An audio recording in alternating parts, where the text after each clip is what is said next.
Right, good day everybody, good morning, good afternoon, wherever you are. Welcome to the stream. So, as I think everything is working correctly, I set up my hotkeys so I can switch between the calculator and the actual game, which we're gonna do a lot today. If I mess this up, if you are on the wrong screen, please let me know as soon as possible. It's bound to happen a couple times with my one screen setup. Anyway, today is Blue Science Day. As you can see, we already had Red and Green Science Day. Those had to be combined in one single day. Let's make a day for the visual. Okay, now it's over here. Let's go back.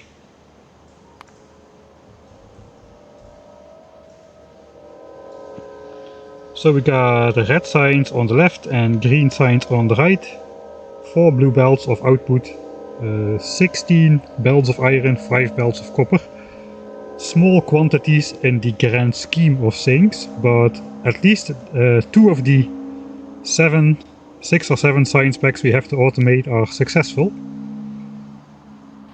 Today we are going to be working on blue science. If we look at our improvised graphic over here, you can see this is the small kit corner with just a little bit of iron and copper to make the first 2 science packs. Here we're moving on to the big boy territory. Blue science does involve all of the resources except for stone, but still in manageable quantities. So we got 19 belts of iron, 9 belts of copper, 3 belts of coal and a bunch of pipes of oil. So we do have all of the resources, but not yet in the insane amounts of quantities we'll need them for the later science packs. So this is like the exam before you move on to the expert stuff, I guess. So let's see how far we can get with blue science today. In the last stream we did not do this. I have to reload. We did a lot of things last stream, but none of them were really that necessary. We had kind of a brain relaxing stream last time after developing the first 2 science packs in 10,000 science per minute. So yeah, hello Mike, are you aware they fixed your productivity exploit? Yes. They already knew about the productivity exploit before my video went live. So they saw it in the pre-live era, and they said they wouldn't fix it, but then some of the speedrunners started to tackle some world records in painful to watch ways for the dev team, and I guess after that they decided to bring out a fix anyway. Am I proud of that? I don't know. Not really.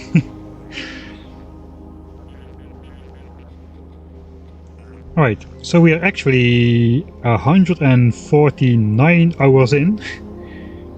What did we do last time? Well, the most important functional thing we did was, of course, build this in our starter lake, where I put all the fish in here.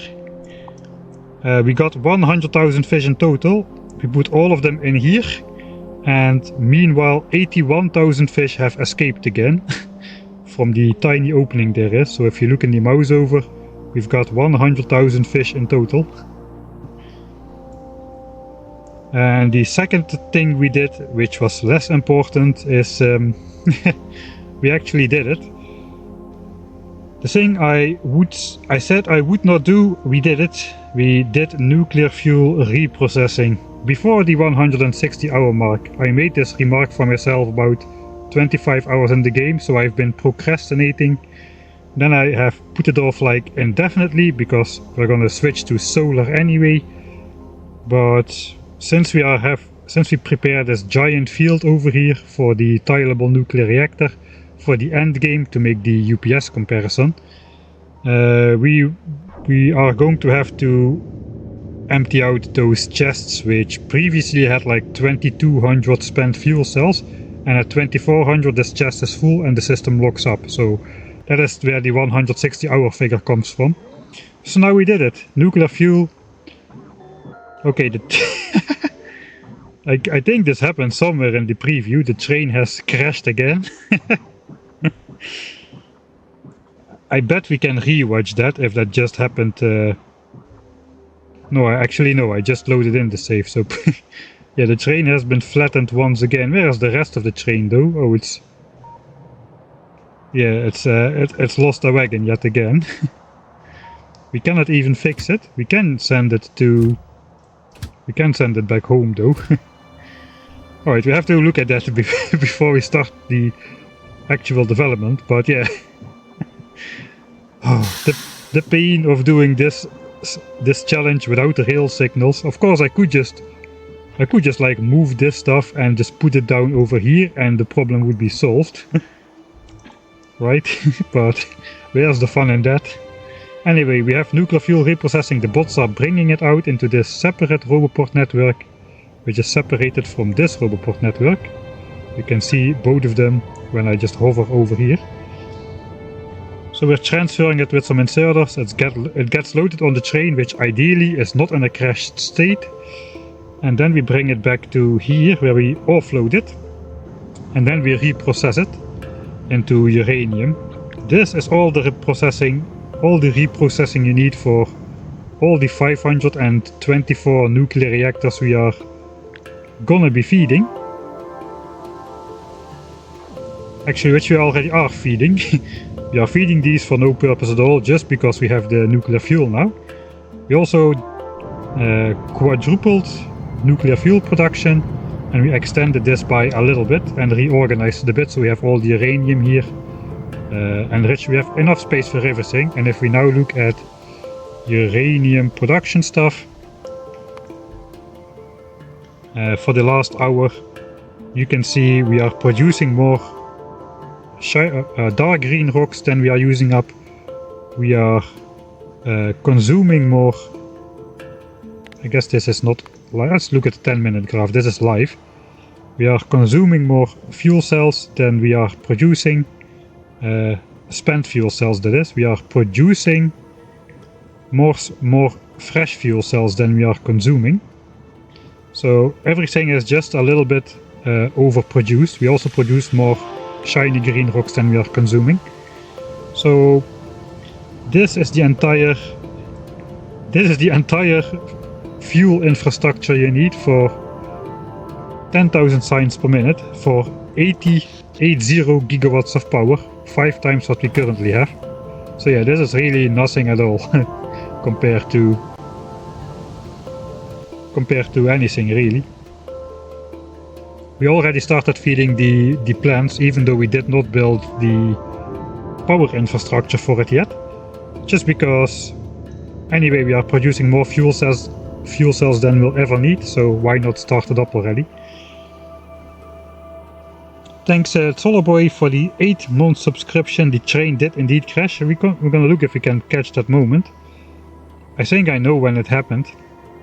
And thanks Major Mayhem as well for the 9th month. Have a great stream, thank you very much. Right, so I did a little bit of work off cam, like 12 minutes or so. I basically just moved the tags. Let's load the previous stream.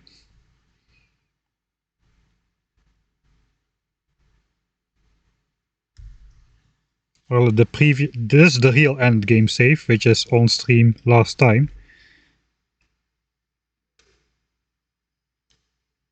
Any day now. Alright, here it loads. I guess the train here is not yet crashed. No, there is no crashed train there. So I guess it happened somewhere in this 12 minutes. Maybe this very moment.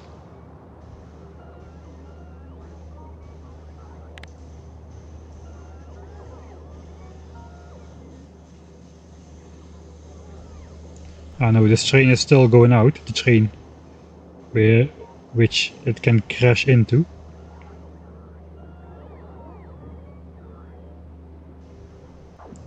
Right, so here it's still working. This is what the train is supposed to look like. But all I did off stream is basically just copy and paste the text from these tags and just move them all out of the way. So this was supposed to remain water all the time, but then we went for the 500 core reactor instead of the 100 core, which we currently have running.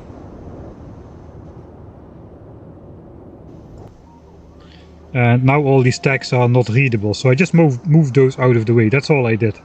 I didn't want to do that on stream, but apparently somewhere in the time frame the train actually crashed. So let's load in the actual new starting point for the stream. Maybe we can still catch it on camera, but probably it already happened. Hello, Ben the Fish.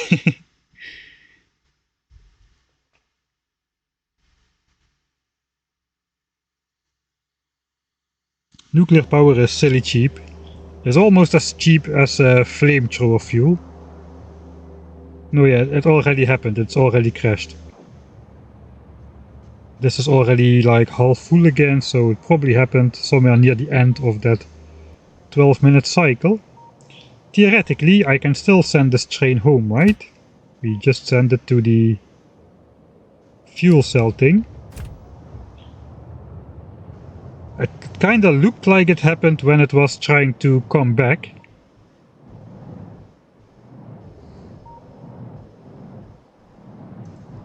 You know, real professionals who do this.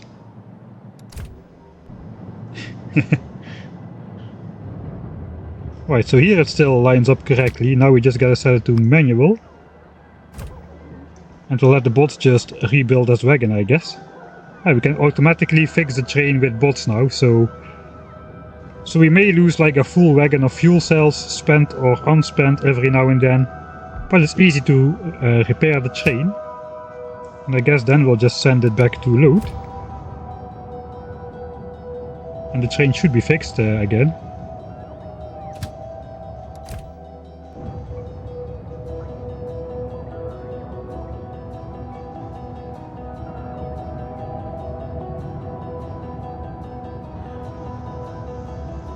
Alright, so now it's offloading, but it was already empty, so now we just go back. So everything is as it should be again. And I think we only lost an empty train wagon since I think the train just got clipped when it was departing the station, and the last wagon just got rammed into by this heavy, can you say that? This heavy ass train. With the artillery wagons and whatnot. This train is fixed again, the bots have probably fixed it meanwhile. So yeah, but since the rest of the train was over here, that probably means that the last wagon got rammed off when it departed, and then it just went to manual mode and it stopped over here. So we didn't lose anything this time. But that was crash number 3. I think we're just gonna add a tag on the map here. How many days we're gonna do one of those things.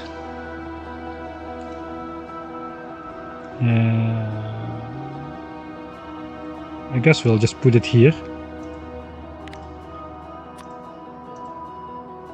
3. And it's been how many days? I know I have to update that every day. Last accident day 1293, I would assume. We saw it on day 1294. Let's just go day 1294.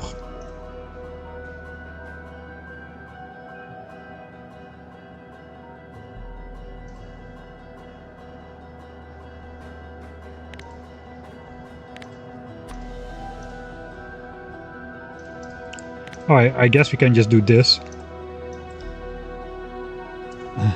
Accident counter. This was the 3rd time it happened. It's been a while, but yeah, this train is now just ferrying back and forth very often because all of this has got to be filled up again, and we have a lot of fuel cells in stock and a lot of fuel cells to take out. So this train is driving a lot more often than average at the moment.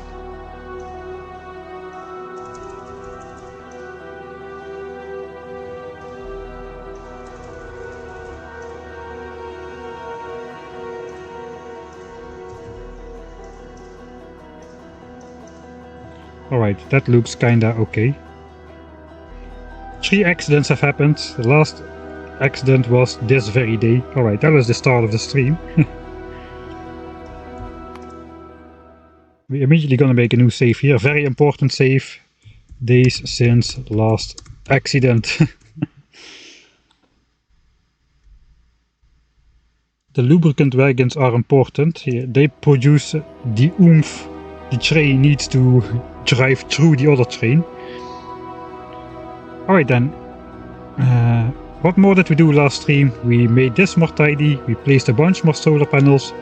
We placed the entire grid, the entire power grid. The UPS does not like that very much. This is the entire power grid for what we truly need. We truly need about this number is not representative, but we truly need about to fill in this amount of solar panels for the 10k SPM base. Ideally we're gonna build one more loop around that, just to be sure, and then we will have placed over 2 million solar panels, which was the original estimation. And also I'm setting this up to produce 84 gigawatts, like the similar amount like we need for solar. So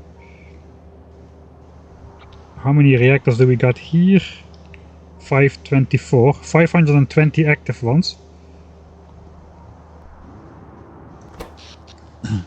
If 100 reactors equals 16 gigawatts, 500 equals 80, if we want 84, we would need 525 active reactors. We've got 520, these last two are dangling off the end, so we would need to build like a little bit more manual infrastructure, or actually we could just switch on the old one here again, and that should get us up pretty close. Of course, this one is not very UPS efficient, but one nuclear plant won't really hurt us too much in that regard. Alright. The plan for today is to make 10,000 signs per minute for blue signs, which is going to be in the same area like red and green signs. We've got like 5 belts of copper over here, we've got 16 belts of iron over here, plus another 4 extra belts, which we still can use for blue signs. I already put those there because usually we can take 16 belts of ore out of an ore patch, but some ore patches are better. So I already reserved 4 extra belts, so we need 1 more iron patch, and that should be plenty for blue signs. And then we need 9 more belts of copper from somewhere. I imagined it was going to be this patch. We also need some oil. Actually, we gotta think a little bit more about how we approach oil extraction. Like, we have surgical precision miners. We researched the mining productivity level 51, which gives our miners just the capacity it needs to. It's 1 level more than the level we need to give the 6 miners the capacity to fill up a blue belt with ore. So even if this is emptied constantly, these 6 miners will keep compressing this belt, which is important for our plan. So we just have 6 miners is a blue belt, basically. And that is why we can get so many belts out of a single ore patch, thanks to the ridiculously high number of mining productivity, over 100k signs per level. That's why that is actually the reason that we built the 1000 signs per minute base before we build this one. That is to get us far enough into bot speed, but more importantly, mining productivity. So both functions of our hybrid 1k SPM base have been fulfilled. It got us to the mining productivity level we needed, and it helped us get the modules we needed. And I guess after we complete worker speed 15, we may just be switching back on module production, since module production is the thing which is most the highest bottleneck right now. If I do not switch on the 1k SPM base, we do have module production, but it's only 10 per minute. It will take until hour 203 to produce enough modules for the 10,000 signs per minute base, so that's 53 more hours. But that's not true, we're gonna need more modules than this, because now we use Mark III speed modules in the miners as well. So we're gonna need roughly 20% more modules, is the estimation, so we're gonna be done even later. But if we switch on the 1k signs per minute base for module production, we suddenly make 60 modules per minute instead of just 10. So that is 6 times as fast, and will be done in no time, basically. For comparison, the solar panel production is going to complete around, it depends a little bit, around 161 hours will have enough to fill in the current grid. It will take another 18 hours of production to fill in the last ring. So the last ring is kind of big. Thanks, good use for the subscription as well, 6 months.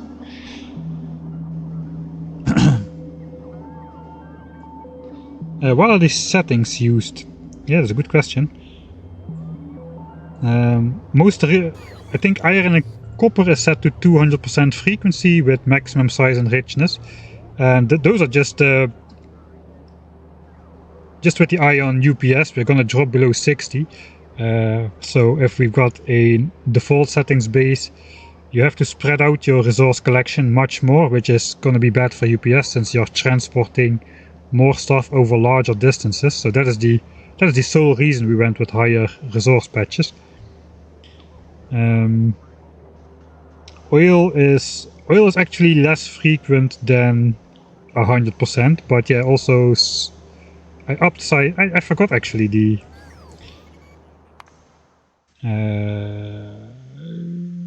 I misspelled that. What else is new? Let's save for more time. Actually, I want to know what my starting settings are. So let's actually find out.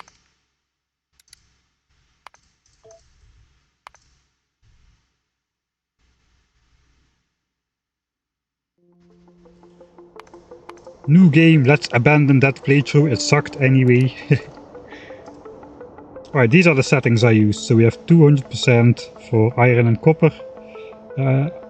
You could set this to higher, but it starts to become a bit unnecessary.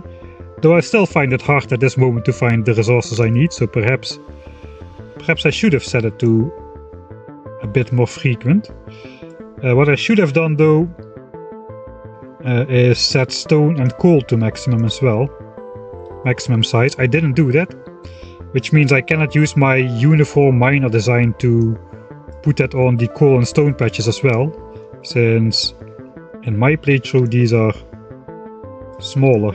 3 or 200% I forgot. Forgot again.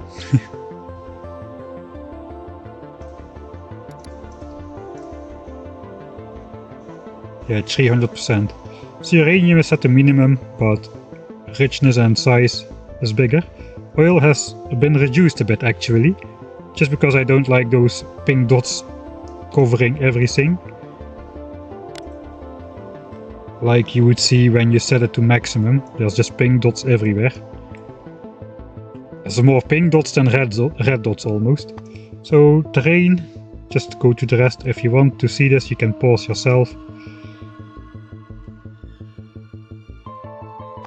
Yeah, we downed the frequency but upped the size, and this turned out to be a mistake, but yeah. We also upped the destroy factor to account for reducing the number of enemies. I just didn't want this to become another Ultimate Death World challenge, because if you go far out, the nests are pretty large and dense anyway. And here everything is default, I think. Yeah, alright. So yeah, that was a mistake. I should have set those resources to maximum as well.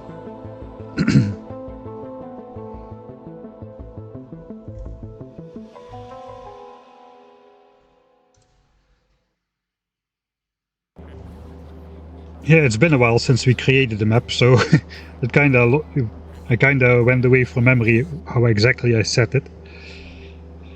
Okay then. Can I I don't think I can do a lot of procrastination. I think we just have to get to it. I guess I could start building the solar panels here, since we're gonna do a bunch of design work first anyway. I kinda want to do my design work. I kinda do not want to do it in the map editor extensions. We've been doing most of that in the on the map editor extensions mod, which just basically is this empty grid where you can build and test designs. I do have to test it in the editor though, because just designing it from map view here, I tried, but it just sucks. You know, I'm just doing like stuff like this, which is very much not visible, and yeah, it just sucks. You have no clue what's going on. So we are gonna do it in the editor, build the actual stuff, have actual resources on the belt so you can see what's going on. That does mean though, during the design time, my game time is not progressing, which is kinda bad. Kinda are relying on game time progressing during the design phase to, like for instance, to make the 130,000 or more Mark III modules we need. And for technology to be completed, for the solar grid to be built, all that kind of stuff. So I kind of think I am going to do it in editor mode, but we are going to do it in maybe in the actual base. We still have to reload back to this actual save then though.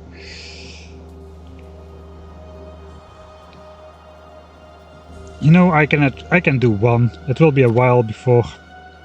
Let's put down a little bit of solar. We need to do it anyway. We cannot escape it. Do we have the bots on? Here come the bots.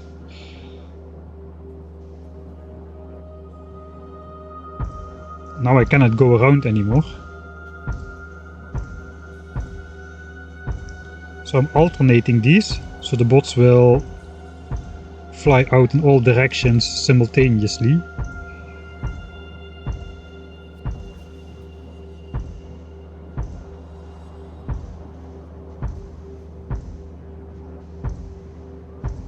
Every blueprint stamp is another 3000-ish solar panels placed.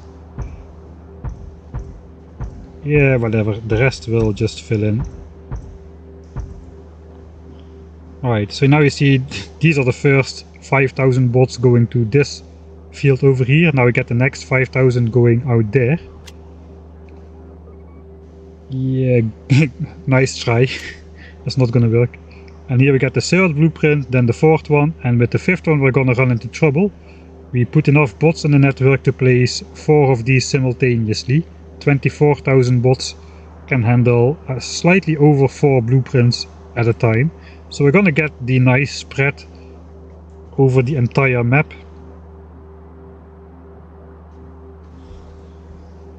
I guess pretty soon they're gonna fly out to the bottom left corner as well. There they go. Let me prepare for dehydrates.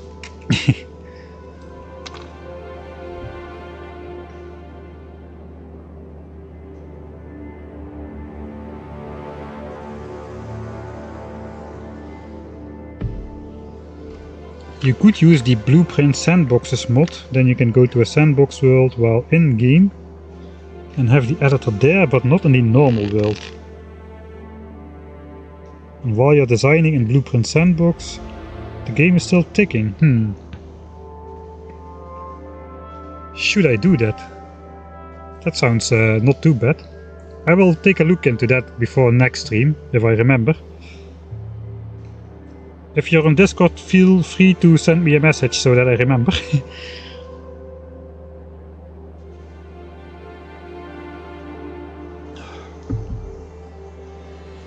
Alright, so now you see this is the 5th blueprint we placed. Some bots are going out, but most of the bots are busy.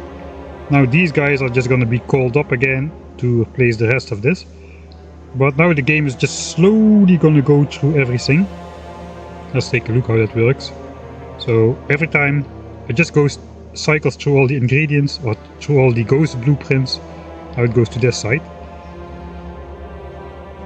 And if there's a bot available, it will assign a bot to place that very thing.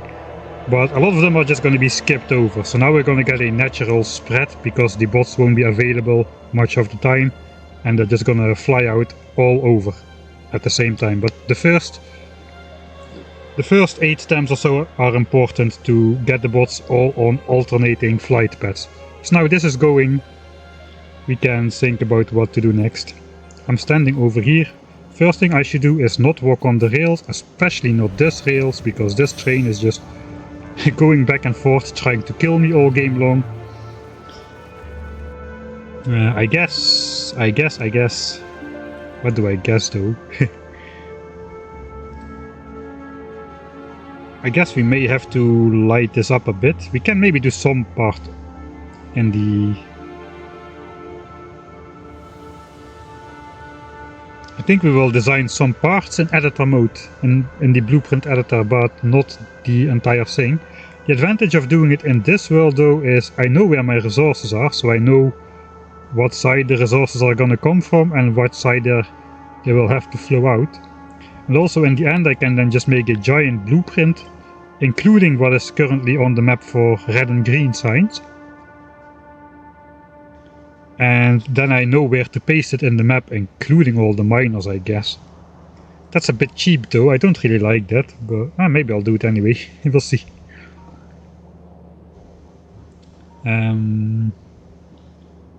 So yeah, one of the things we need to decide is we have this giant miner thing for 9 belts of copper, can we smelt it on this side, or do we need that side for production? Then we can smelt it to the north or even to that side and bring the belts back around or something. So we kind of got to know how much space our setup is going to take before we actually can decide how to build the miners. I guess this one is an exception. We only really have one option here, and that option is just to build it to the left side. At least if I will use my pre-planned miner here, because this just overlaps with my current build. Of course we could also just build more furnaces to the left side, so that's an option as well. Also, this thing is not quite right because we need a bunch of steel. I didn't take that into account yet. Actually, I did not count how much steel I need in general for blue signs. So that's an oversight. The engines require steel, and I guess a significant portion of these 19 belts should be steel. So we may have a weird sort of mixed miner where half of the belts are smelted into iron and the other half are smelted into steel, for which I also have a blueprint. This guy. So this is the same 16 belt miners, but this just smelts steel from one lane of iron. So we could use that. We could use like part of this and then part of the old one for smelting iron. Yeah, so I think if we are gonna do that, we are gonna disconnect the furnaces from the mining thing and just manually hook up the belts. We also got 4 extra belts right here, which we may want to hook up. So it is actually possible then to just lead these belts up to the north side. This is the 1K book. So miners without furnaces looks like this. And we definitely have space for this. It looks like this patch is big enough to put like all 20 miners or all 19 miners on a single patch though, so we won't need those. So then we can deconstruct this again and just put everything on a single patch. That would be neater.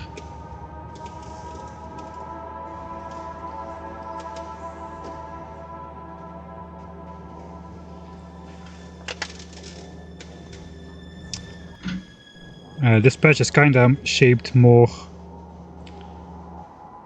It's more shaped in a way that I would want to mine this way though. This is 24 belts. That it even looks like this fits, though probably not all of them will be. Yeah, probably not all of them will be rich enough. We have a minimum richness requirement. At least 1 million ore. That should be good for at least 20 hours of gameplay. Sorry, 200 hours of gameplay.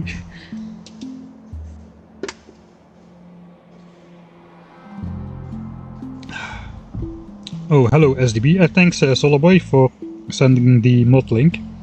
Now let's just hope I open Discord in the next 2 weeks. I'm kinda bad at opening Discord. Got enough distractions as it is already from keeping me from finishing Warptorio.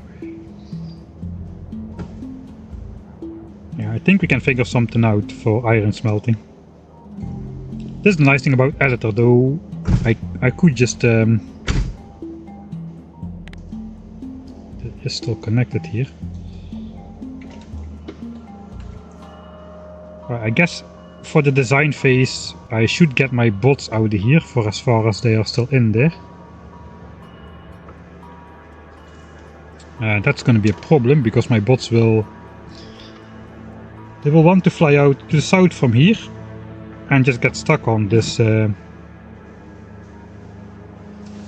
roboport. Yeah, there's still 350. All of these roboports are full of construction bots. So I kind of have to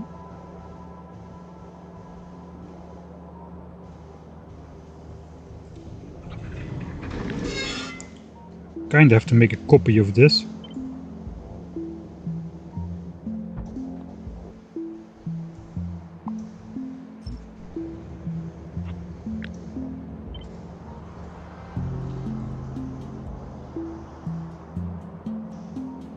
So I want to recall all my bots. I need to find a suitable area. This kind of looks suitable.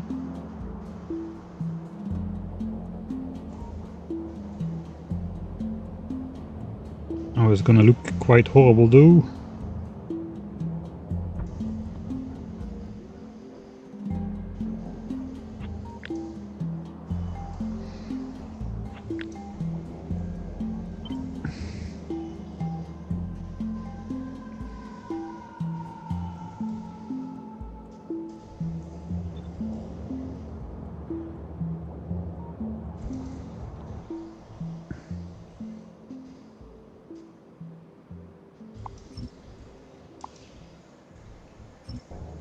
So give me some weird shenanigans to get this to align better.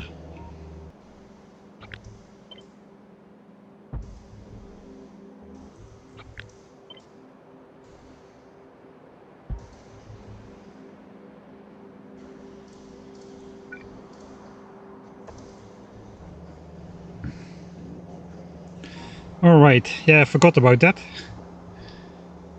My base bots are not building because the game is just still cycling through this list of solar panels. So actually we could actually use that fact to stop the bots from building anything. I mean, this is the time.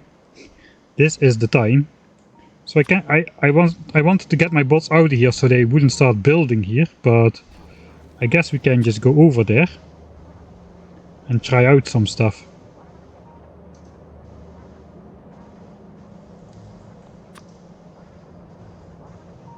Okay, my follower spiders are following me.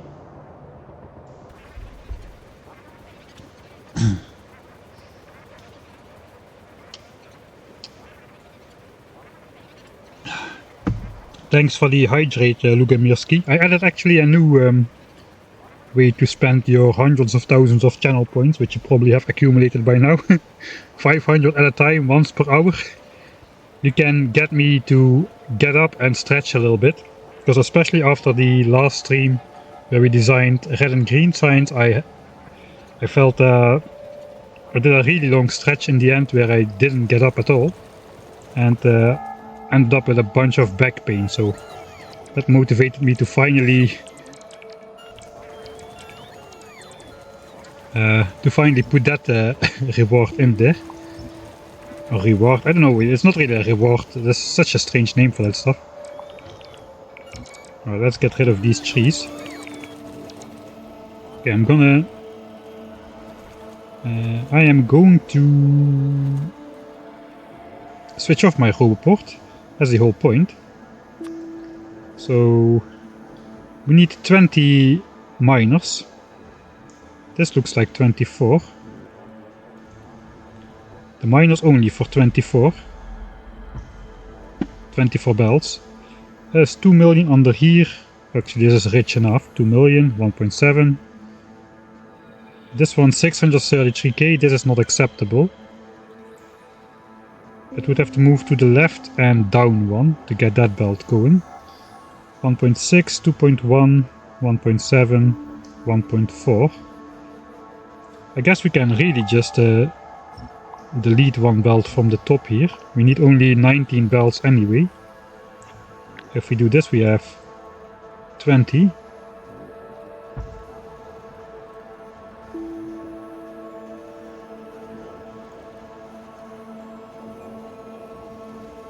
Okay, the lowest amount is 2.1 million.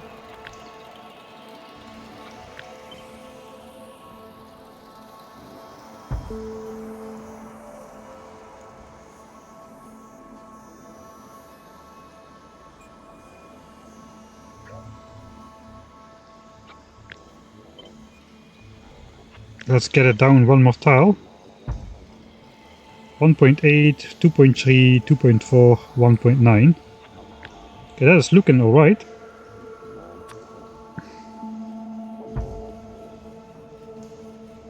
So yeah, this one is unacceptable. This one is okay, 1.3. This one is okay, this one is okay. Okay, so we have the option to build like 4 more bells of ore than we need, which we may need. This is like a 20 belt setup. We need 19 belts, but That is just counted in total, right? So maybe it is more convenient to mine 20 or 21 belts and just distribute that over the resources instead of putting, like, let's say 7.27 belts to iron gears and then 7.33 belts to pipes and that kind of stuff. It's probably easier to just do 8 and 8 belts, so we may end up with more than 19 belts of iron. Probably I should figure that out first though, but I guess this could be built already. That is okay. Yeah, that would be okay. So now we figured out the proper distancing there. So let's put at least one robot down which covers all the miners for now. So the bots will build that eventually. But yeah, for the rest I first need to figure out the actual designs, I think. It also means we can probably get rid of these extra miners up here. We don't need them. And they are just in the way and consuming UPS and stuff. Alright. Yeah, it's gonna take a while still, that's okay.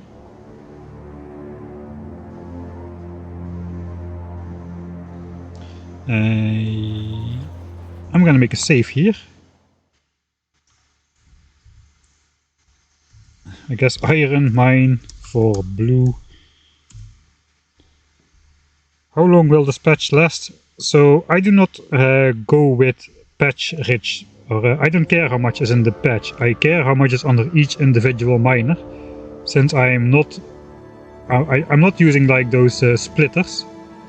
Everything is just going on a belt and it's going to where it needs to go, and I'm just relying on the belts remaining full from the very 6 miners that provide the resources. So that's why I'm looking under every single miner. There's got to be at least 1 million under there, then I'm happy. 1 million ore will last us at least 200 hours, and in those 200 hours, even if 2 miners run out, we can get enough mining productivity so that we can fill a belt with just 2 miners instead of 3. So it will be good for even longer in reality. On a side note, we have to do the same for oil. So instead of just combining the entire patch into like one fluid tank system and then just pumping out oil, we got to make sure enough oil will be in here for the rest of the game. Oil is a bit different than iron, since oil has the infinite yield at the end. Again, we're not interested in the total yield of the oil field, but we need to figure out how much oil is this going to produce us at the end of the game, and is that going to be enough? And I've got a way to do it. We'll get into that, I guess, when we start doing oil. For now though, I think it's time to look at the calculator.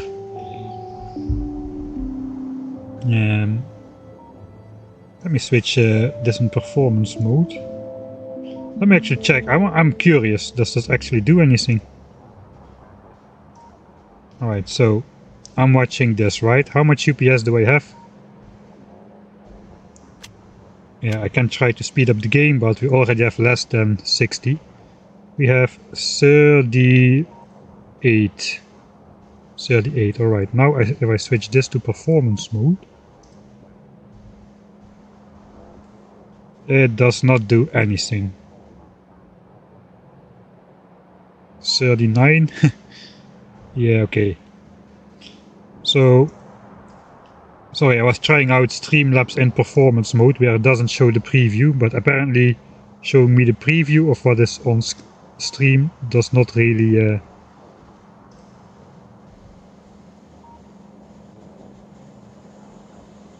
maybe you are not UPS but render limited. Yeah, that's probably the case here though. 24,000 individually rendered dots. Let's try here.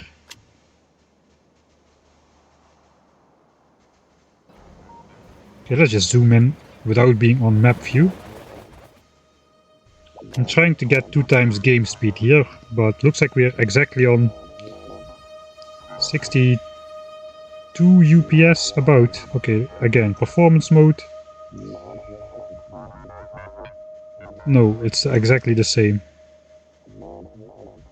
Maybe 1 UPS more here.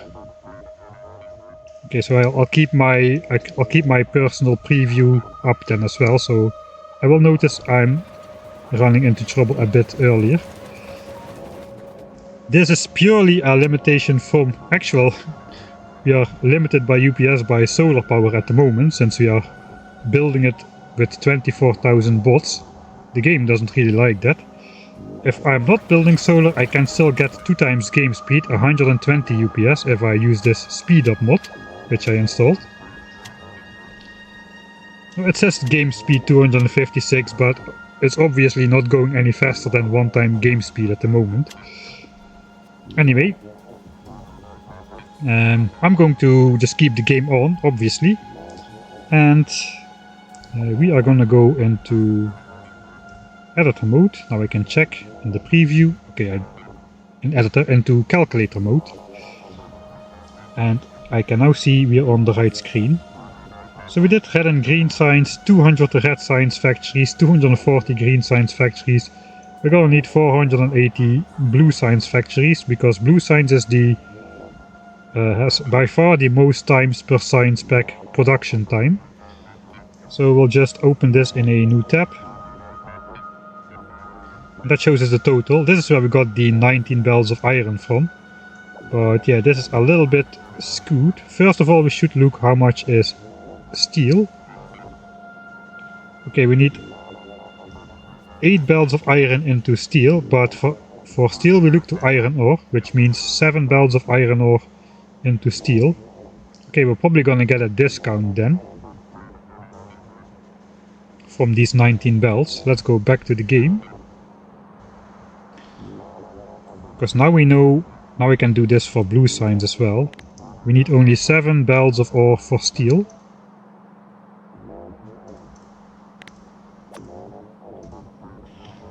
And then that leaves iron. It's gonna go, I think it's gonna drop below 19. So if we ignore steel here, we need 11 belts of iron for blue signs. And here we look at actual iron, full belts of iron. So again, back to the game. It means 11 belts.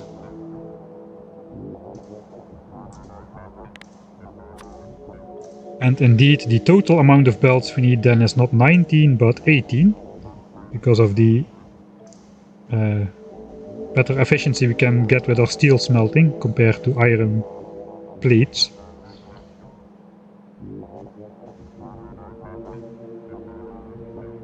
Alright, that's good to know. 7 belts of... Okay, we are on the... No, we are on the right screen. 7 belts of iron go into steel, and then we need at least 11 to do the iron plate stuff. But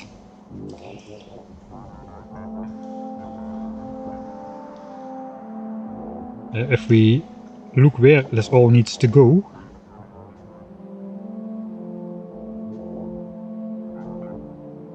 we need to make 6 belts of green chips to feed into the red chips. So we're basically going to use, like, we're basically going to produce 6 belts of green chips, and for that we're going to need 4 belts of iron. Let's open this in a new tab. And we'll just increase this to 4 belts. 6 belts, 27, 100, like this. 6 belts, but it's still less than...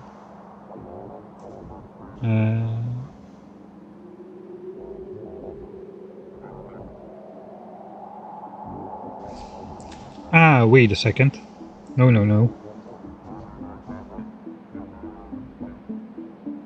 It did not work like this. How did it work again?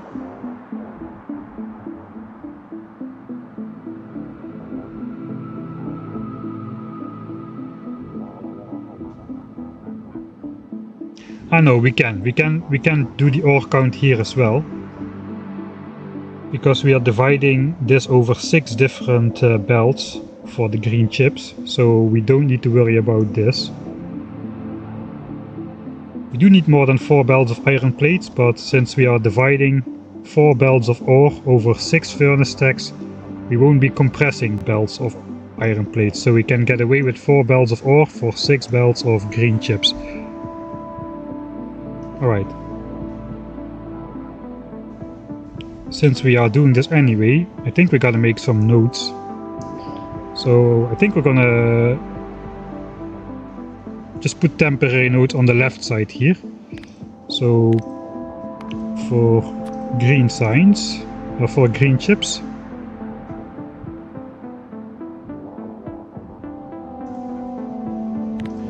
So currently we do blue signs. These are temporary tags, we can delete those when we're done. We're gonna need 4 belts of iron ore. And also 4 belts of copper ore. Because we're gonna need 6 belts of green chips. So this is something we did before, we know this works.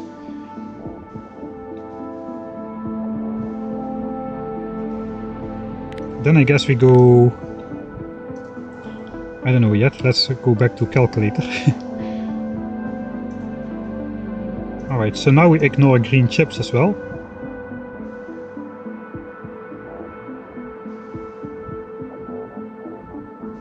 I guess next we look on red chips. We've got a red chip set up as well. We need 4 full belts of red chips.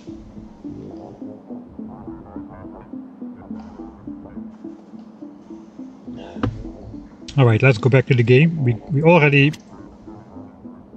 Alright. If you Control-Alt-click on the map, you can ping a location. Not very useful in single player, I guess, but in multiplayer that's nice to know.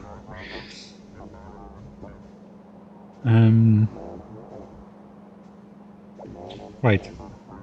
In the 1k signs per minute book we already made a setup which can produce 0.35 belts of red chips from half a belt of green chips and half a belt of plastics. Screen.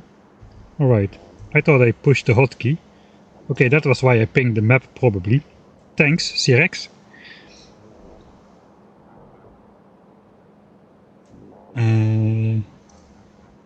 Alright, so if you Control-Alt-click you can send pings. I do have Control-Alt-F to switch to the game and Control-Alt-G to switch to the browser for the calculator.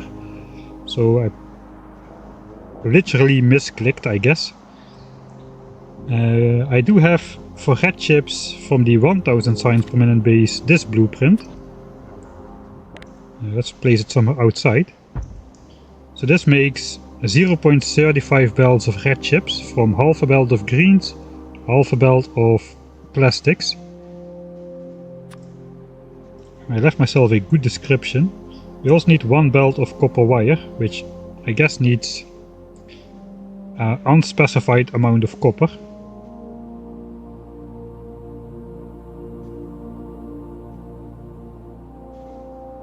I gotta take a look at it again, how much copper we need to feed in there. But I guess the plan then will be to just combine 3 of these, make this into 1 belt of red chips. It is going to be 1.05 belts of red chips, so it will be 1 compressed belt for sure. And then we need 4 belts, so we have to do this 4 times. So we need, for this we need the 6 belts of greens, which is convenient because we just decided to not produce 5.7 belts of greens but 6 belts. And now it turns out we're going to need those 6 belts because we are going to be making 12 of these red chip setups which need half a belt of green chips each. So that is good to know. So we also need 6 belts of plastics and then an unspecified amount of copper for into the copper wire. So let's go back here. Now is the question, did I save my red chip thing?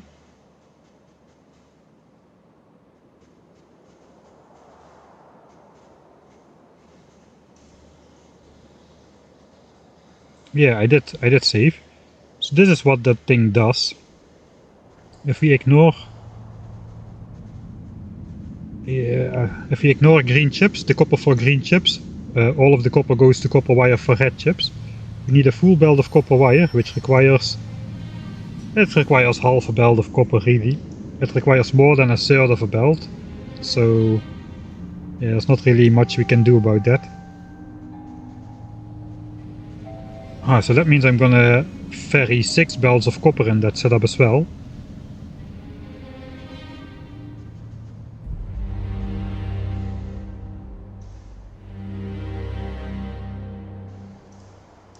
(945 by 12), 11,340. So this is what we actually want to produce. Okay, so I could divide 5 belts over those 12 setups, but I think it's more easy to just do 6 belts over 12 setups. Just use 1 belt, feed it into 2 of those red chip columns, and that's gonna be it. Alright, then back to the game. So this is gonna need 6 belts of copper. So we will actually go here. Now we can add red chips to this setup.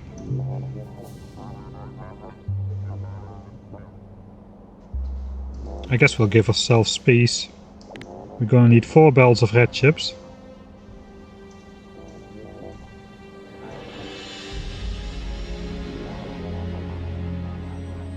Which is gonna need those 6 belts of green. It's gonna need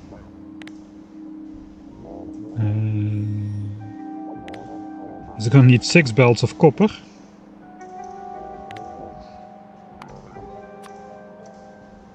And it's gonna need 6 belts of plastics. I guess we'll just give it the plastic tag, since that is not something which we have. But it's gonna come from coal and oil, so let's put it on stone. So 6 belts of copper, 6 belts of plastics, and 6 belts of green chips is gonna feed into red chips. So that part is complete. That is one of the 3 ingredients. Then we have sulfur, and then we have engines. I guess sulfur, let's put sulfur on there, that's the other oil thing. For that we don't need anything except oil and water, so that's just gonna be easy.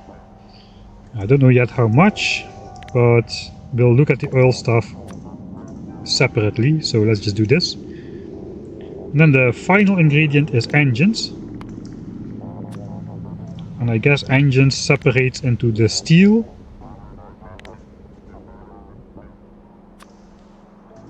which we already decided was going to be 7 belts, I think. We'll verify that later. And then we need iron for gears and pipes. I am making up new systems as I go, I realize, but it's all temporary anyway, these nodes.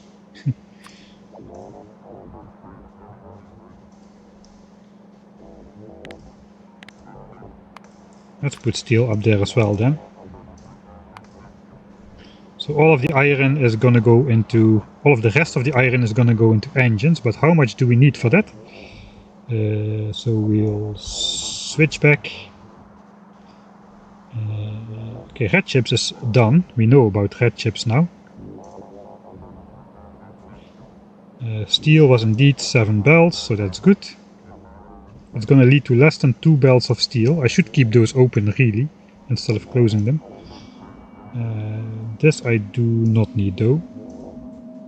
Okay, this is the grand overview for blue signs. Now we're just gonna look at the engines separately. So engine says needs 15 belts of iron, but we can already ignore steel. Steel we already determined. And we got 7 belts of iron remaining. That's probably going to divide weirdly. Looks like we can simply feed 4 belts of iron into pipes. And officially we need 3 belts of iron into gears. But we may do 4 as well. We do need 4 belts of pipes output, 2 belts of gears and 2 belts of steel, so that is nice. Those are nice amounts. since we're going to be outputting engines equally over 4 belts distributed, I think. So we'll probably divide this into 4 and then just build 4 copies of the same thing. This doesn't look too daunting at all.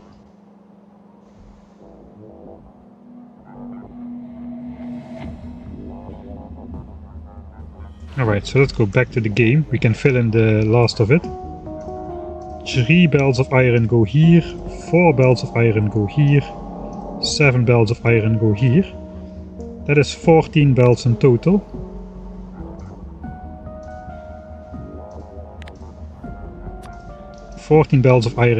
No copper or anything else is involved in engines.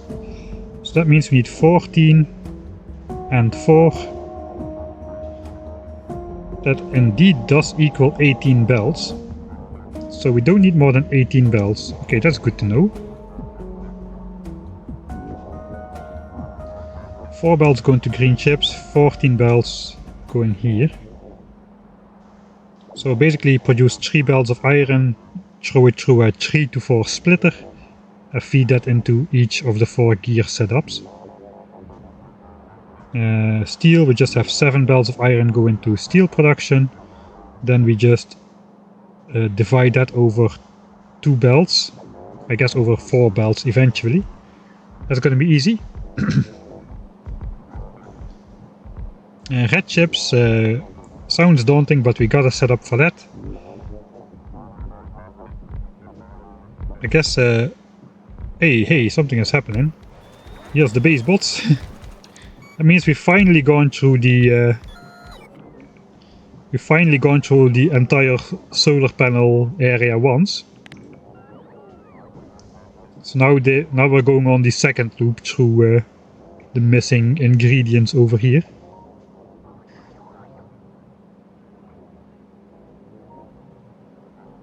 That's good to know. All of these will be placed now. But not the modules. The modules are added to the list only after the miner is placed. So that will have to wait. Actually no, they're being delivered, it says. So it looks like those are slotted in front of the list somehow. Now I'm standing in the logistics zone. And the bots are collecting the wood I just took. Alright, whatever. It doesn't really matter. We go further with... where were we? I think we have the resource picture sorted, at least for the ores.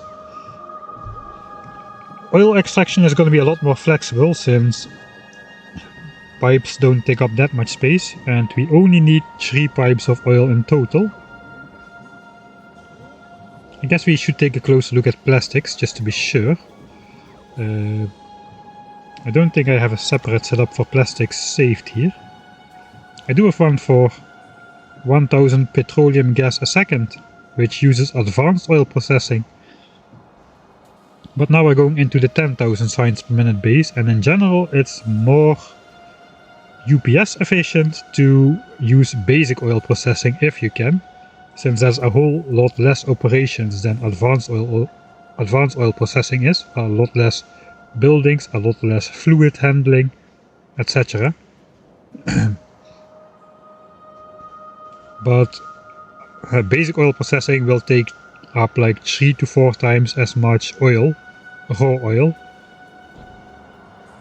compared to advanced, so we gotta figure out how much oil per second we need, and if the minimum yield of the single oil patches can provide that. And we can. It is a bit hard to find this information, so I did do some testing beforehand to make sure what I'm about to say is right. I guess we may as well just extract it from the middle here.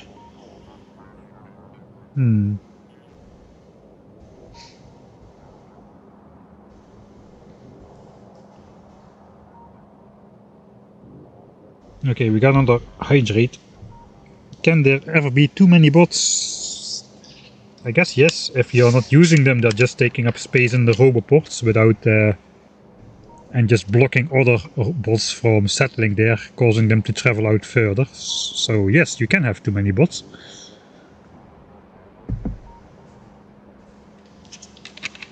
If there was infinite space, infinite housing space in each roboport, then I would say no. Yeah, 2.0 is going to be very easy. Just fill it with pump jacks, put it all in one pipe, and it's just magically connected to everything at full throughput, as long as the production can keep up. But here we still have to think about it. It's kind of annoying that I'm doing this playthrough before 2.0. Though in 2.0, 10,000 signs per minute is gonna be not peanuts, but it's gonna be easy, a lot easier than doing it here. Alright, I first want to fine-tune this though. I set 18 belts. And here we're gonna have more than that. Let's use the cool feature of this blueprint book where I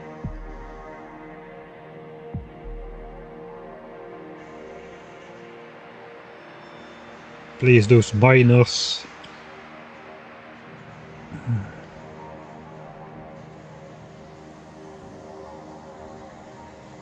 one by one.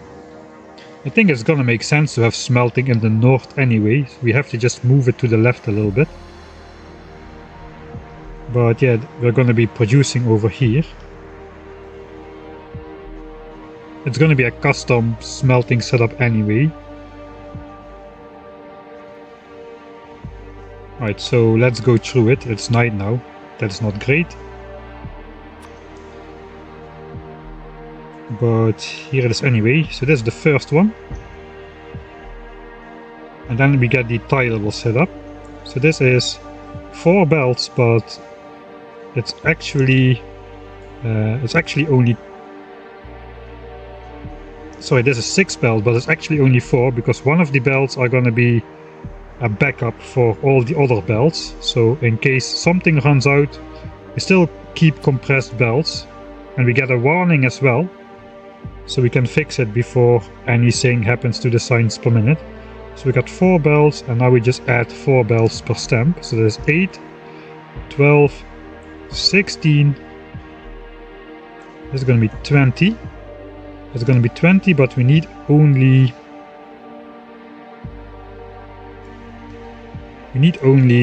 18. So we can delete the topmost row, I would imagine. This is why I design in the map editor normally, because this is just not visible for you guys. But this we're already placing on the actual map, so we're just deleting the top belt here, which means this thing does not need to go further either. Same on this side, delete the top belt. And this side loading facility. It looks a bit dumb though, with the gaps taken out.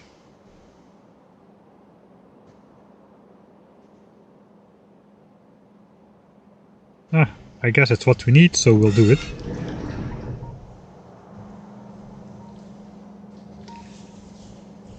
And that also means we can just delete all of this stuff. My own robots are off.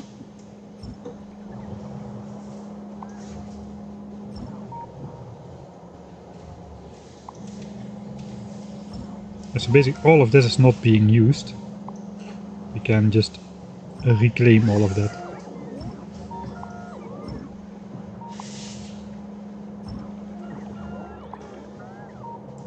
I thought we were going to use it for blue signs, but we're not.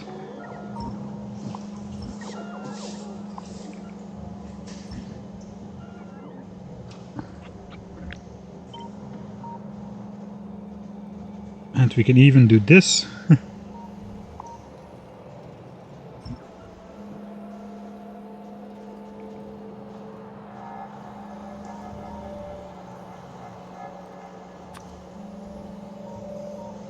And we'll just put the roboports back on top like so. And we can even delete these outcrops so they won't be in the way, since this can connect here now.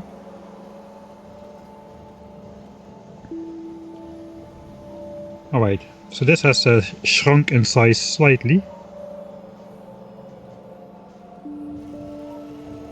And the entire iron mine can go here. Right, so I won't put any other belts on here just yet until we design the actual furnace area, but that is iron. How about copper actually?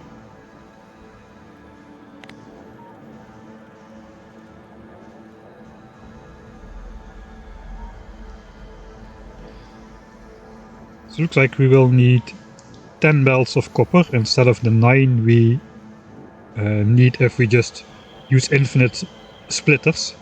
It's easier to use 10 belts, just lead 6 into here, 4 into here, no re-splitting and recombining of belts needed. Right, so we need 10 belts of copper. I think 10 belts of copper should be easy to get out of this copper patch here. That looks definitely big enough.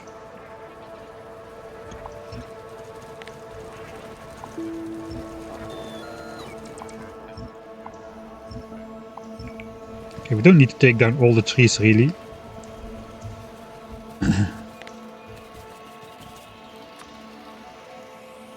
Alright, let's just put like 16 belts on here, see how it fits.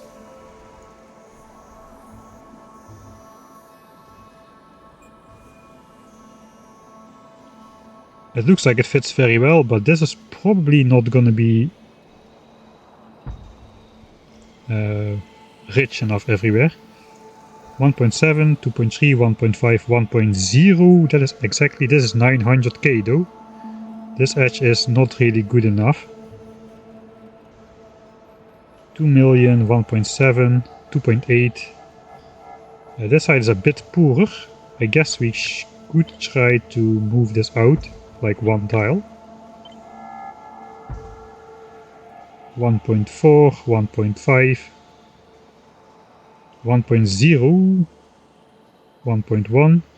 Actually, this would be good for a full 16 belts. But we need only 10, so I guess we will remove 6 of them. 1, 2, 3, 4.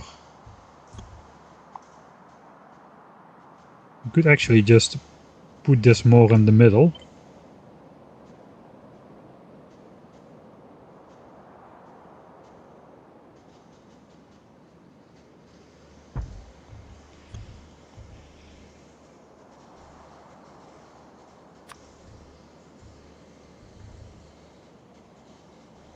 Or perhaps it would make sense to do the smelting on this side, and then I have to rotate the miners.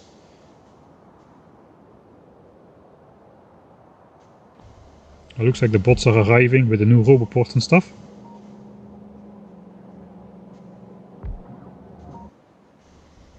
Right, so that is optimized. Yeah, let's do it the other way.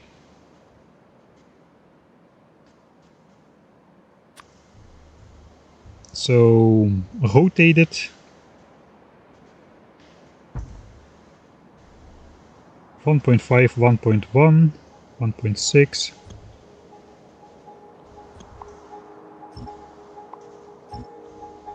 Okay, so we got 2 belts for backup, those don't count. And then we need 10 belts of copper, which needs 60 miners.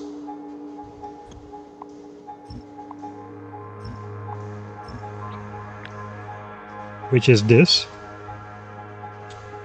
3 million, 3 million. Yeah, this is, I think we'll just leave it like this here.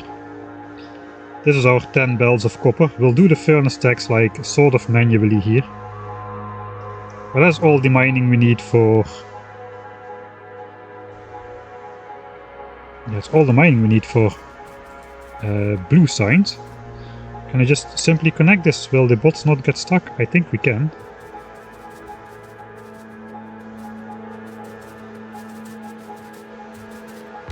It's not great for throughput, but I don't really care at this point. It's just a couple miners.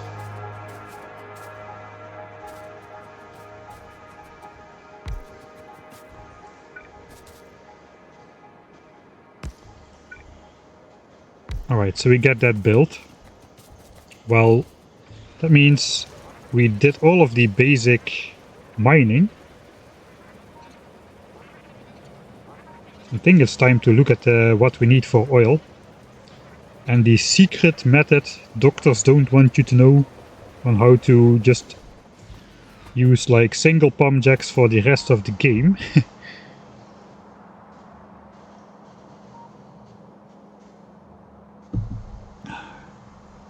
There's one test I didn't do.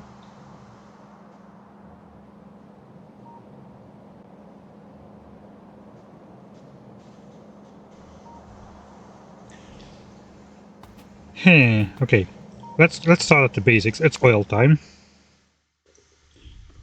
Copper mine for blue. Oil time. Oh, hello Odium, you just joined right in time for the weird Factorio oil knowledge you probably won't be able to find. So we have taken a surgical precision approach to mining, researching mining productivity 51 to get exactly and reliably a full belt of ore from 3 miners per site. Now we have to apply such a similar principle to oil. Oil is a little bit weird in Factorio,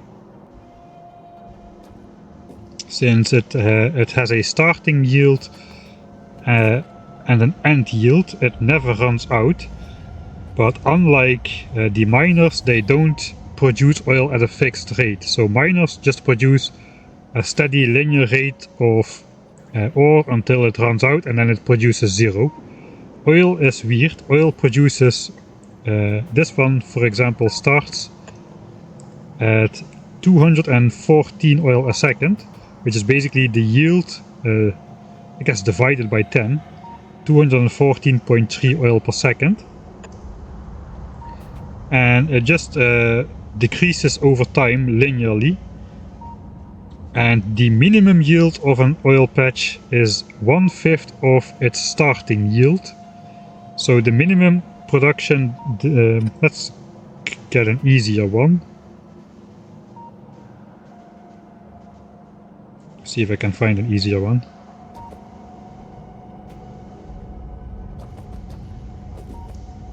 Spends more time finding an easier one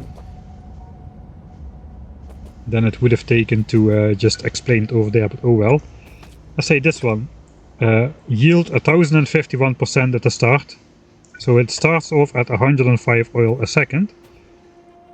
Without taking into account productivity and stuff yet, we'll get to that. But that means the minimum yield, which this guy will drop to, is going to be 21 oil per second. So that's the... it will drop to 21 linearly, and then it will produce 21 oil per second for the rest of the game. But, and here comes the, I guess, cheese? Not really cheese, but...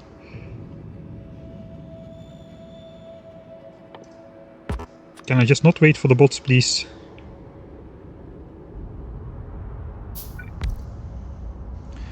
Alright. So, how do I say this? Alright, so first of all, I think I'll go into editor mode for this. I guess some time passed.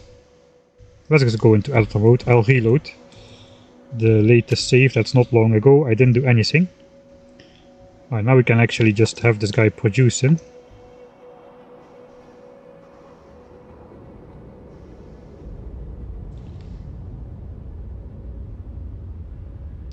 I need to do this in a new game. I actually one day organically spawned oil processing thing.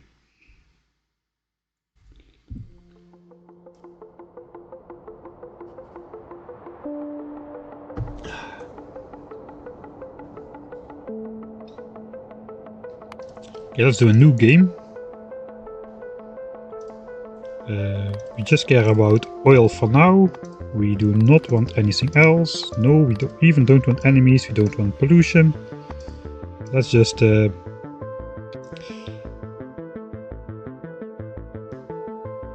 Let's use the settings I use for... I use these settings, I think.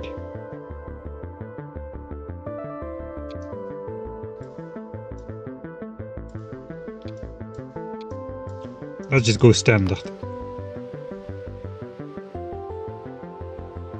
All the free hydrates. Alright, let's abandon that game. This game is going to be cooler. No, it's just a joke. Let's go into edit mode here.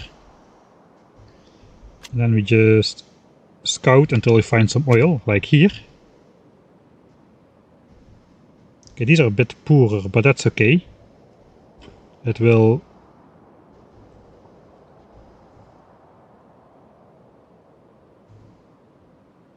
there is no...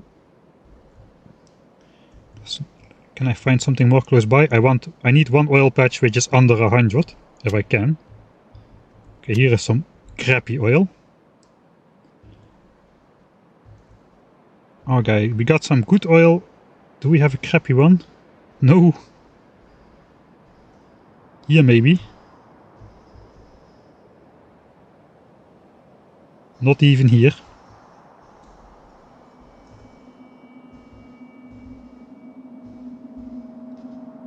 It is not important. Let's just go here.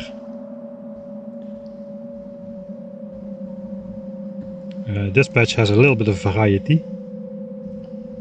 So this guy starts at 130%, which is 13 oil a second. 1/5 of that is its final yield, which means its final yield is going to be 26 oil a second.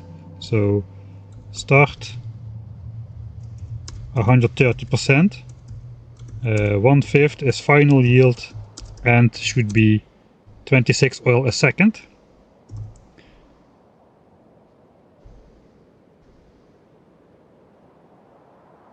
Uh, 130% equals 100.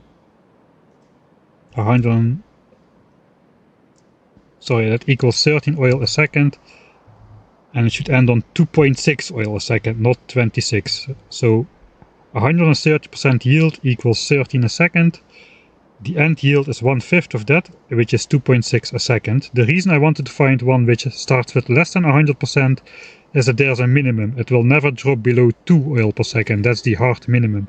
But for the rest, no matter how rich it is, the end yield is going to be 1/5 of the starting oil patch, which is even if you start at 10,000%, which is 1,000 oil a second, then the end yield is going to be 200 oil a second. There is something with maximums, but we'll get to that later. This should end on 2.6 oil a second.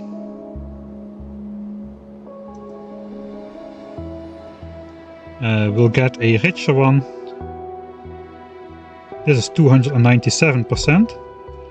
So we'll test two of them. 297%, which means 29.7 oil at the start, which means I guess 5.94 oil a second, so it's going to be 5.9 or 6.0 oil a second end state. So those are the two patches we're going to test. We're just going to hook everything up to I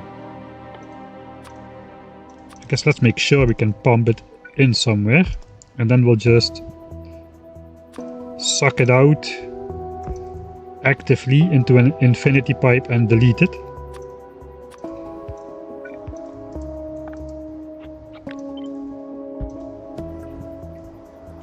And then we'll just hook it up with a substation and an infinite power source. Alright, now it's working. So producing 13 oil a second and 29.7, so that is 42 or 43 oil a second. Multiplied by 5, this is 5 seconds. So slightly more than 200. Now we can use that speed up mod.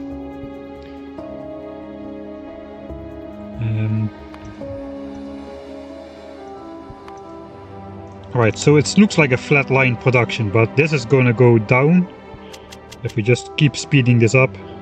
And we look at the 1 hour view, you can see it starts to go down linearly. And how bigger the starting yield, how longer it takes for the yield to actually drop to its minimum, because the decline is like 1% per time frame. So if it starts at 200% and the minimum yield is 40%, it only takes 160 time frames to get to the minimum. But if it starts on 10,000% and the minimum is 2,000%, it's gonna take 8,000 time frames to get to the minimum. So it's a varying amount of time.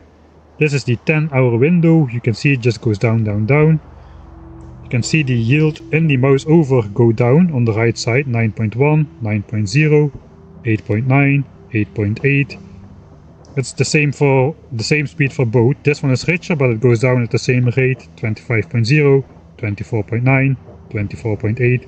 So just the ending yield is going to be different. We predicted 2.6 per second here and 5.94 here. So this should reach 2.6 fairly soon. Let's have the 10-hour view up to the left. Mouse over on this side. This fits, it fits. So I am at maximum speed, so we're gonna have to wait until this drops to... This just confirming to myself that it really works like I think it does, because it's kinda important, so sorry about taking you on this journey with me. I can do a bit of chat reading while this drops down to 2.6 a second, I hope.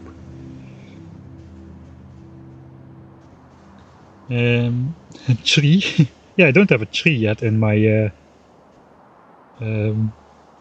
playthrough this time. Thanks for the hydrate, T-Rex. Yeah, I'm not going to pump everything into a massive storage area, because we are going to run into the throughput limits of pipes, which is around 1,000 units a second, unless you start to be very careful with pumping the fluids out and in. Which we can do, but we'll do it only when we really need to do it.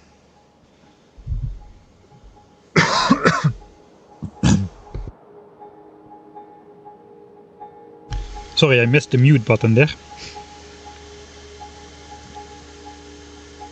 So we're just gonna put a certain number of pump jacks on a single task, and that's it. Just like the miners, we just mine per belt. Here we just will produce oil per pipeline.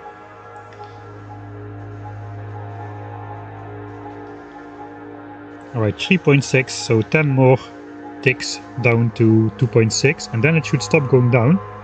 And then we should we will see a kink in this line, because this one will have reached its minimum production, while this one is still going.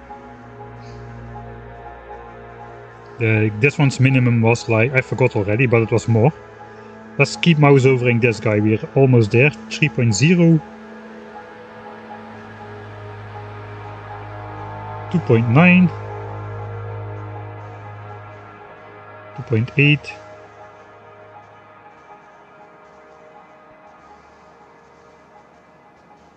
okay, I'm wrong about something. 2.6. This was going down way slower than this one at the end. This is still going fast. 13.0, 12.9, 12.8, 12.7. This was going down way slower. So perhaps around the end there is like a point where it slows down somehow, looks like.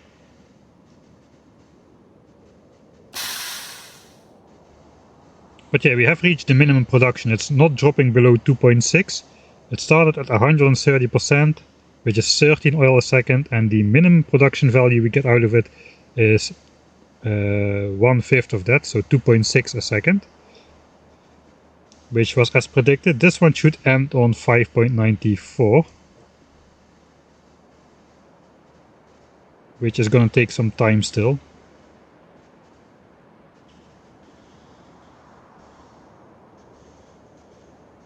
I'm here for all the tips, 3 months into the game, still learning. So 10% oil is 1 oil per second.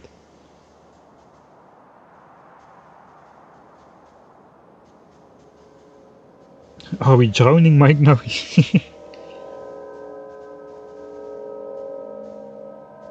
A small version of the nuclear you design. How do you mine uranium?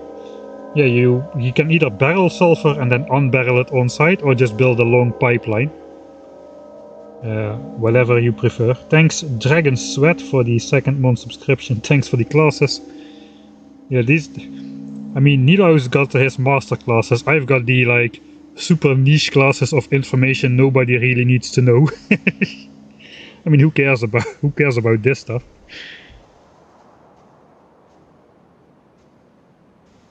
Right, we're getting there though. What did we predict? 5.94, so we're getting there. Okay, this one does seem to drop off at full speed. So now we get to 5.9. It should not drop further. Okay, it does not drop further. We have reached the minimum production. That means now we're getting a true flat line here. Maybe we can see it on the 1 hour graph. And it's not really clear. Let's keep it running. This is gonna just flat line now. And we're gonna have an infinite production of this 513 oil.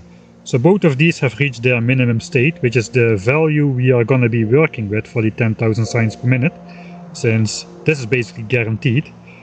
But we still got a few tricks up our sleeve. Yeah, this is a complete flat line now. You can see it, right? It just like goes down, and now it's clearly a flat line here. So we're gonna go with that. Alright, so we got a few tricks up our sleeves here. The first trick we got up our sleeves is speed modules. Normal ones, not the editor version.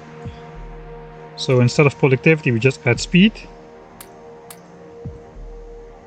And suddenly, if we watch our fluid graph, we go from 513 a second to 1000 a second. So let's just deconstruct one of these, because we know what we need to know from that guy. We'll take out the speed modules.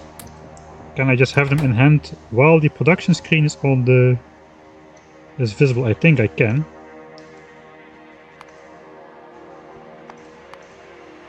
So producing 156 oil a minute from this guy, which is 2 oil a second. Now we just double it with speed modules. Instantly we go to 313 oil a minute. So while it still reads 2.6 oil a second, we actually are producing 5.2 oil a second just by adding speed modules. Of course we can still add speed beacons to further up that. Each beacon adds like 1 speed module worth of stuff, so we can double it again by adding 2 speed beacons.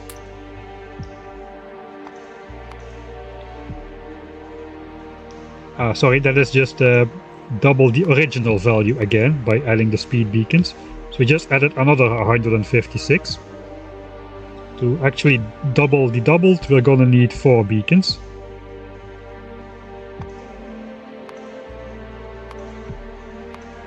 So now we are producing already 4 times the original value.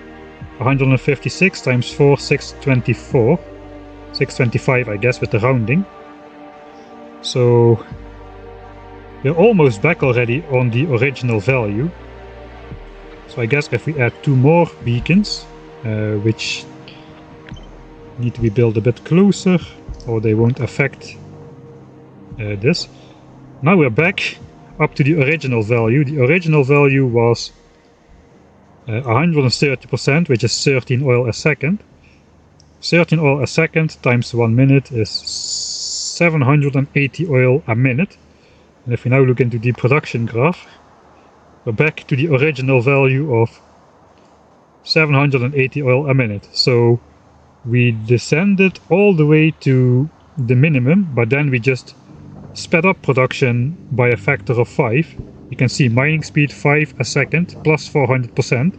That means 100% plus 400% equals 5 times the usual speed. So now we're back up to the original production, and it gets better.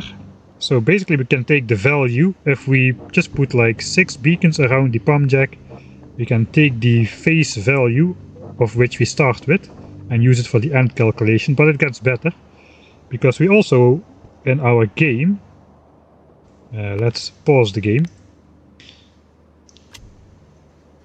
we also in our game have the possession over a nice technology which is called mining productivity.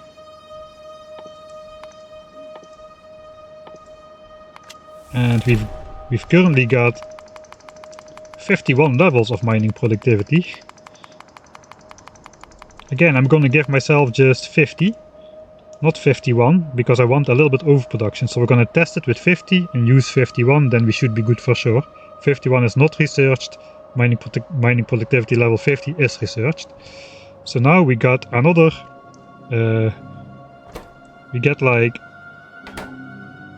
500% productivity bonus, which means we will multiply that production value by 6 again. So we go from 780 oil a second times 6, it's gonna be like 4.6 thousand, sorry, a minute. 4.6 thousand a minute.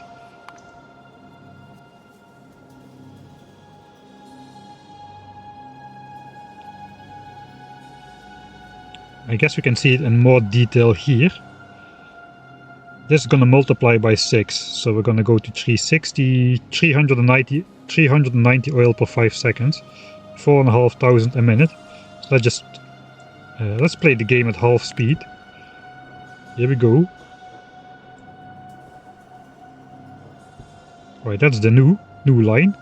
So we were at 745-ish, now we are at 4.7k.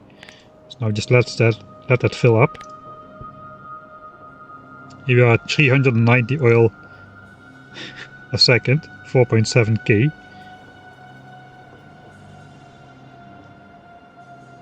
We can get a lot of oil out of any palm jack, man, because this is just a minimum production site. I mean, it reads now yield 26%. That's almost minimum. That's almost minimum production.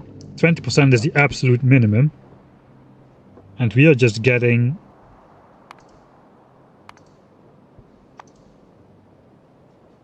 like 4.7k oil a minute out of there. 65.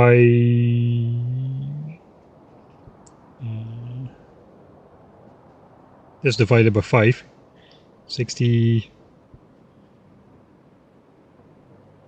78 oil per second out of this. So that is not a game-breaking amount, but it's not nothing. And in the game we've got way higher yields than this.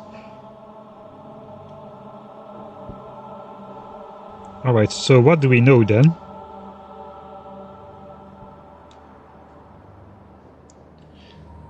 What we know is basically we can take the starter yield. Actually, if we don't put any speed modules or speed beacons, the starter yield is roughly gonna be...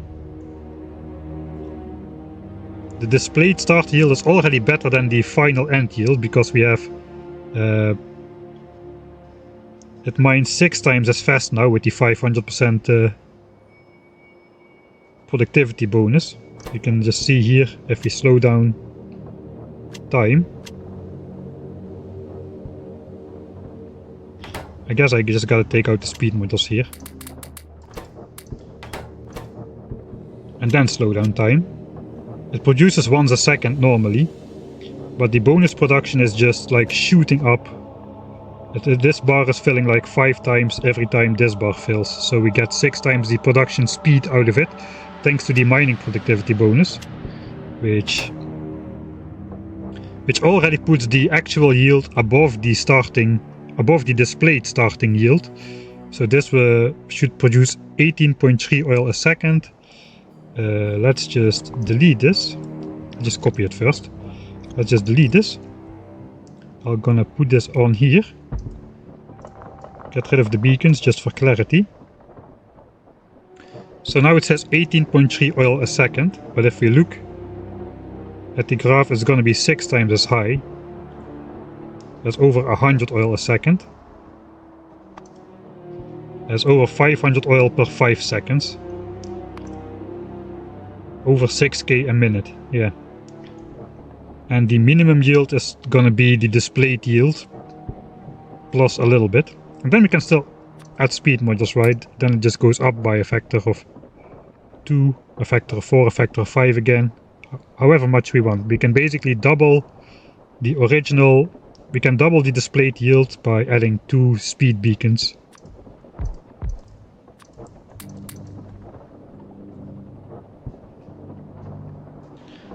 Alright, so we're gonna be careful for the actual game. So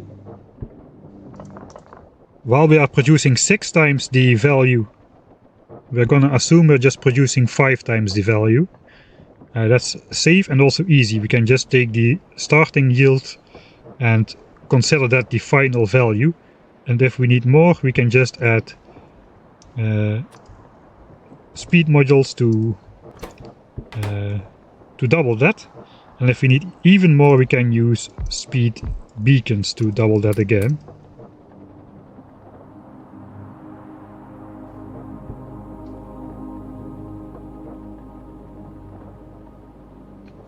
Alright, that is a lot of things learned. Let's go back to the game and check out the actual yields on some of these oil patches. Does the speed module speed up the percentage degradation? Yes. Yes, it does.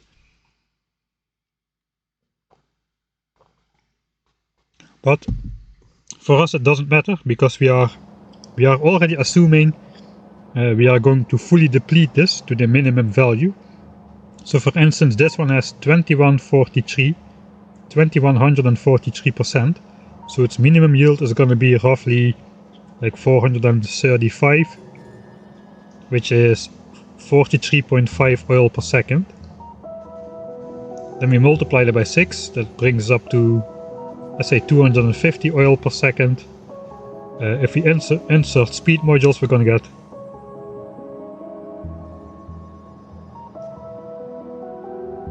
boy, that's a lot, man. So 240 oil a second at the minimum yield,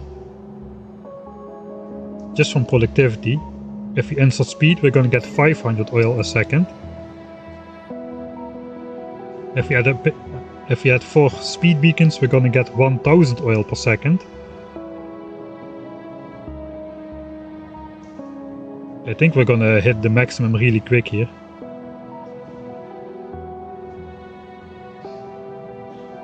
So just to simplify this, maybe I should just decide on an oil yield which can produce enough oil to fill one pipe with 1000 oil a second.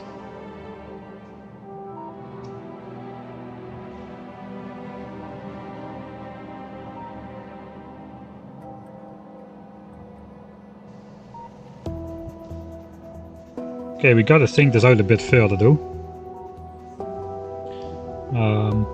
Alright.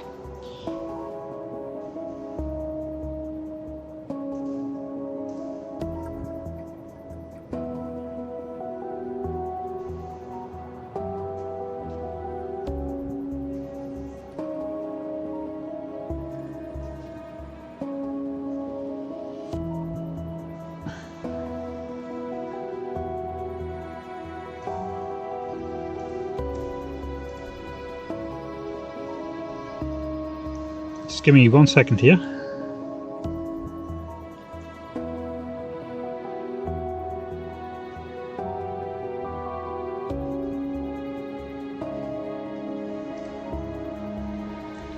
I have this somewhere on the map here, I think.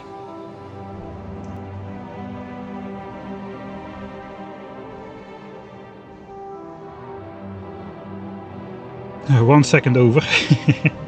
Thanks. Right here I got my 1000 petroleum gas per second blueprints. You can see how many refineries and how many of these cracking facilities we have going on, how many pipes, which fluid calculations needs to happen. I could use this if I don't have the exact value saved here, but it looks something like this. Not exactly though. I think we have like 1069. I think we use more beacons or something. I don't know exactly. Let me just quickly check. No, actually I use not so many beacons. 1, 2, 3, 4, 5. I have 12 refineries.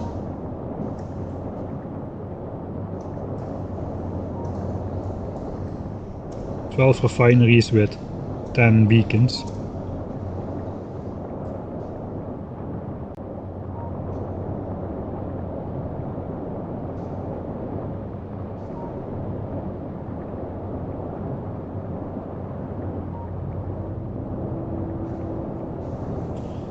I can't figure out what's going on.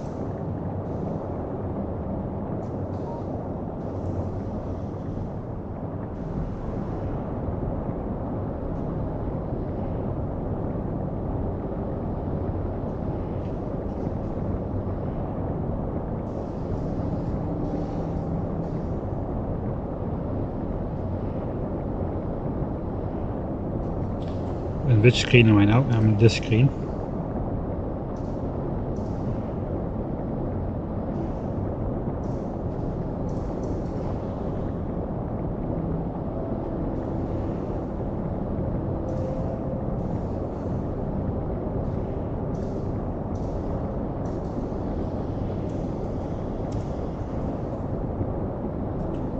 Alright, now it does want to show me for some reason. Okay, I have 1069. Okay, it's just counting all of these things together also. I have no idea what's going on here. Why does it say 24 factories, but then it's just 11 here? Never mind, anyway. Then let me check what I actually built. Okay, I should be back in the game, right? Yes, right. So what did I do? I have 12 of these, I have 17 here, and I have 5 here.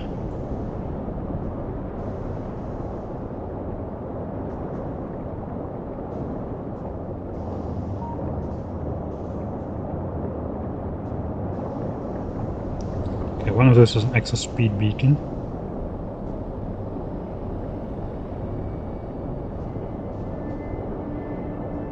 Right, I assume it's been a while, so I assume the value should be 1091. Alright, I'm wrong with 1069.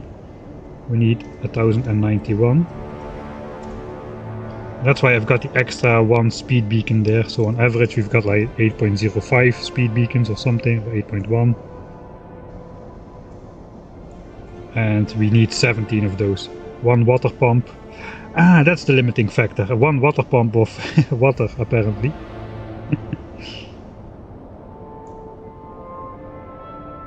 That's why I got the maximum of 1091, apparently. So yeah, we've got this going on. The thing is, if we switch to basic oil processing,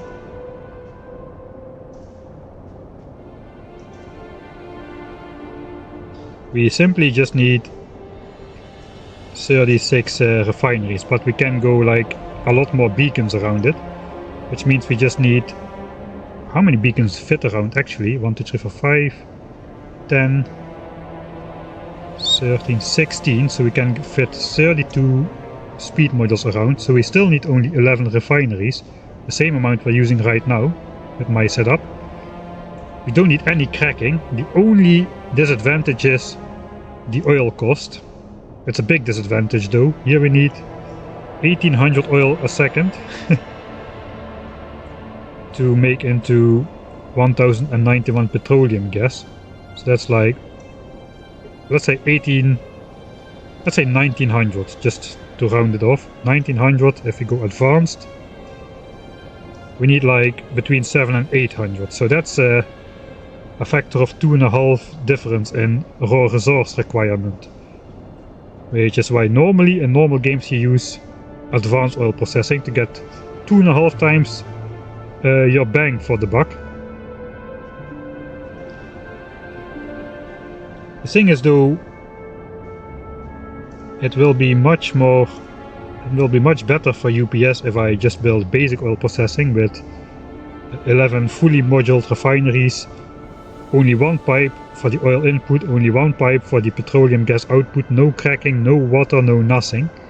That will be very convenient, very efficient. But we need to be sure we can produce enough oil.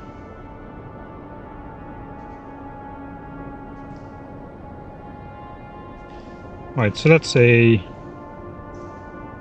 what we need for 1K. That is excellent. That is excellent. We can design around these values. That is just 10 refineries, exactly almost, to produce 1000 petroleum gas a second. That's insane that is so precise, but not exactly. I should set this to basic, I guess. How much do we get from 10 then? 1000.35.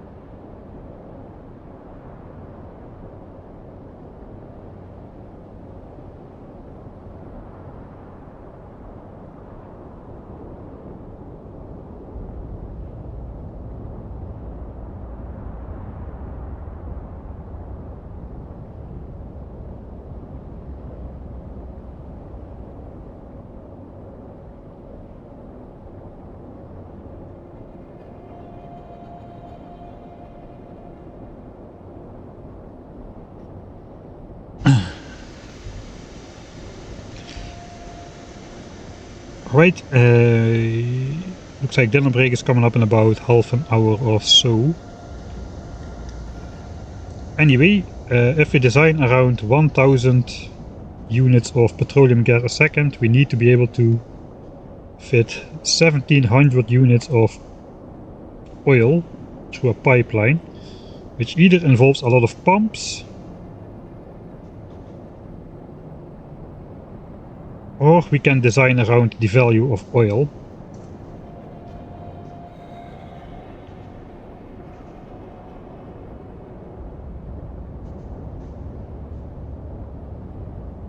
What if we have 5 of these? I guess, yeah, let's say, so one fully beaconed factory does like 100 petroleum gas a second.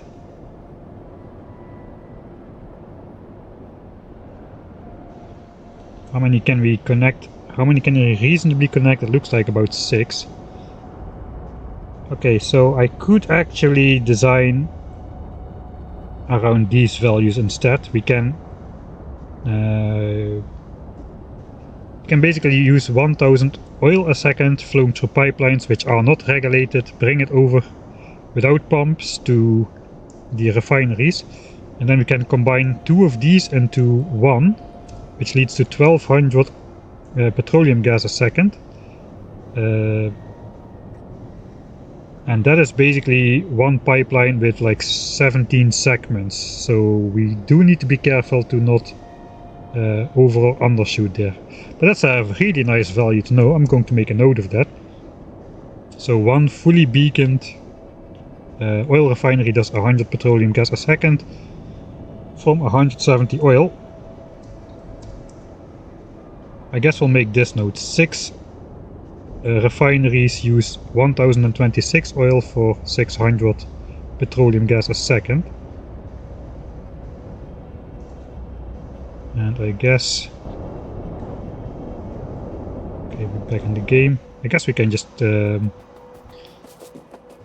we should test it out really. So let's make a save. Did I go into editor mode here? Did I go into editor mode anywhere? Oh no.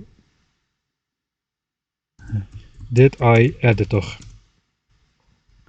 Right, if I did editor, I should not be able to do this without getting a warning. Okay, I get a warning, so I did not go into editor mode in this save. That's good. We'll go into one of these edit things just to, I guess we'll build the basic oil thing. I gotta know how that works before we decide how much oil to feed it.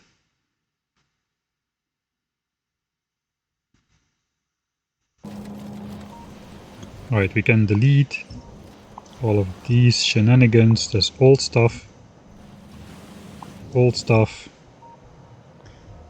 and here we just basically need oil.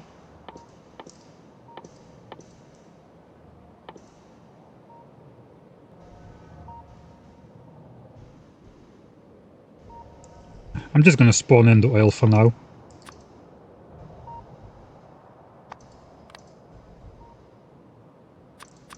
Infinity pipe, we're gonna use modules, refineries, I guess pipes, pumps, reservoirs maybe. Beacons. Let me first check if I got the amount of beacons around the refinery right.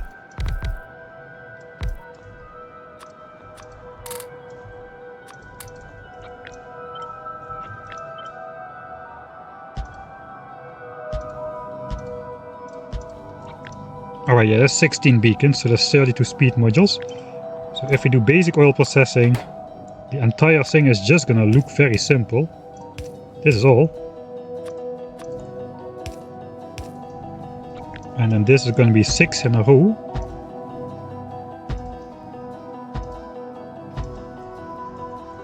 And I guess we can do another 6 like mirrored. Or flipped, I guess. Rotated.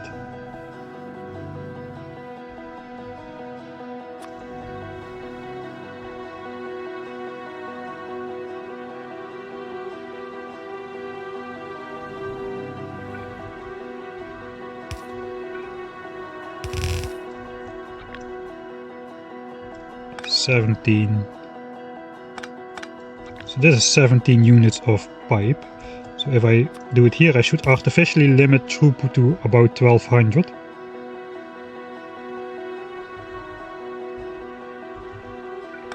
I can also measure that if I just put a pump here. We put oil in this pipe. And if we pump it out here again into an infinity pipe, which does do nothing. Now I can see the maximum throughput of these pipes. Speed it up a bit. Okay, it looks like we are going about 1100.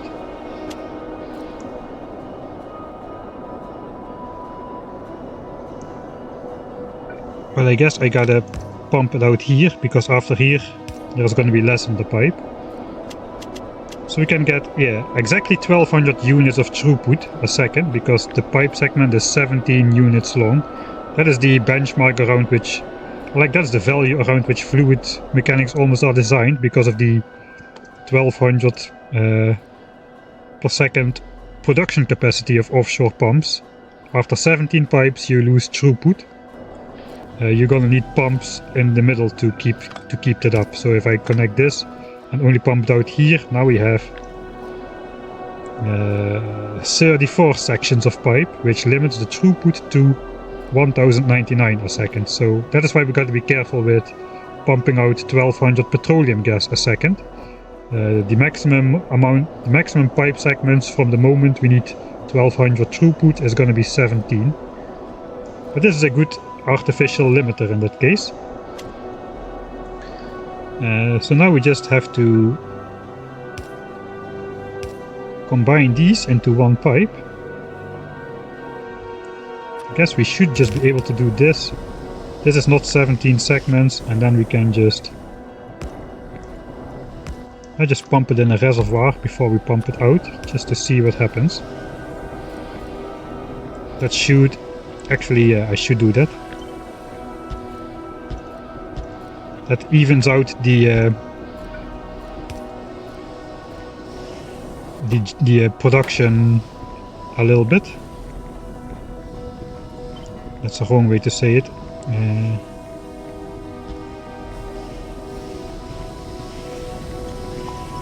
Okay, let's get rid of that pumping out. So this is, if we try to read this pump, it just goes up and down all over the place, because these things just produce at random intervals. Do we have mining productivity 51 actually? Yeah, we do. That doesn't really matter since we're spawning in the oil anyway. But yeah, we are pumping 1000 oil a second into here, 1000 oil a second into here, which is the amount we predicted. 1026 oil on average to keep 6 of those going. We should be producing 1200 oil a second, which is 6000 in 5 seconds. Which is 120,000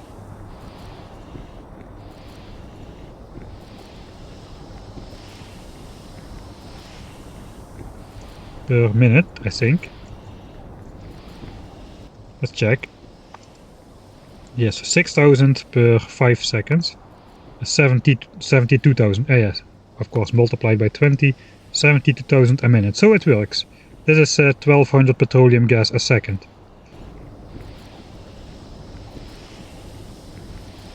So yeah, what I say is this produces like in janky steps. So this pump's reading is all over the place, but fluid flows quite slowly through these fluid tanks naturally. So this pump will have a very stable reading of 1190 a second. It's still going up. I guess it's gonna reach 1200 and stop there. So yeah, now we get to 1200 eventually. So it is exactly as predicted. Which is good. I like it when stuff is that way.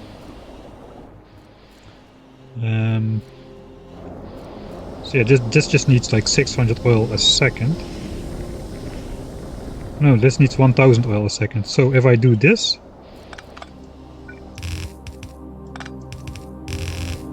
and I make way too long pipe, then it should no longer work.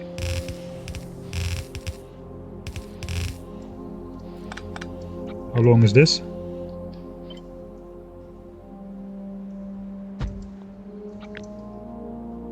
.300 units of pipe. Yeah, I think that should drop us below the capacity. You can see the oil flow. Alright, and now this goes down. So we need like 1026 oil a second, but this is just gonna drop below. The throughput limit of this pipe length is only like 700 units a second. So we gotta be a bit careful to not go too far out of whack. But if instead we do this right here,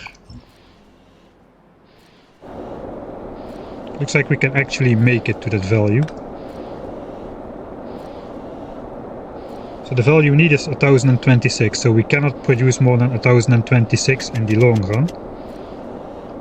But this is not dropping below it. The pipes are full, and that is why we are dropping here. So this is exactly right. There's the same production as this pump, 1026.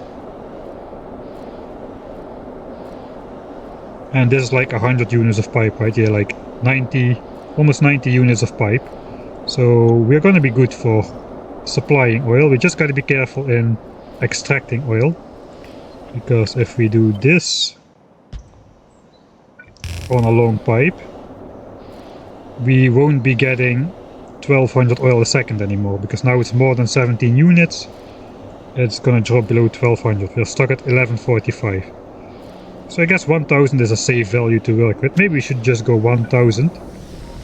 Just cut off this and use this as our 1000 fluid a second, and in special cases we can just add it and go 1200 oil and be careful about piping it out. But in general, 1000 petroleum gas a second is as easy as this. I'm not sure if I even want to make a blueprint.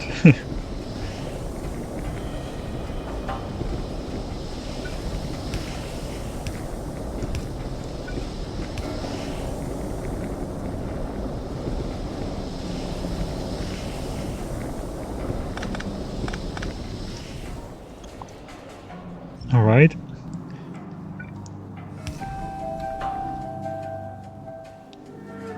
So if I do want to make a blueprint, I probably want to rotate these then, so that the oil is coming in.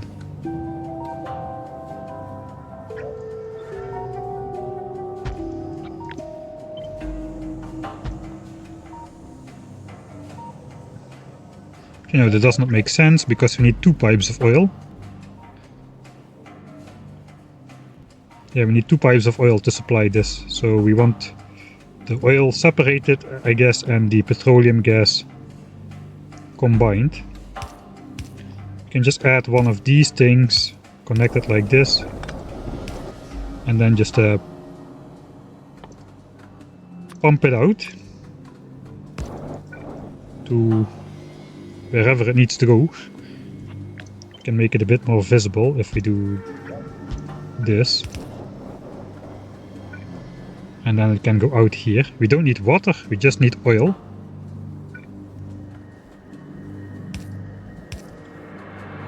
We can even do stuff.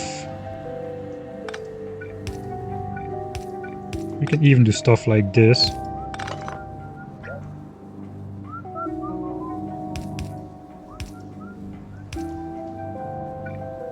And bring the oil in next to each other, something like this. I'm not really sure how we're gonna use this yet, but this seems like usable. Let's add on this again. Just gonna make a blueprint for now, which is 1200 petroleum gas per second from 2 pipes of 1026 oil per second, or 1000 petroleum gas per second from, let me just quickly put it in the calculator, 2 pipes of 855, 2 pipes of 855 a second.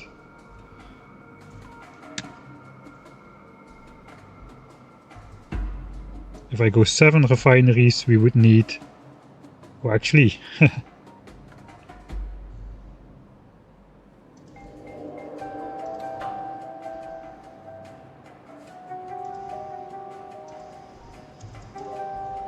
$1,400 bed gas a second from 2 pipes of 1197 oil per second. So that's kind of the maximum throughput. After this, after 1200, the throughput drops off very fast. You need, like, if you have 2 pipe segments, the throughput is 3000. If you have 3 segments, it's already 1500, I think. No, 2250. With 4 segments, it's 1500. And then between 4 and 17, it drops from 1500 to 1200. So it's something like that. It's very weird. So I'm just gonna save this like this for now, and we can make definitive blueprints once we will actually build them. But this is a good starting point.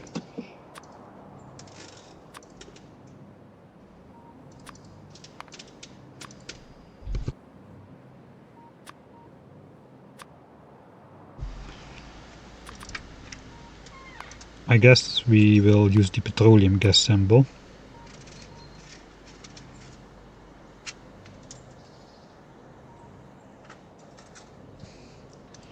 So let's do the generalized description. 1 oil ref equals 100 bed gas from, and I forgot again, 171 oil. That's the baseline. Alright. I think we're going to use basic oil processing because this is way less calculations than the thing we have already, which is this. Of course, this is not optimized for like beacon use. This just looks nicer.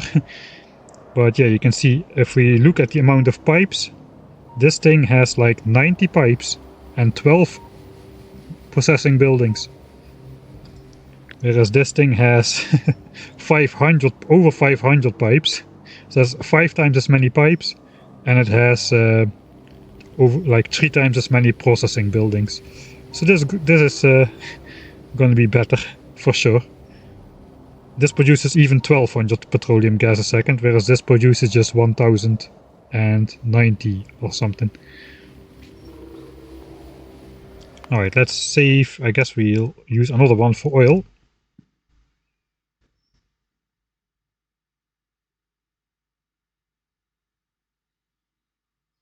If your dog farts, is that also petroleum gas? I guess if you've got a cow, it's kinda close. Right. I got my dinner break coming up pretty soon, so I need to find a scenic shot. I don't have anything scenic in my actual save game, I don't think. Let's go. Is this? Let's go here.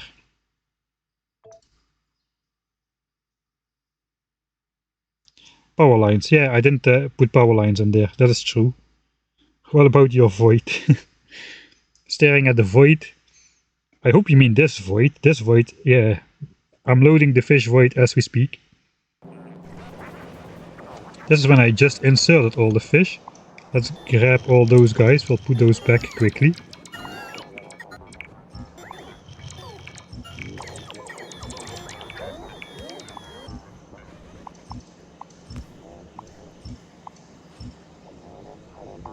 No, you don't. But that's a lot of fish already.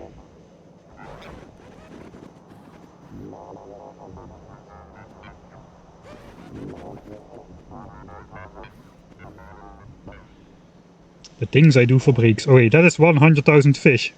Yeah, you got it. Where is the 100,000 fish?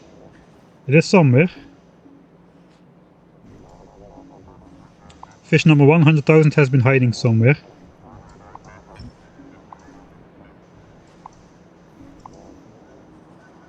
Oh, they're down there somewhere.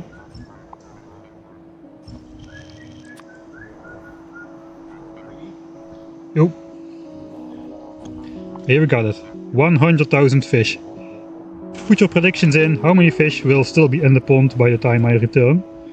Meanwhile, I'll switch off this.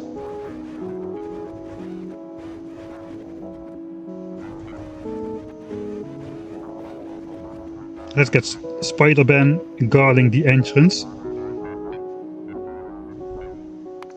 I'll just actually make another save game.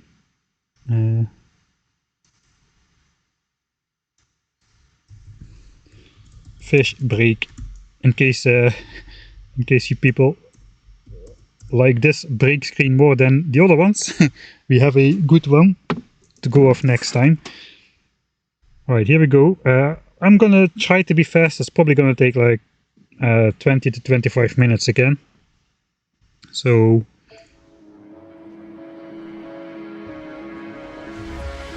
I'm actually gonna get out and I'm gonna stay over here so we can have just a little bit more scenic. We may catch a glimpse of a rocket still. Alright, I'm going to eat and I'll see you in like 20-ish minutes or so.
Alright, that doesn't look too bad yet.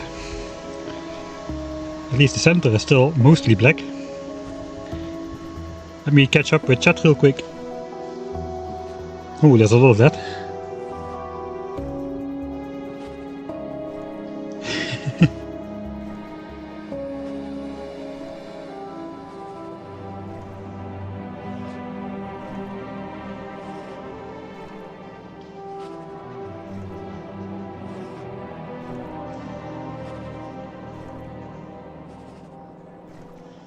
So about the oil stuff, barrels, I don't really think so.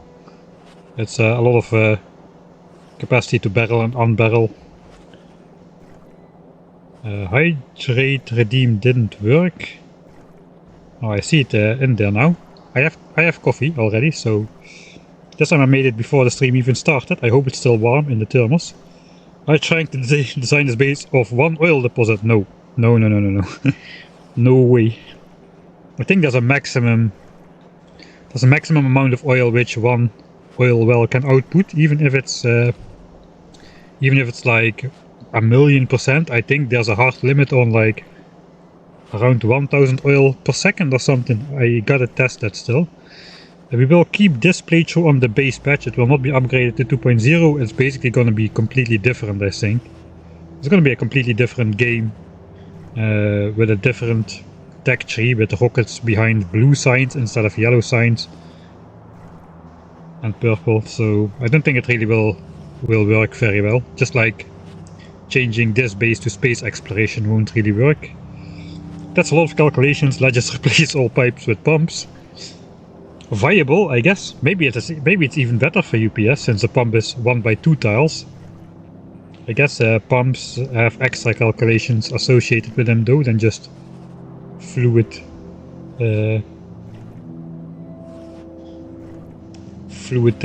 passive fluid transportation.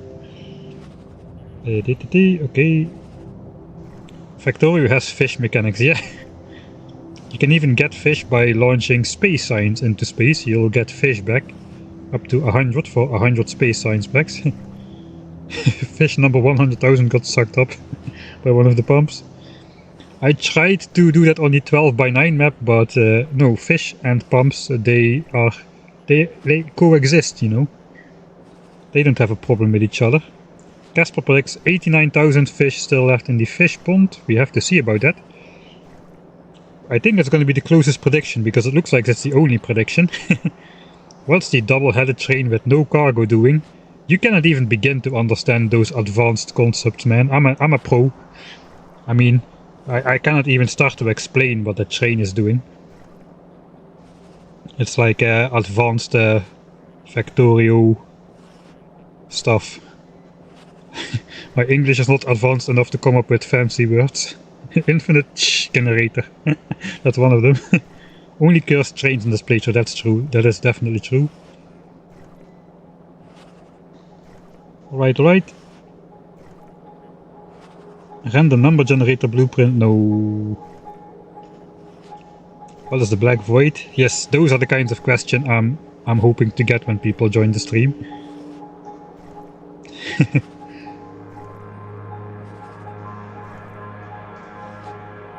Okay, there's a lot of chat. I'll just quickly read through instead of responding to everything. Some stuff. Have you ever done C block? No, actually. I watched Doshington's playthrough of C block and I decided it's probably best if I don't get sidetracked on doing one of those things, especially not when I am supposed to be editing Warptorio. I'm so glad I got the penultimate episode out on Patreon now. It's gonna be on YouTube next Friday.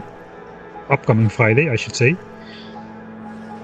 But yeah, this one was particularly hard to edit because of it's a combat episode. Combat episodes always are very hard to select what should be shown, what should not be shown, the way you should show it. It's a little bit repetitive, so you need to add some like zooming and stuff to make it interesting, or some other additional edits to just to keep it interesting instead of just blowing up biters for 30 minutes non-stop.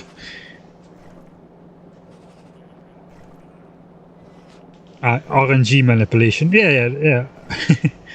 I can get behind that. For me it's scaling, says SDB. C block scaling. I guess, yeah. I guess scaling is... you can practice scaling by building a 10,000 signs per minute vanilla base, I guess. I think my playstyle would fail on C block, since there are so many different recipes which everything is used for a lot of stuff, and a lot of stuff produces a lot of byproducts which need to go to other places, and basically that is where a train base really shines, because basically all a train system is a multifunctional belt, a multifunctional two-way belt with very high but not unlimited throughput. That is basically what a train network is. Like a organized sushi belt of some sort. I think the trains really shine in C block because of the way the mod is built up.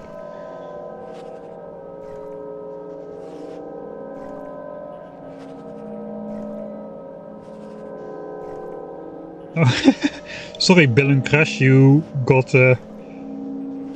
blocked automatically for hate on women because of the word slag, but it's just in the context of slag slurry of C block. I didn't even know slag was a slang for a bad word. Yes, I just caught it. There's a ton of handcraft. I hope only in the beginning. Byproducts, I don't mind byproducts. They can be quite fun, but not if you just have to burn them up, you know, or like store them somewhere. Like space exploration has got the stone byproduct everywhere. You just turn it into landfill, put it into a chest. It's not really that interesting. Not to say that space exploration doesn't have interesting byproduct stuff, but the pooping out stone everywhere is not one of them. Alright, I think I slur in 1920. Alright, yeah, I guess evolution. Alright, I'm gonna get back to the game. Let's first check the amount of fish which is still present in the lake. We had 100,000 fish on the map, and currently we've got 78,000 fish still inside. So congratulations, the 89,000 prediction is the closest, and the only prediction I read in chat. You win, I guess, bragging rights for this stream. I didn't put the fish back in the pond, I just loaded that save, but man, 20,000 fish have already escaped. Let's check the total count. Yeah, 100k still. As soon as we miss one fish, there's 99k. So yeah, exactly 100k fish, or 20,000 entities, because every fish counts for 5. Look at my cursor going crazy. And you mouse over, don't know which fish to select. Anyway, enough of that. Let's go back to the real save. I think it was Did I Editor. Great save game name again, I almost missed it. I almost went back half an hour. I wanted to run the simulation at 2 times speed, but then I thought perhaps it's best if I don't try to fry my computer as hard as possible for half an hour straight. Did I editor? I did not. Right? Yeah, I did not. Okay, now I need to load again because I tried it once. Second load should go faster. I promise. Alright, let me get back this stuff. I'll pour myself a cup of coffee.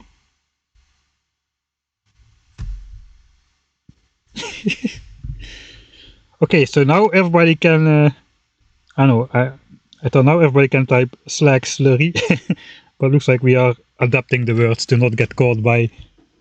Man, you really have to be good at English, man, to make sure you don't say anything wrong. Alright, let's get the coffee in the cup.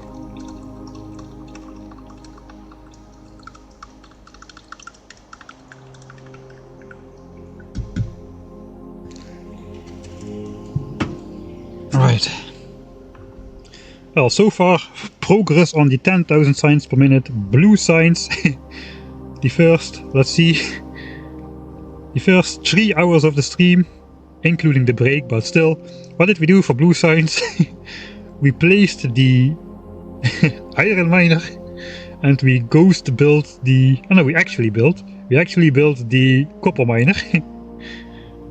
And after that we did a bunch of stuff trying to decide about oil. So yeah, for sure we're gonna finish that in this stream. We might. I think things are gonna speed up now. All things considered. Alright, so we got our blueprint. The blueprint, did I actually put it in the book? I'm so dumb. At least it's still built over here. I put the blueprint in my inventory in this save. I think it should still be there. Okay, we're having some loading issues here. Guten Abend, Micha der Stricher.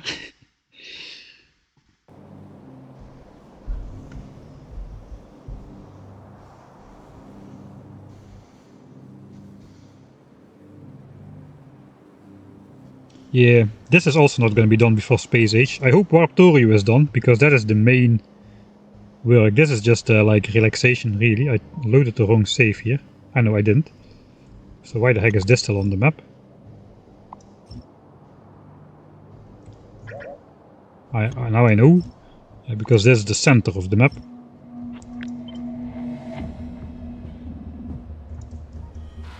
Alright. We're gonna save here. I should have it in my inventory, right? Yeah. I forgot to put it in the book. The 1K... This is like... So every refinery, for if you just joined, every refinery can make 100 petroleum gas a second with basic oil processing. So it's quite easy to build and scale. You just need to remember...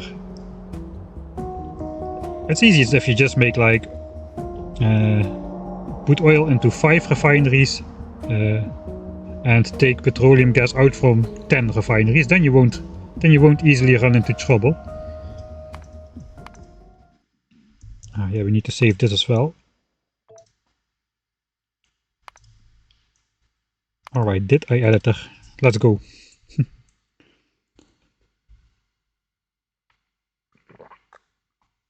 Yeah, something like this, out of context, is completely fine to say, right? Positively excited to murder the natives of the entire solar system. That is way more acceptable than the word slag slurry.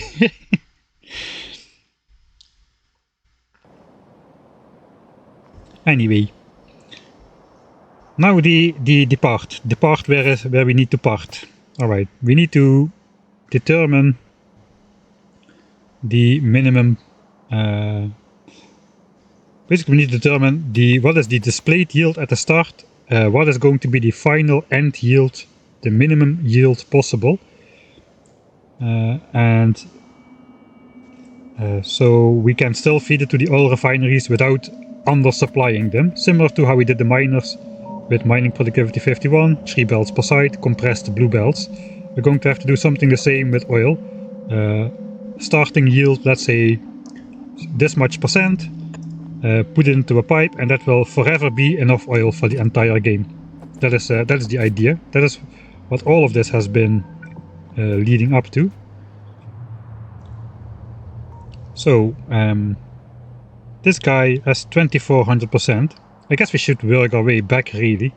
So if we got like 1 oil refinery, let me just grab some stuff so I can illustrate some stuff. One of you guys has oil stuff, I know it. Alright, so we have an oil refinery.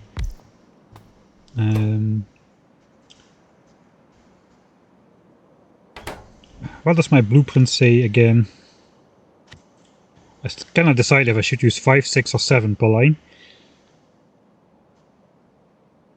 Let's try, let's see, how much do we need for... Let's go with 1000. 1000 is easy. But 1000 is slightly not enough for 5 of those.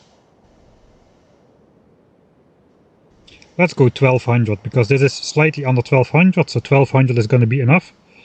And we can make 1400, but this is also annoying. Okay, I have an idea. This is a bad idea though. But what if we just look here? I mean, blue science is is probably the science pack for which you need the least oil. Let's just open sulfur in a new tab. And I guess plastics for red chip in a new tab. We're going to be making 6 belts of plastics. Okay, something happened here. Oh, yeah, okay. We got, of course, off-cam. Why not off-cam? We have created 2 million solar panels. We have finally created enough solar panels to fill in the entire field. Looks like this is actually done, so while I am at it, I should probably send the bots out again. Okay, now they're gonna be coming in from the sides. Because they are no longer in the center. So the first 8 stamps are the most important. Then it's whatever, really. Let's just try this for a change, just to see how it will function.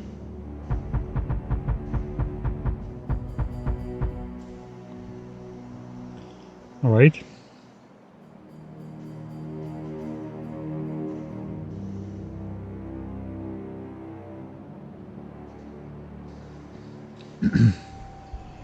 Wait, I got sidetracked again, didn't I? Why am I watching this? We are doing oil stuff.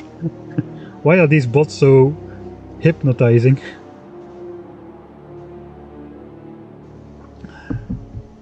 Well, they're all gonna end up at the same time, at the center.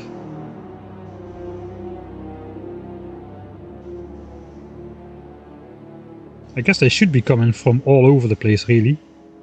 Eventually. From all over these edges, I mean. Since that's where they went to settle down. Right, first bots are gonna be arriving. Still got 89,000 solar panels here. Is that enough to place what I just placed?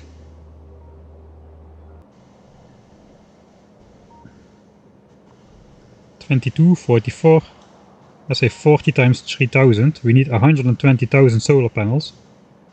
Okay, I don't have enough solar panels to fill it in, do I?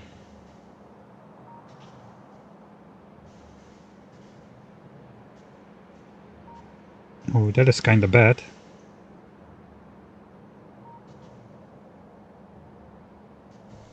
Alright, I can still salvage that. Wait, let's just copy this entire row, just see how much is in there. Yeah, 60k. Alright, so I should...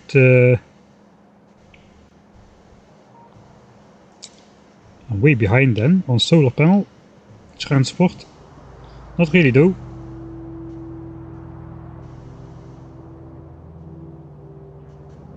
Yeah, we just don't have the solar panels yet. I was gonna celebrate, I have 2 million panels. I have to be quick about this a bit. So let's just do entity ghost.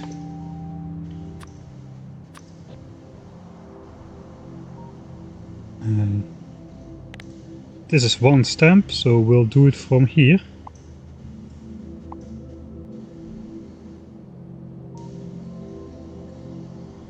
I'll just place the corners.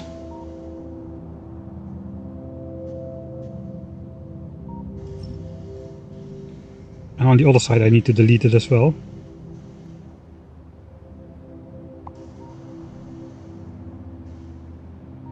Or we're going to have we're going to have the message that the bots don't have enough items all the time, basically. Alright, so now a lot of bots are gonna go back to sleep, but that's okay. Instead we'll just do the corners then.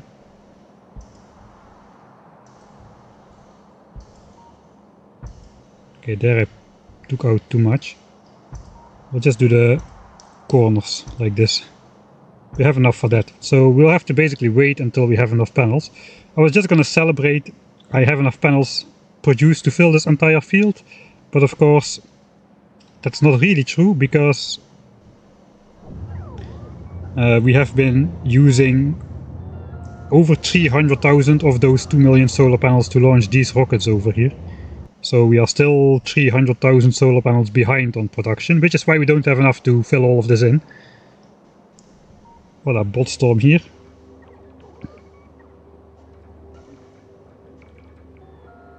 Anyway, focus. Oil. Hey, refinery. Yeah, we were doing something with refineries. Alright. So, if we need... We're gonna design around 1200 oil input a second. We want 1200 oil a second. 1200 oil a second in a pipe.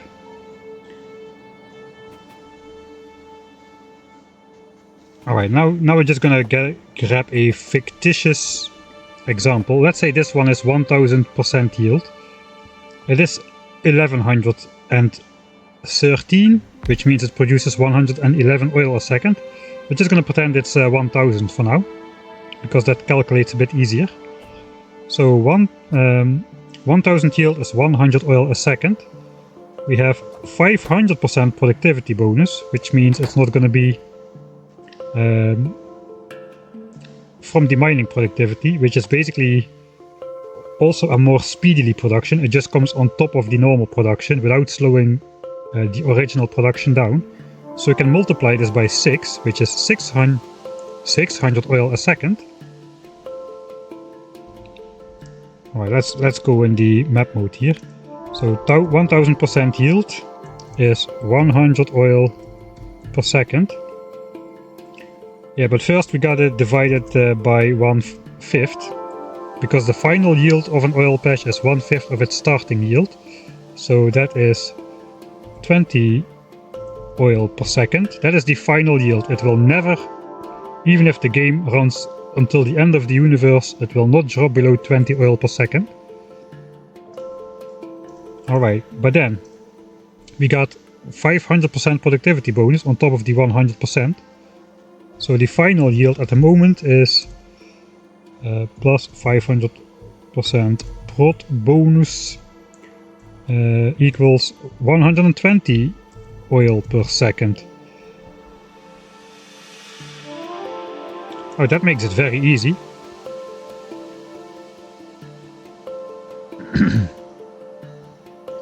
That makes it very easy. Because our goal is 1200 oil a second, we basically need 10,000% oil for one pipe. And this patch is... so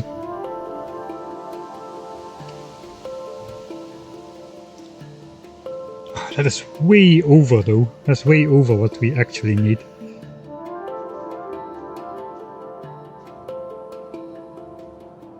Should I take into account that we're going to be researching more mining productivity with the 10k SPM base, and it takes like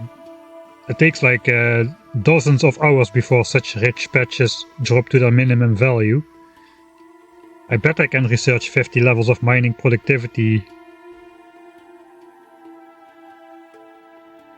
for another 500% bonus, doubling the final yield.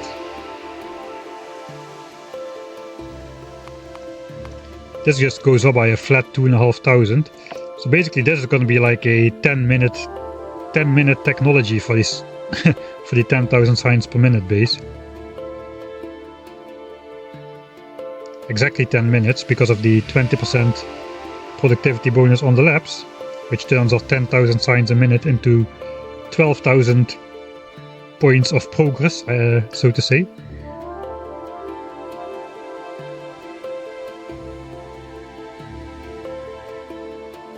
And I guess mining productivity 100 is just going to be roughly twice as expensive as this, since it just goes up by a flat 2,500 every time we research the next one. So because we got to level 50 on this cost, level 100 should be about twice as expensive. So let's say 200k on average, just to be sure. No, let's say 180k. A 180k tech takes 15 minutes to research, and if we need to research it 50 times, it's 12.5 hours to get to mining productivity level 100.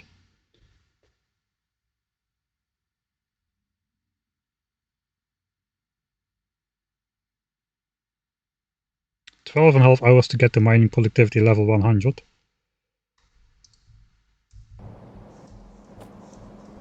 Um, 10k SPM base is 12.5 hours to get from min prod 50 to min prod 100. Approximately. I guess we're just gonna make a new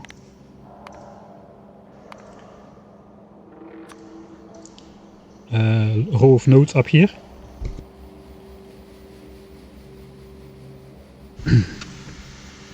But that's very reasonable. My pump jacks are not gonna go down in 12.5 hours. It's gonna take way longer, especially the richer they are. It's gonna take progressively longer to reach the minimum production.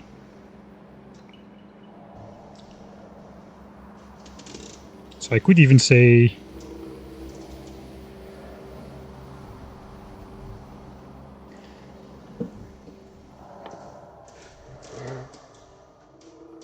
I should think about this a bit more. Alright, but if really this is not important for blue signs per se, since blue signs is going to be smaller.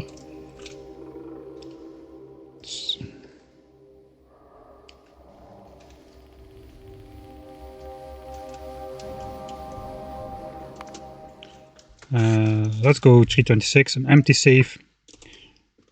Just want to verify the cost of those levels of mining productivity.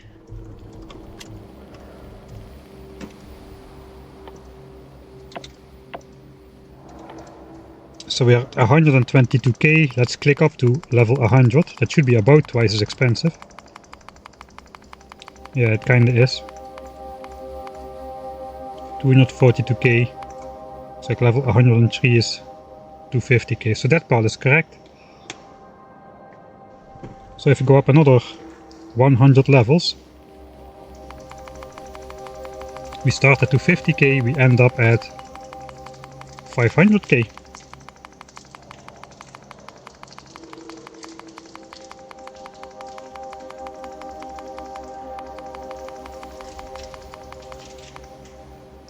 So yeah, we end up at 500k.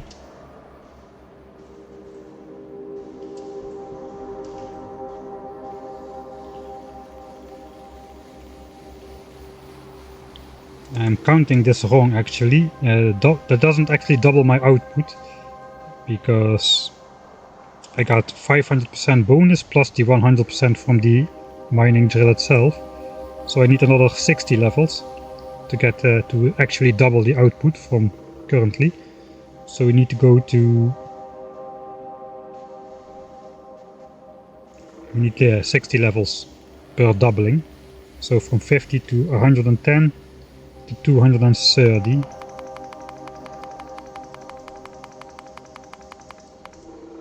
So we are about, let's say, about 600k science in the end. So let's say the average cost of one of those technologies, since we're starting at 120k and we're ending at 560, it's going to be 340k science to quadruple the final output. 340k times 180 levels. 340 times 180.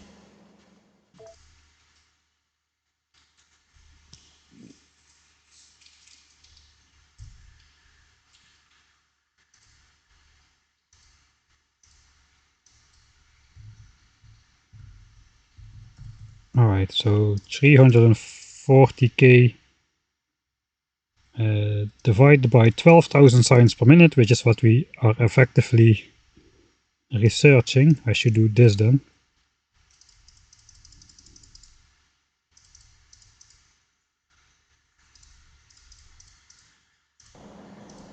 That equals 28 minutes. So if we divide it by 60, that equals this many hours, almost half an hour per level. And then we need 180 levels. That's 85 hours.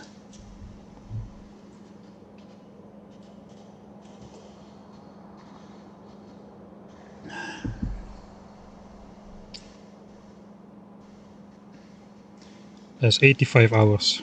Haha.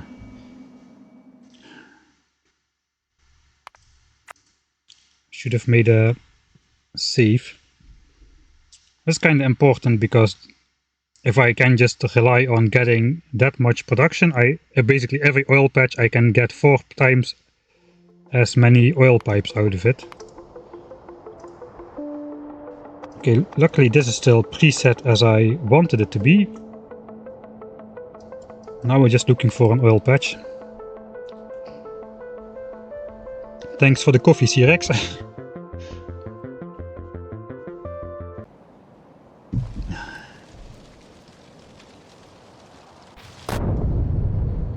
Alright, we do want to go out a bit.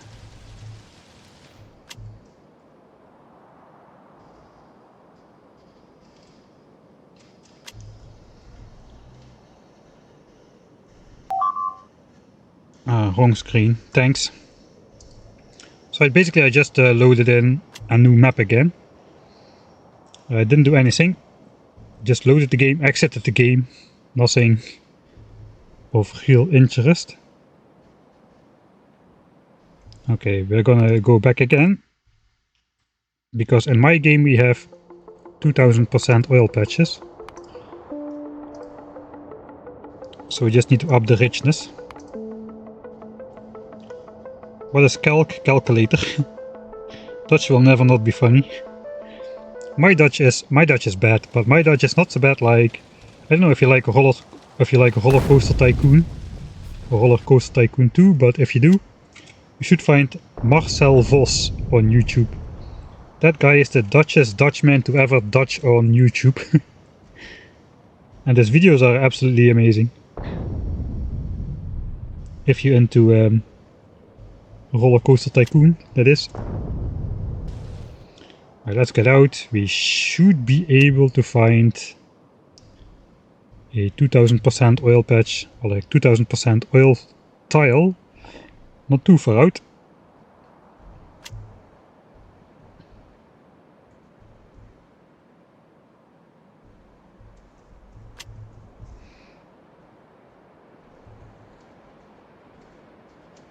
Alright, this is 2196%. Actually gonna pause the game here. This is the timescales we're looking at is not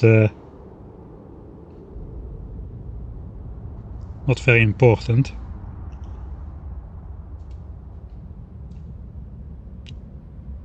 I just want to measure how long does it take for this to go down to minimum yield. I want to do it a bit smarter though. So the starting yield, let's say the starting yield is 220 here. Start 220, that means the end is 1/5. End is 44 per second. It does go down linearly.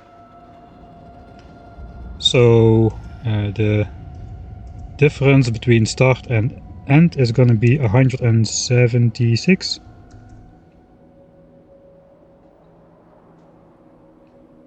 Per second.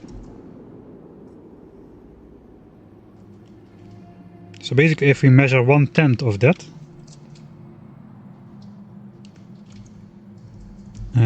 it should go down 17.6 per second is 1/10 of the time it goes down.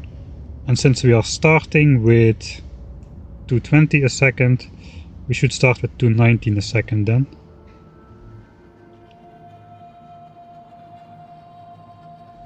The actual start. We can look when it drops to 218.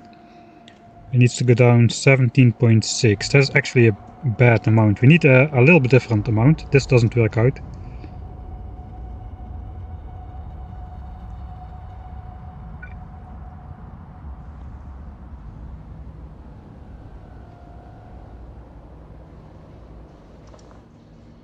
Alright, let's... Oh, there's another oil patch here, which is richer. 15.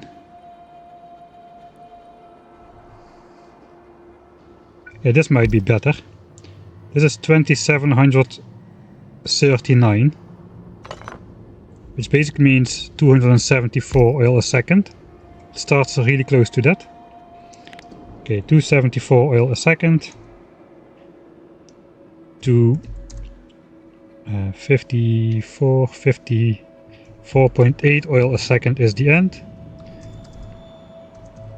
So that's a difference of 219. We're gonna round this to 55. We're not gonna round it. 219. So every time it drops 22 oil a second. So a drop of 22 per second equals 10%. Depletion time.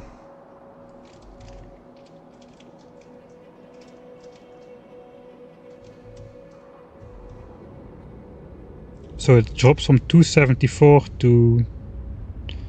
It starts at 273.9. So it's basically 274. We're gonna drop 22 a second, so that is...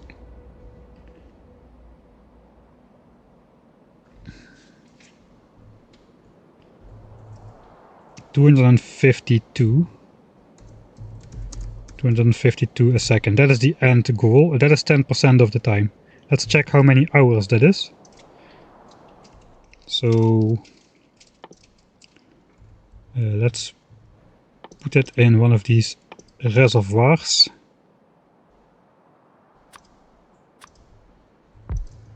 And then pump it out with a pump. We do it in a reservoir, not directly in a pump, because a pipe can only contain 100 oil, so 273 a second is going to overfill that pipe. Alright. I'm also going to put like speed modules in there.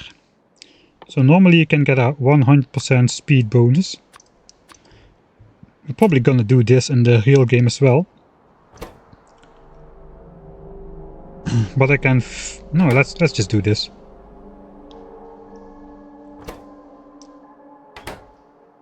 Okay, so in the real game we're gonna have a mining speed of 2 per second. If I put like the map editor super speed modules in there. Now it's gonna go 6 a second, so that's 3 times faster than it would be in the base game. Kinda do not want to go further than this, but I'm scared I may overfill this.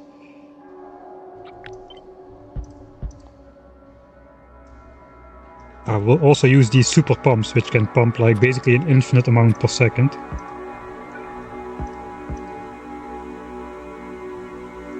Alright, then we'll put a substation there and we'll put an accumulator there.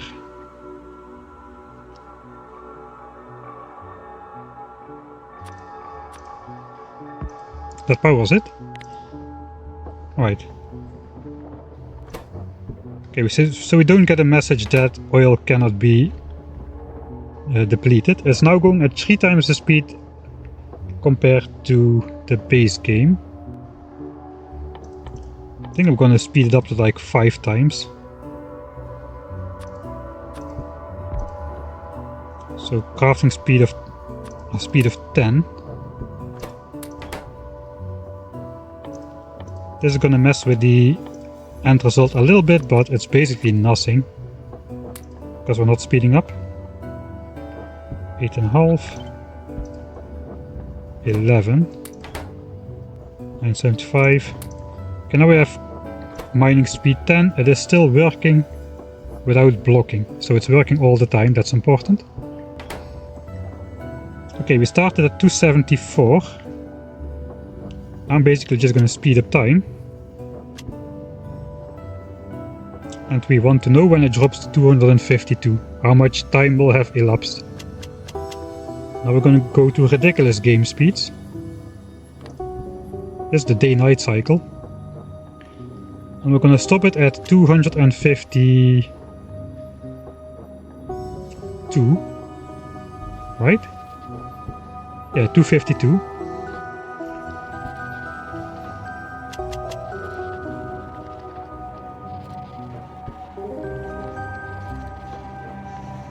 59, 58, 57, 56, 5, 4. This is gonna be 10% of the time it needs to reach 0. Or like its minimum state. Okay, 252. Stop the time. That took almost 2 hours. And we're running it at 5 times the speed. Basically we're running it at 10 times the speed. 10 times the speed of an unmoduled pump jack. It now mines at 10 times per second due to the modules. If we take those out, it mines 1 time per second. So this took, let's say, roughly 12 hours to deplete 10%. So 12 hours to deplete 10% means 120 hours to deplete everything. So if we use unmoduled pump jacks, it will take almost 120 hours to fully deplete the oil.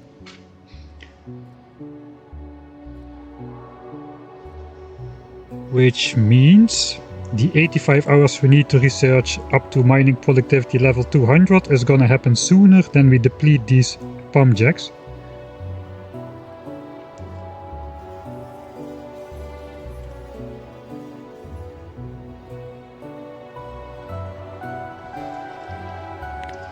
So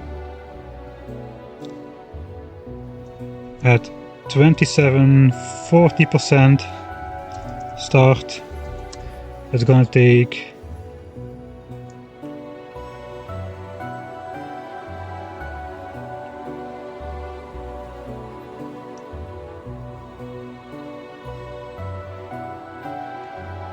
(100 times 1 hour 50).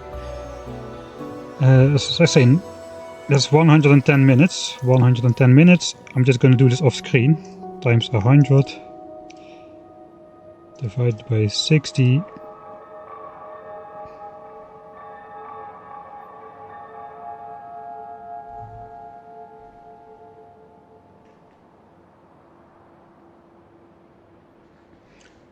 Right. Man, this is a little bit hard to figure out. Alright, it took 1 hour and 50 minutes.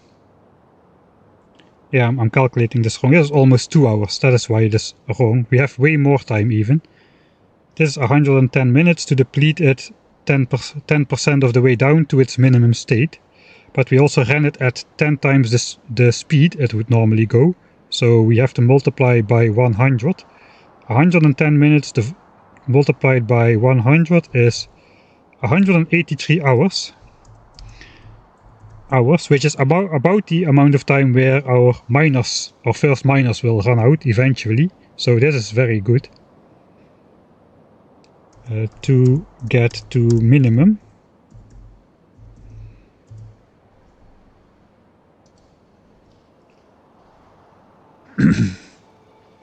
We can even use speed modules in the pump jacks then.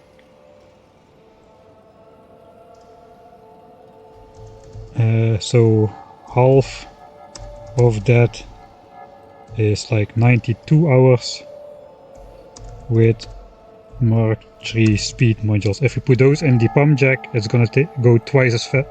It's gonna go down twice as fast.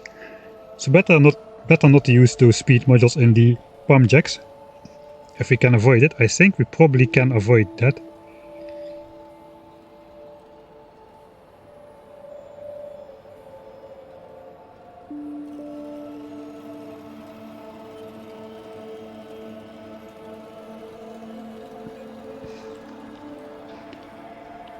Right, yeah, so we can do that.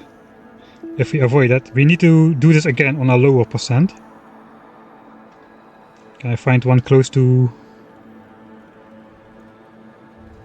1000%?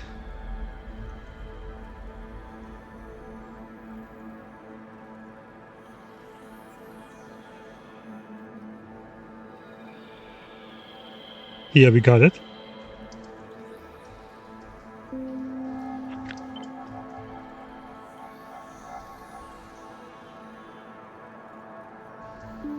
I think all the way in the beginning.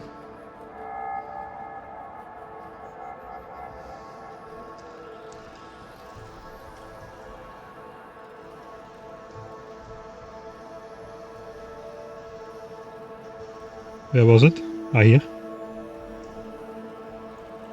I just want to know, can I do the same on 1000% POM jacks? That could be a minimum yield we can use.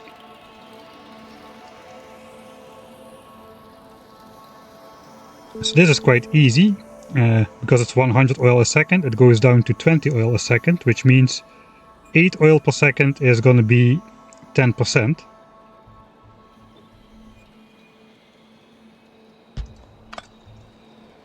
I'm going to progress time without doing anything to exactly 2 hours.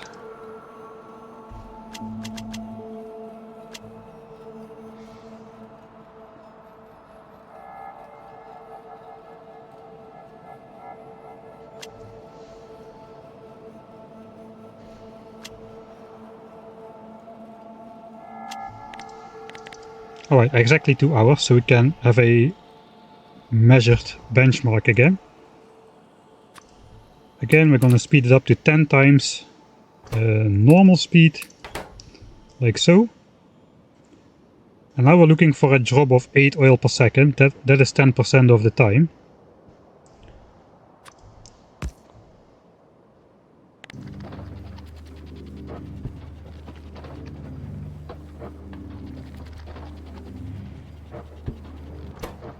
I should actually simulate the productivity bonus as well, really.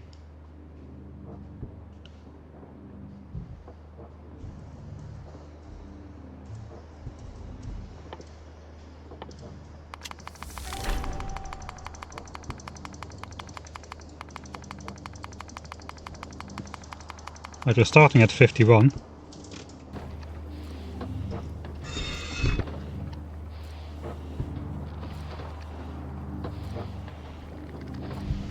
So we're starting at 51. Is this still pumping all the time? It is. Alright, that's good. So it is still going at 100 a second. Now we're just speeding up time like a maniac again. And we are waiting for it to reach 92. Basically exactly 92 oil a second.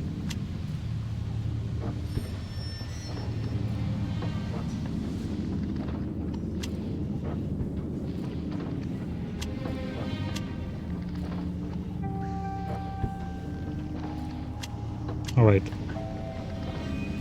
So that took, let's say that took 40 minutes. That is a lot faster than the other one, that took 1 hour and 50 minutes. 40 minutes times 100.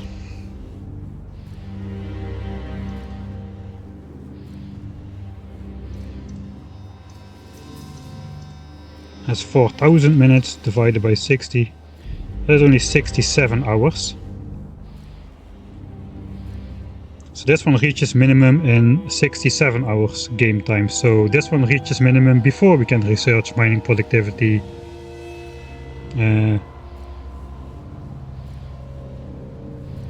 Before we can research mining productivity 200 something. 230.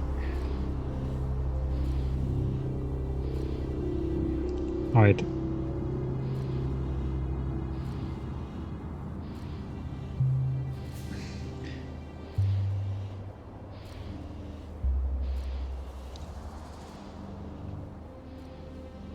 But even at 1000%,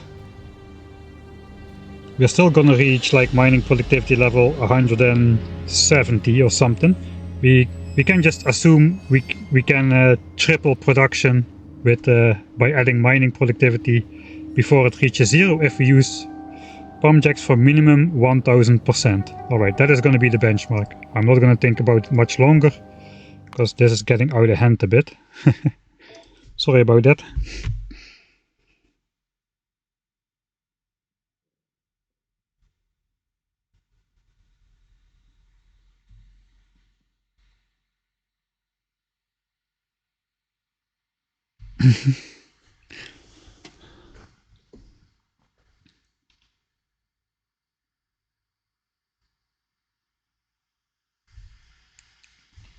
Alright, some of those things I like to figure out off stream, but this kinda hit me at an inopportune moment, and it suddenly had to be figured out before. So 1000% takes 66 hours to reach minimum.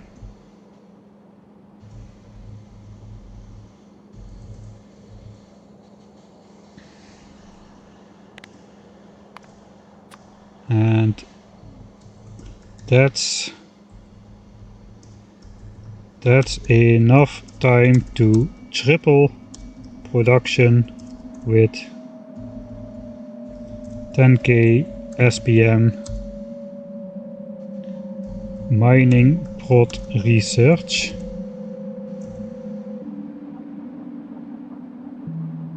Before oil runs out. So I'm not going to go like through hundreds of hours of 10k SPM once it is built, but I still would like to imagine the base would keep running fine after I stop playing, basically. Alright, so we can assume triple the amount of production we currently have. That is important, because now we're back to here. Alright, did I put a tag here? So 1000% oil equals 100 oil a second. It ends up being 20 oil a second.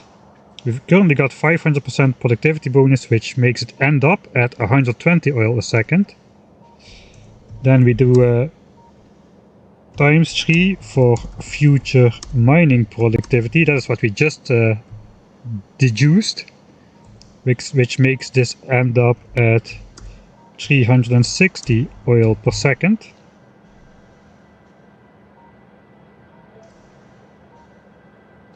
Alright, but I cannot use speed modules in that case.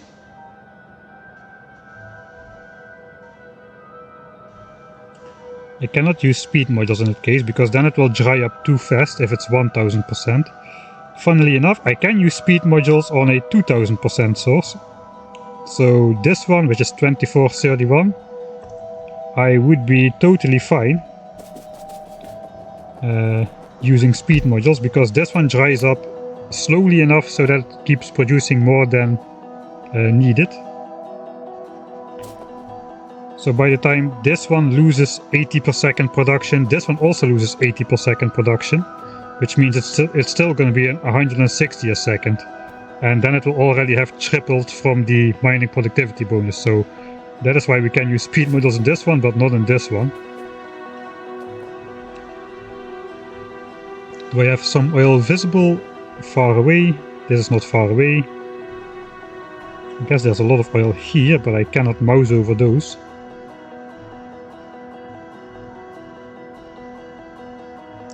Are you kidding me? There's some oil here. This is a distant oil patch. 8000%. This is really distant though.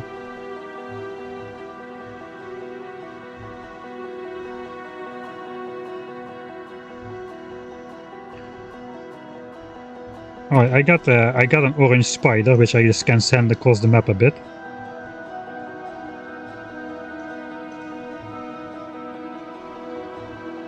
So we can check the yields of faraway patches. Because we're gonna build purple and yellow signs and space signs up here somewhere, we are gonna have higher yields of oil. I'm just wondering, will I have enough 2000% oil spots so I can use speed modules at all time? That would be beneficial. I kinda think I can, because these are all incredible, like 8000%, 3000%, even the edge ones are like 2000%.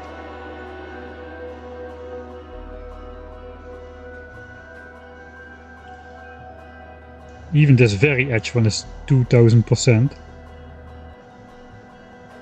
So that would make things a lot easier. I could even speed it up with like beacons as well.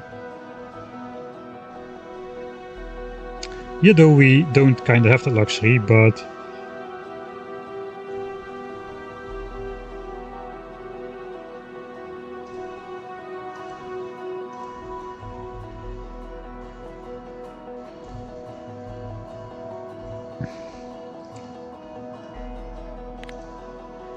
2000% oil can speed mod 3.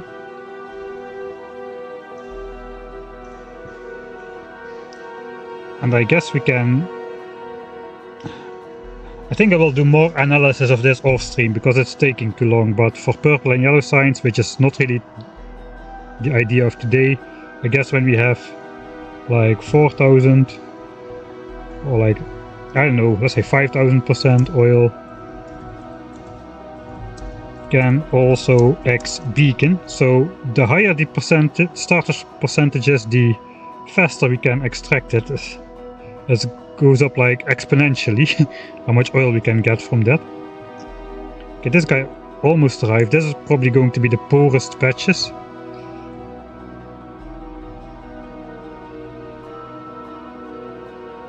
$36k in total, 60k in total.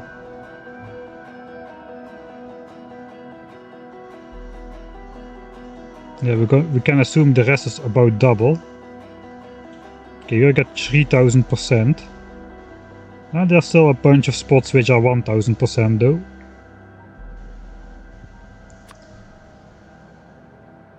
Ah, we got one over here, I missed that. This is like 5000%. 3000, 2000.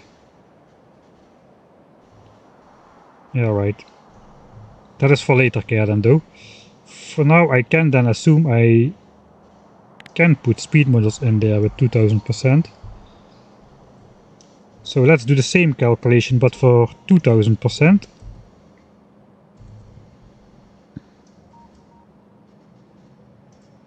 That equals 200 oil per second.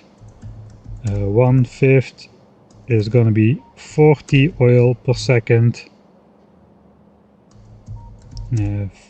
Plus 500% prod bonus is 240 oil per second, and then times 3 for future mining productivity is gonna be 720 oil per second. And here comes the kicker: can be speed modded, which makes this single pump jack of 2000% worth 1420 oil a second. That is amazing.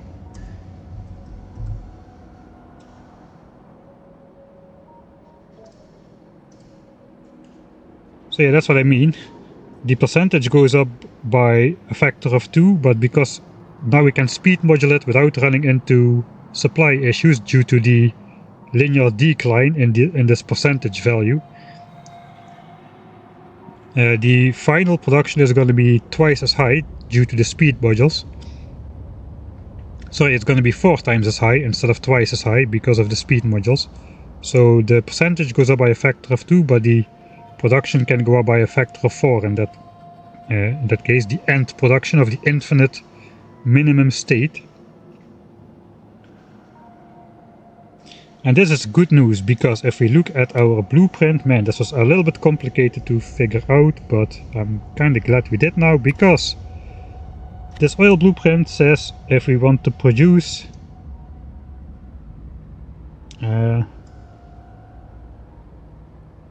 we can use 7 of these refineries to turn 1200 oil a second into 1400 petroleum gas. We can use 6 of those to take 1000 oil a second into 1200 petroleum gas. So both of those have lower requirements than a single 2000% pump jack by the end of the game. The kicker is, can we do that right now? So at the moment, what is the production we have? Well, 2000% oil is 200 oil per second at the moment. We don't need to divide it by 5 because we're looking at the starting production right now. We basically we do like plus 500% productivity bonus, that is 1200 oil. And then we add speed modules, we end up at 24. Okay, yeah. So we will stay above that value. We go basically from 2400 oil a second slowly down to 1420 oil a second. accounted for the amount of mining productivity levels we'll research on the way. So instead of dividing this by 5, we account for another tripling of the mining productivity of the pump jack, and we'll end up at 1420 a second. That is basically the whole the whole thing, something like that. Right, so that's good news. So we can basically use one 2000% oil source to supply one pipe of oil.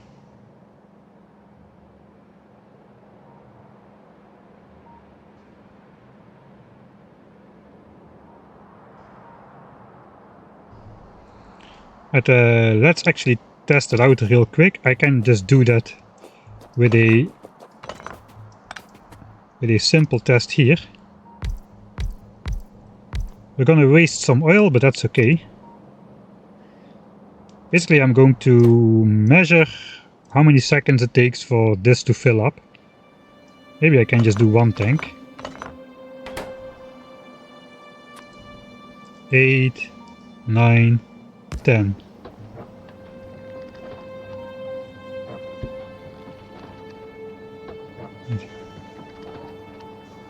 Okay, that took less than 10 seconds, so the current production of this thing is more than 2500 a second.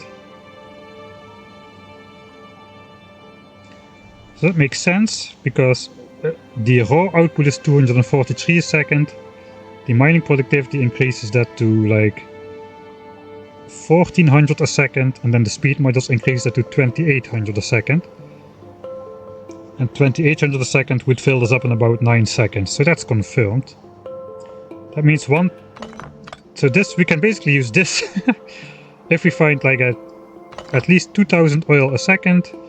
We can use one pump jack with one set of speed modules. I'm gonna make a blueprint of this.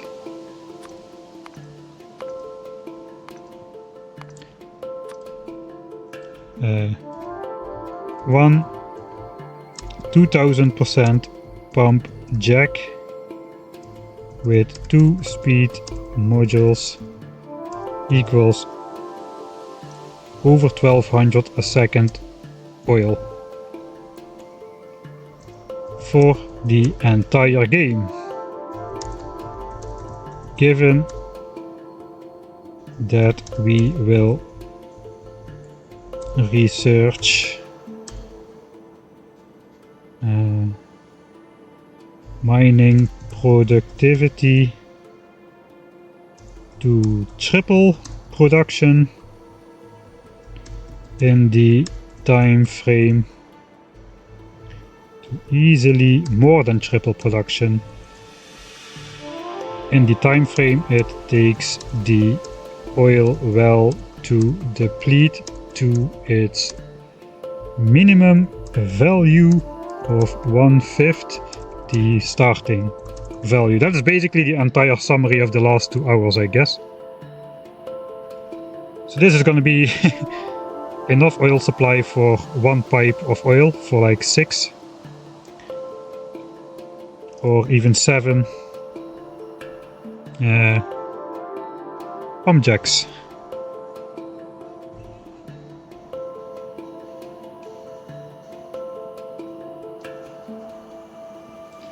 Alright, so this blueprint is mostly there for... I don't know where to put all the stuff. I guess I'll put everything down one slot.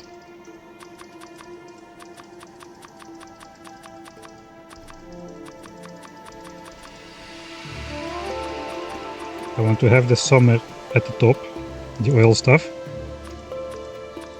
This is basically a description blueprint.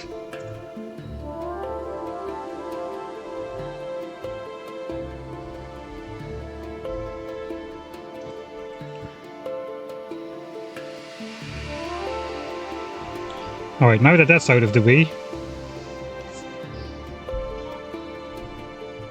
this was maybe a bit unnecessarily deep for blue science, but at least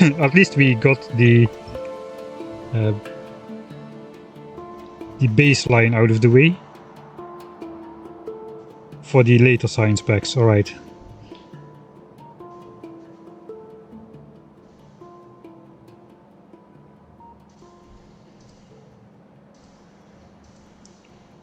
So now we are back to look at actual blue science requirements. Let's go to the calculator. Alright, we want 6 belts of plastics and we want 3600 units of sulfur a minute. We want to use basic oil processing, not advanced oil processing. What is the oil requirements? We're gonna set it to per second as well, because oil is easier to visualize per second. There, you got it. 32 speed modules on the oil refineries. We can we can exactly use that 7 refinery setup where we provide 1200 oil per second to make sulfur, really. To make all the sulfur we need for blue science. That is crazy. I couldn't have orchestrated this any better if I tried. Hydrate is still broken. I tried to add something new, maybe I broke something in the process.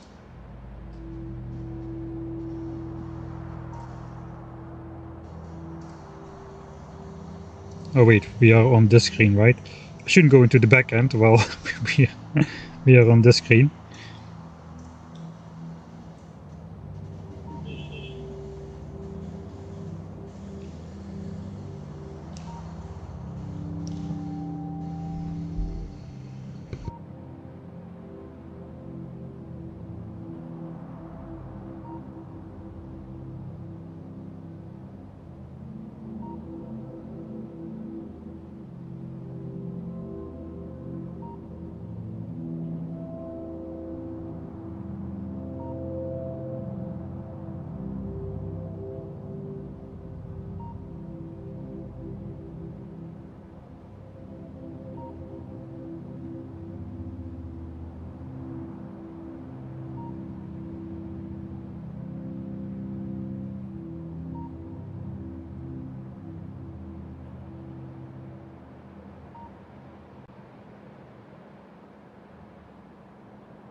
Alright, I unchecked an option which probably works different than I thought it worked, so hopefully it will work now again.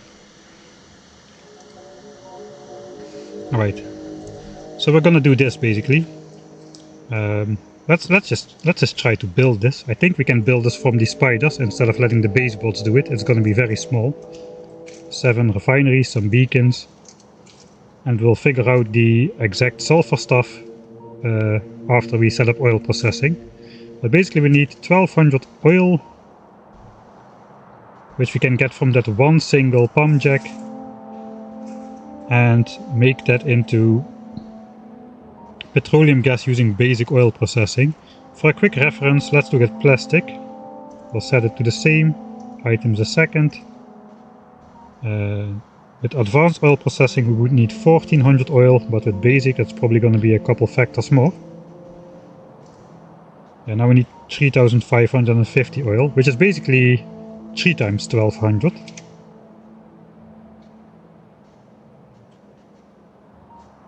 And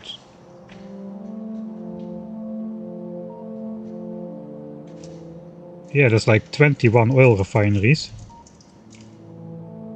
That's basically 3 times the setup we need for sulfur to make petroleum gas for plastics, and then we just need to mix that with coal.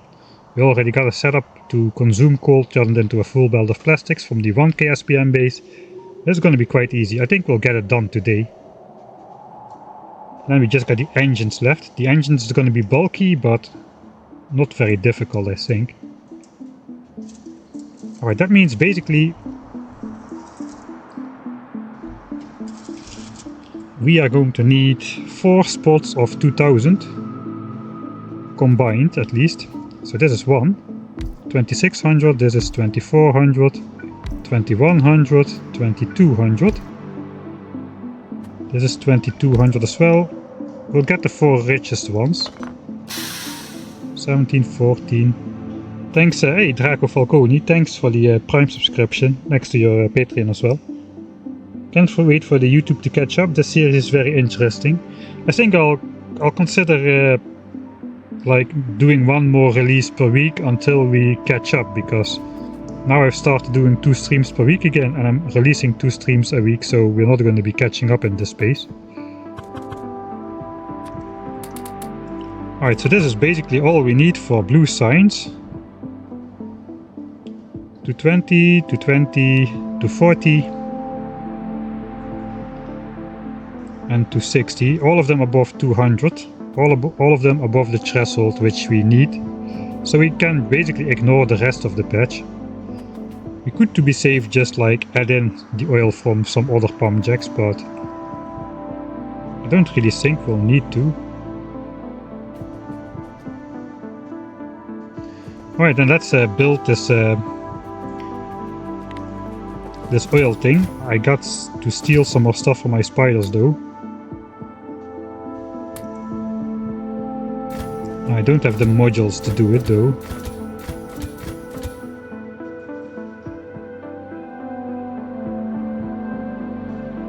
Yeah, I don't have the modules on me to do it, but that's okay. So basically we'll take the thing we just designed, which is this thing.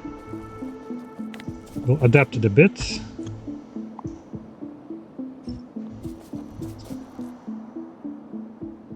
We need to consume 1200 oil, which was done in 7 of these. And that is gonna make... Let me just check real quick for petroleum gas. Yeah, that's gonna make 700 units of petroleum gas. We need 692, we're gonna make 700, so barely, just a little bit more than we need. And we need 1200 oil, so we need to make sure that the pipe connection between the oil input, I think I'll just let the base bots build this, and I'm just going to deconstruct it afterwards.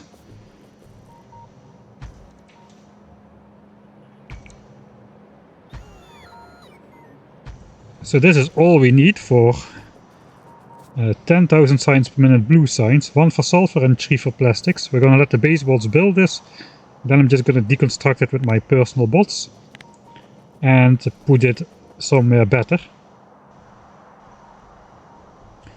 Right, so iron smelting, steel smelting as well, I guess engine production.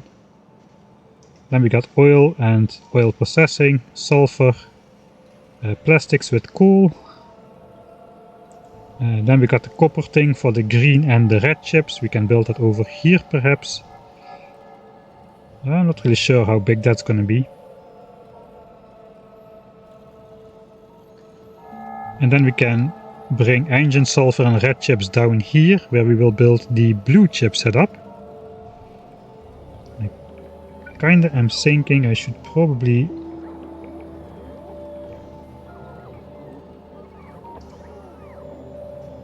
temporarily connect these. And I can get rid of these roboports, those are in the way.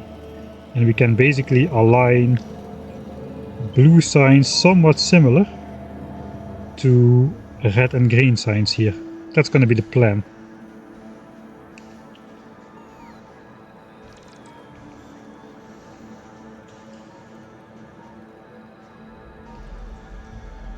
Okay, how is this looking? This has all been placed. And now we're just waiting for production. We basically built We built the full 1.5 million solar panels which already were produced. Now we're just waiting on the last quarter of production before we can actually finish this build.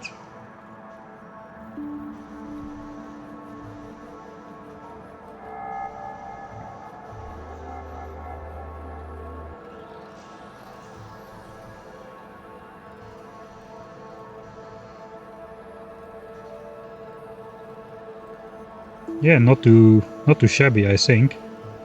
So, memory, note to self, I do not need to pay attention to this thing anymore for the next 4 or 5 streams or so. Don't look at it anymore. Ah wait, here we got the size of the red chip production, I guess. We probably just want to put it all in one big line though.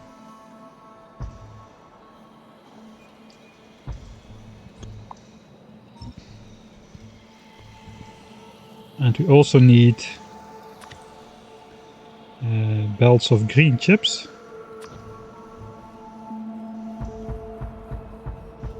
Like this. That needs to be somewhere.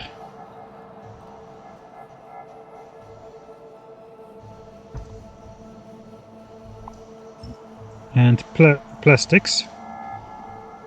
So this is 12 lines. This is more red chip production than I have for my entire 1000 signs per minute base. There we have 10 lines of this instead of 12. So basically we're going to need a similar sized plastic production. It's going to need to be one belt bigger, but it's going to have to be approximately this size. We'll figure that out. So that is plastic. So this is all the infrastructure for red signs, right? We got copper wire into red chips, we got the green chips for red chips, and the plastics for red chips made from coal and oil. Sulfur we'll have to design on site, but that's going to be very easy. I think we can just do it on the back of these beacons, really. And then the question is, how big is engines going to be? But for engines we kind of have unlimited space in this corner. Since here is the iron and steel smelting, we can do engines. However big it is not going to be in the way of anything. So that is good to know. Let's first copy all of it. This is red chip production, the entire size. I think we can do red chip production next to the furnace area here, like so. And green chip and maybe not, because coal is over here and oil is over here. We can maybe produce plastics here, green chips here, and red chips, I guess, somewhere over here. It's gonna be not that big. I think I don't need to worry about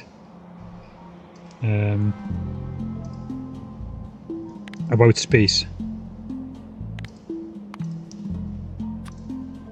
I'm just quickly gonna add this to my notes list here. Out of the way.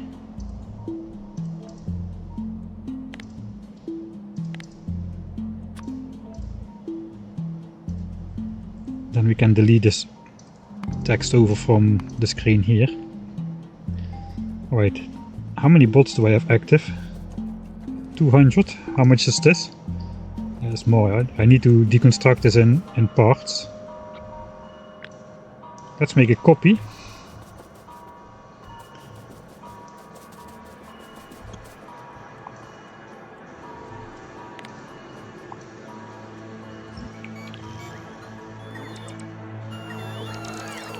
Okay, that was... I still didn't deconstruct everything with my bots. I need to be even smaller.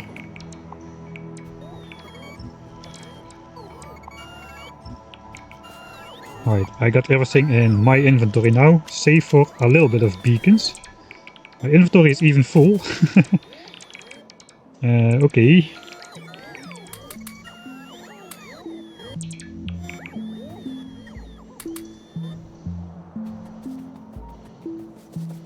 I guess that's the way it's gonna be then. I think we can start laying out the parts, but it think this is where we need to go into editor mode to prevent us building and deconstructing everything 6,000 times. Time to go in editor mode to design blue science. We got all the building blocks now figured out.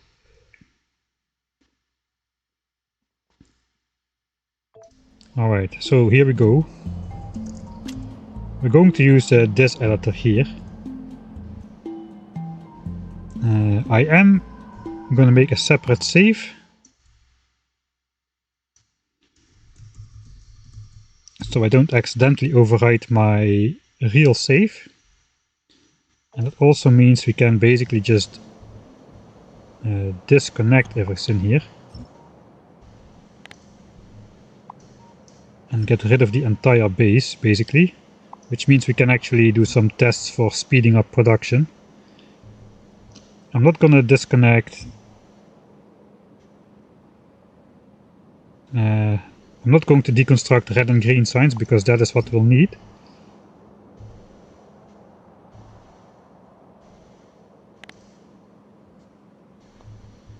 I forgot about the logistics bots.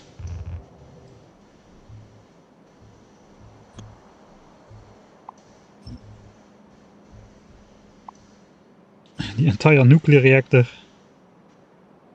solar panel production and module production. I'm just gonna delete everything so we can speed up the game to ridiculous speeds again to throughput test our 10k SPM build. We're gonna keep this line of robots there because we're using that. Those bots are now also gonna go in that network, so I should not delete that network at least.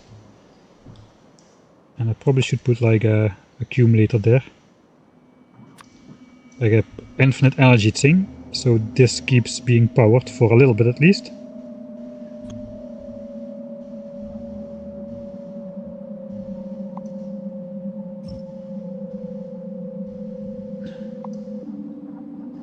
Oh, this is gonna take a while.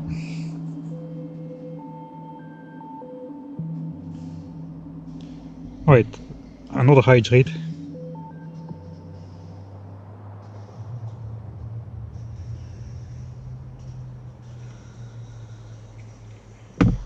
Is it working again properly?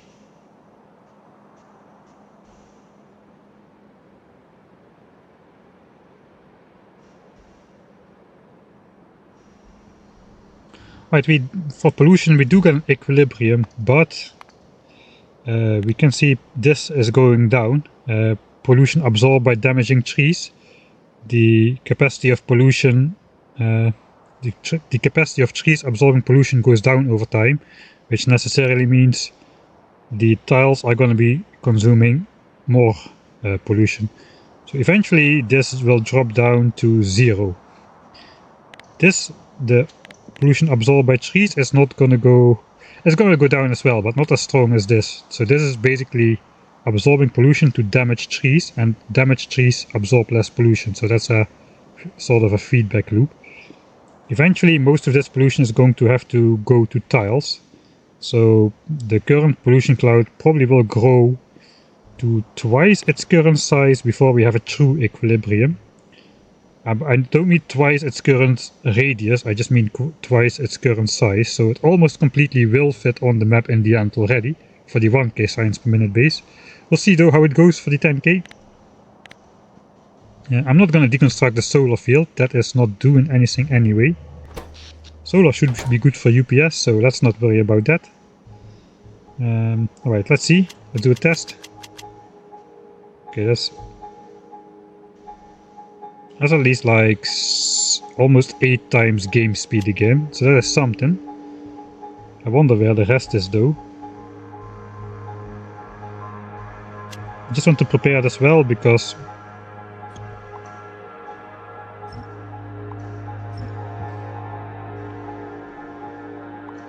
we're gonna be in this mode for a while.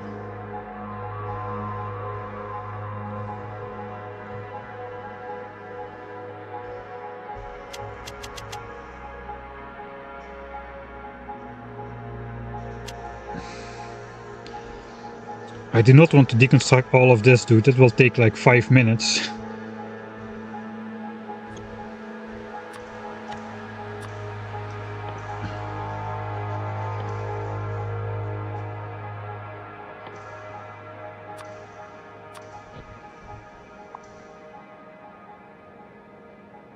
$10,000 roboports. I hope that's faster.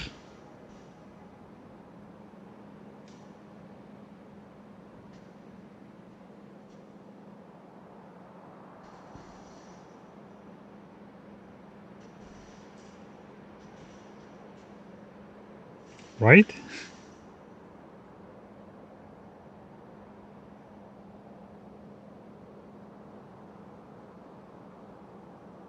Trees do not. That may have been a mistake. Trees do not regrow. You cannot replant trees. You don't have measures to counter pollution except for efficiency modules and changing power from steam power to either solar or nuclear. Yeah, this was a mistake. Looks like the game is froze. Okay, we got it. We got it.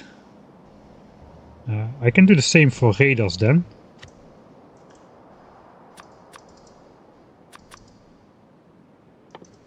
And there's also lights, but I guess those don't take as much UPS.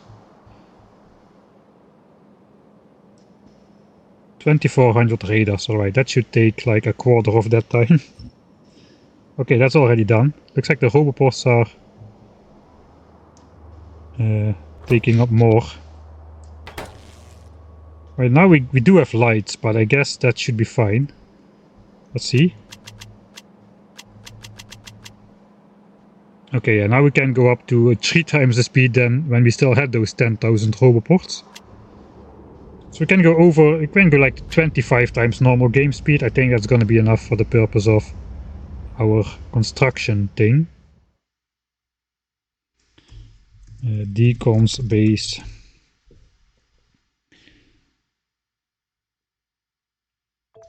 Alright, now we can puzzle out how we want the things to look.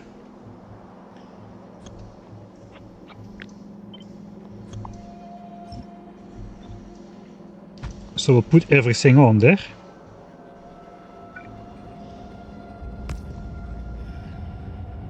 And we also need an electric energy accumulator in place over here. Because we deleted all the power sources. We'll just put that here. Looks like we did not connect these mines yet.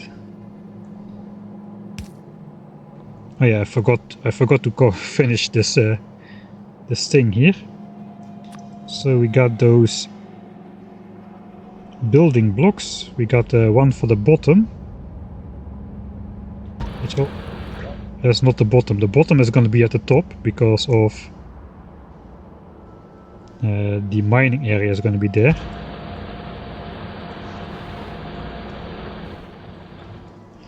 Now this is going to be a bit weird though, because we're going to have 2 separate clocks. We're going to have 1 clock for iron smelting and 1 clock for steel smelting. They are different. So I guess I'll just copy both of these setups here real quick. Steel. I'm just going to put that here for now.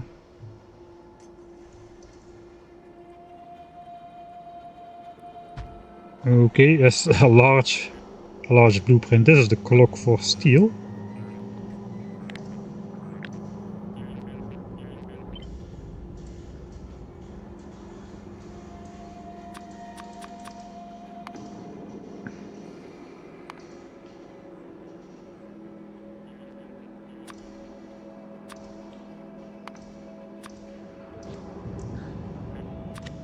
Let's just put that there.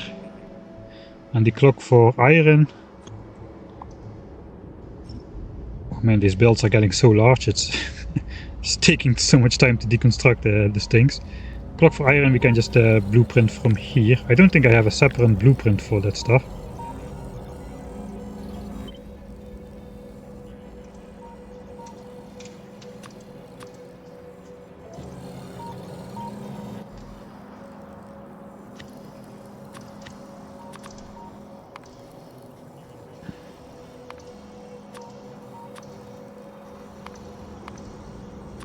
So we're gonna need both of those clocks for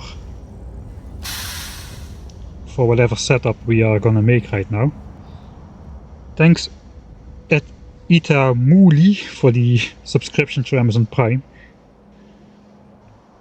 Alright. So in general, let's take the building blocks. I deconstructed the building blocks. we can put them back into place. We need 12 of these guys.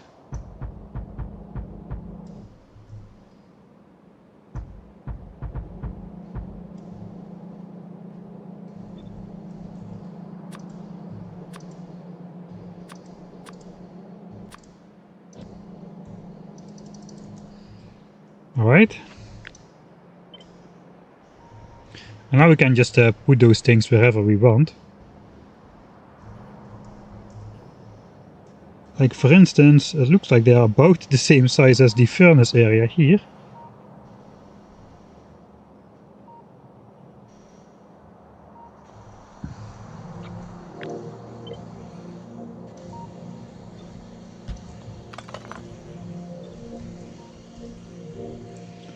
So it would look okay if red chips was there.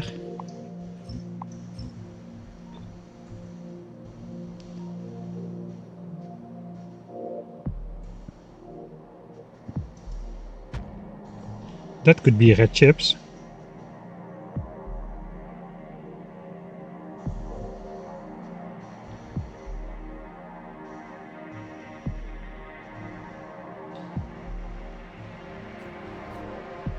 Okay, then we need 6 belts of green chips.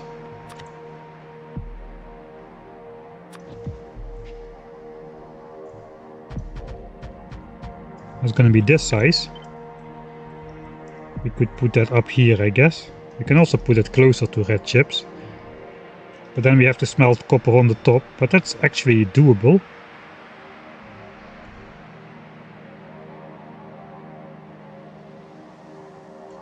Could line that up like symmetrically or something. Or like in the center of red chips. It's probably easier though if it just comes from the side.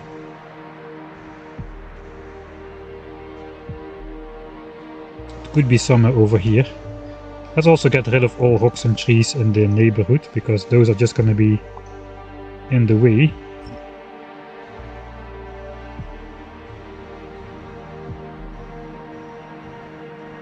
And you know just what, for this we're gonna get rid of the decoratives as well. That makes everything a lot clearer for now. It's looking a bit bare bones without the decoratives, but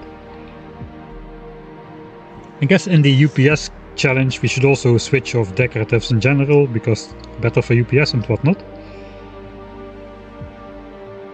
Alright, so we need 6 belts of iron and 6 belts of copper.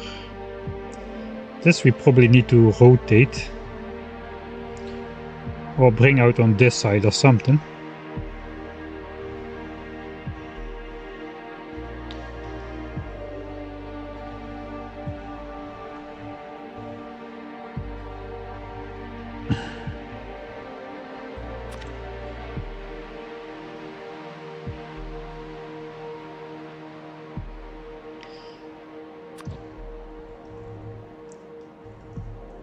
Furnaces up on top, it kinda makes sense.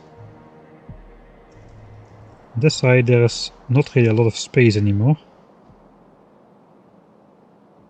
Although actually we do have space on the left side. We can just do the left side. Okay, so let's fill in this mine first. So all the copper needs to go towards green chips and red chips. No copper needs to go to engines, no copper needs to go to sulfur. All the copper is sourced to these two sources here. So let's build up this mine. If I look on this map, we needed like 10 belts of copper. 10 belts of copper. We've got 72 miners here, so that's good. We can use the very cool book.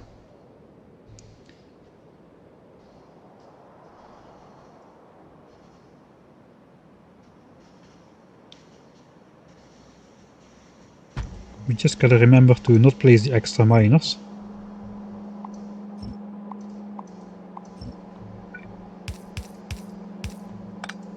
So we're just skipping those, because these miners were not part, those were not rich enough and those were not part of the plan.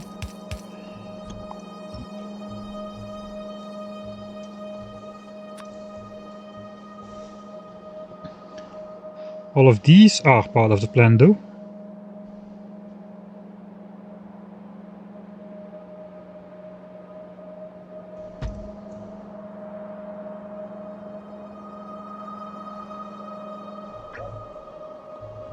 I kinda messed this up.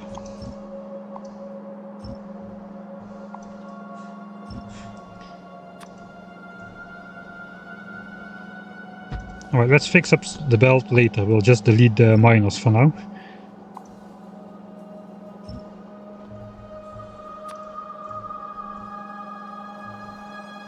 Then this one should fit. Alright. And alright, that's all. So now we got 1, 2, 3, 4, 5. This doesn't count. 6, 7, 8, 9, 10. This doesn't count. 10 belts coming out of there. And these, the leftmost miners are just there to, as a backup in case the main mine, one of the main miners fails. So we can delete that. Actually, that is where I went wrong. I cannot delete this one. Ah, we can just leave this in place. Let's just leave the underground in place.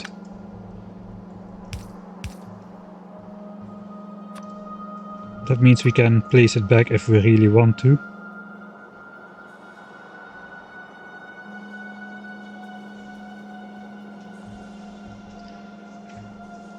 Alright, so that's our 10 belts of copper.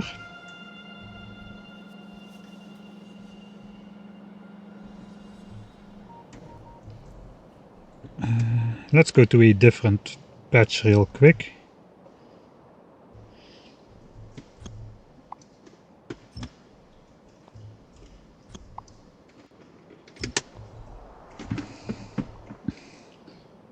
So if we got a full setup, it's gonna look like this. We don't have a full setup though, but we will have, we can copy parts of this.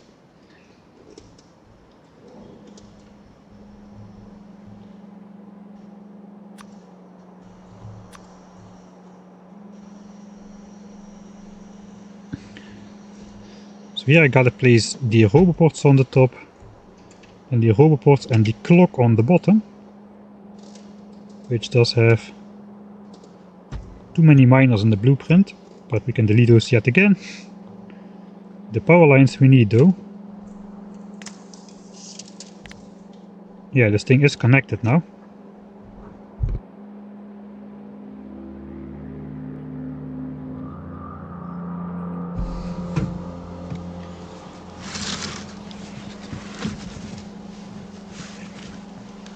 I ordered a one-person rice table. That probably only makes sense to Dutch people indeed.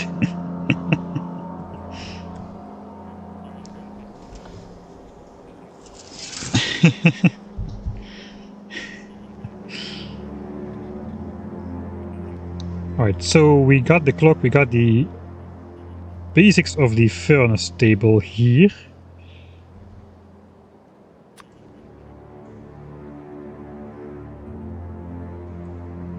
We have the belt turn thing, but I guess this is such a custom mine, we're gonna custom build that. Alright, so this is a symmetric build. I'm just gonna delete like this side for now.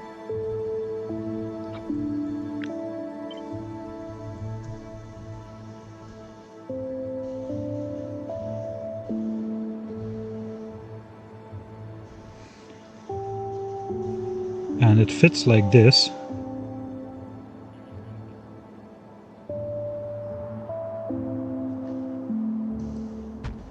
Okay, that just fits like normal. We just have too many belts.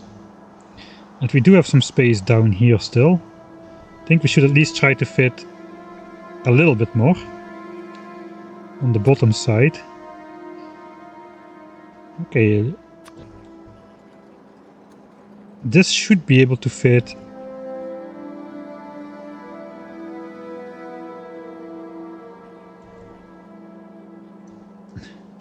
Like so. I can do one more. That is maybe a bit too much though. So let's delete this.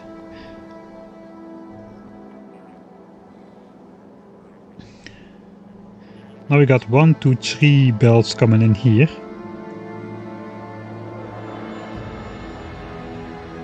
I guess the rest will do on the top.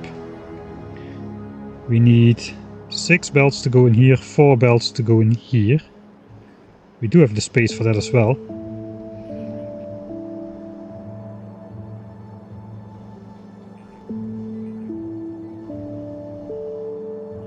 Alright, so I guess we'll grab that corner.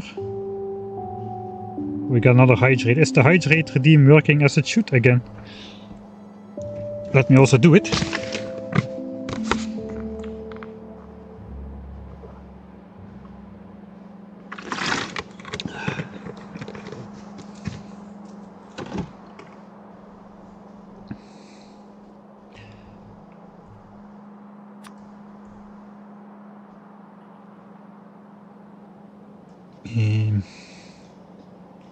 By the belts. So normally that fits like this. I guess now we'll just fit it like... I guess we'll fit it as normal.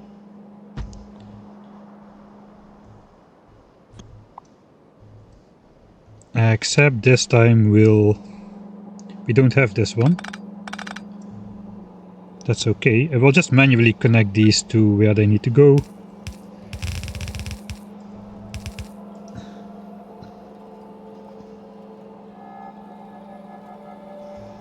I guess normally this one is more tight. We just have 3 belts coming down here.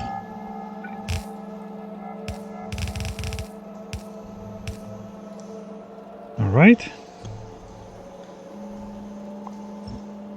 Those do not exist. And these can go the other way to join with the belts on this side.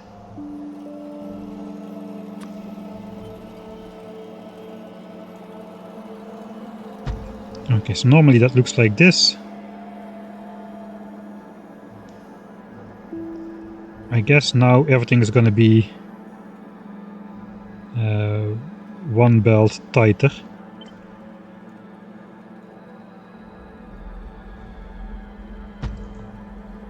Because this one does not exist.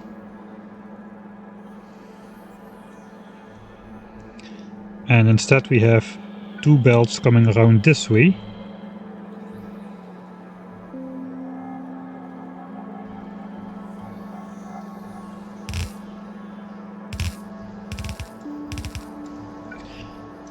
Right, so those minor designs, they are mostly designed for the last 3 science packs where we need a ridiculous amount of resources. Here we still need to like micromanage a little bit as to what goes where. Because we need a measly 10 belts of copper instead of a ridiculous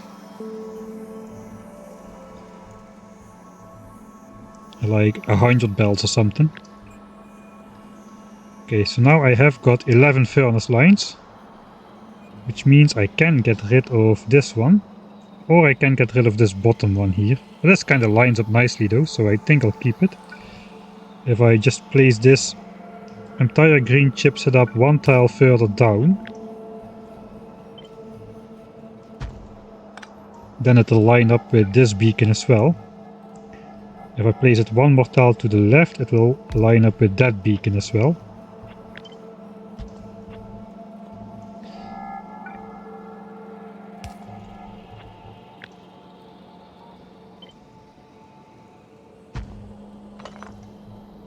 Okay. So I think we'll get rid of the northernmost line of furnaces.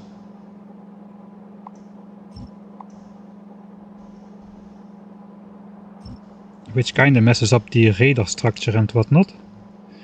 I guess we can just put the radar in here.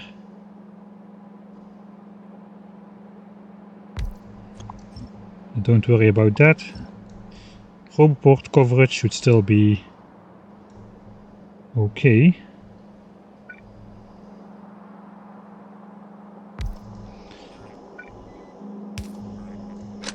We'll just put one here manually.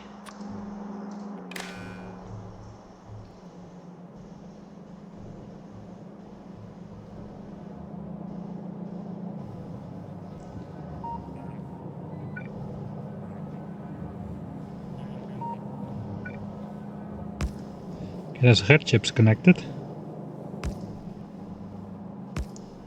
There's copper. Now we can see if everything works.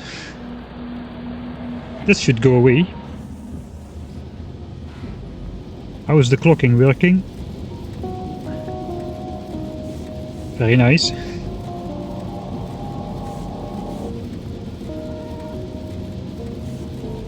How is the gaps in the belt? I don't think there are gaps. There are no gaps. Okay, that's good. Can get rid of the outermost belt here as well. That should be our 10 lines of copper. No issues there.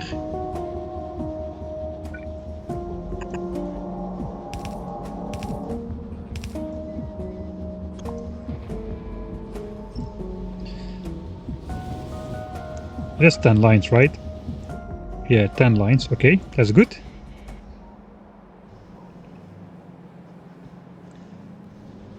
So that's copper smelting done. I think that's going to be the definitive location. How does clocking help UPS? It basically puts the inserters in sleep mode for... I'm looking at the wrong thing. It puts inserters in sleep mode for most of the time, and only when you have 12 plates in here you take them out. And it actually does help, despite my earlier failed attempts to get a benefit. We did test it a couple streams ago. We got like 10 to 15% UPS increase or something like that. Alright, but it means everything is connected to the clocking network. If I just mouse over...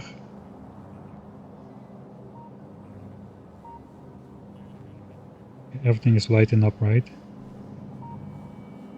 Yeah.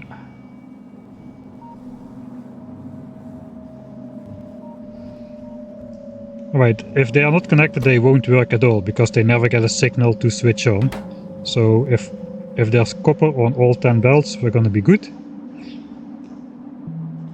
What is the next step though? The next step might be...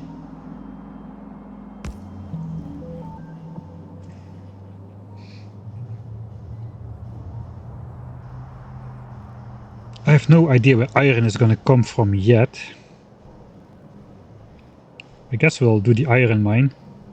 It's also gonna... The iron mine is gonna be super weird.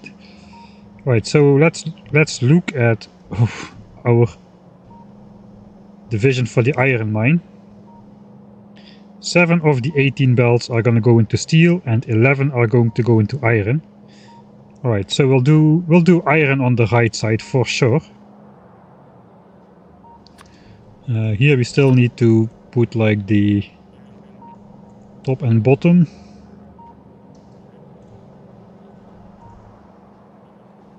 On here, this is going to be a bit weird.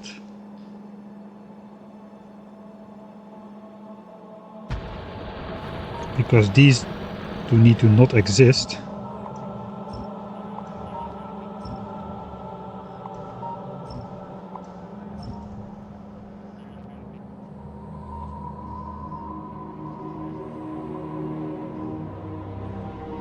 I think I built this thing the wrong way around in general. Because the bottom is where the furnace area is, which is here. And the bottom is normally which side loads everything. So I just think I'm just gonna quickly turn that around really. So basically what I need to do...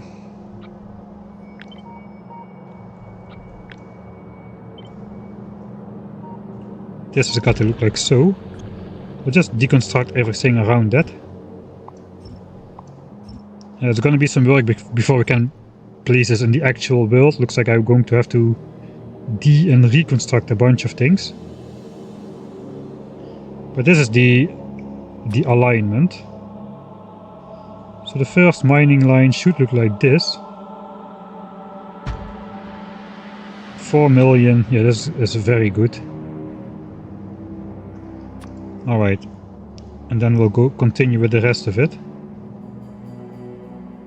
So that is 4 lines. 8, 12, 16,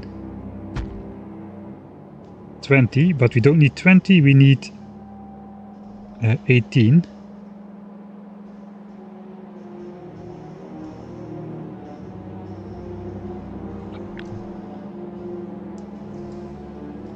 So which lines are the worst quality? They're all excellent, really. I guess we'll just delete the... I mean, these are better than these, but anyway, let's just delete the last... No, let's just delete these. These are the worst. And we'll just move these ones there. But first we need to put the top and the bottom on, because everything is going to be put back into place anyway. So now this is the top. And this is the bottom. Bottoms up. Okay, that completes the miner. Except for the belt mechanism. This needs to go. This is the belt.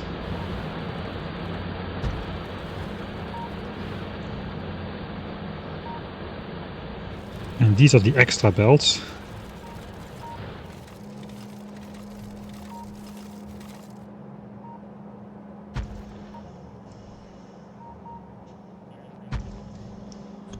But we only need 2 extra belts per side instead of 4.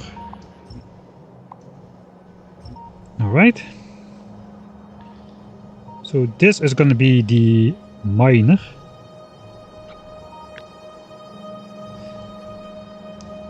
Actually, not even. We need even 1 less belt. I said we're not going to use this one.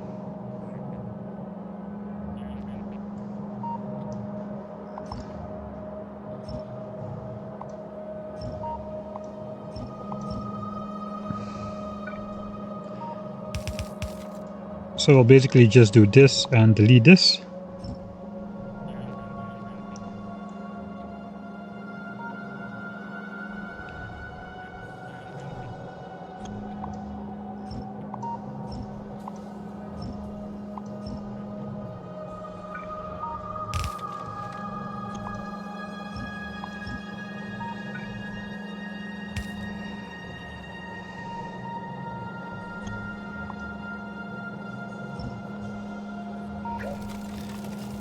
I probably should just do this instead, really. That's okay, I can just copy paste this to the other side.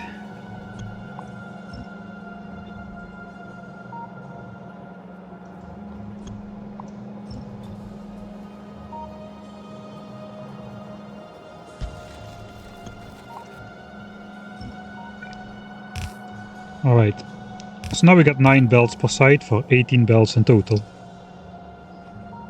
Without messing anything up, really.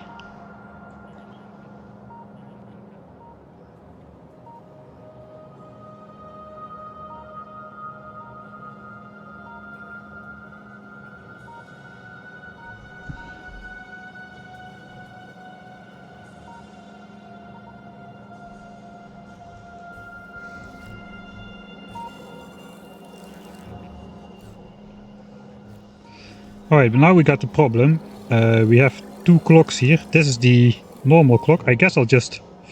Since iron smelting is going on the right, we need 11 belts of iron. I'll just do the steel smelting clock separately. The first 11 belts are gonna go into here though. Again, I gotta go to my fake miner over here. Guess we'll just copy the bottom part. How much space do we have over here? Not a lot. Next to the belt is basically the maximum space we've got. So I don't think I want to build out further than this mine. This already won't fit. Like this is the absolute limit. So I guess we'll just copy this part real quick.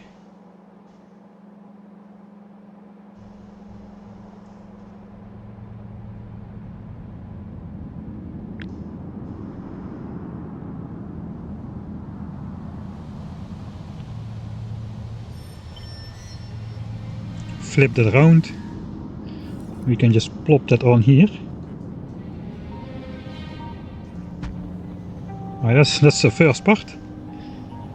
And that means all of these belts will have to be transferred to the other side. I guess technically one more belt would fit. I don't really want to get that close to this build though. I want to give it the space it deserves. So we're gonna have to do some manual adaptation here.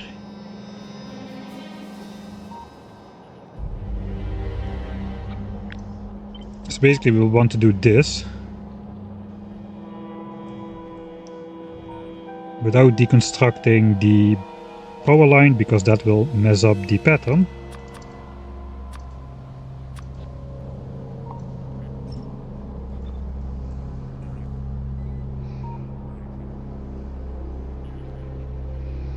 I guess we can also bring that in a bunch.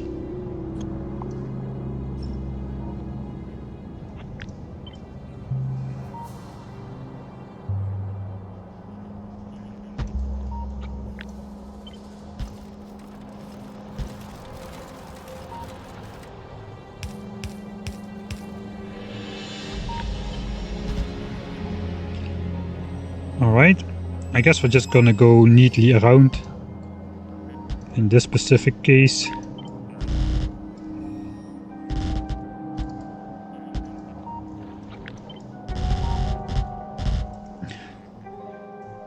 And then meet up like so. That is not quite neatly, but I guess we'll have to do it. I guess we can just put this one further.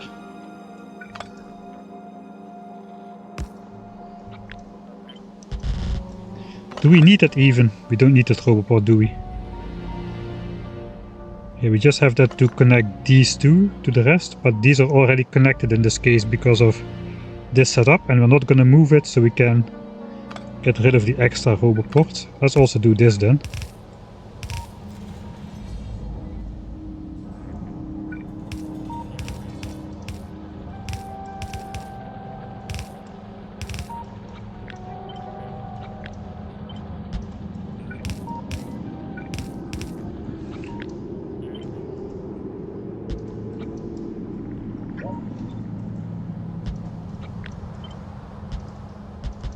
Alright, this is why I like the design in the map editor, really. It makes everything so much more visible.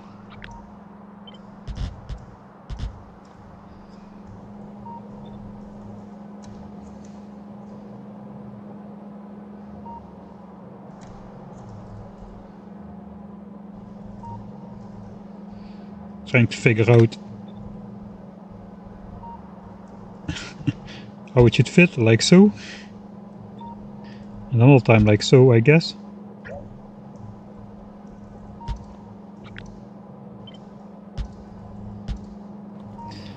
Something like that. Alright, so what we got? We got 6 belts. We need 18. No, we need 11. 11 of these. Where is my add 2 belts of smelting thing? Add 2 furnace lines.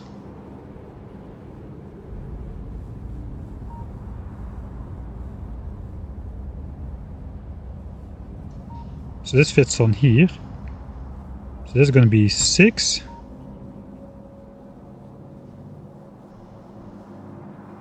One, 2, 3, 4, 5, 6, 7, 8, 9, 10, 11.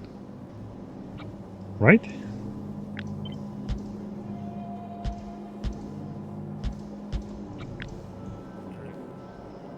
$11 belts of iron. Okay, that's easy. Now we just connect all of these.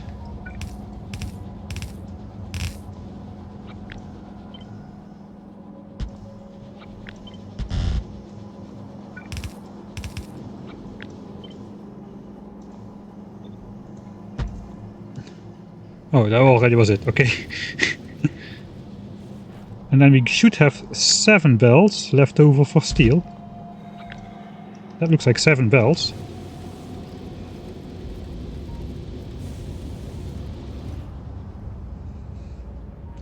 Alright, so far so good.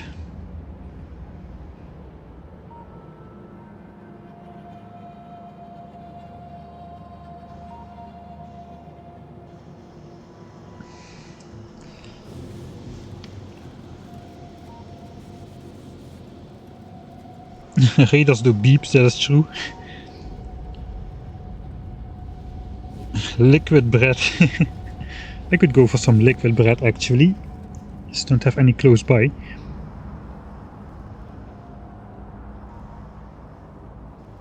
Alright. Okay, that is basically iron smelting for blue signs. So we can get rid of this. And replace it with this monster. Oh, that takes a while to place. There it goes. That is basically steel. Steel has a way cooler clock. It clocks all 3 lines of inserters separately, and especially the steel outserters go to sleep for a long time. But I guess... do I have a 2 bells of steel adder, or don't I have that one? I don't think so. No, I just have this guy. That's okay. I guess I can make that really.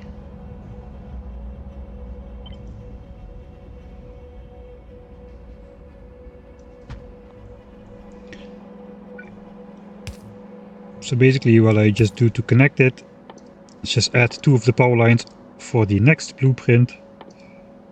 And then grab myself some green wire to connect those. And that should be good.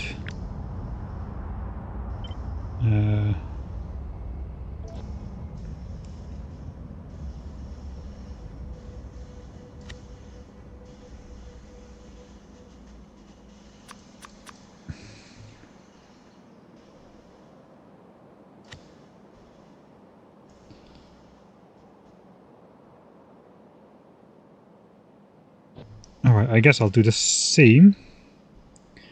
Except I will... where is it?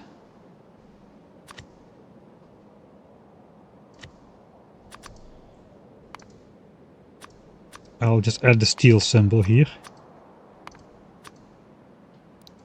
Add 2 steel fern lines.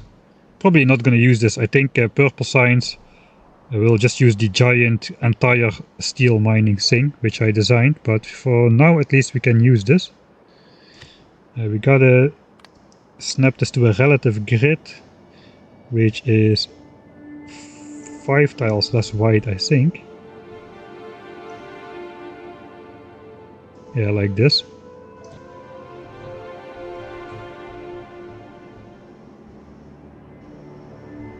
Alright, let's leave that there for now. That is a way larger blueprint though than the iron mine.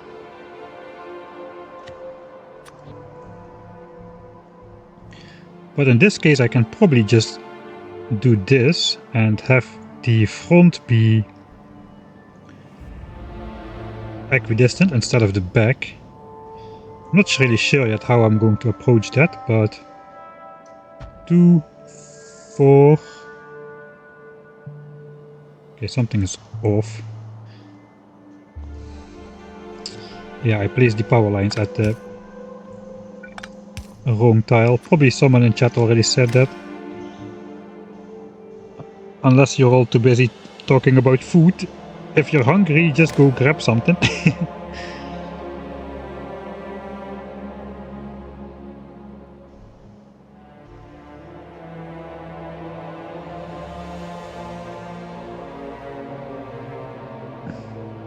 When I look at Kirk McDonald's, blue signs need 8 iron belts for steel, not 7. This is true if you look at the iron plates input, but we are smelting iron ore directly into into steel, which means we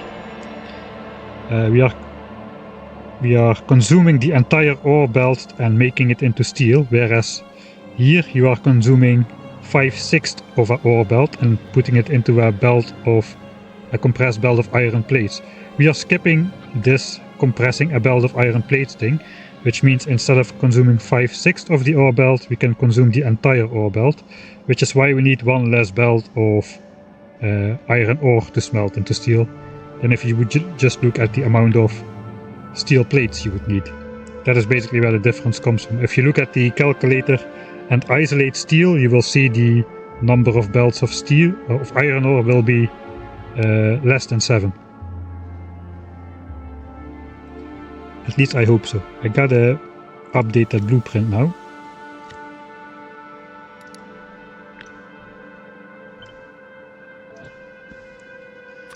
Let's see if it works now. Alright, there's 8 belts of steel. We need only 7. Let's delete the outer pole. Here as well. There is none on that side. So steel, steel, steel, steel. I guess we'll delete this one. And then we'll do this. And then we have the choice to either put it like this, so the iron input aligns nice. I think we'll do this. Because anyway, we need this space to... I guess we need to make iron pipes and iron gears and steel and then combine it into engines, something like that.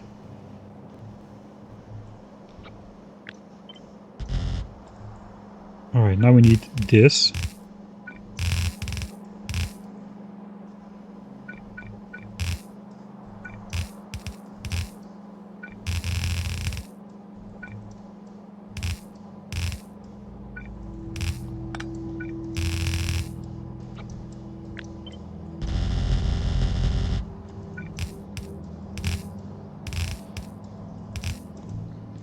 Okay, that is steel. The only thing we still need to do is add the clock for steel.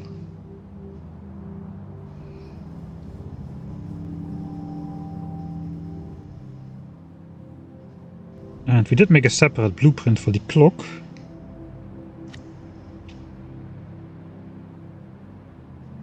Which is this one.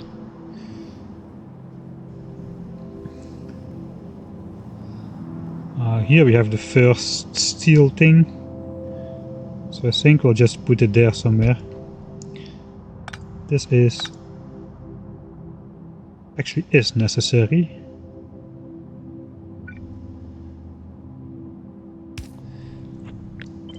But since we have not aligned it to anything, yeah, we don't need it. In this case we'll just put it here.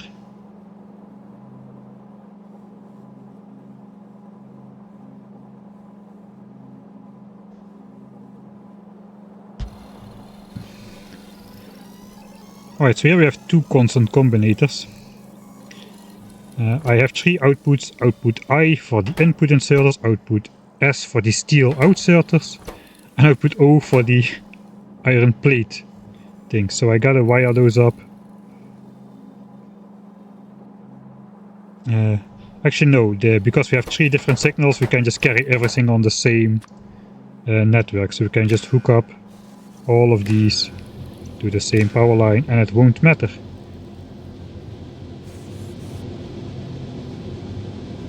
Alright, so these steel outserters are sleeping for forever, which is very good news.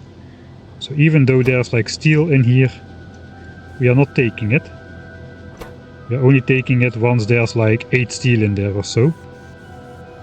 I guess not on the first time though, because the clock was connected only after we started. The clock was already running when we connected it. So now we should see 8 8 steel being outserted. Alright, so that is working as intended as well. Is this working too? I think so, yeah. Steel is going everywhere. Alright, that's good. That is good. That is all the iron smelting and all the copper smelting done. We do have red chips laid out, we do have green chips laid out, so all we need to do is connect copper. I remember we have 6 belts of copper which are going down. I probably should set up at least the belts, that they never disappear from my inventory.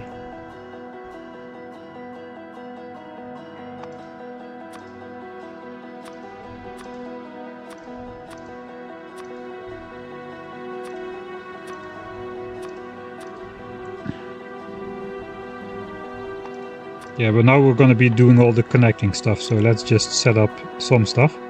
We get belt, power lines, roboports. Guess we also want radars. And yeah, I think that's gonna be it.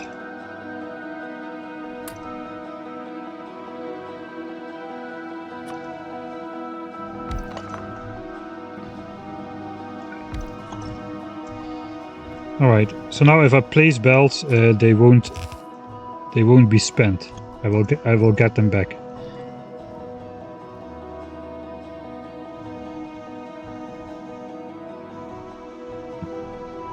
Man, this is such a large thing. We need to put the oil in there somewhere.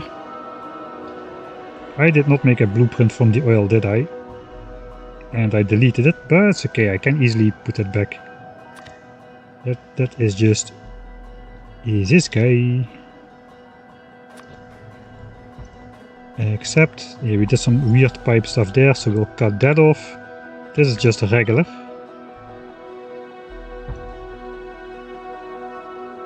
If I remember correct, we needed 7 of these with 1200 oil as input to give us 600 or 700 petroleum gas as output.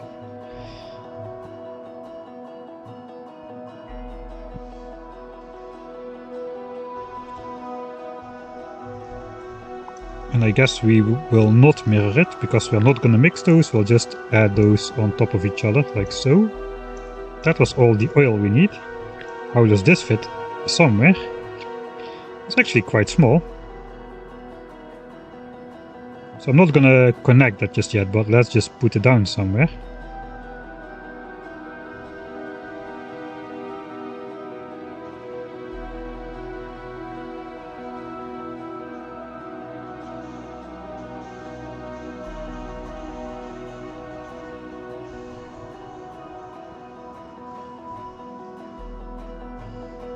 This is actually nothing anymore. Let's update. We don't need this anymore.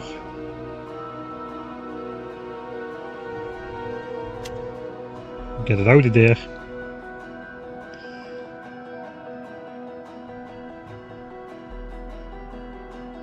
Alright, I guess we will tidy this up.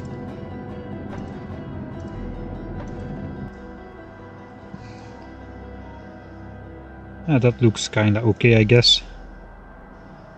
They are not lining up anyway, or are they? No, they are not lining up. Oh, I hate this. Why you not connect like this?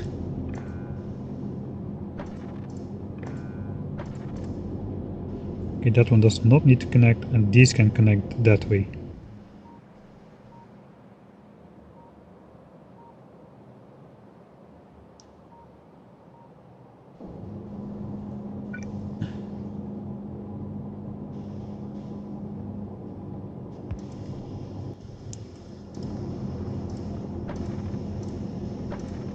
I promised myself I was not going to do this kind of stuff. Just cannot help myself, man.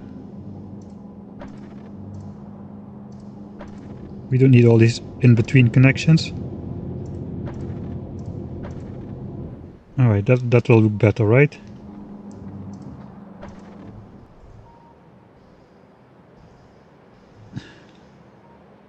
Don't even need this one. Nor this one. Or do we? No. Horrible. Alright, now at least it is barely connected, but at least it is... at least it doesn't have those weird lines inside. Nice. I guess we can put a roboport here. Oh, that kind of means we do want this power line. Okay, then I can live with that. We have 2 connections and an extra roboport. Okay, I did not design engines yet, but let's first worry about red chips and sulfur. I think we are almost... yeah, we need plastic still, actually. I could copy that for my 1K SPM base. Had I not deleted that. So yeah, I'm going to have to draw that from... Actually, I think I have it in the 1K book complete, right? Ah, yeah, this. We have this for plastics. Some over here. Coal is there, so we should do it not too far away.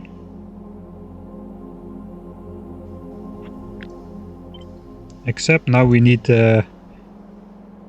not 10 of these, but 12 of these. We cannot simply do this, I don't think. Or can we?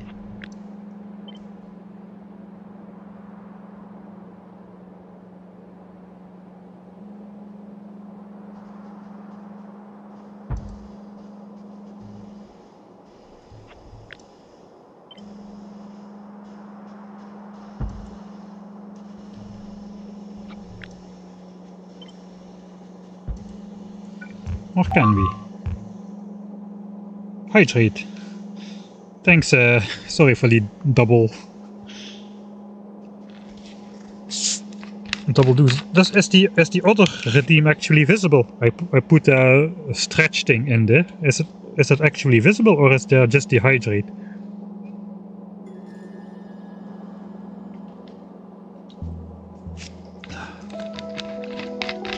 Or is nobody rich enough to... Oh, there it is. How I understood it, people have like tens of thousands of channel points usually. So it should not be the case that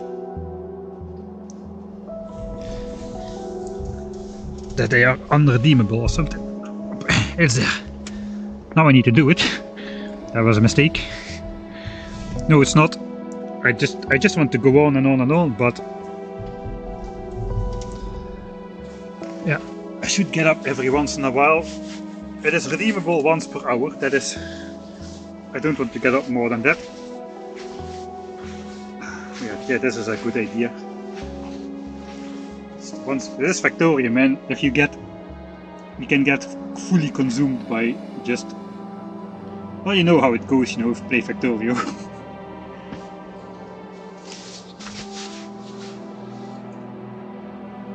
You just start to play 2 hours before bedtime, and suddenly it's not 2 hours before bedtime, but 2 hours before go to work time. That kind of stuff happens. Oh, this is a good idea. Thanks, I'm glad I put it in there, and I'm glad you redeemed it. Doog, thank you. Saving the points for something special. Who knows, it could always happen. Wait. It seems unlikely on my channel though to happen.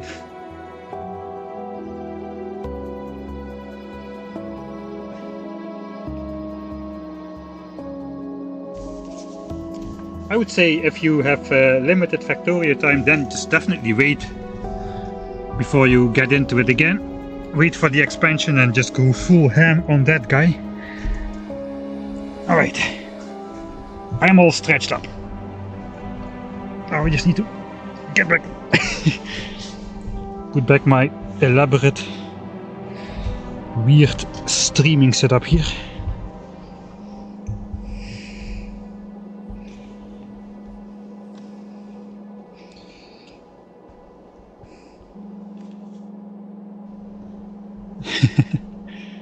It's going to be a battle. Can I reach 10k signs before each and every one of you reaches 10k channel points? I'm gonna say it's probably not gonna happen.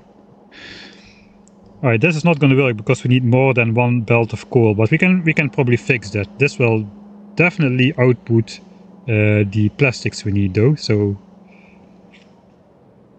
yeah, I think it is time to go look at the calculator again and see how the coal should go. We have all the ingredients for red chips really. We got copper for copper wire, we got copper, and we got iron for the green chips, and we've almost got plastics from coal and oil. So I think it's time for coal, so let's actually move over to this guy, the plastics. 2.308 belts of coal to 70 a second. Yeah, if this was like 5 belts we would be below 2. Like 235 is 225 I guess. That's 5 belts. Yeah, this is below 2 belts. That is why we had the setup we had with just 2 supply belts. So now we basically need a third belt,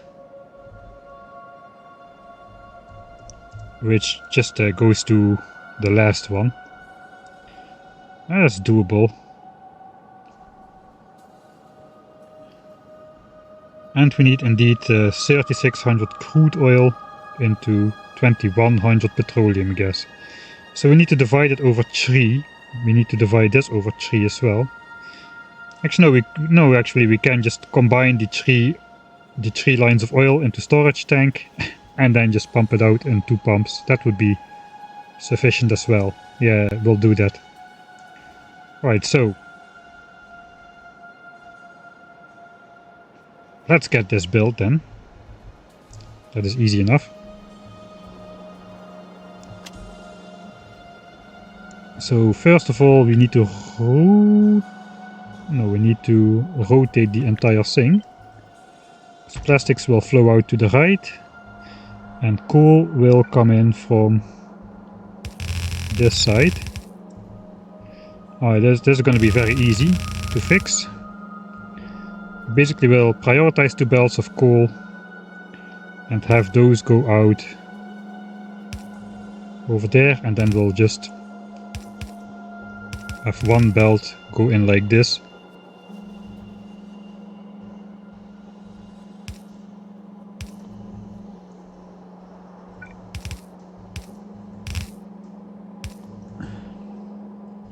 I guess we'll just mine 3 belts of coal. That's gonna be a little bit sad, but yeah, this is all we need really. 3 belts of coal mining.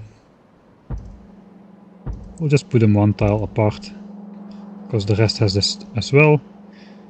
2 million, 3 million. Actually, this is not super rich.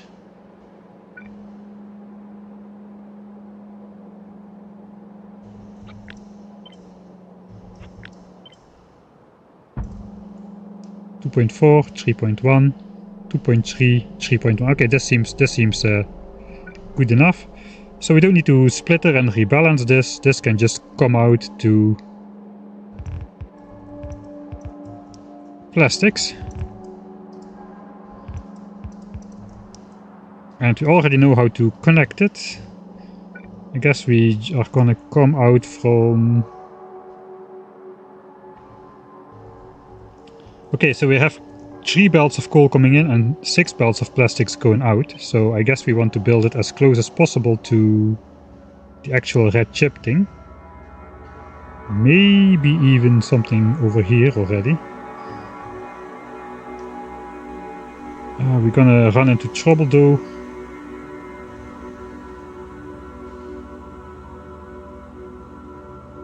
Oh yeah, we gotta think about that a bit.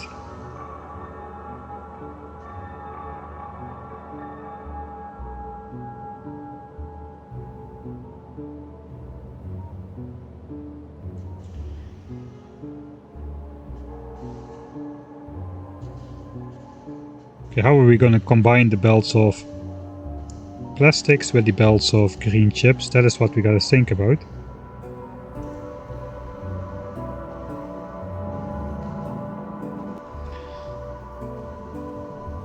Alright, so we got a belt of green chips. This is a full belt. We also got a full belt of plastics. Probably gotta make some sort of standard blueprint, which basically takes 2 full belts of one type and quite easily makes it into 2 full belts, or like 2 mixed belts.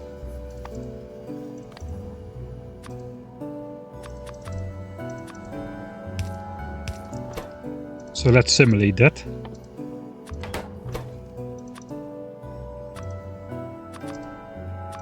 Ah, come on.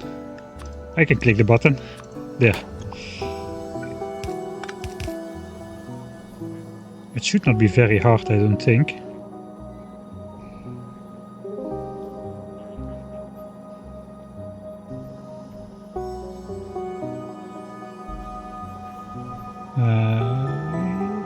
It's probably a little bit problematic that this is... I can move the red chipset up a bit. I don't want to though.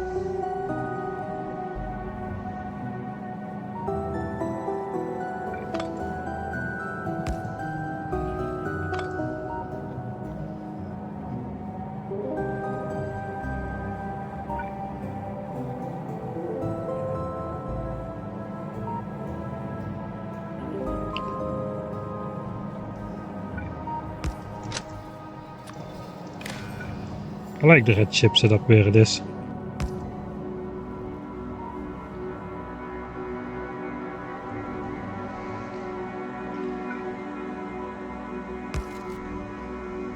Okay, so basically something like this.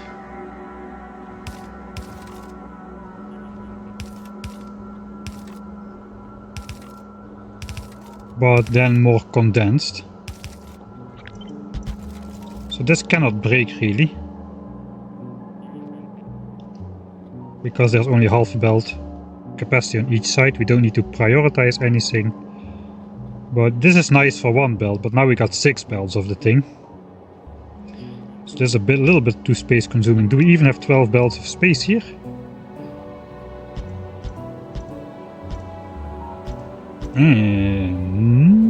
Not really. So we may have to move up this a little bit.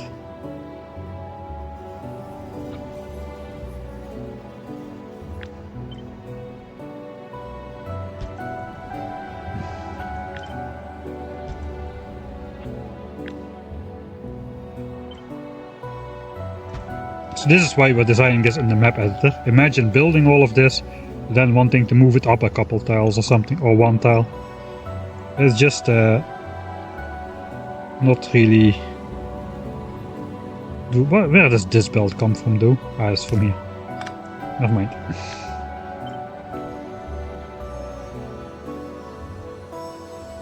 I may even want to go one more tile up. Or one more set of beacons up.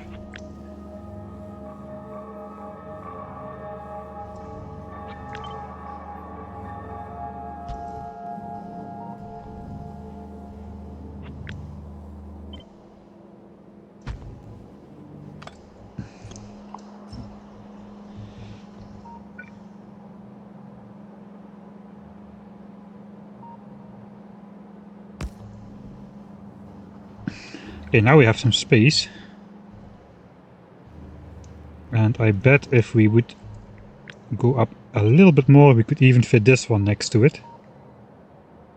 We have to go in a little bit too then. I mean, we can go in. There is not really anything wrong with moving a bit inwards. I do like it when the beacons line up though, so that's why I'm moving in these weird chunks. I just delete my plastic setup, but it still should be in my queue.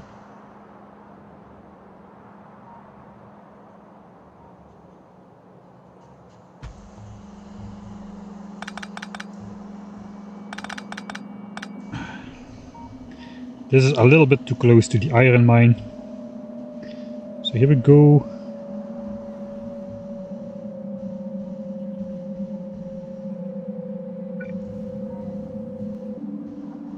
Maybe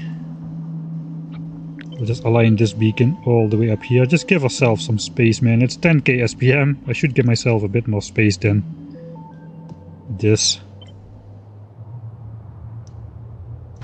We also have 4 more belts of iron to ferry over to the... Oh no, there's over here green chips. Okay, so this could be a thing.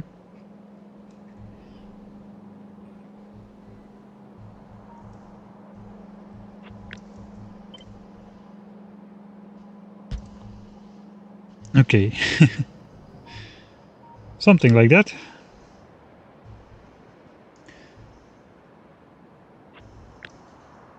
That means we likely want to do oil refining, perhaps like so.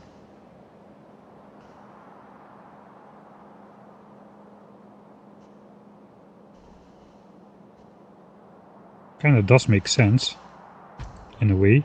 Coal can come in from this side over here. So perhaps we'll just want to rotate this that way.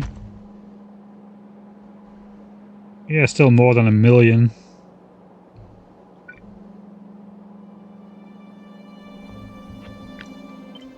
It looks a bit weird, but it looks like this is richer. 2.9, 2.2. Yeah, 2 million. That's good enough. And this can just come out this way. Connect to plastics. Oil we got coming out here. We can do sulfur on this side. Bring sulfur. We can pass iron. We don't need to pass iron through here. Iron needs to go around to here. That's a long belt. That's okay as well. Not really a problem.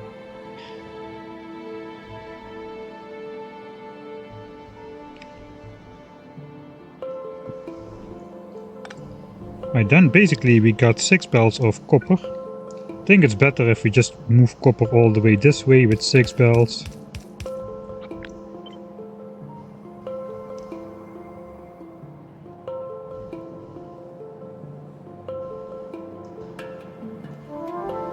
So did I save my actual chip setup? It does not look like it.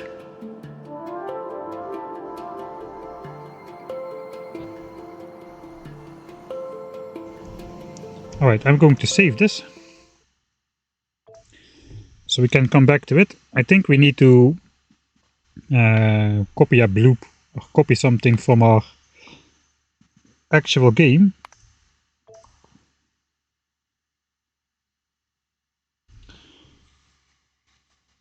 No man, Nest dropping alien artifacts was epic.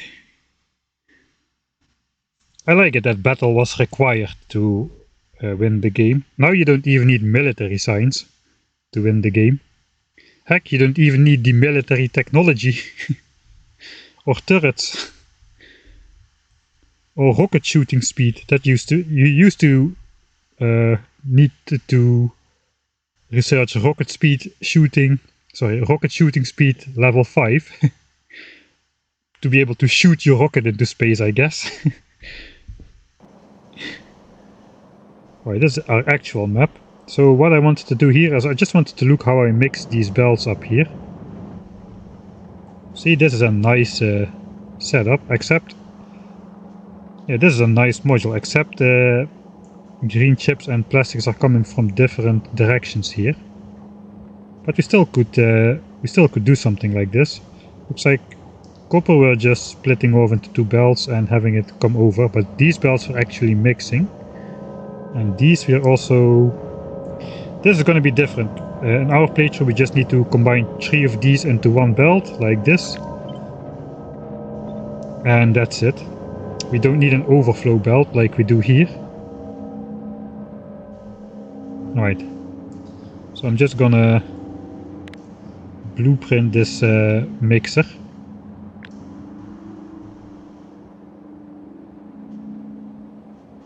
Let's put copper in there as well. As a temporary blueprint, we'll just put it there. Next to whatever other temporary blueprint we put in there last time. We can delete that now. And then we'll load back the editor save.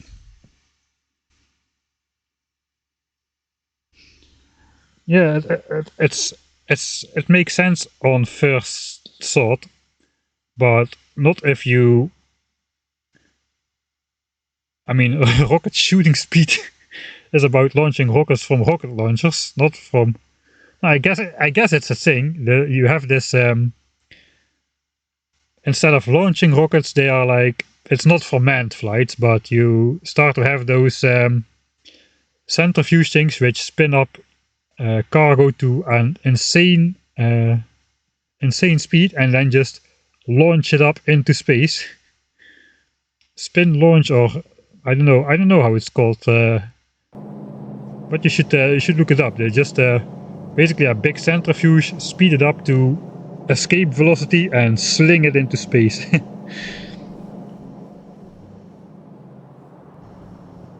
Yeah, it's just a large rocket launcher. In some way, that is definitely the case.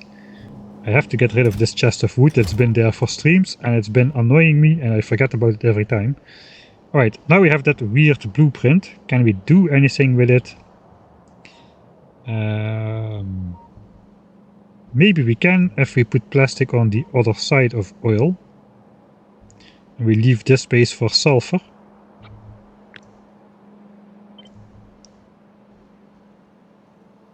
So then we would have plastics over here. We could have this space for sulfur, and then we can mix it with green chips here. So now we have this nice mixer. No, not in here, just here.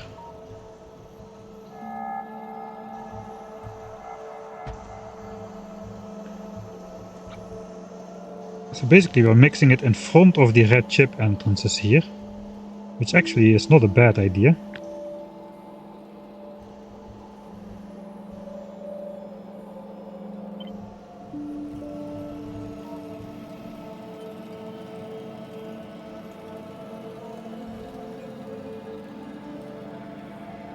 It actually does just fit.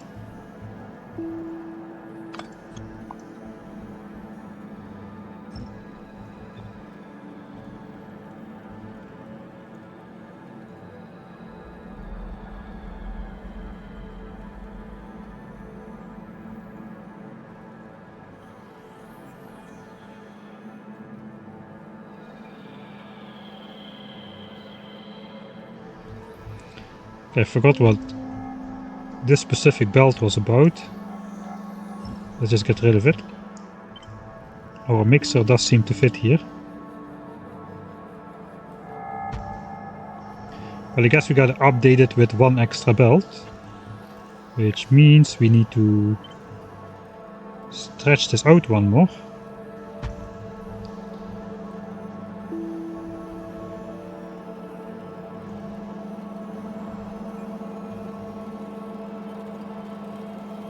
This is still going to be copper. So I guess copper we have to not rotate it out like that. That's going to be too far out.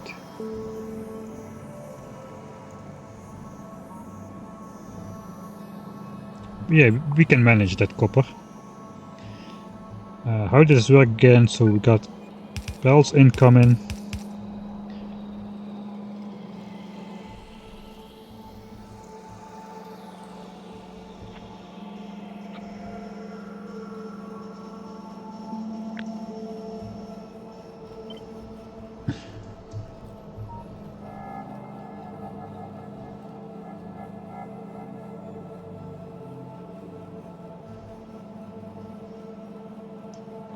I think I misplaced this somehow.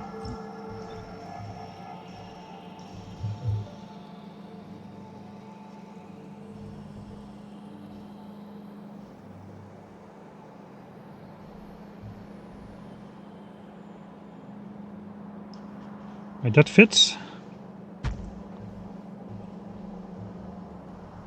This is a little bit of a problem.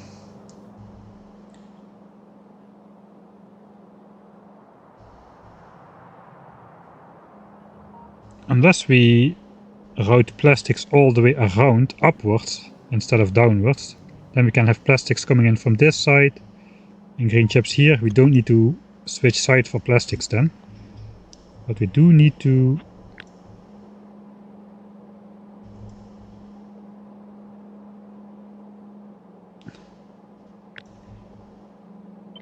rotate this upwards.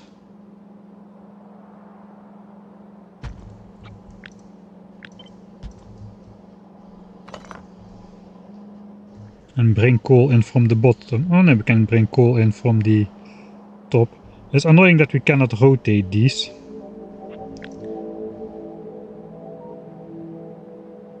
Let me just copy this. I'll just put it somewhere over here. Then we can just delete all of these, and then we can actually just flip stuff.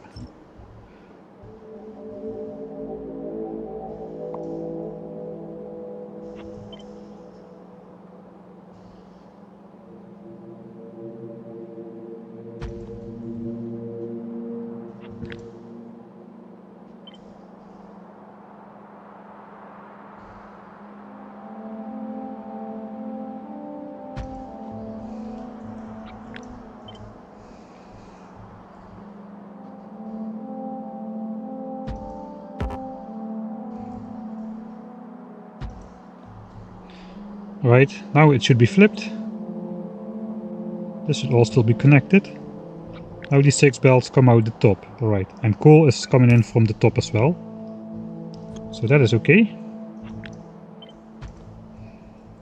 Let's leave those building elements up there.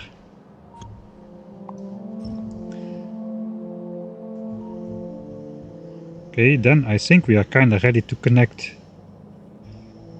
most of the stuff. And we gotta make the extra one here. So I guess we just copy this every time.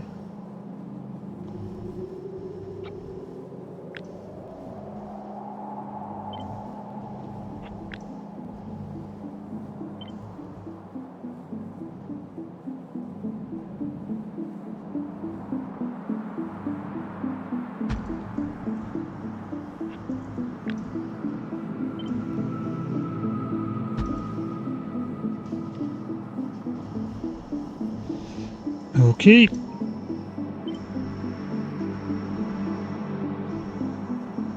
I have to copy a double set to get the alignment right, like this.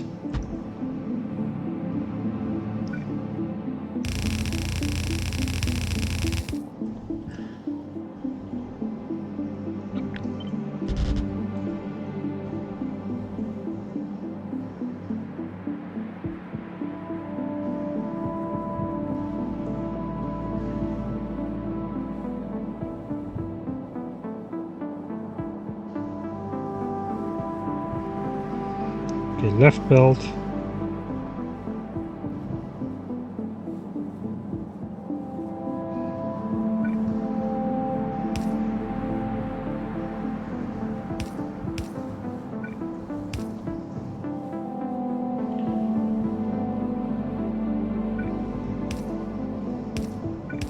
And these were just scenic. This is copper. Copper comes up from here.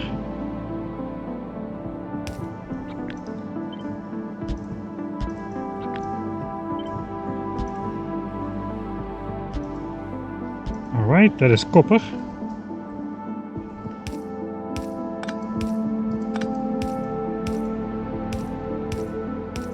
Seven, 8, 9, 10, 11, 12.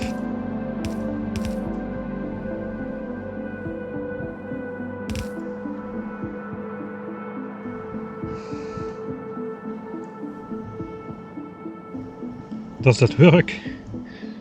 Let's just check real quick.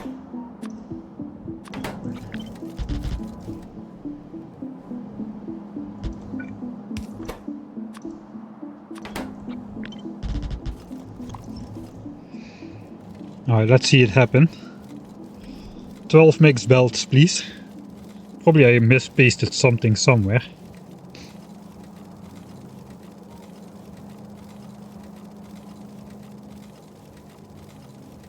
Well, it does look like that went fairly well.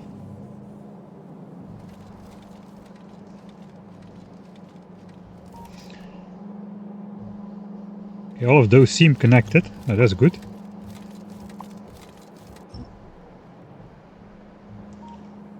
Oh, 9:15, I'm feeling the pressure.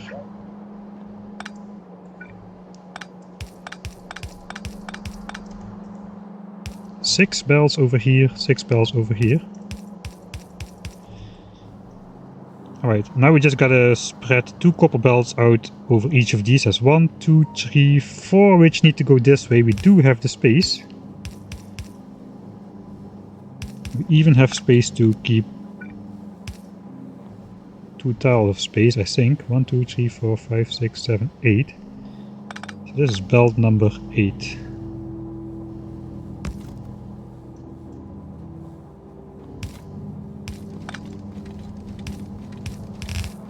Okay, this is gonna look a bit weird, but then we can have 3 of those belts coming through.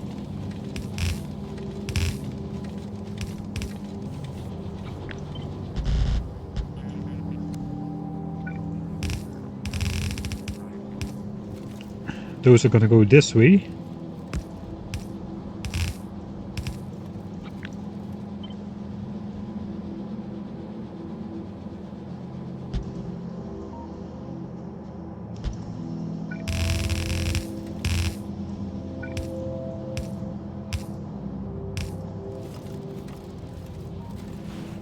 And the red chips are already being made because of our spawned in chips here.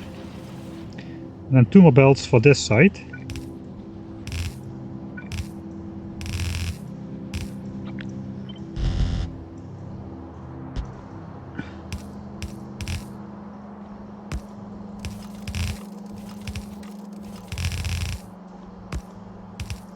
And that should be it for red chip supplies.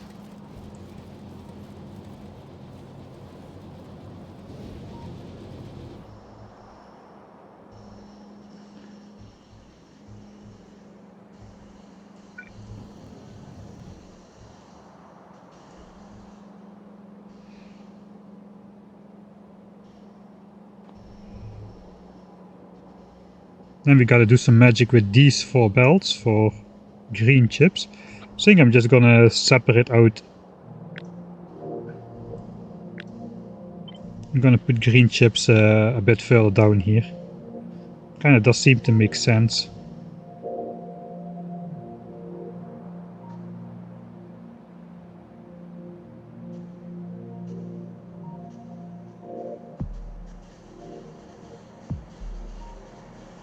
Or does it?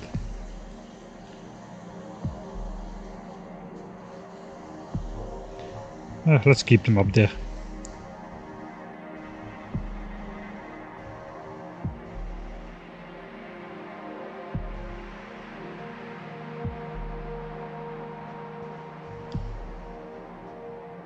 Kinda not really liking how it all aligns.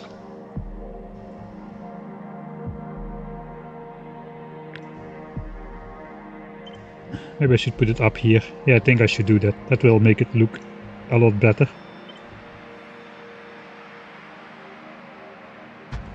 Okay, now it's aligned with this top row of beacons. That is nice.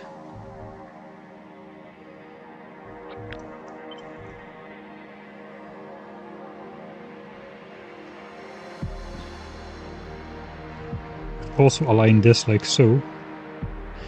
No, we're gonna do it like this, in this orientation. Let's stop thinking about all those details. I think the next to hook up is green chips over here.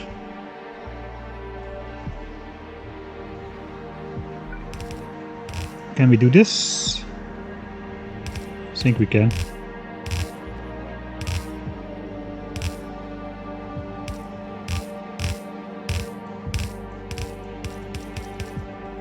Alright, now we got to make those 2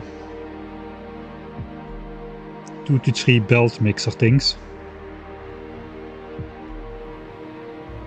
We also need 4 belts of iron. I don't know exactly how they are gonna go yet, but I guess they will be coming somewhere over the top here. Let's keep 4 tiles of space for an eventual roboport.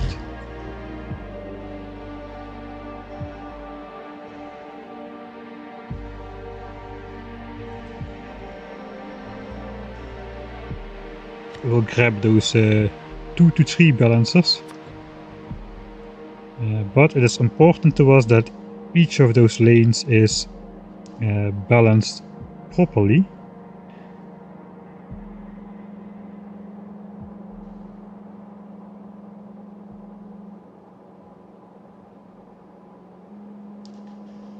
I used to do it with a lane, some sort of a lane balancer, but I'm now thinking I can probably just use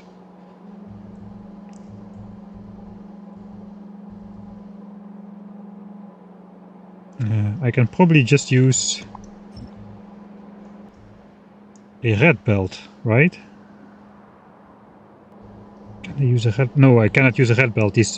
I tried it last time. That leads to the belt not being compressed enough.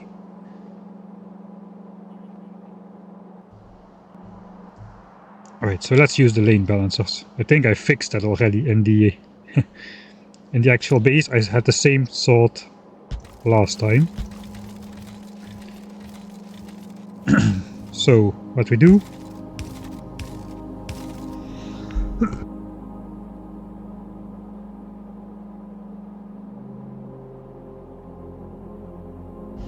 sorry about that. Are your blueprints available somewhere? Depends on what blueprints. Some of them are on Discord. This is not yet on Discord because it's a mess, really. I mean, even the 1K book is a mess. So I'm not really sure what to do about how to go about that. We need these things, but I guess we'll use them here instead. That makes more sense, perhaps.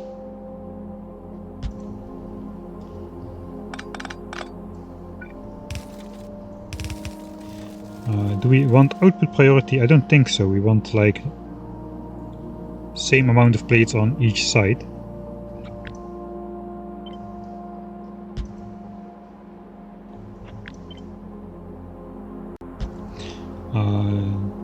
These are all oriented the same, so this should be equidistant.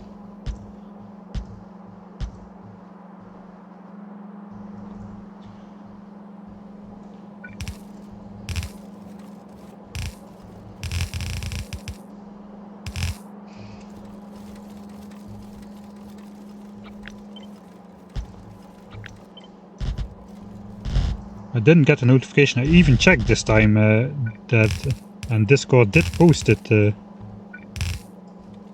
Discord did post the notification on the Discord this time. Looks like we need to connect some stuff here.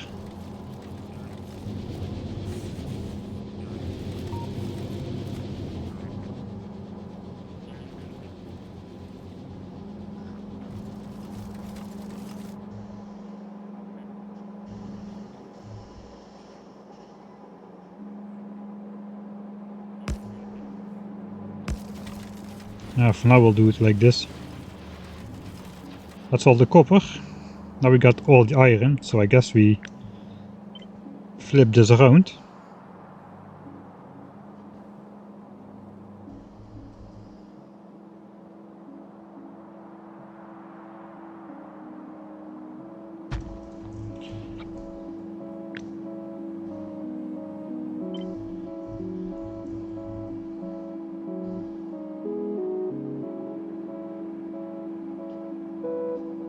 Okay, we can adapt this.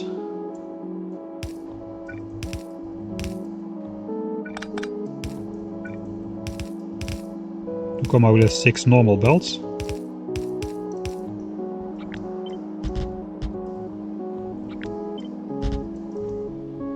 Okay, how should this align though? We also need these 6 belts of plastics to get out. We'll give those priority.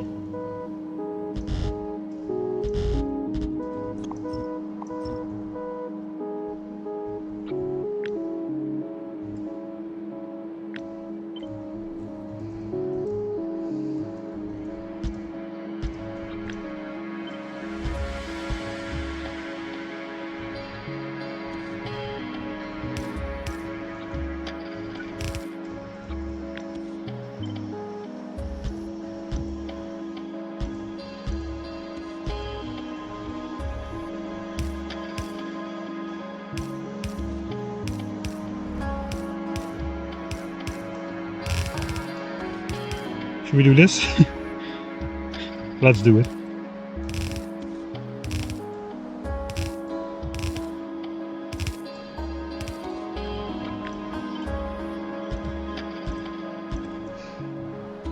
Oh, that's dumb. Even for my standards, that is dumb.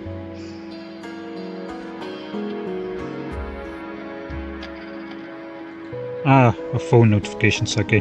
Yeah, that sucks. Right, we need this turn a couple more times. I guess we'll just connect this. We are ready to do that. Shall we cross the copper? We will just cross the copper patch. Why not?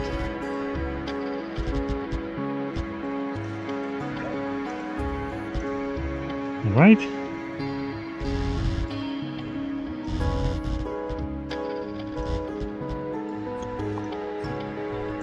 Get the corner. That should be plastics connected. This should be iron belts. Okay, now we just gotta do some weird mixing with the oil. Now we still gotta connect coal as well to the oil. Forgot about that.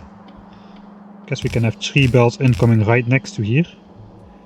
And this one should be splitting across 2. This is a full belt.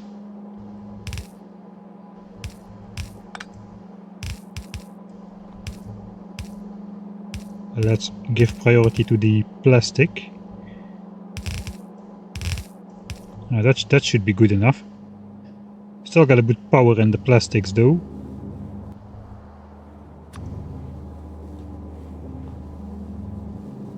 This was a one which was better suited for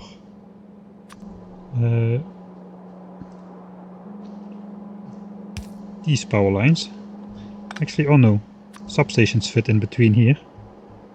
Okay, then we'll do substations.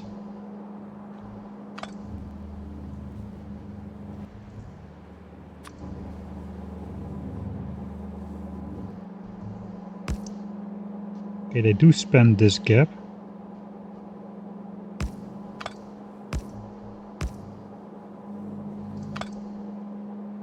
They do span this gap as well. We got 6 of these things, right? So that should be a nice pattern.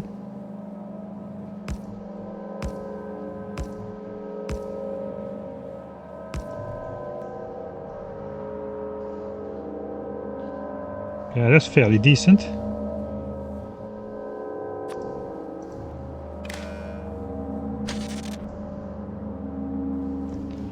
But we still have to power oil, but that's going to be trivial. One belt missing at the end of the IR.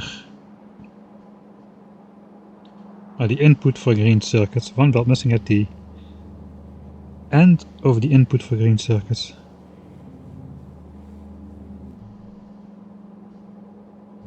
Ah yeah. Wait, what? 1, 2, 3, 4, 5, 6. Ah yeah, I see now. This zippity zip.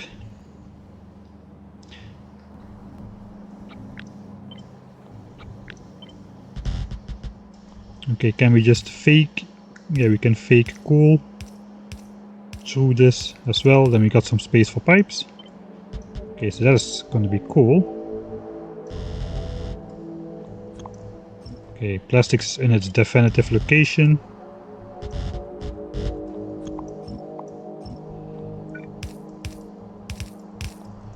Guess we should power coal.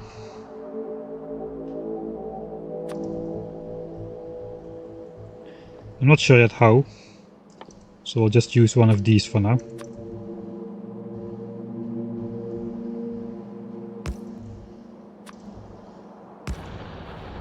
It'll bring us coal. We should get full belts already, pretty soon. We do, with mining productivity 51. Full belts with just 3 miners per side, and this is backing up. Alright. So coal is getting to plastics. I guess then it's a matter of oil. 3 of these need to be for plastics.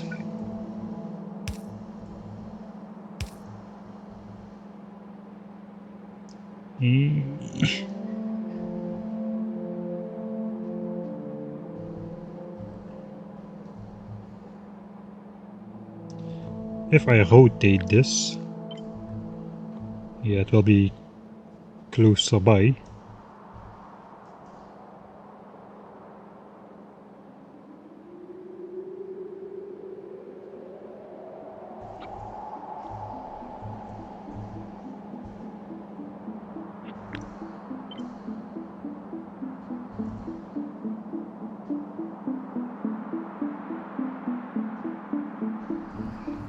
Oil on this side, I don't know. Let's just not worry about that too much. We can do this at the end.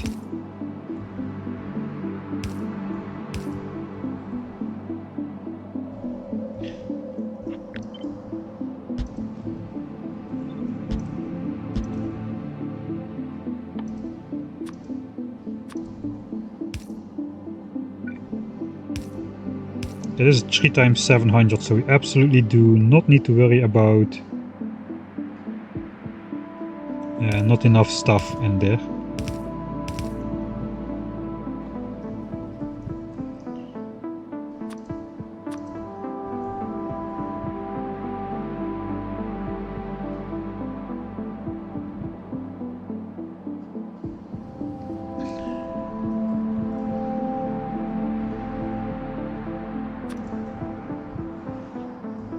I guess technically it should be able to fit in one container and then take 2 outputs.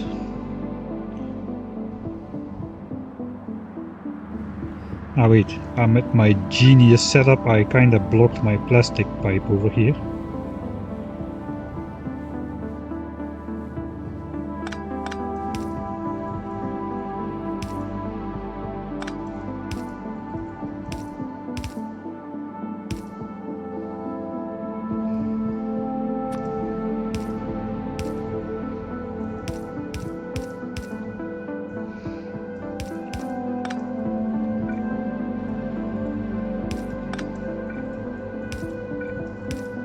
Just to make it look nice. Yeah, whatever. Let's do it. Alright. So, what is the deal then?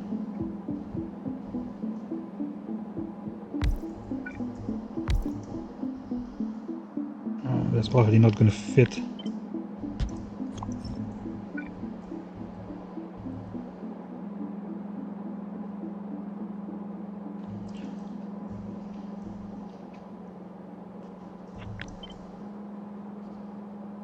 Like this though it would.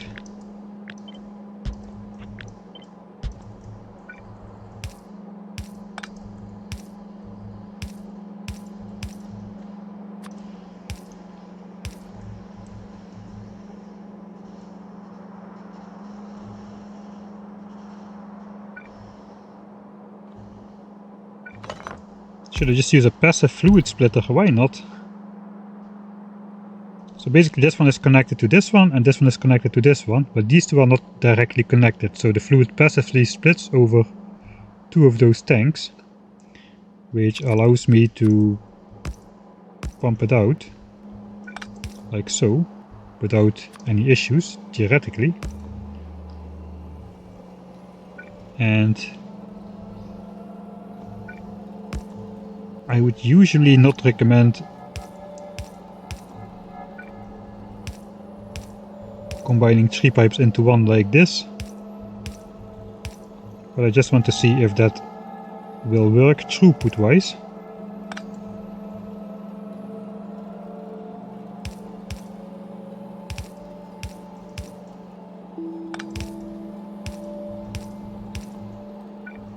I think it should.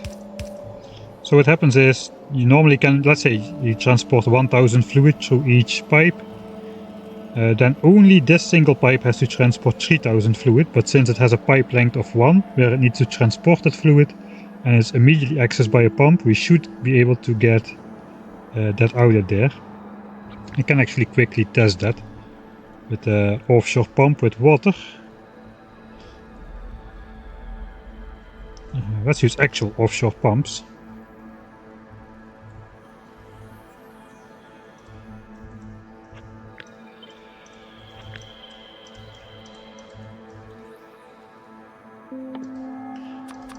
So the question is, can I transport 3600 fluid in here?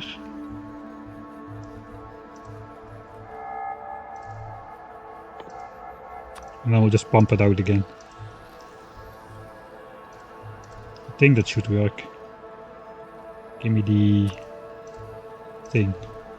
Oh yeah, we got 3600 fluid a second through this pump, even though it's flowing through a single pipe, but because the pipe length, this transports 1200 a second, this 1200 a second, this 1200 a second, only this pipe transports 3600 a second, and because the pipe length is 1, that works.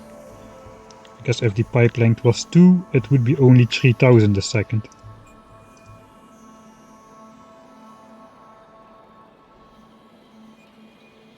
Okay, it's even a little bit less, I guess, due to, yeah, weird mechanics. But with 1 pipe distance that definitely works, so that's good to know. Delete it. And we go back to... So all of this niche knowledge is going to be completely useless in Factorio 2.0. So...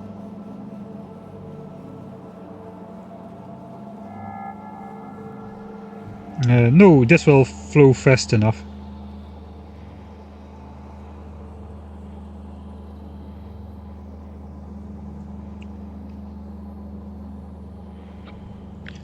Let's check that as well. We can check that here. This will flow fast enough. Passive flow between tanks is kinda slow, but not when one tank is entirely full and the other is entirely empty. Then it's gonna go really fast. So I guess we'll just start pumping in some stuff and then we'll pump it out.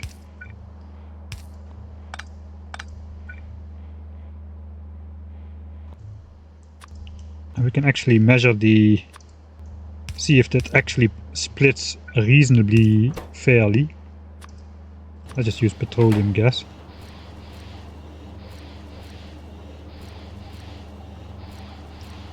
So we're pumping in 6000 a second, we're pumping out 3000 and 3000.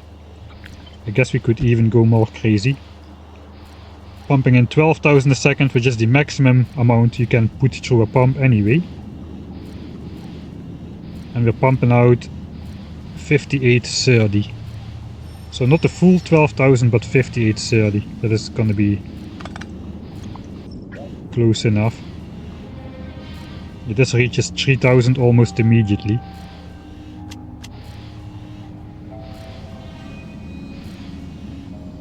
Okay, looks like the passive fluid splitter has a slight preference. 2994 goes here, 3005 goes here. Alright, but that's close enough. Okay, we got another hydrate. That's my water.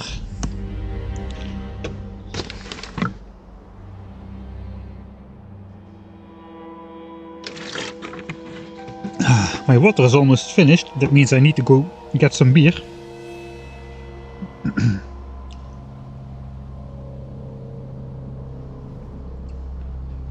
Alright, so we won't need this anymore. We are doing the weird fluid stuff. The weird fluid stuff will work. That is easy enough. I guess this is in its fixed place already. So now we just want to add the oil.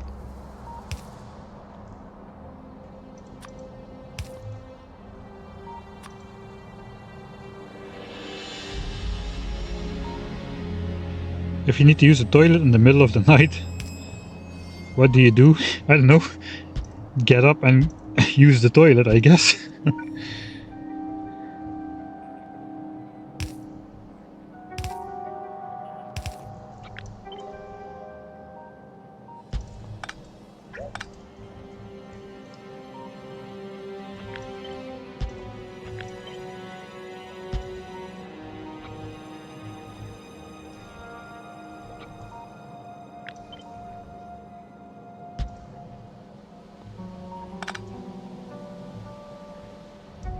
Alright, that is four of those oil things.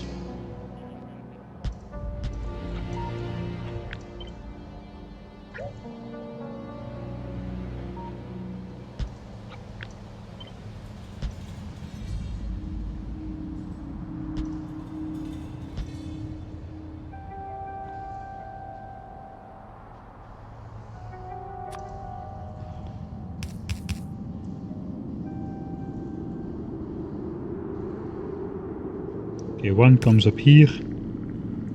Just gonna put those things where they come up from the pump jacks.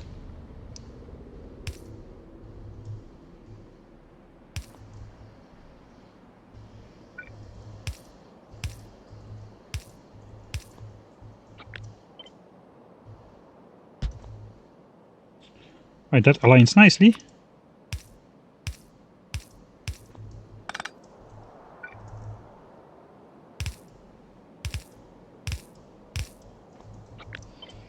Alright, so the annoying thing is we still need to get water here even though we are using basic oil processing. Because we have sulfur, we need to make sulfur somehow.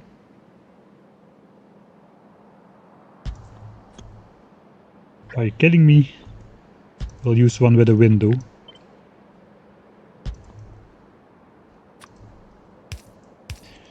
Right, wait a minute. I've got a problem. We're using 1200 oil a second to make 700 petroleum gas, and our pipe lengths are longer than 17 units, so we are not gonna get that. That's annoying, we need to add some pumps in the middle. As this is the longest, so count here. That's 10, 11, 12, 13, 14, 15, 16, so we gotta add some pumps in here somewhere.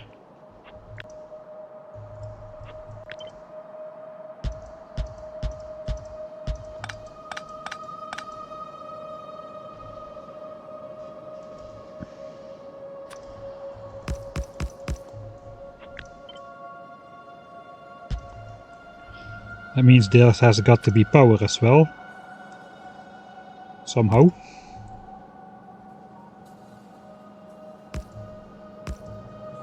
Guess we can connect power like this maybe.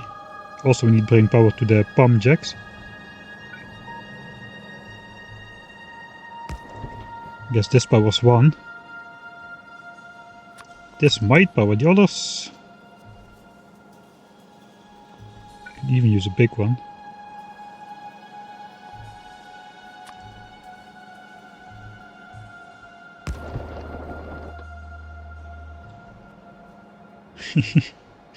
That is oil.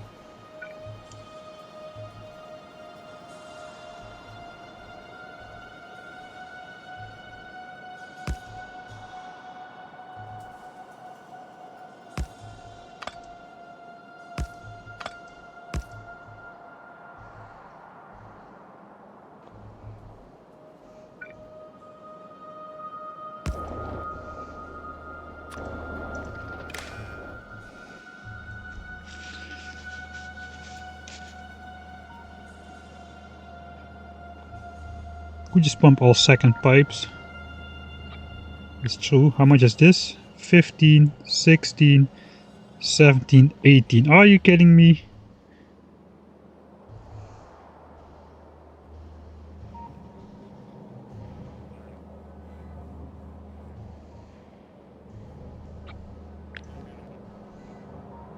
$15, 16, 17, 18. Okay, I gotta look up the can I do that? How much oil do I actually need?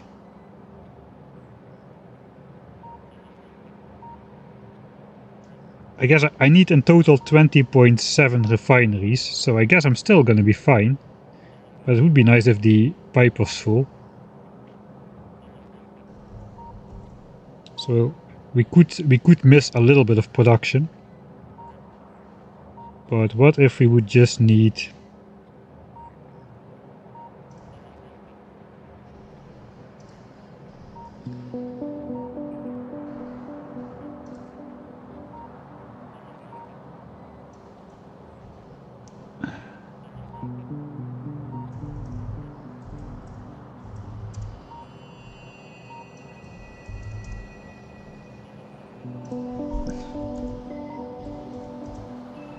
alpha, yeah, we need 1196 oil to satisfy 7 of those. The throughput of 18 pipes is going to be less. That sucks. Guess we could actually test it. Put infinity pipe here, and just pump it out. I know, not infinity pipe. We just pump it out here. Basically, the oil refinery acts like a pump as well. It just sucks stuff in.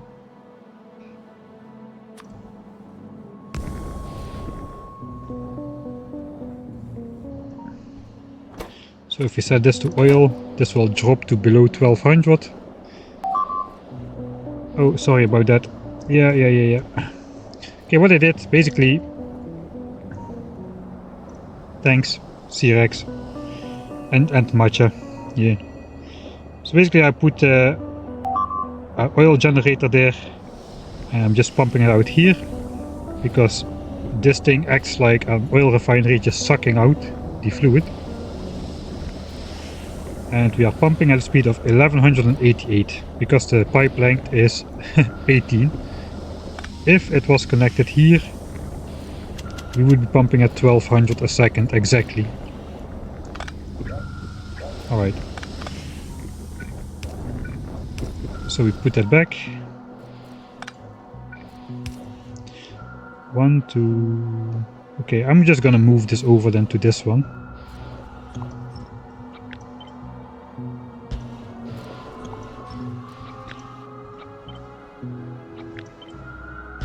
And then there's one pipe length which is too long.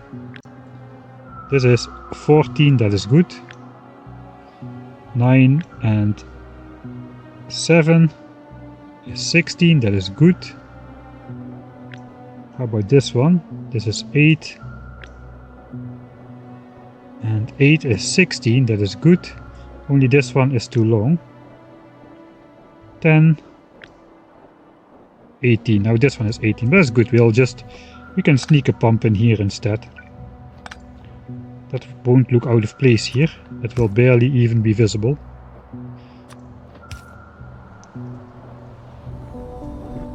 Alright. So now if I replace all of these with those pump out systems, we can both test the production and the throughput.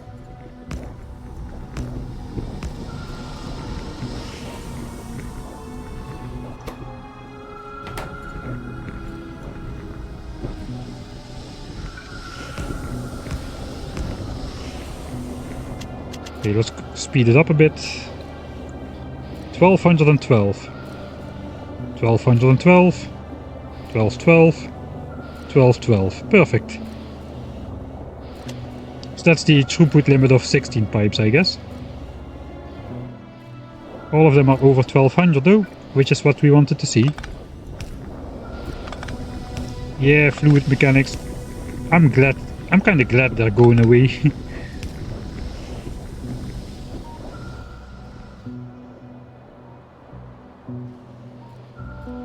Alright, so this is good. I could build some safety mechanics in here as well. It's a little bit late to think about that.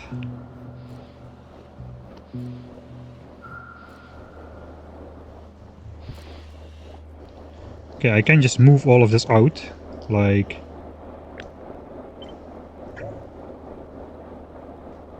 Oh god.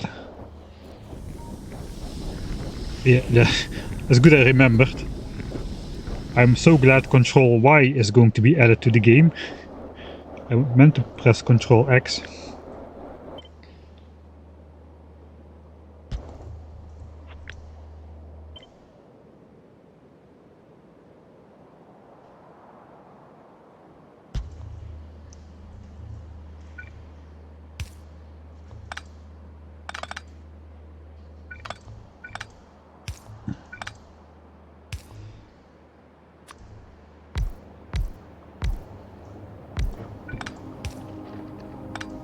We'll do this instead.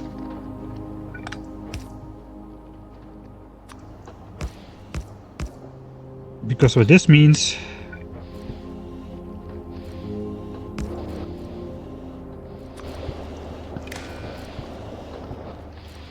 This means I can build in a safety mechanic, which, similar to the mines, allows me to react before I run into trouble.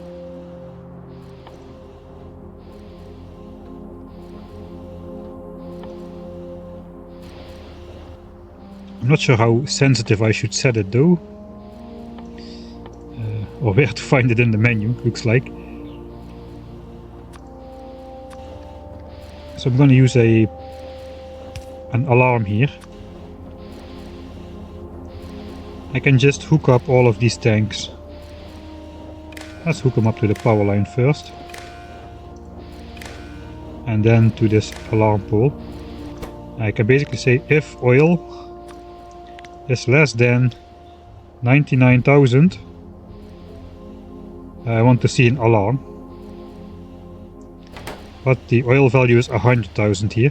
So basically what these should always be faster in production than these can consume it. Which means that these should always be full, but as soon as one of these is not full, the alarm will sound. Similar to the miners where we have this alarm pole which says as soon as this belt moves, we should have an alarm because we are using the backup ore. And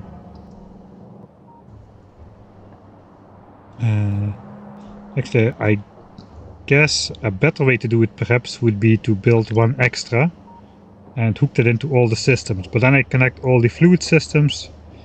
I can't connect them all with pumps, so it would still be okay, but I think this should do. They won't run out. If they run out, we will probably be in time to fix it. I mean, even if we have a little bit of underproduction at one point, we still should be good to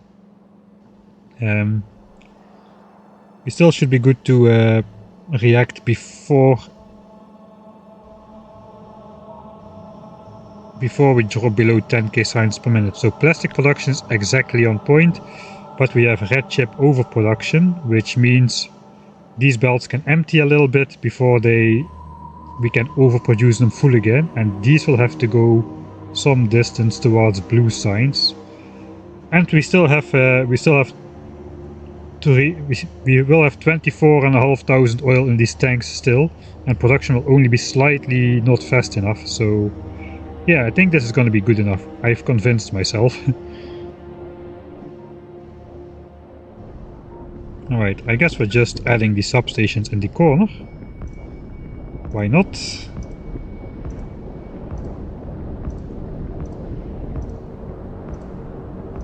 Then we can hear the alarm going off already. The nice thing is these also should not be able to consume much more than 1200 oil a second. If I look in my calculator, yeah, we should be able to consume only 1196.5 oil per second. So we should never be able to consume more than 1200 oil a second, even if petroleum gas empties out for some reason. We won't be consuming faster than 1200 oil a second, so we won't get that alarm when it's not needed. This stays full all the time. Of course, we don't do any volume, we just show the alert on the map. And oil well is running drier than it should.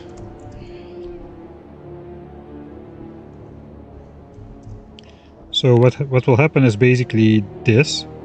We get this notification and we can click on it on the map and it will bring us there, and then we can go and fix it. That is the point. Alright, nice. So that is a fail-safe for the oil. Plastic is now full. Now we just should connect iron to green chips, I guess. Now that we did all the oil routing, we are safe to bring that over. We still need to do the engines.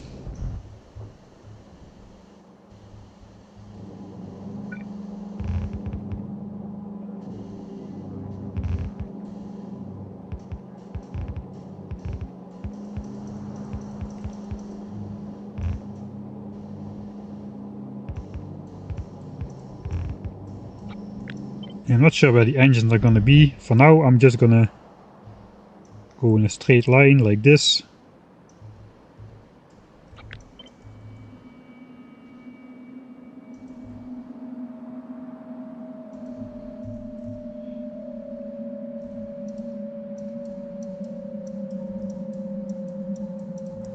That should be iron connected.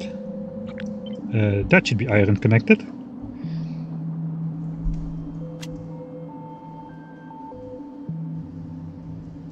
Alright, then we need to connect green chips to the green chips. We already connected plastics.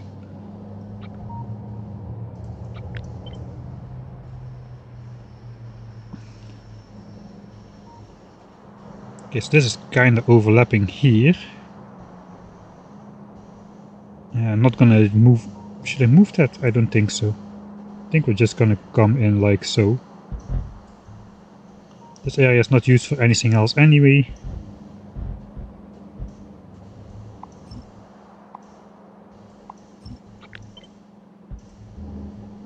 So this is just gonna go... that's not gonna go straight.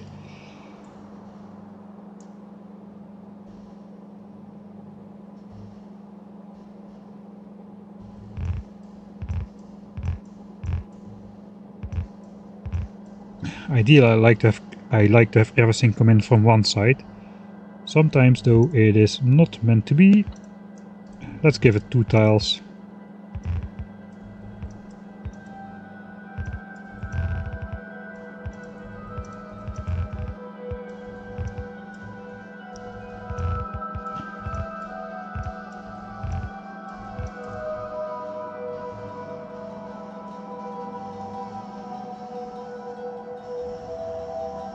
Here comes the iron.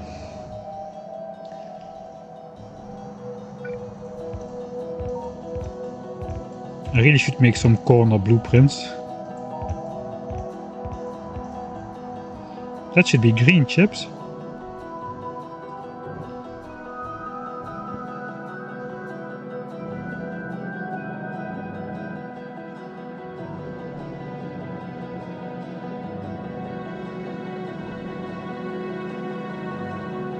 Is this the actual build I used? Kinda thought I did this in the end.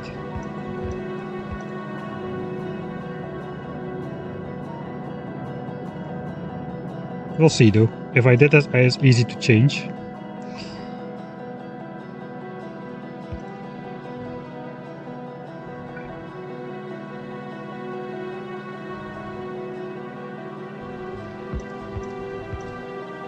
I kind of don't need to do that.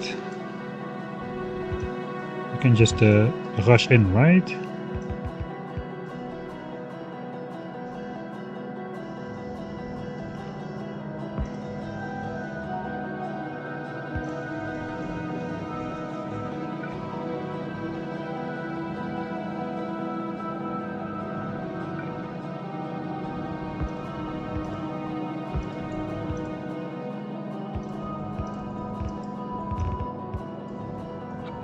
Theoretically, that should be a full belt.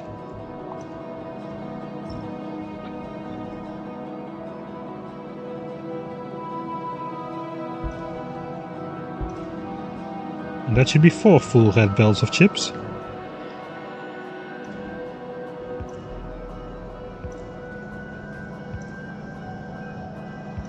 $10 oh, I'm feeling it. When the fish did hydrate and Imperium Gracium did get up and stretch. I will do both of those. But this completes red chip, I think. Which means I kind of want to start this off from a kind of a cold start. Not completely so, but I can just delete all of this. And then Control Z it back into place. And then while I do the stretching, we can watch the... Ooh, there's a big Control Z. Maybe I should have saved before. Oh god, don't crash. Ooh, okay, it is back. Yeah, I get now a billion messages that everything has run out, but that's normal. Okay, let's override the save before I do any more of this giant Control Z's and stuff. Alright, so now... yeah, we're kind of having a cold start, right? This is gonna go in here. We're gonna get plastics. Eventually we should get red chips in like 4 full belts.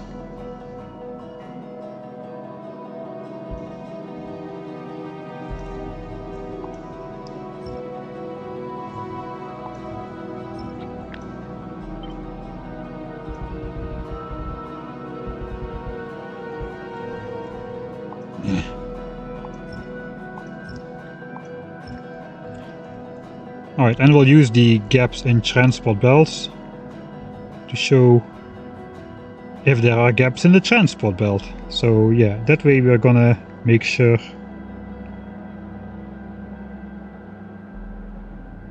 everything is okay.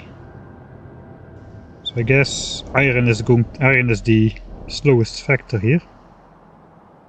So all of these belts should remain completely backed up after some time of production.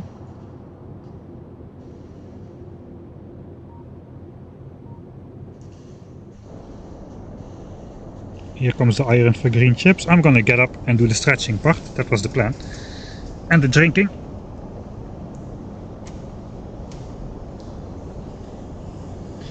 Balancing half a belt into a full belt, use red belts at output.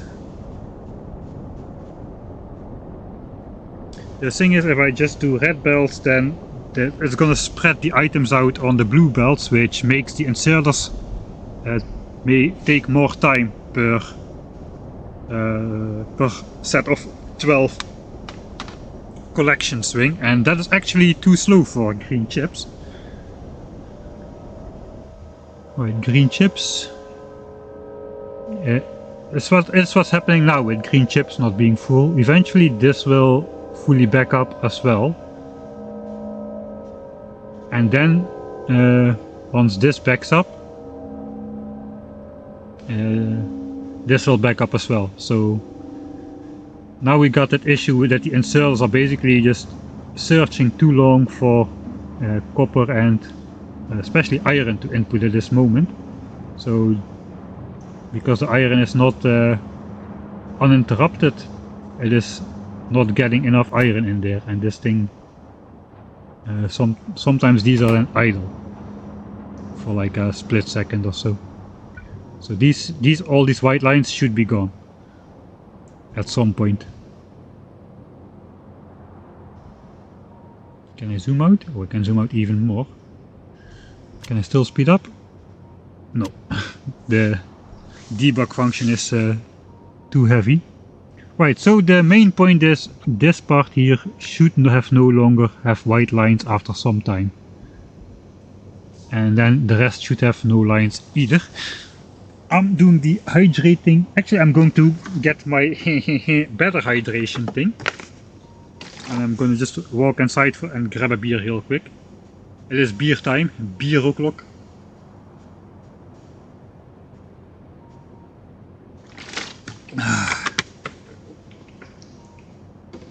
So I'll be back in like a minute.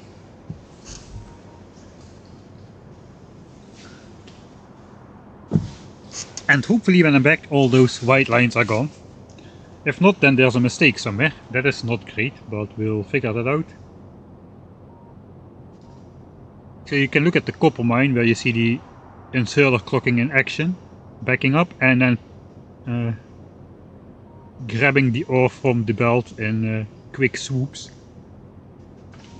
Alright, I'll be back.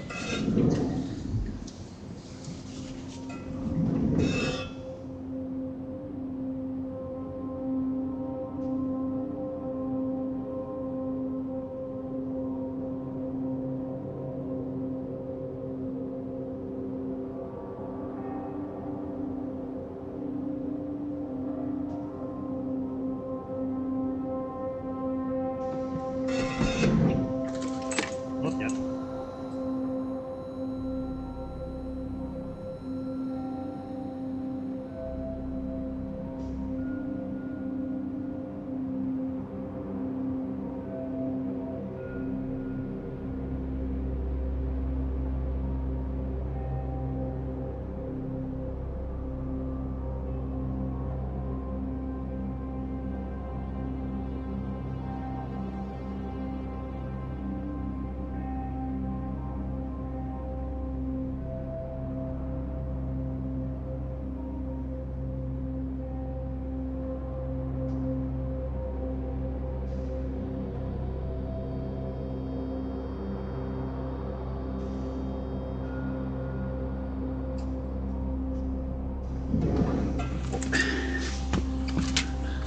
Oh no, there's still a bunch of white lines.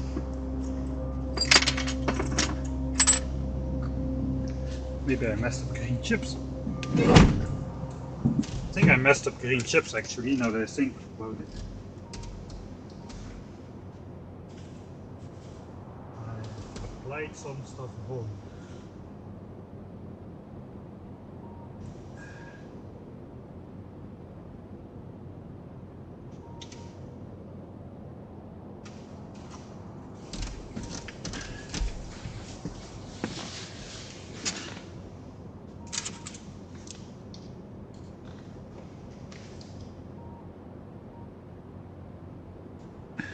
I think I applied the green chip thing wrong.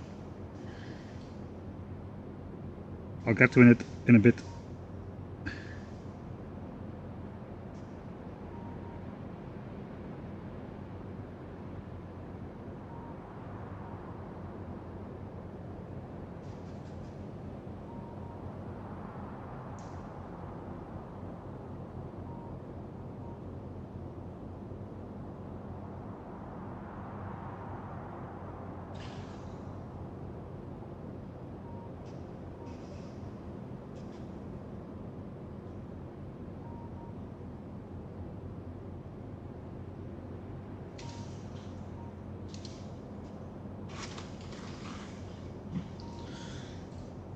Okay. Aye.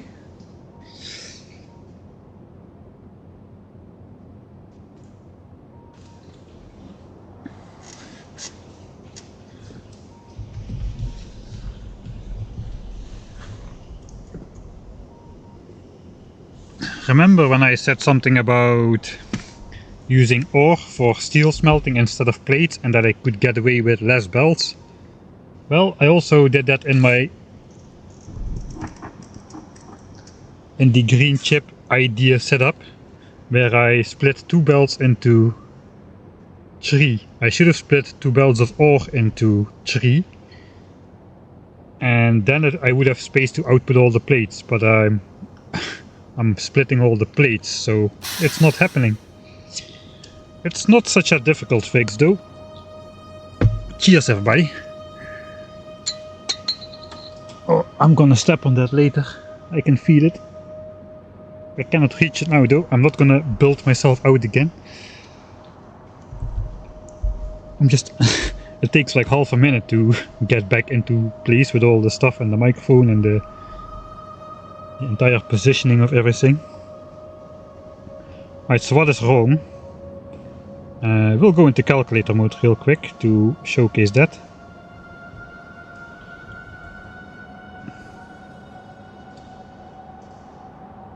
There's green chips, we can use a separate green chip one. Alright, so here's the deal. For a full belt of green chips, one needs more than 2/3 but less than 3/4 of a belt of iron, and even more than 3/4 than a belt of plates. So that's where we're going wrong. I'm basically feeding 2/3 of a belt to every green chip line, and we need 0.76 instead of 0.66. But if you look at the ore count, this is below 2/3, and even copper is below 2/3. That is where I made the mistake. Basically misremembering. Yeah, basically misremembering. That is what it comes down to.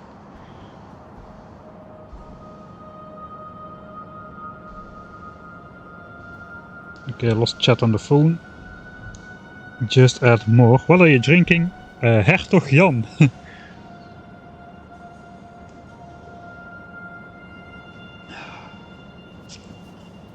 Nice. When I first drank Hertog Jan, I didn't really like it. It's a type of beer brewed in the Netherlands. I've even been to the brewery for one of my former jobs, where we serviced companies. That was a client of ours. But yeah, it's a nice soft beer without much, how is that called? Not very carbonated. Carbonated enough, but not overly so. Not like Warsteiner has a lot. Jupiler from Belgium has really a lot. But Hertog Jan is nice and soft. like that, so quite enjoyable to sip away at without getting the Coca-Cola carbonated experience, you know. It has corn in it, actually I didn't know that. It is a small brewery. It is like a kind of not really a family brewery anymore, but it started as that and it didn't really grow crazily large or something. Like another client of us was Heineken, and Heineken is what I like to call a really bad beer with a really good marketing department. You can find it all over the world, and the brewery is absolutely humongous. It is insane how big that place is there. But Hertog has got the nice family atmosphere still going on a little bit.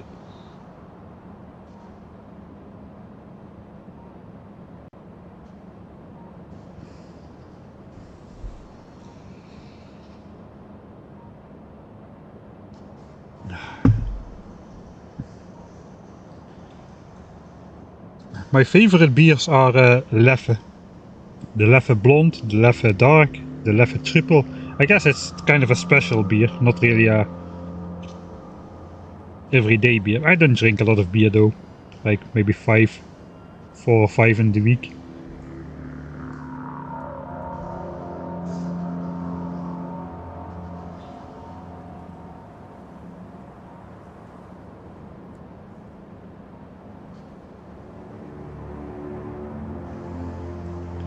Right, I'm looking at this still.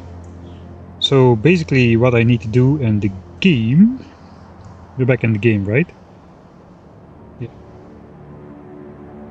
It's almost daily. Hello, Troepen. Of course you gotta join in this moment, right? When I'm talking about my alcoholism. That's 4 to 5 more beers a week than I drink.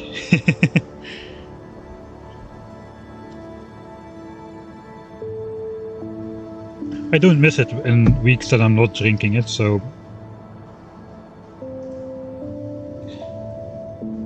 Alright, so what I should have done is, instead of doing this, putting it onto a belt,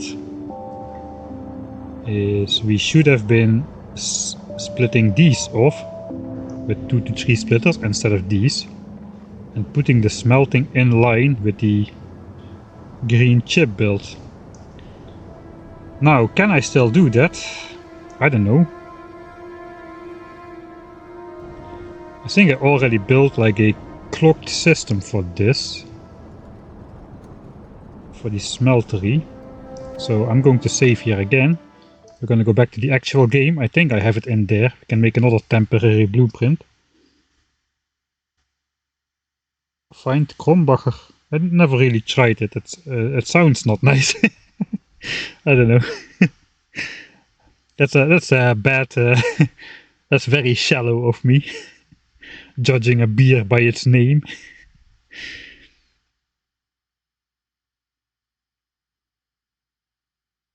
Right. Let's go back to the actual game.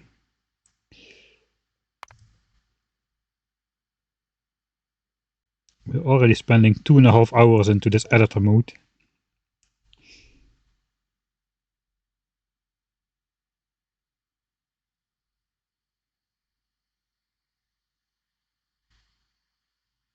Factorio is the only factory where it's okay to drink.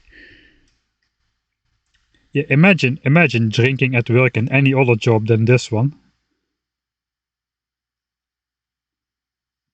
I guess you got wine tasters, professional wine tasters, but they try not to drink it, as I understand.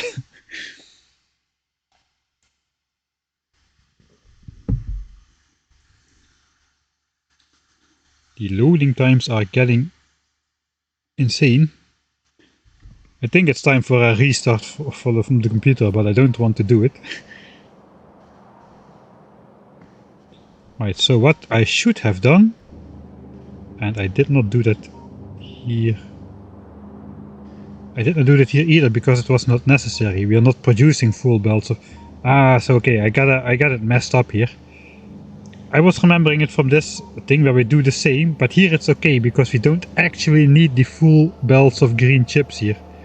And that is where it went wrong. And the other part where I misremembered was, I didn't need to load the save then. I made the blue chip I made the blue chip design, which looks like this. And here we are separating the ore. Here we do need full belts of green chips. But here we're separating the ore into 3 belts instead of the plates. So we have 2 belts of ore separated over 3 belts of furnaces, which means we do have space to consume the full belts of ore, or whatever is getting through there, and put all the plates on the belt. And that's where I went wrong in the last one. There I'm trying to put 120% of the plates which fit on a belt, and that is not correct. Fortunately, this is actually a blueprint which I can use. I just need to cut off the blue chip part. And the problem though is we need the iron ore belts here. Instead of... Oh, this is annoying. Oh, that's annoying. Okay, we're gonna fix it simpler than that. We're gonna just... we have the space for extra copper lanes. We're just gonna put 2 extra copper lanes on there. And that should be the easiest way to fix the problem. Really. Okay, let's load again.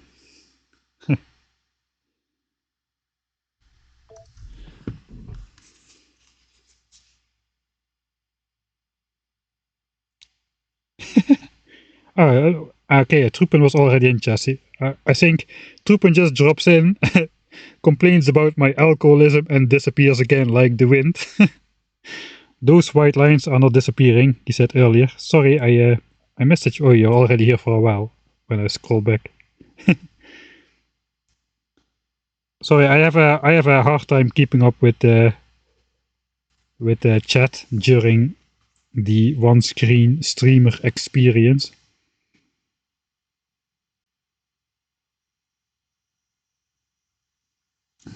Matcha has a rattler, he says. That's nice as well. My favorite one is Gusser.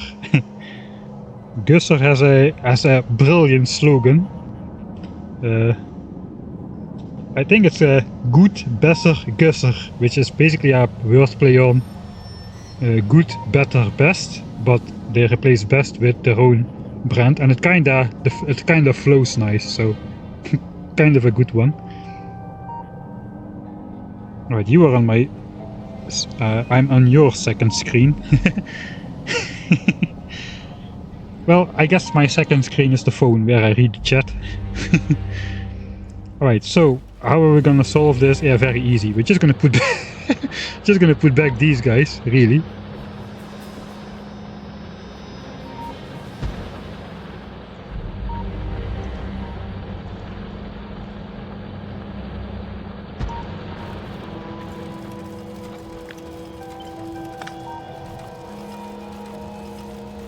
That means we need 2 extra lines of furnaces as well.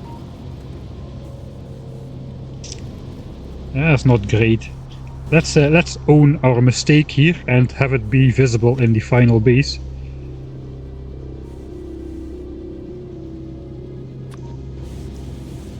I'm just gonna put 2 of them up here. Oh, nice and horrible.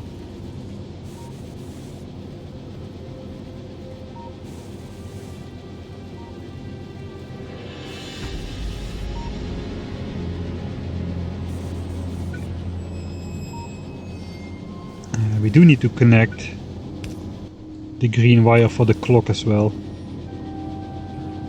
I think everything is on the same... yeah, everything is on the same wire anyway.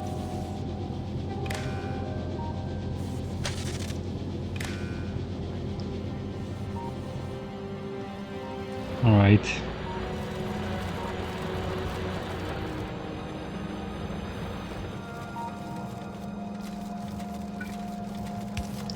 We can change these.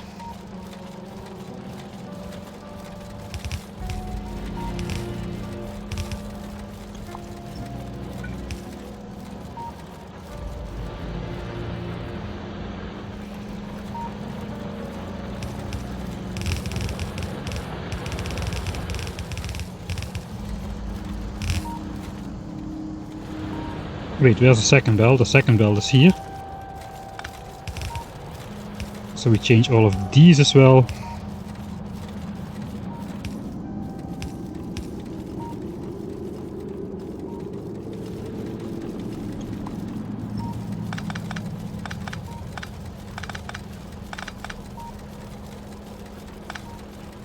Well, at least we don't need to go under the power line anymore. And then we have the annoying two belts right here.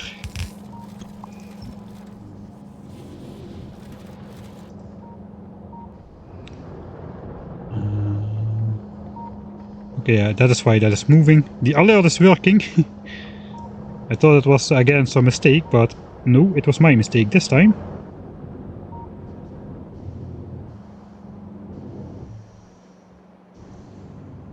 Alright. So there come our extra two. It means we don't need this giant splitter over here.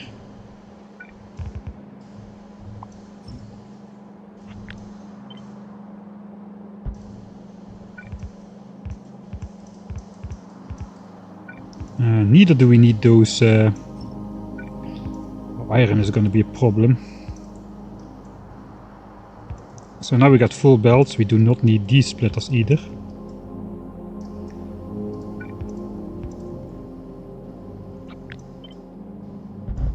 Maybe this was not the simplest solution. I did not consider iron.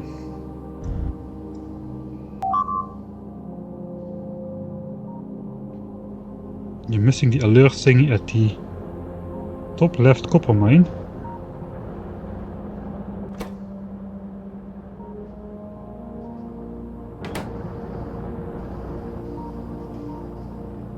It's still going. Ah, yeah, wait, this is not connected, so it's still going. I don't know if that's what you meant.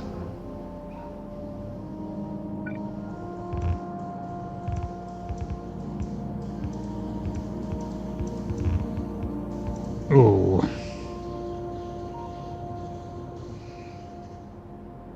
Yeah, sufficiently horrible.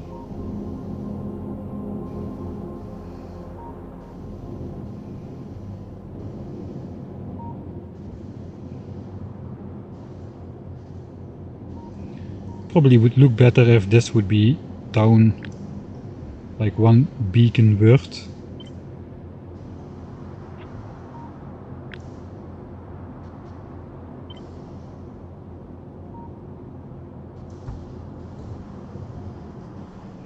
Then we can do this.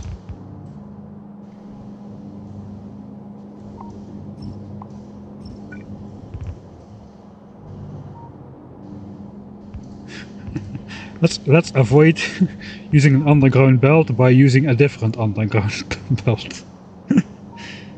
Why not? Okay, now it's no longer connected to the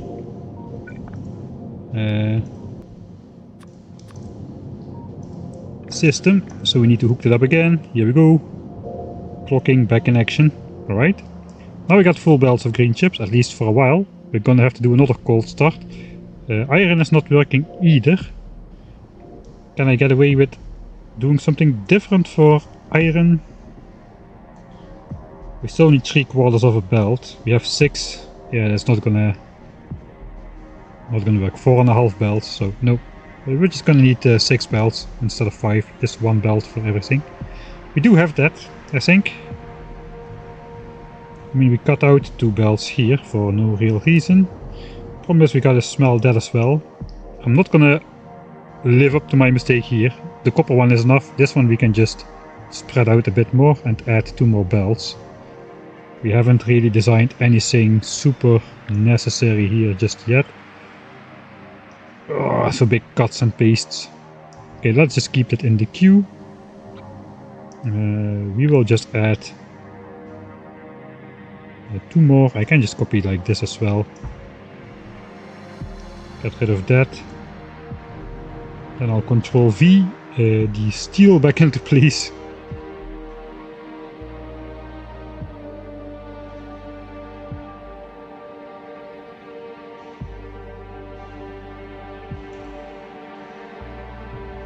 Okay. And we just need 2 more belts of iron. Huh. Did I just not happen to have two large gaps in here? Which I previously thought I wouldn't need. Lo and behold, what do I need?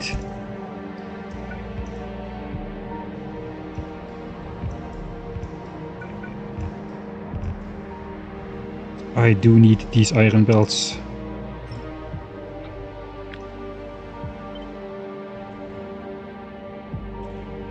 So nice when you make everything flippable.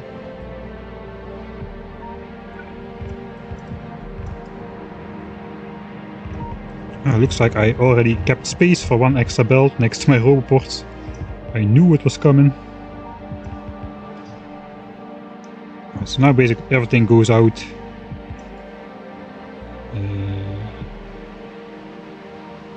Two more belts.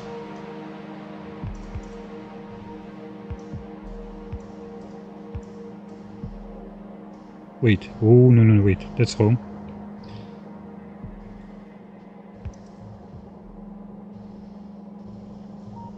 I gotta just go over there. The map view is not great for small movements.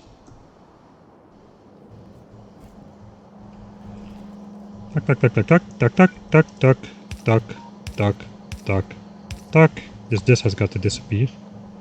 We gotta move this out to mortals.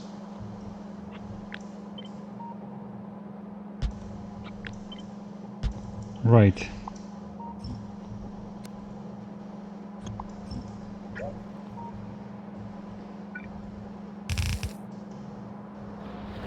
Something like that, right?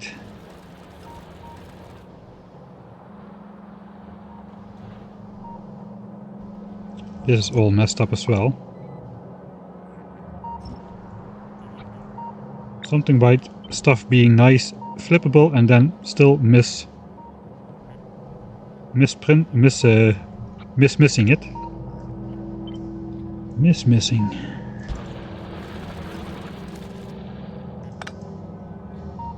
Okay, I have some weird leftovers here. Okay, let's just do this.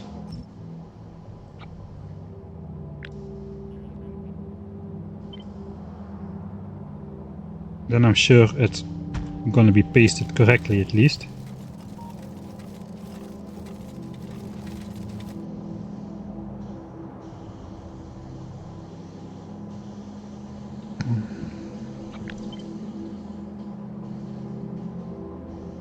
There's no way I can stay on the same diagonal, so let's just embrace it. We're gonna go out like so. This we can copy a couple times.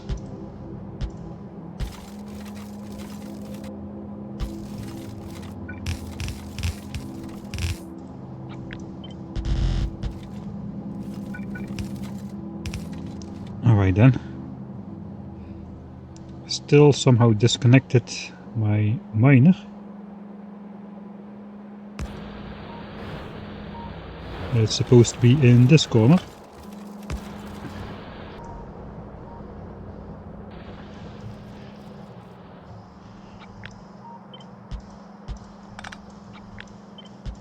Ah, come on.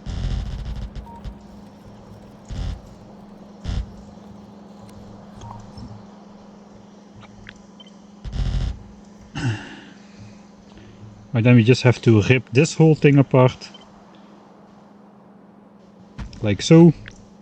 Imagine having built all of this and now needing to move all of this with bots again. Every iron furnace with 100 plates, every steel furnace with 100 plates. Yeah. No, thank you.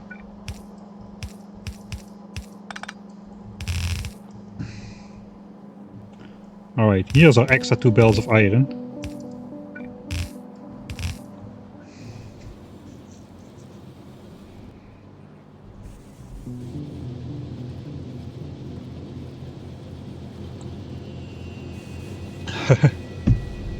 Unwatched.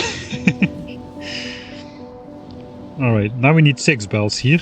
How are we gonna bring that over? There goes a nice coal system thing.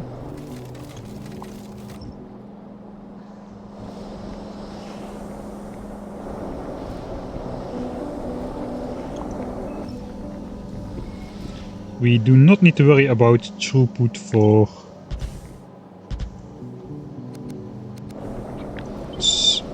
sulfur. So now that we need 6 belts of iron, we're just gonna do this instead to make it look nice. Sulfur, petroleum gas. Each of these pipes contains like 700, so we don't need to be scared that the pipe is going to be too long for the throughput. Okay, all of this we can delete because we can make normal corners now.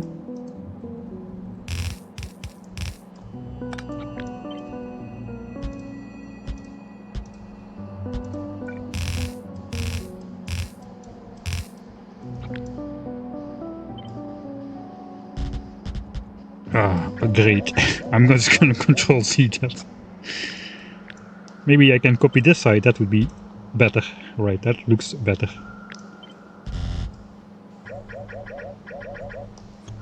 Right. Don't move the mouse.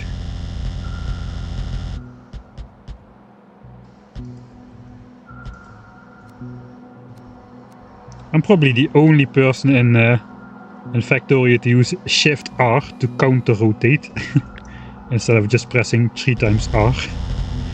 I don't know, how many of you do use Shift R to rotate anti-clockwise instead of doing this?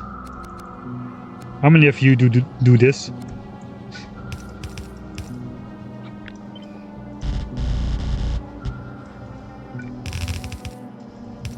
It's usually faster to just press R 3 times, right? Oh yeah, 6 belts of iron. Okay, that should fix our circuit problems. We still have 7 belts for engines, 4 for pipes and 3 for gears, if I remember correctly. Because gears has productivity bonus, you need the same amount of... Like, you need 2 pipes, which cost 1 iron each, and 1 gear, which costs 2 iron. But gears take productivity, so we have enough with 3 belts of iron for gears. Pipes do not take productivity, so we need the full 4 belts. Okay then, I'm gonna do the thing again. Let's make a save before this time, before we crash the game.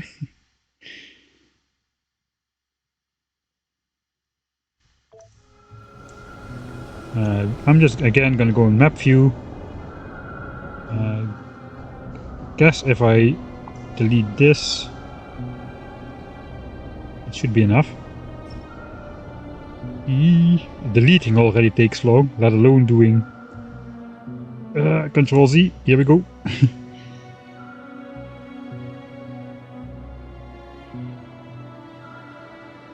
Shift R is a thing. C-Rex uses it. Hey, I'm not alone.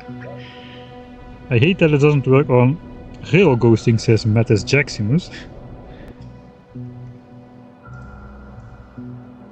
Now I gotta test that, of course.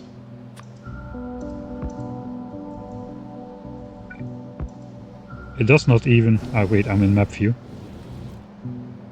It does not work on rails in general.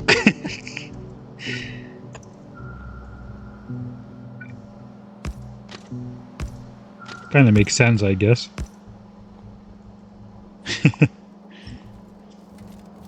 Right, now white lines shall disappear. If I look from the map view, I can zoom out further. I guess before I zoom out further, I will first zoom in a bit and try to see if this fills up now. Okay, it fills up even before it reaches the mixing point. So okay, that means green chips should be properly fixed. Now we just need to make sure that everything else is fully compressed all the time, not like this plastic right here. Do you see the white line on the white plastic? I see it. I don't know if that comes across in the stream compression though. Right, so now these 4 belts should become fully compressed. Finally, now that we fixed our copper mistake. Oh, it looks horrible.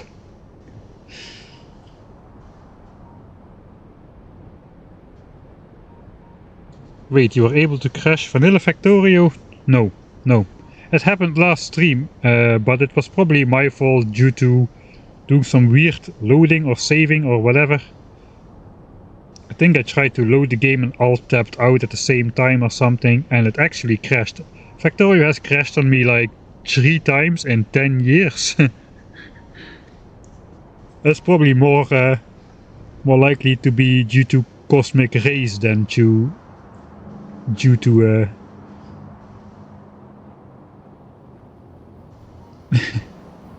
alright, we got and due to Factorio programming. Maja sent a DM on Discord. Should I look now or after the stream? It's okay.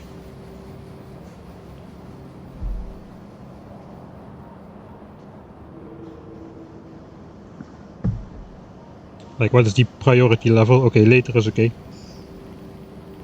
I see those horrible tags on copper smelters.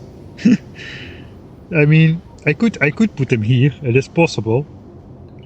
But then I would have to put all the plastic belts up. Actually, that would look kind of okay if they just came up here, right? They would have to come up here. The iron would have to move up one belt. If the iron moves up one belt, we can do that here. Should I fix it? I don't really think so. It is my horrible mistake. I'm gonna keep it.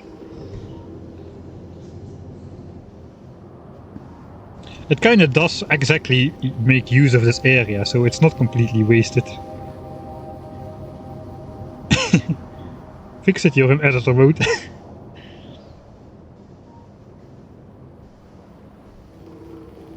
This will remind me though, in 3 streams when I try to do this mistake again, I will see this now every now and then. I will be reminded to not do it again. I think it's actually going to be functional. I'm talking myself into keeping it, if you don't know it about it. Okay, we've got 4 belts of compressed red chips, which is exactly what we need for 10,000 signs per minute.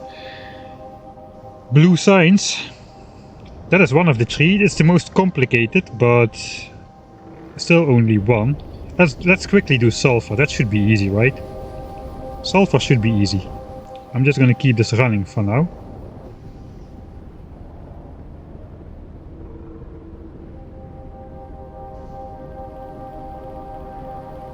Get rid of the 2 remaining splitters in copper lane above green circuit. Oh yeah.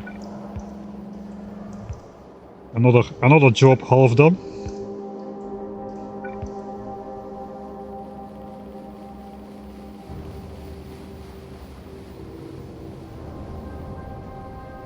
Alright.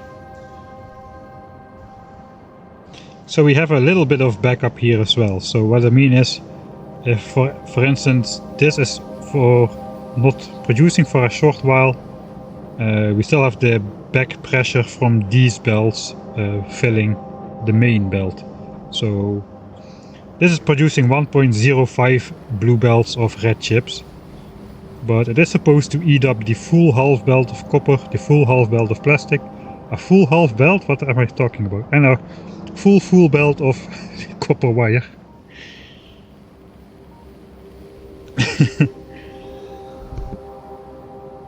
Alright, yeah, this is good. Let's switch off gaps. That will help a bunch with the stuff. Okay, we're gonna do sulfur. Sulfur is gonna be easy, just on the back of this, I imagine. We need like 2 red belts worth of sulfur.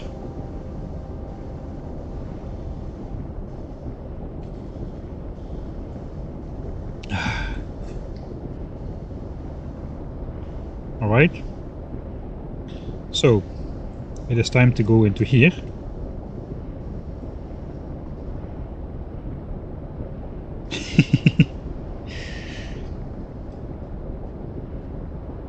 We are in calculator, right? Yeah, we are in calculator.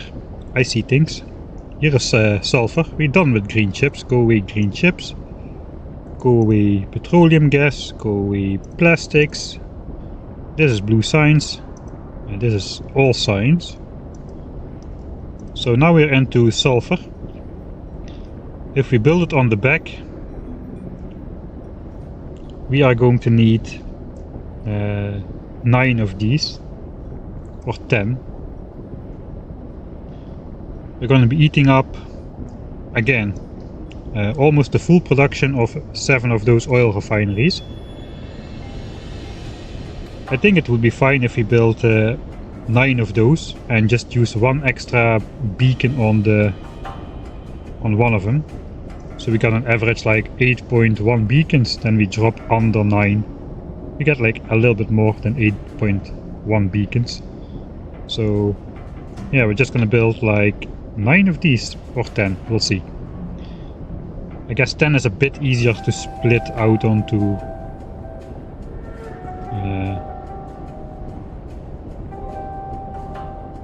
if we build 10, it's going to be easier to split it out over 2 belts, I guess. Alright. This should be easy. Give me my chemical plants. I'm a pro. I've played this game for 10 years. I know how to find chemical plants. Alright.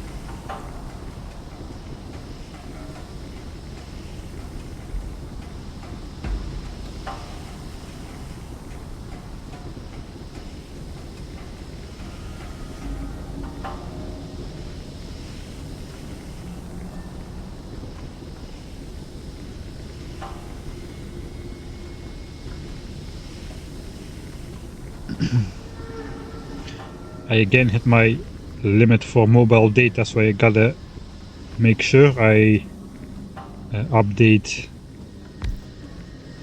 everything in time.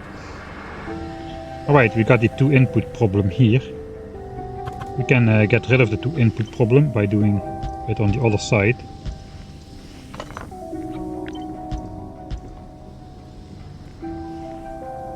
How fast are these going to be? Crafting speed 3, which means we are going to be producing 6 sulfur a second from each one of these. Oh yeah, sorry about that. Thanks.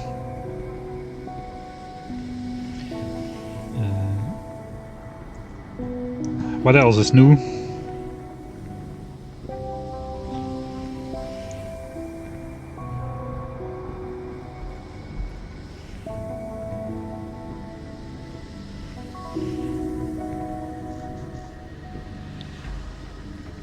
But can you find the change scene button? Yeah, that's a good question. Okay, we're gonna these are crafting speed 3, the recipe time is 1 second for 2 sulfur. So with crafting speed 3 we're gonna be producing 6 of those per second, but then we have 30% productivity bonus, because 3 of these modules fit into these things.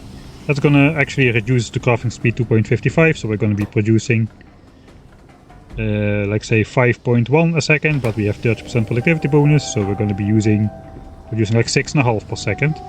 So yeah, still about 6, let's say 7. These should be able to output 7 a second, I guess, with 1 inserter. We still have the problem that we need to output it on 2 sides of the belt.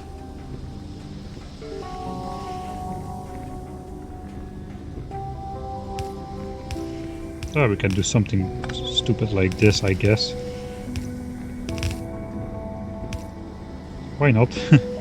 Bring it out here. We do have those annoying things connected to each other. I guess we'll just keep the sulfur close by. You can do this. You just cannot do the standard thing where you do this. This does not work, because now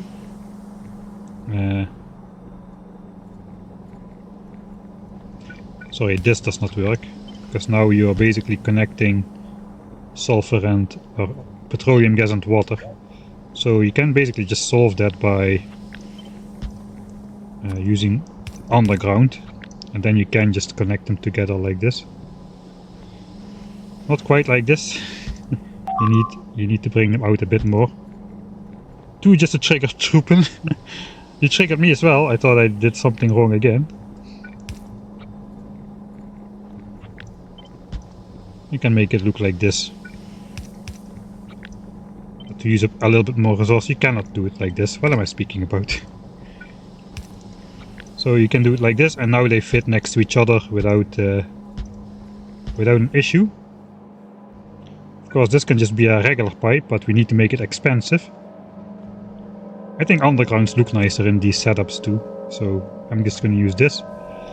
Now I just want to flip this around, but I cannot, so let's just not flip it around. And do this. Do this. That should be all our sulfur.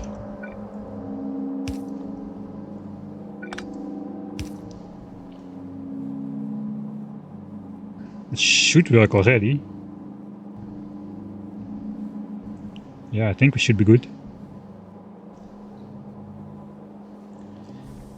So basically, now we just grab this guy and bring it out.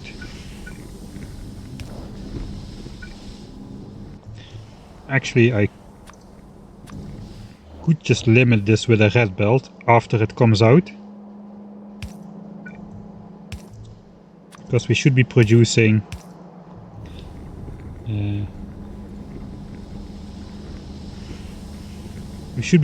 a red belt, but I prefer to use this a little bit later, so that we have space to back up extra overproduction a bit. But that is definitely something I consider doing. I thought I built this in the center, but looks like there is not really a center. So in that case...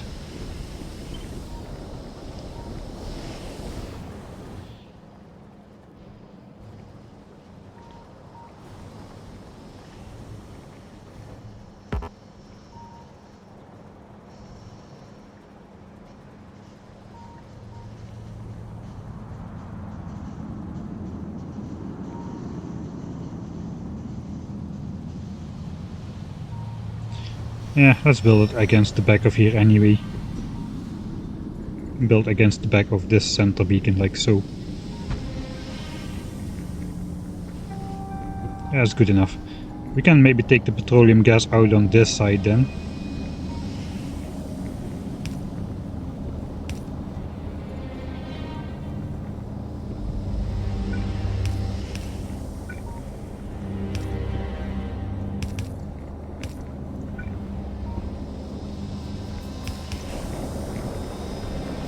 And the problem is we need water. I'm not gonna blueprint water. We're just gonna make a long pipe and bring it in. For now, I'll just spawn it in. Here's water, and there is sulfur. Okay, that should be sulfur. That took a lot less time than red chips.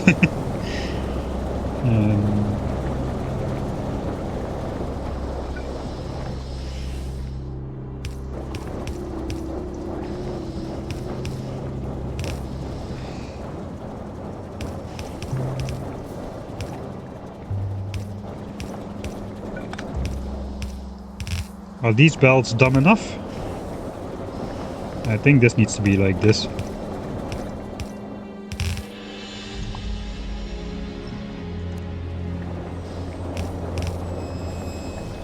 Alright, and that needs to go somewhere out here as well. Although I'm not yet going to bring that over. I kinda shot myself in the foot by putting green chips here.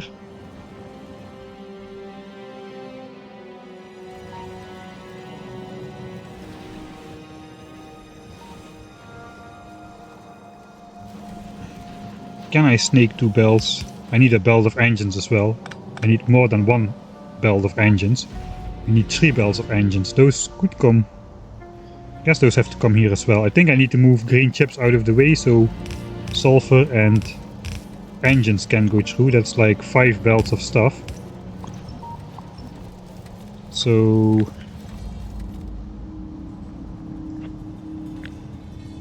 I guess it will make look green chips a bit nicer as well. We can do this.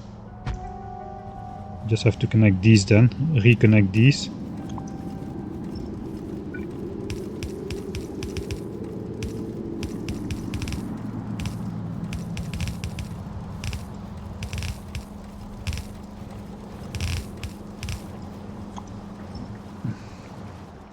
Alright, that is okay. Then we got the 2 belts of sulfur. I guess engines will be coming down here, so sulfur will be on this side, I imagine.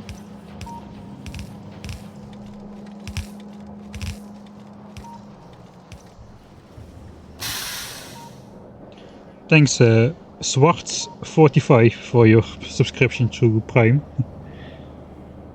Something. Why go around right, not left? That's a good question.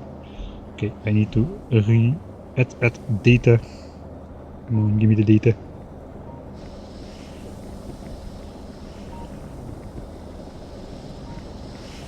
So annoying. I have a subscription with unlimited data when I'm in my home country, not the roaming part.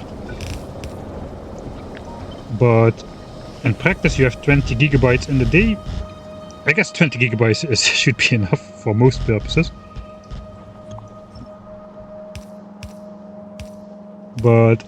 And then you can just add like 2 gigabyte extras on top of it, but you need to do it manually every time.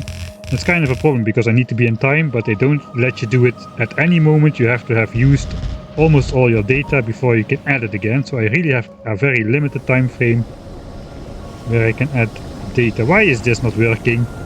Where's my... Ah, wait, yeah, I see. We don't need full...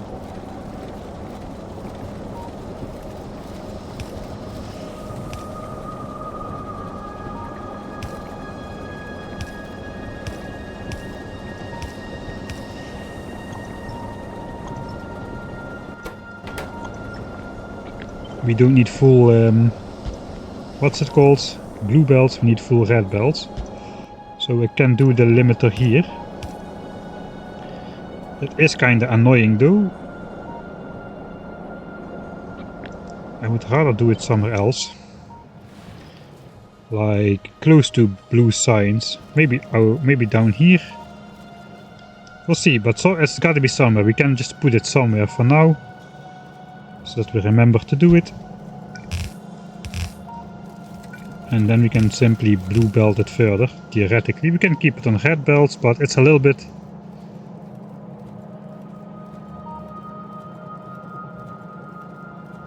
It's a little bit tricky if it's a red belt and there's like a slight delay in consumption for some reason, it's gonna back up and it's not gonna catch up anymore. Whereas if it's blue belts, the items are gonna be spread out. And there's a little bit of extra space on the belt to put more stuff there in the queue. So yeah, we're gonna do something like that eventually. Engines we gotta split out over 4 belts eventually, but yeah, I think that is okay like this. I guess technically we could split this out over 4 yellow belts. Can even use yellow splitters for that.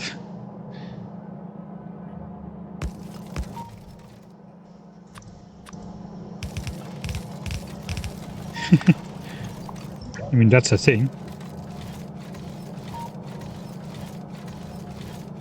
Okay, yeah, the yellow splitters are not fast enough because we have 1 red belt incoming.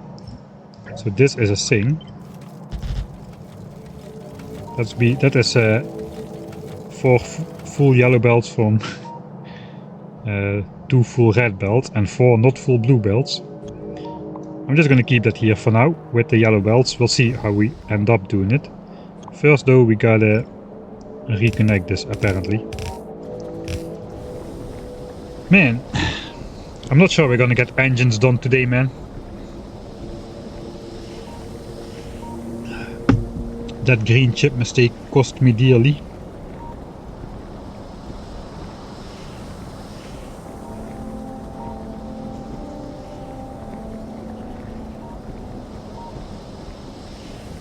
Yeah, I get the same, Odium. I have a... I don't even want to say it, their new name is so stupid. Odido.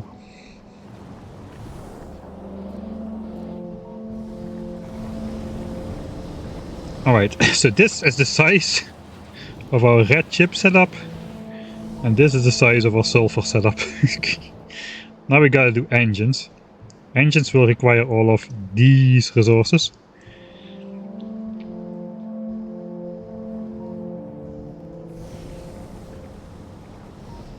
I guess we should check sulfur production as well. Okay, let's save first again. Let's make some different saves, because that's what I usually do.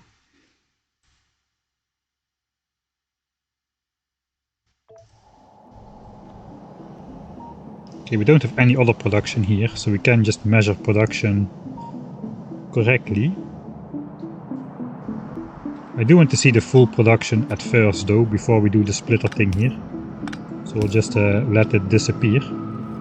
I guess then we don't really need to reset it, because we're producing slower than 2 bells. We can just reset this part here.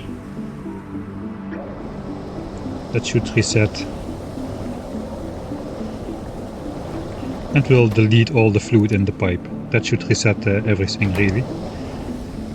Alright, if we now check sulfur production, we should see 3600 a minute eventually.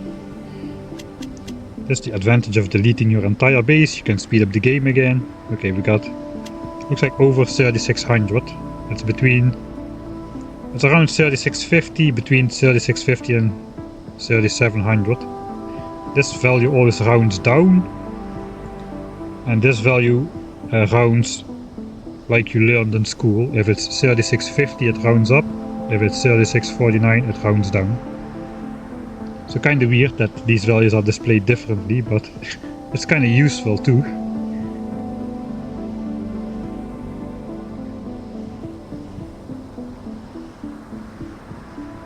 Alright, so that is good enough. I mean, red chips is good enough because we got the compressed belts. So yeah, we don't really need to check anything else. Now we get production down to exactly 3600 though, if we do this. With the yellow belts.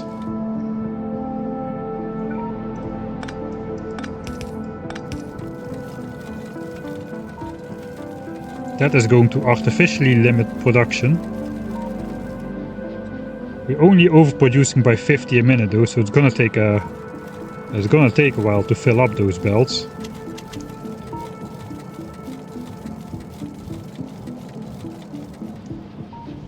Alright, so what's happening now, you see one belt is filling up, the other is not filling up. That's the petroleum gas tank. These are getting dips. So basically what we need to do is we just add a simple splitter here. And then we reset.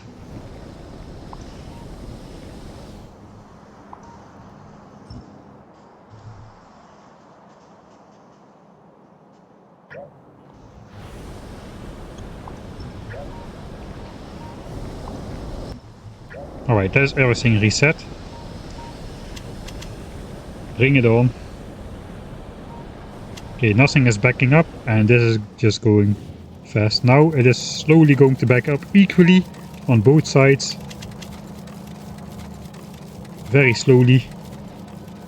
Extremely slowly, because we only have like a slight overproduction.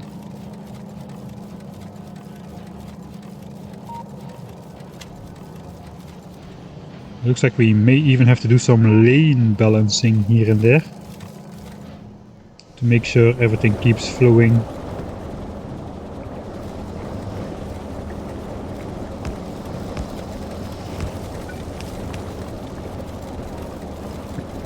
We'll put a substation here.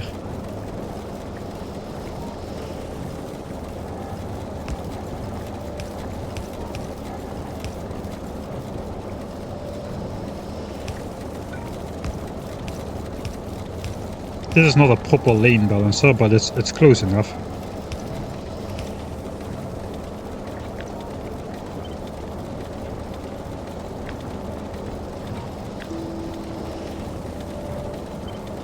Ah, come on, I pressed Ctrl X, at least I tried to.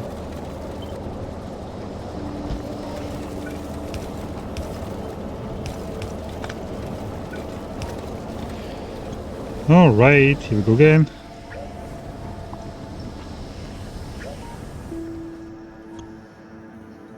I guess this is gonna fully disappear anyway before any new sulfur gets there.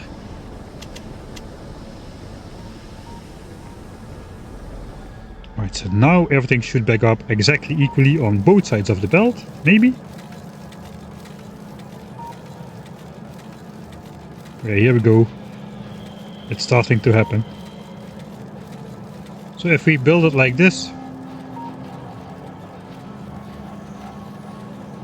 everything's gonna be full and backed up equally. Alright, that's good to know. We still have the 6700 or 3600 sulfur production a minute, 36 to 37, so that's good. Alright, that is done then. Sulfur is actually done. Let's make a save here. Reds and sulfur done.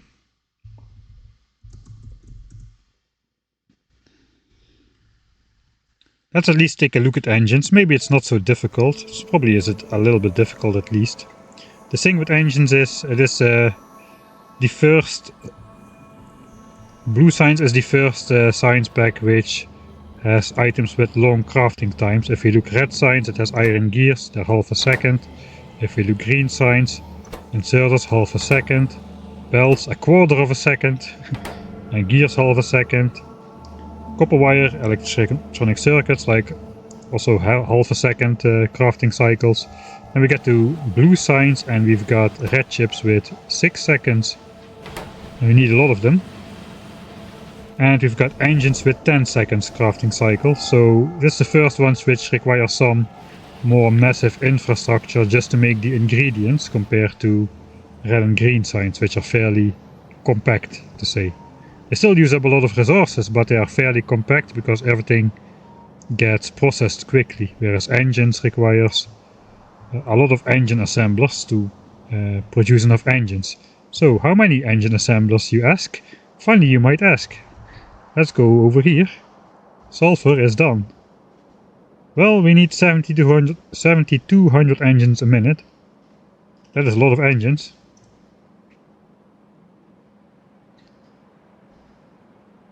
That's like 120 a second or something. Yeah, alright, we'll look at per minute here though. Alright.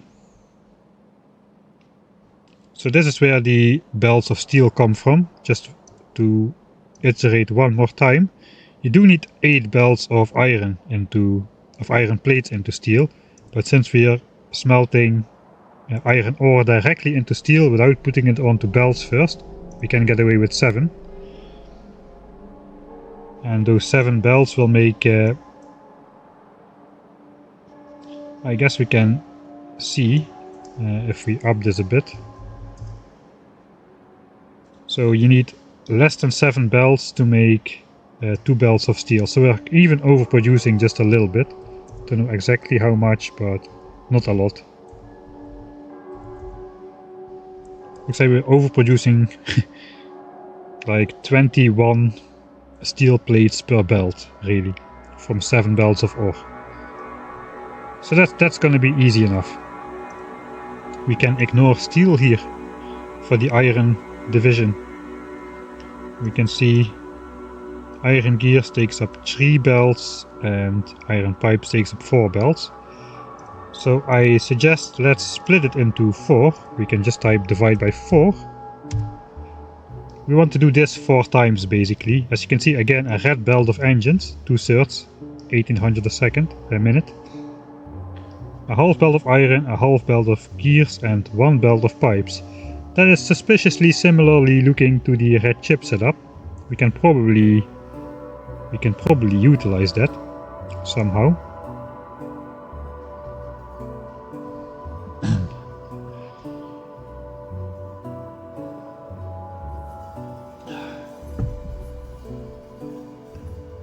I guess the iron gear setup is also pretty similar to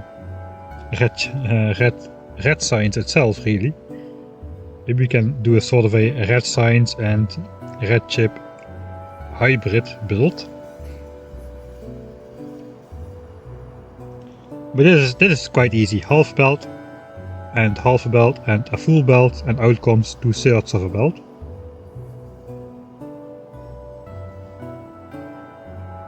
But yeah, you see, if we're gonna use 16 beacon setups here, but we're still gonna need 39 assemblers times 4 to process all of that. This is quite nice. We can build 39 and have the slightest overproduction known in Factorio. Looks like.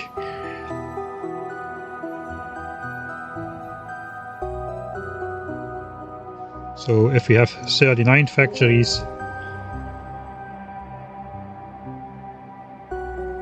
I guess we could build 40 factories just to back it up a bit faster. We still need less than a belt of pipes here.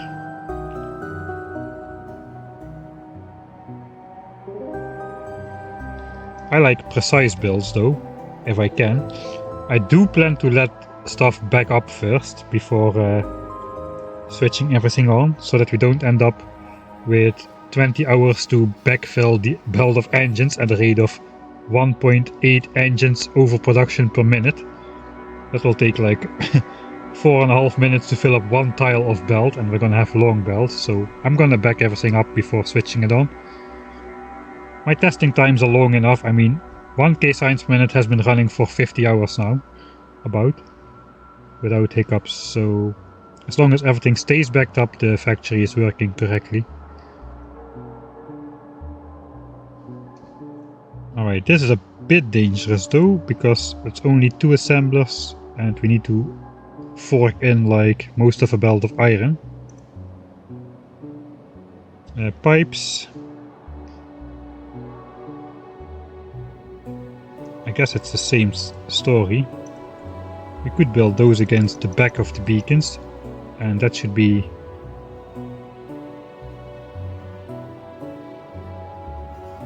good as well.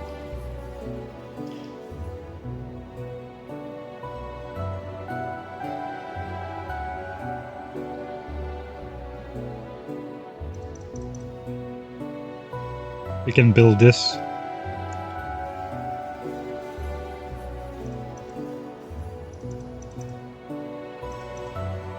I will see. How about building this with 8 beacons as well against the back of the... No, it's not going to work because we have 4 lines of engines. We don't have space against the back. We need to put everything in the middle.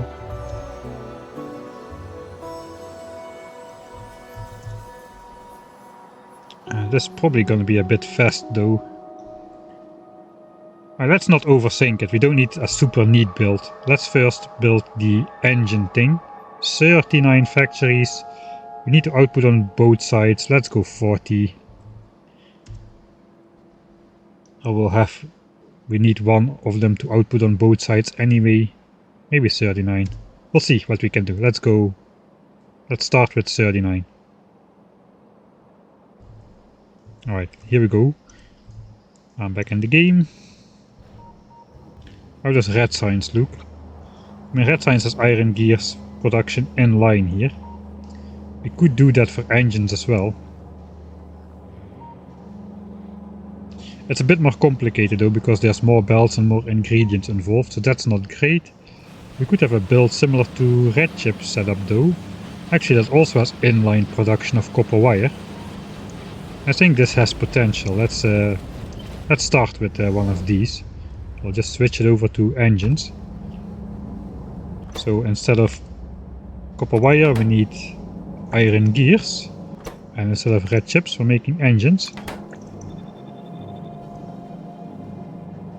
We're gonna need a little bit more engine production than red chip production though. In a single line, this can be much longer.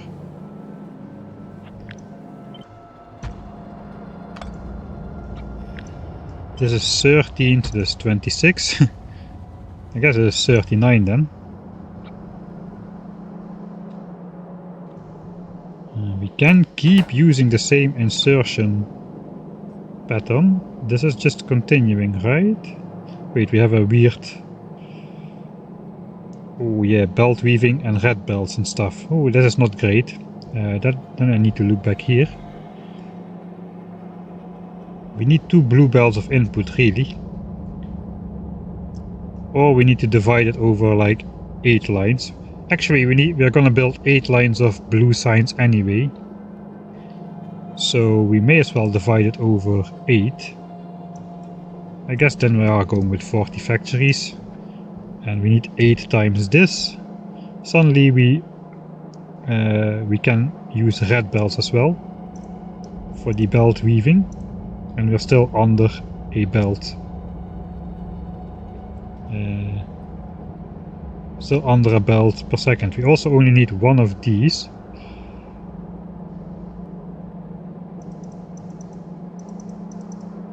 we can do like a fully beaconed pipe one, just a single one per line.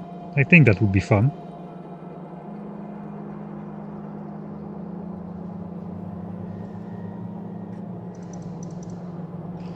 And we can put iron gears at the front where it's touching 2 less beacons. So this actually kind of makes sense. So a fully beaconed pipe just for the fun, and then we add iron gears, a single iron gear assembler to the front with 2 less beacons. So let's try out that concept. That basically means one of these disappears. All this belting has to be redone anyway. Maybe not, let's just keep it. Beacon. This front beacon is no longer needed. This is misaligned anyway, so this is touching only 12 beacons. So I guess that's fine. And we do need the space to side load, I guess.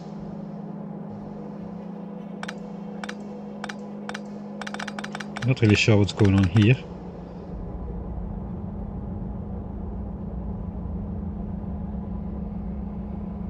Apparently one inserter is enough to keep up, since the old one had one inserter only.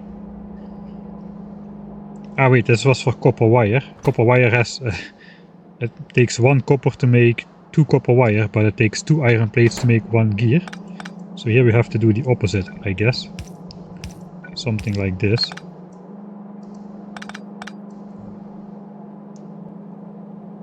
We can definitely side load iron gears. And I guess we can side load that together with steel.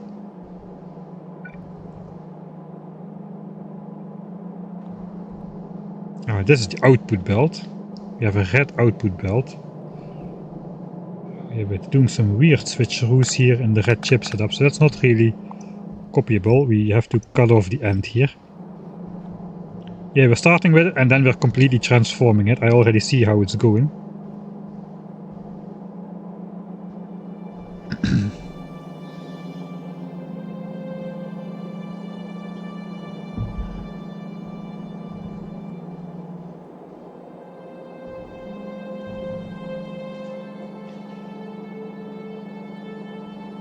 Right, so this is fast enough for gears. We do have iron coming in to make iron gears. We also need pipes and engines. We need a lot of... We need a fully beaconed...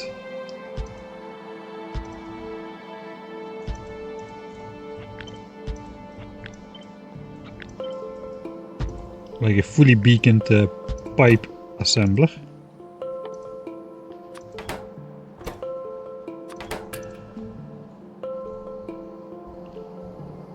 Produce the pipes.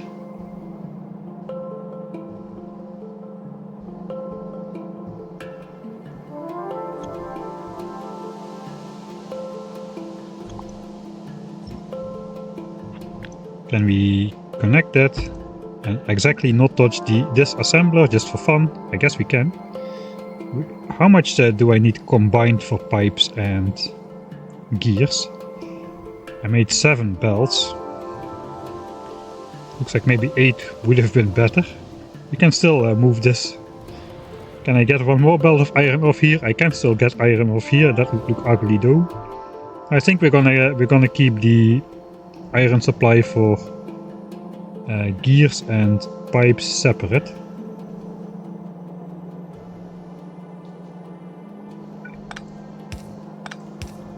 Which basically means maybe we can just have iron coming in like so. And we'll split this out a bit further. Maybe we can have iron coming down the middle.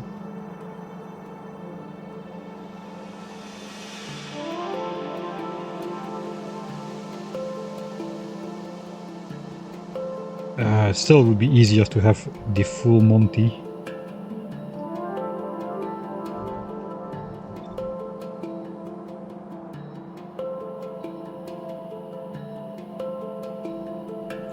I'm gonna keep space for 8 belts, just to be sure.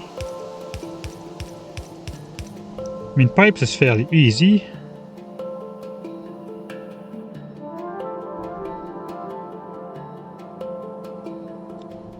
We just need one belt of iron going into 2 pipe assemblers. I'm not sure if we can draw empty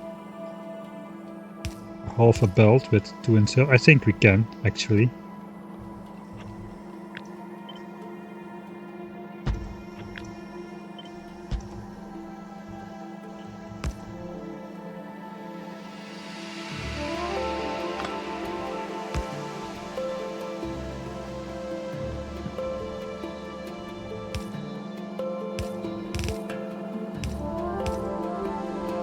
Okay, I guess we're just gonna go even further. I don't know why I need to build everything so tightly packed all the time. I just cannot help it. But this is way easier.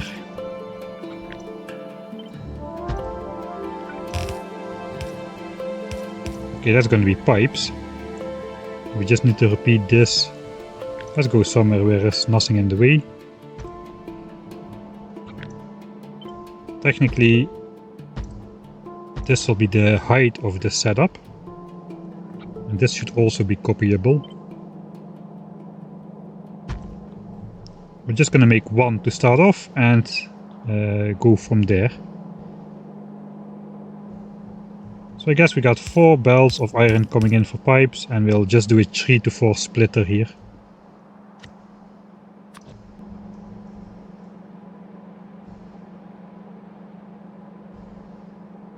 To bring in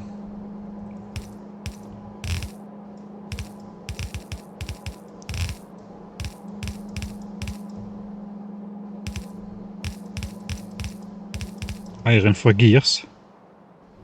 We've got all the iron down here, so that is okay.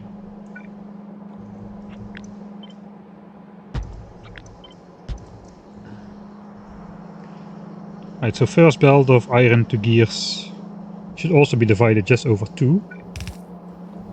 So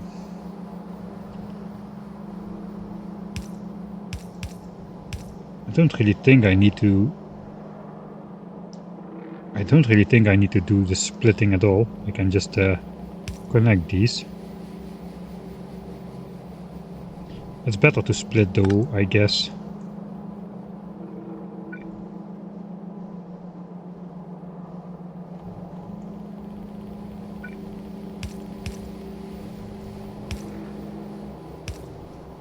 But it should not matter really.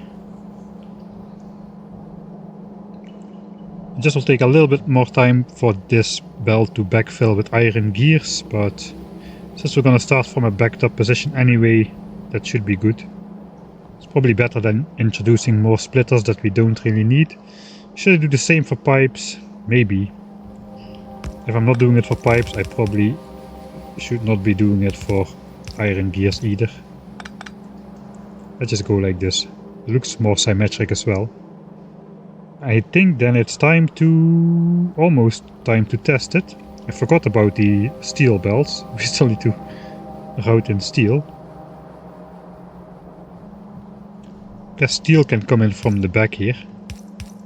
Since steel is going to be anyway on that side and iron on that side, we can just bring that out straight through the pipe assemblers really, if we need to.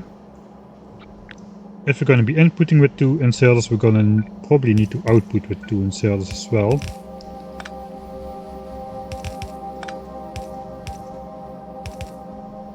Cross this entire thing. Side load. That should be good. This should be good with 1 outserter because iron gears is only half the volume. We need 1 iron gear but 2 pipes, so that should be fast enough. Okay, I kinda want to do this then.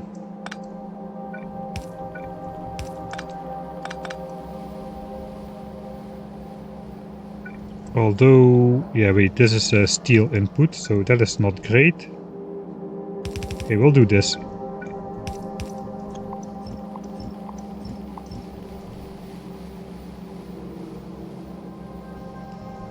And then we can do steel input like so or something.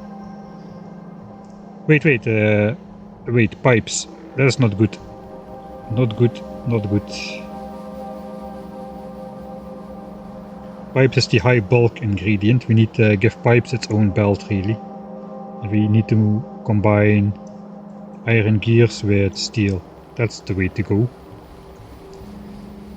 Alright, so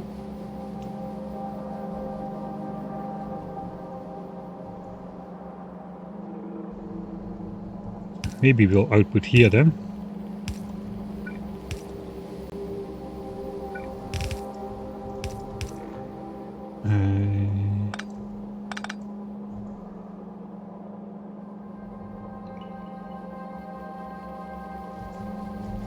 It's still less than alpha blue belt, right?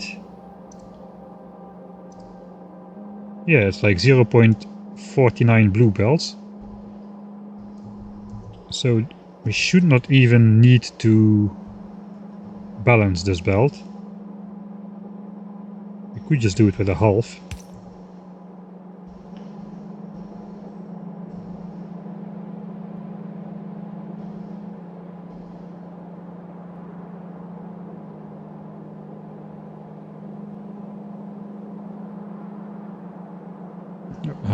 Code Cone says, I've built this before. That might be too much for a single side of the belt for one machine.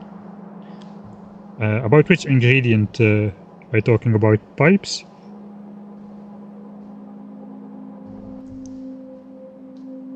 Let me just quickly power this up to see the final crafting speed of this guy.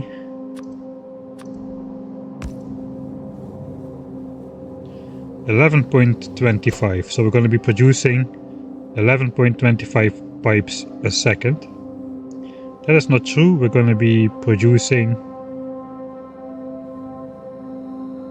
22.5 pipes per second, because they have half a second crafting time. Okay, I just answered that. Alright. I cannot remember the exact amount this guys can output on the belt, but this may actually lead to some trouble, really.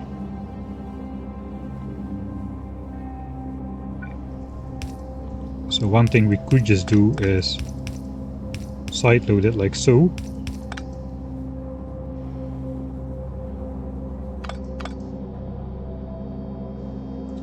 And then we have output on two sides of the belt. I don't like how this looks though, this looks horrible.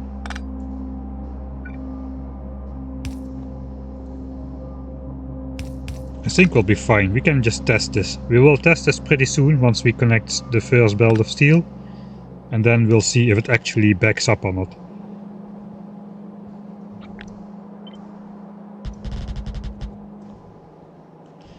Alright, so this is the entire thing so far. I think I'm just gonna spawn it in real quick, instead of actually connecting the iron, since I don't know yet where the final build is gonna go.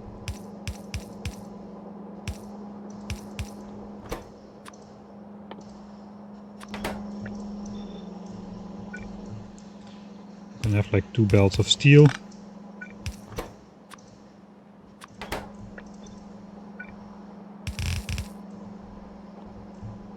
And I guess if we're honest, we're gonna put away half of that. And the other half is gonna go straight through here. Question mark. That is gonna fit. Exactly.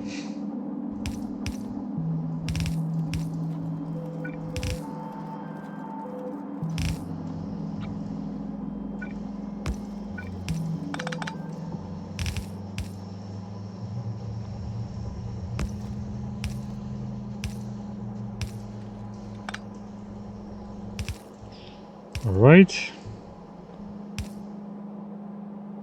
And we'll sideload that with gears. We have engines coming out here. For now I don't really care how that looks. I will just delete it for now. First I want to see if everything is connected again.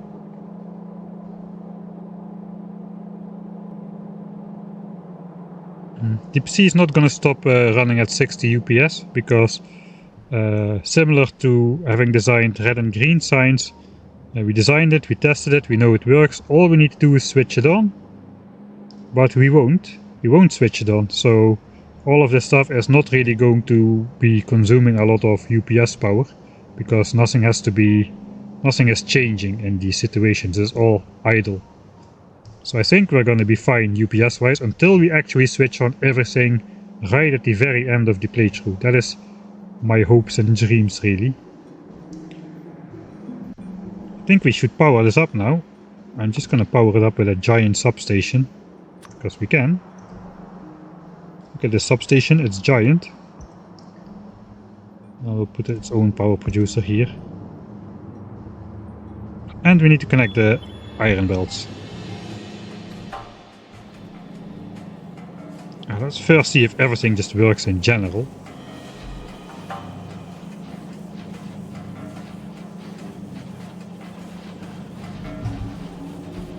Alright, yeah, we have a problem here.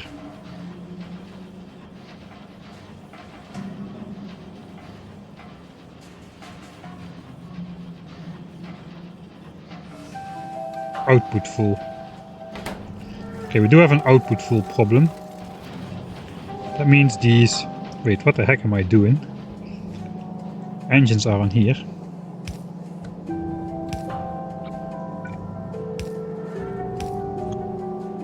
Not on here. Second belt is not working at all, because I forgot to build the output. Okay.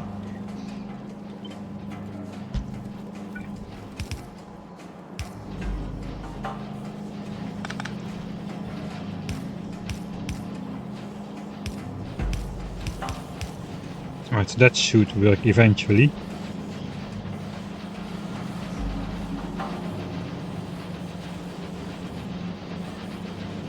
This is not working though. Something... I don't have enough engine production yet. Also, if I look here, I need 20 assemblers per line. But we also need more than half a red belt of output. Currently we are outputting on a red belt. We need slightly more. What if we had 19.5? Are you kidding me? Actually, we need 900. We need 900 engines. Yeah, we need exactly half a red belt.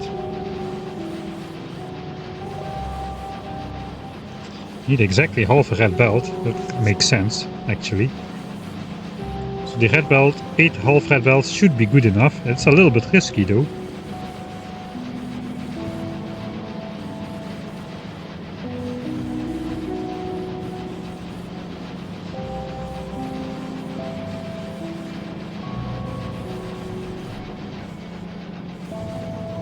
Yeah, so, yeah, theoretically...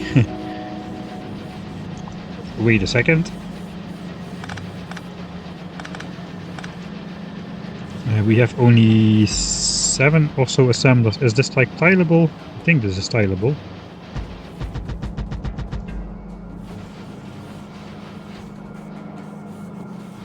Right, my super substation is not actually connected to anything.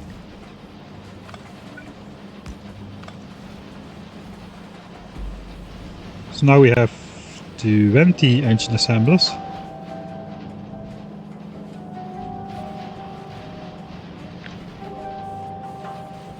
We need to delete all of this.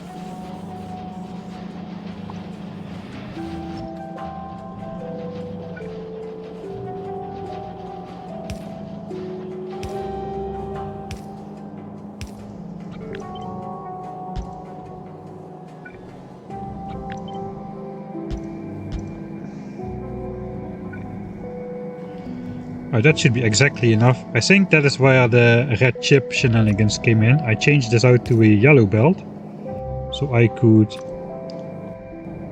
change this into a blue belt. Just to be sure the last engine assembler always has space to output. So basically we're outputting 19 of those on a red belt, and the 20th we are outputting on a blue belt, so we can just a little bit extra, achieve a little bit extra throughput. Since we have 2 ingredients on 2 sides of a belt, that should not be a problem on this side for the last 2 assemblers. So we can do the same shenanigans over here. Upgrade it to a blue belt. And out come the engines.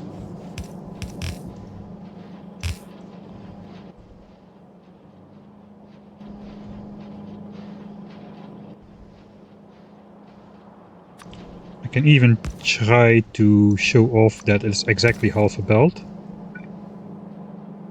This actually may not work.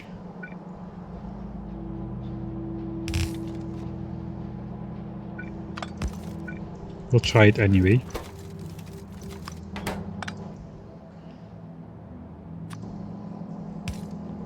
Yeah, we probably have a little bit more because we have a little bit extra iron, a little bit overproduction everywhere. So we will have a little bit more than half a red belt of engines anyway. So let's just get rid of that.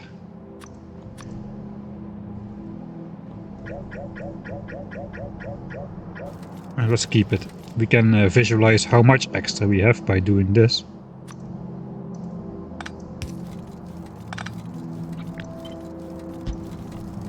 Alright, so that is the full production idea. Now we gotta look if this is fast enough. I don't think so. This is not gonna be fast enough. We can do this instead. I'm pretty sure it's just not gonna be fast enough with these outserting on the same side of the belt. Even if it theoretically is fast enough with crafting speed so fast, 11.25, you're producing 23 items a second. Inserters are just gonna wait inserting resources, and you're gonna have all sorts of annoying problems, I think. We may even have to do this thing again where we like limit one inserter, but I'm not sure yet how that would play out either. So for now, this actually, no, it would not work either. We can do this.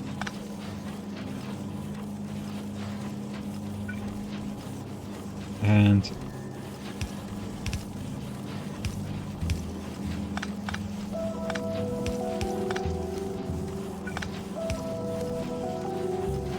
do this basically. Here we could technically do one of these, which output priorities on the inside.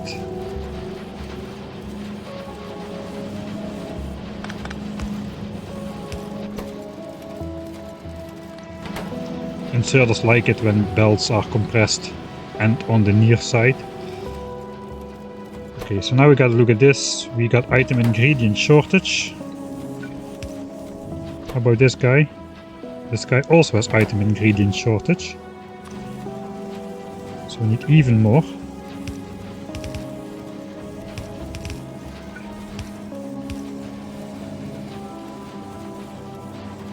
Okay, so inputting is harder than outputting because they are trying to grab iron from different places. This might actually work better. No, it doesn't. Alright, never mind.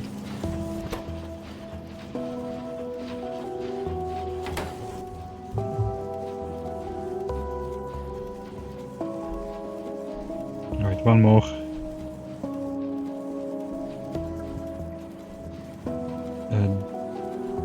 Mobile data add-on.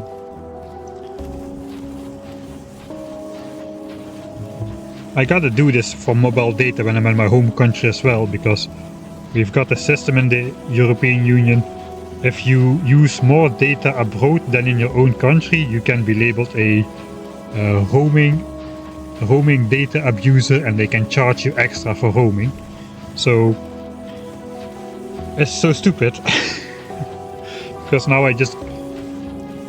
at home you have Wi-Fi normally, you don't need that much mobile data. You need your data when you're abroad, but yeah, so now I'm just basically using lots and lots of data at home, so I won't be labeled a data abuser, even though I will be using exactly the same amount of data abroad as I would otherwise. But now, because I'm using even more at home unnecessarily, they're happier with me, and I won't be labeled a data abuser.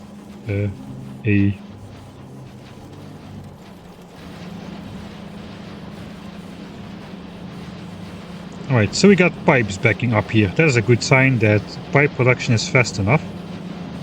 We have no pipes backing up here, and this engine assembler is idle, which is a bad sign. So that is a sign that we do need to do this side loading shenanigans here. So let's...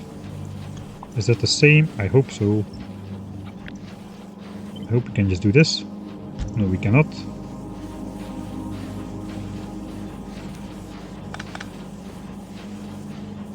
Yeah, that looks the same. Well, let's do cold start and speed up. Can we still speed up? We can. We want to see pipes backing up on both of these belts. Eventually pipes should reach the other side of the belt as well.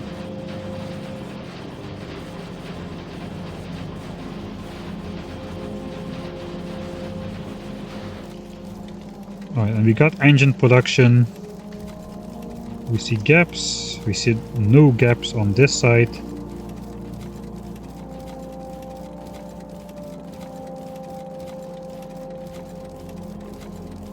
Actually, no, we do see them. Well, I guess if we check engine production, we will be having more than 30 a second.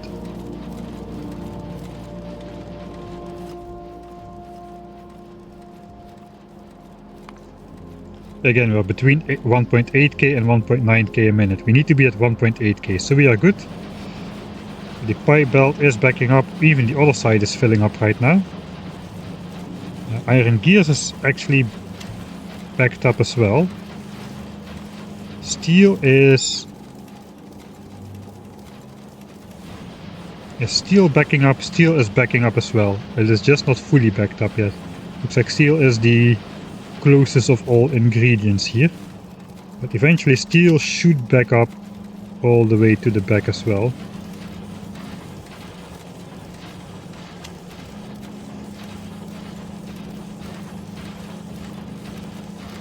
Oh, here it comes.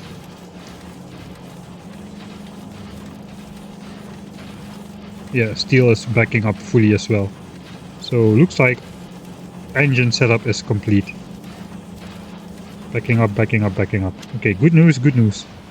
So now we just need like 4 more copies of this, like so.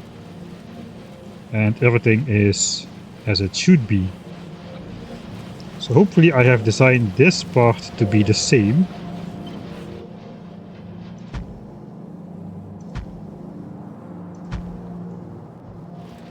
And we can just manually connect the belts right here. Let's switch off gaps for now.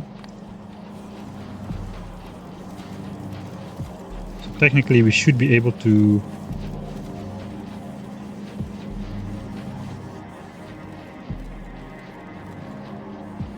First of all, we should be able to copy this steel thing.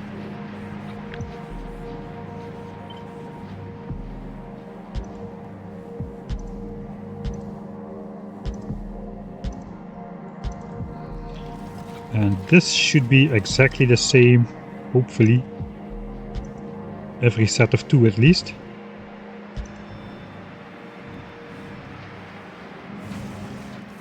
Now we no longer delete half.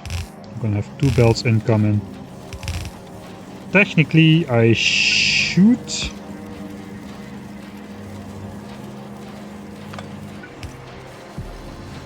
I could do this properly, where we divide it into 4, but it's not really necessary.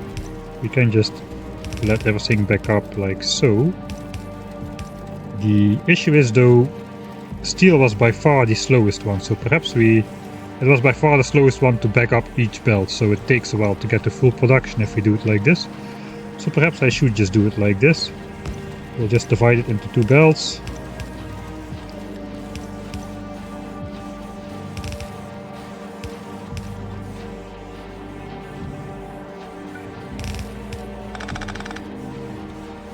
And one half goes in here and the other half goes divided over those two.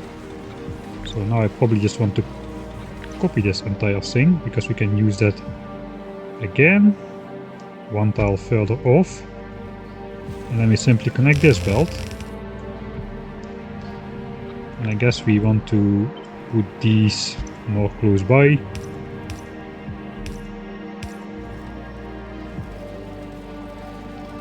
Okay. We do have space for a substation in here.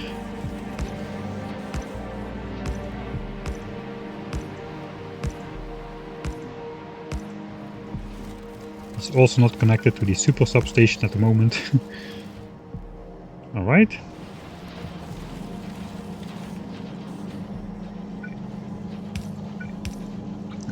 This part is the same as well. It's just steel.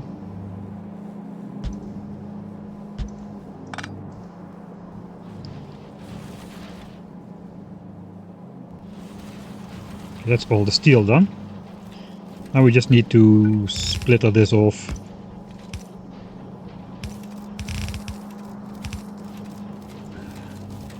Technically I could do this better.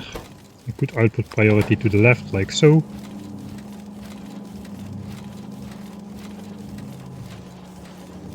We could try that with one belt to see if two of these will keep up if we do it like so.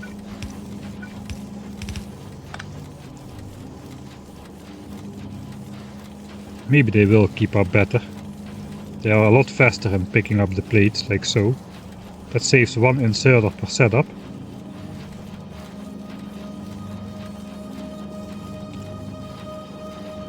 I only need to do this on one side here.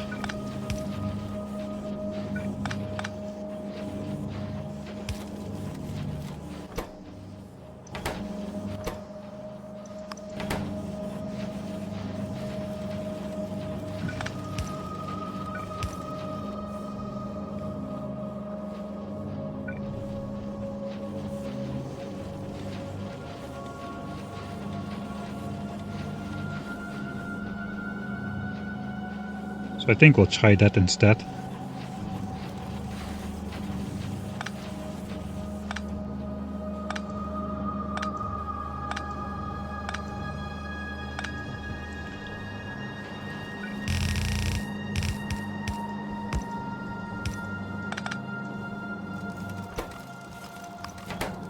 It's a little bit hard to copy and paste this properly. So I'll just manually connect everything.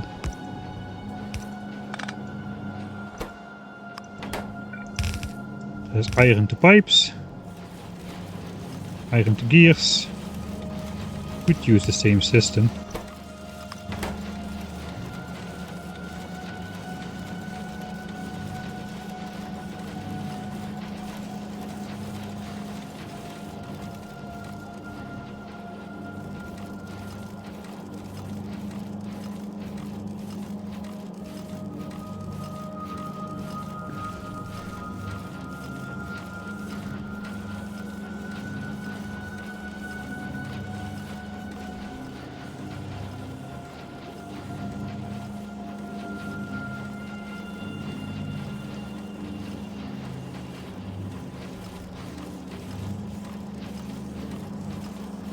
Well, we'll see if it works. We'll just stress test it, and if something appears to be wrong, we'll fix it later. You'll do the same. I guess also just output priority right by hand. Put the other one in here. We can just copy the setting.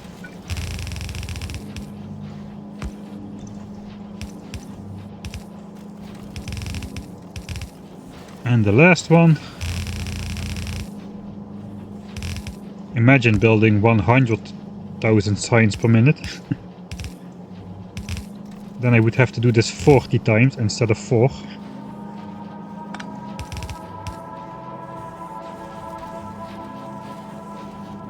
Okay, and then pipes. Pipes are not connected except here.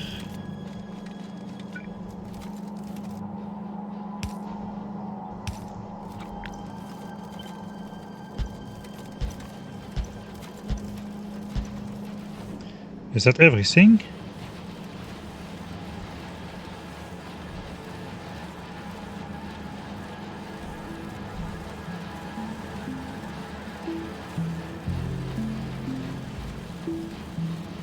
Missed the side loader for top pipes.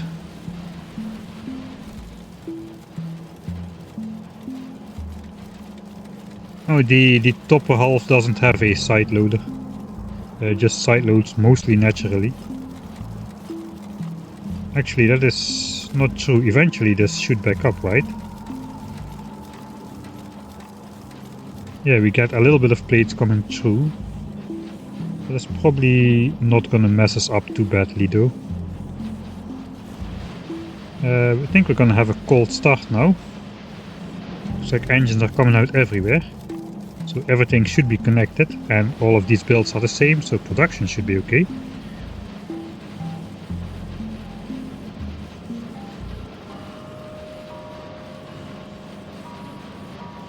Just one more thing we could do.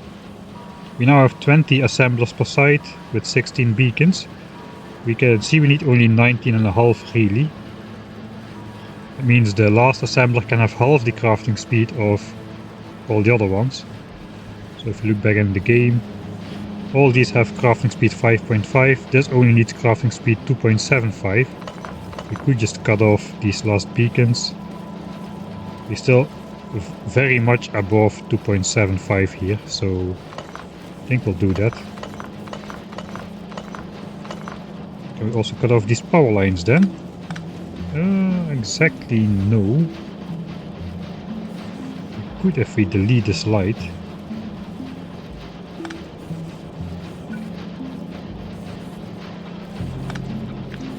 And do this instead.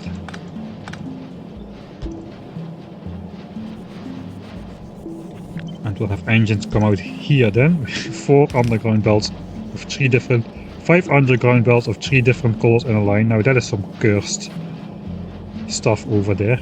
I think we'll change all of these to do that.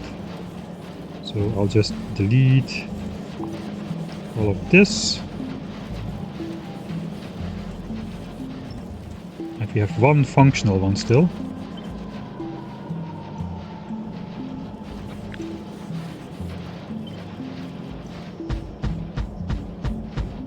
Alright. That should be good. Well, I think it is cold start time. Oh, first we save. Editor E. Man, that is almost 156 hours in the game. We left the game to go in editor mode at 151.5. We are over 4 hours into this design process here. It's actually not too bad to design another one of these 7 science packs, especially considering that we did the entire figuring out for oil for the late game, with taking into account reaching mining productivity 230 or 180 or whatever it was. I already forgot. It's good I made notes. Right, now we should reach engine production of Rat-a-tat. Let's look here. We should reach over 7200 a minute of engine production. That is the goal. So let's speed it up. And we'll flop on engine production. I already see we're good here. Yeah, we are between 7.2 and 7.3k. Actually, so this says we're between 7250 and 7350, whereas this one says we are between 7300 and 7400 if it was a stable 7.3. So we can be sure we are between 7.3 and 7.350. But since this is oscillating between 7.2 and 7.3, we can be pretty sure we're almost exactly bang on 7300. Like I said, this one always rounds down to the nearest. Yeah, this one always just rounds down. If it's 72.99, it will show 7.2. this one rounds correctly. So by using that information, bang on 7,300 engine units a minute. And we don't get more accurate numbers here. This just says like 73k, it will say. We need to do a full hour if we want the perfect number, or a more better number. But we're not going to. 7.3 is more than 7.2, which means engines is successful as well.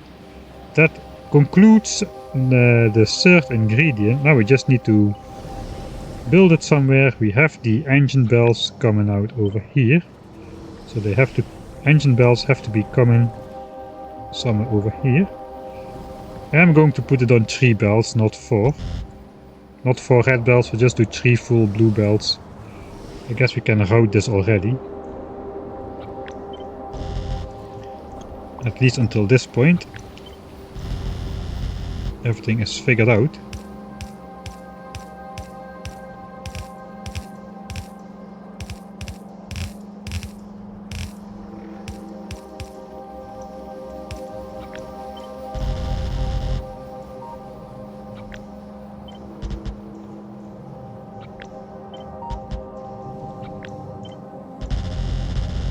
Alright.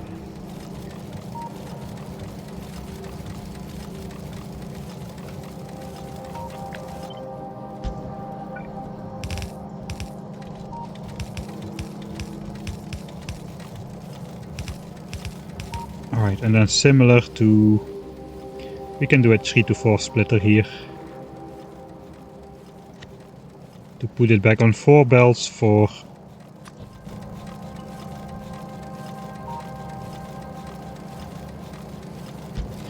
to put it back on 4 bells for... I know what to say. Right? No, I don't. This could actually be 4 red bells.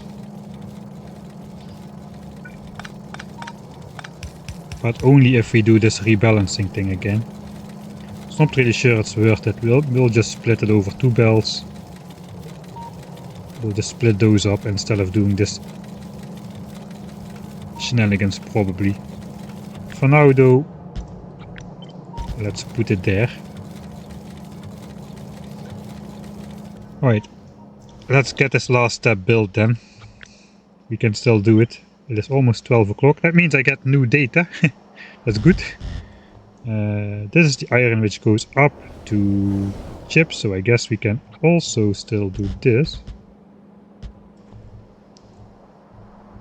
Let's give way priority to the engines here, since they are the more important ingredient. Sulfur as well, but I kinda like the band of green chips, how it looks, so I chose to interrupt the other belts instead. Okay, that means we now need to build this in a suitable location where we can easily feed everything. So, yeah, let's get rid of those super substations for now. Both of sides have not been interconnected just yet.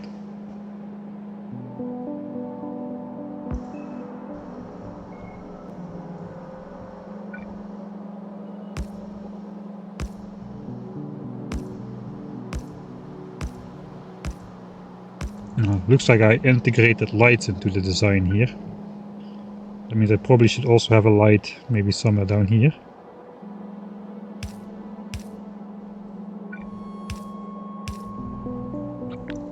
Let's see if these are actually the same. Oh, they are.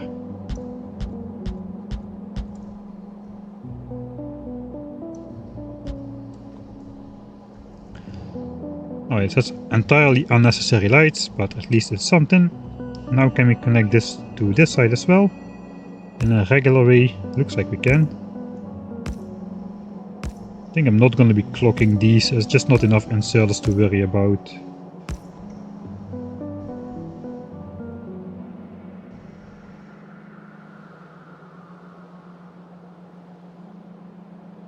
Stacked green bells soon. Yeah, that's gonna change everything. I kind of fear that some of these things are gonna become too easy with all the new interface upgrades and possibilities. Then again, there's going to be more complexity due to the different surfaces and yeah, basically due to the different surfaces and whatnot. And more science packs, more planets, different enemies, so perhaps it's not too bad. I kinda like the setup in this direction, so I think I'm just gonna stick with that. 2 belts of steel can come in from there, so that's quite easily put. Can align these beacons perhaps. Maybe I'll just align the belts instead.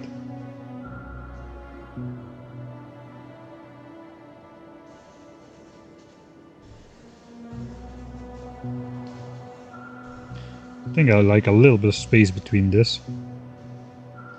How about this? Oh, we can align it with the output. I'll align the beacon here as well with the belt. Something like that. Alright, now we just need to get rid of this. Combine these 7 steel belts into 2.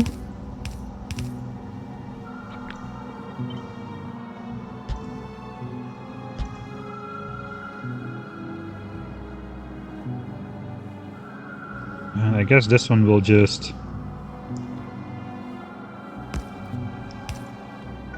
side load like that. Then we have 4 roughly equal belts.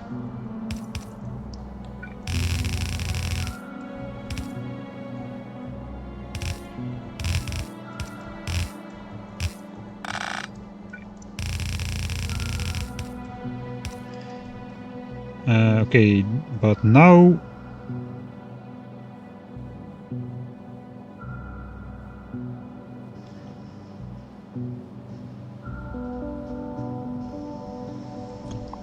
okay, I'm going to do it a bit differently. So this is like 7 into 2. So basically let's split this belt off.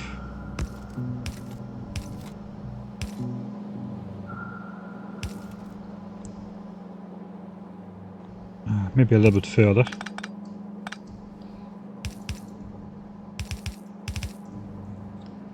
So basically one of these belts need to join the other 2. So perhaps we'll do this.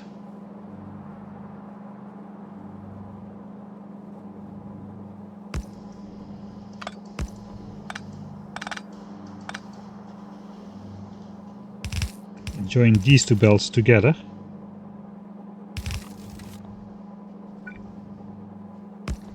And then we need to do the same here.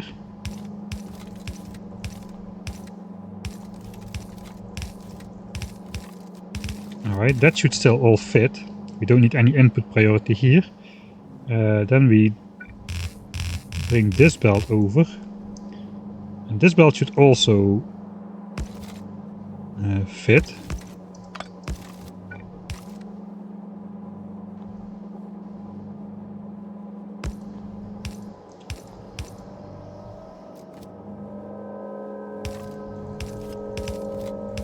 We're going to some more weird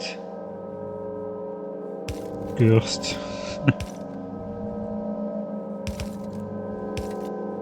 things. This is a fake belt. This doesn't go anywhere. This is just to make sure I won't understand what's going on later again. Now we input priority the 3 belt combo, which means those should always. Can I select the right one already? We input priority these 6 belts over here, and we use this one for leftover scraps.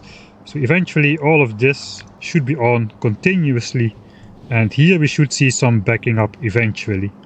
That is just to make sure we basically deprioritize this column over here instead of prioritizing the other ones, just so we can see some steel build up in the system, because we're gonna have like a couple steel furnaces too many. Alright, and that then will connect over here like so. This is already all balanced, so we don't really need to do more rebalancing here. Guess what we do need to do is still connect it.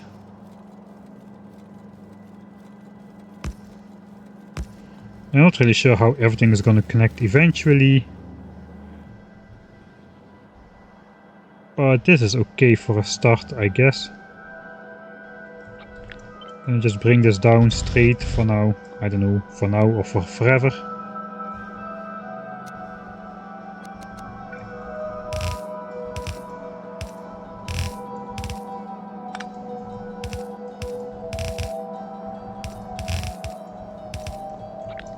Okay, so that should connect. And then we bring these over. Should we keep the 2-tile gap? We have a 2-tile gap here, so we may as well.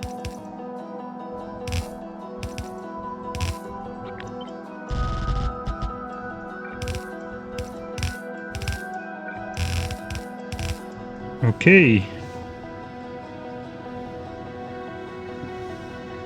Now the question, should we align this? Maybe we should. Maybe we shouldn't.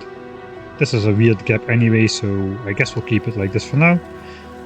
All the resources are going. Now we just need to combine these 8 belts into 2, which should be fairly easy. We don't need to do any of these things. What we basically need to do is just let's see, this is output on the far side. It doesn't matter how it's output, we can just do the same as with steel. Do this on every set.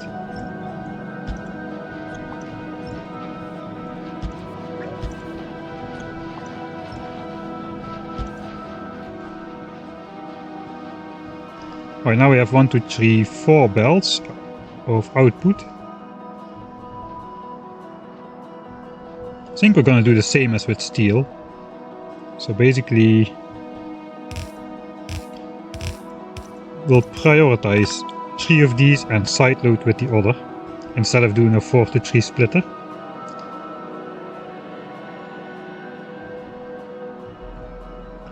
So,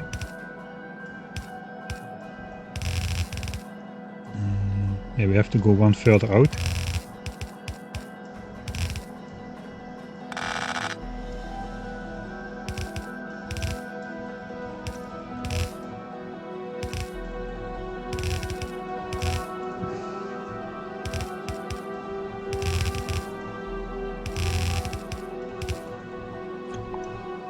Alright, now we get to the cursed stuff. Basically, we'll do a 1, 2, 3 splitter. I can do that from the top of my head, theoretically.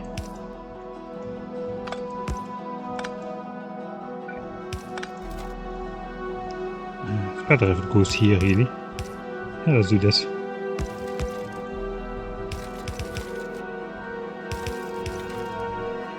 Alright, there's a 1, 2, 3 splitter.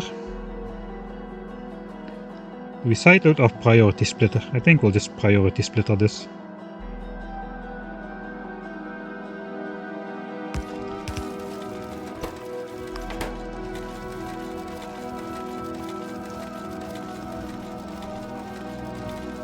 I know, I like sideloading. I like sideloading, and that is a fact.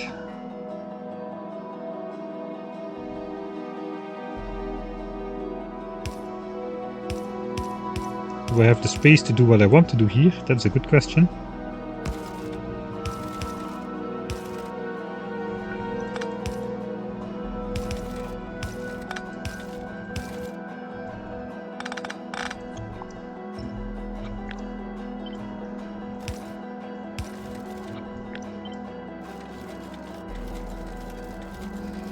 It doesn't really look like it.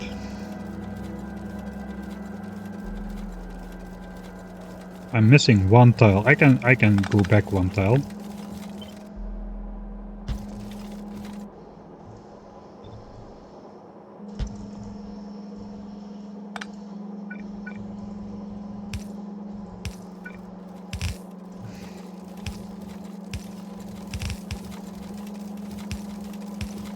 It's now similar to what we're doing on steel. We are prioritizing these 3 belts. And we are... Wait a second, something is wrong. This is not connected.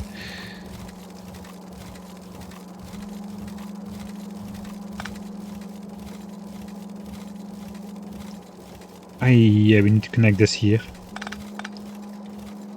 Is that going to be a problem? Oh, I cannot follow this anymore, man.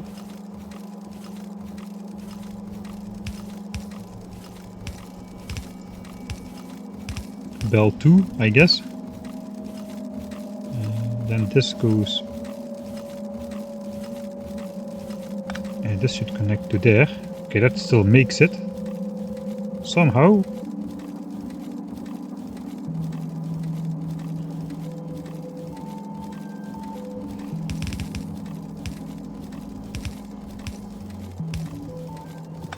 Let's also use this small... I know we cannot. We cannot anyway. Then let's make it even more cursed. Alright, reset. First save. First save.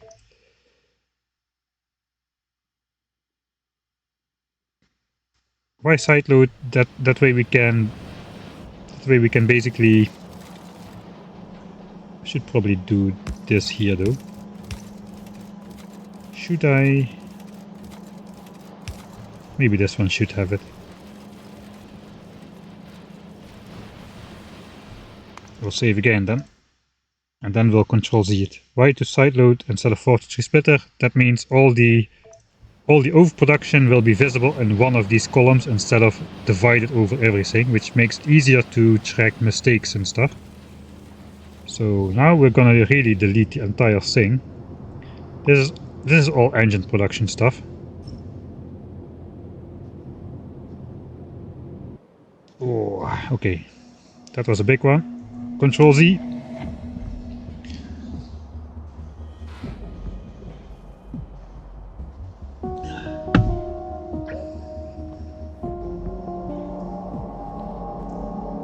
Alright, but why is this line here?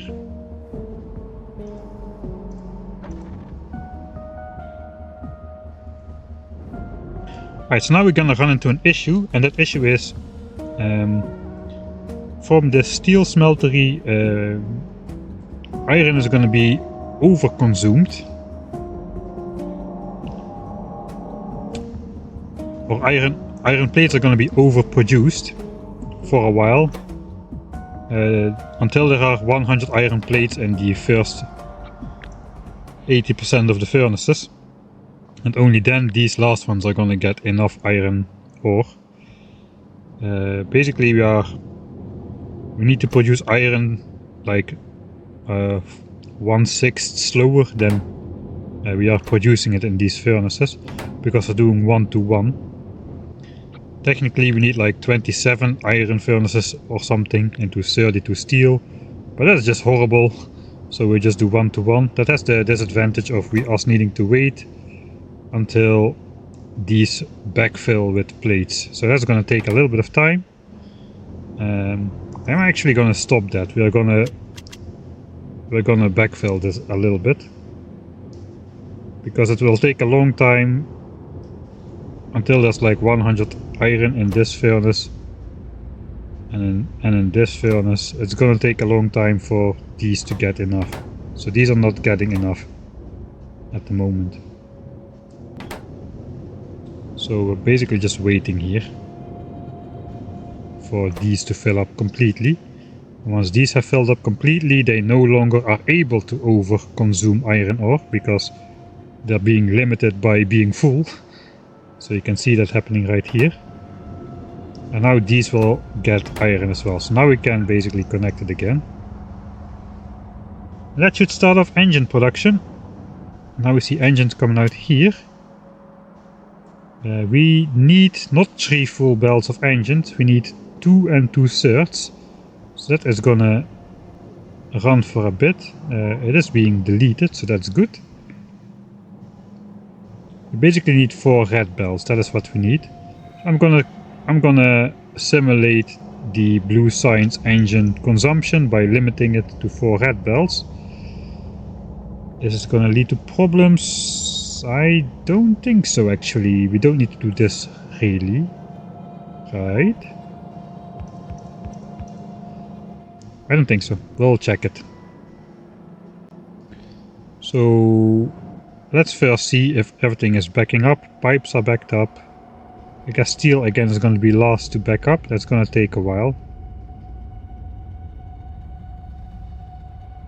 Especially with those stack sizes of 12, which I didn't lower to save on UPS, but it's going to mean a little bit longer time for things to stabilize out. We'll just speed things up a bit.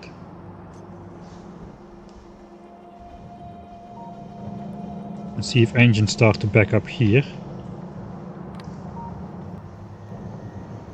Okay, engines are starting to back up on all of those belts now.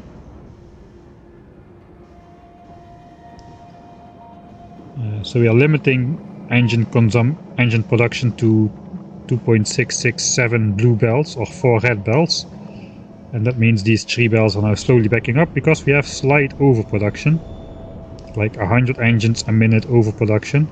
Still though, with 8 engines fitting on a belt, that means we have this much belt space of engines worth of overproduction per minute. So it's gonna take a while for this to completely backfill. It's good we can speed up time a bit.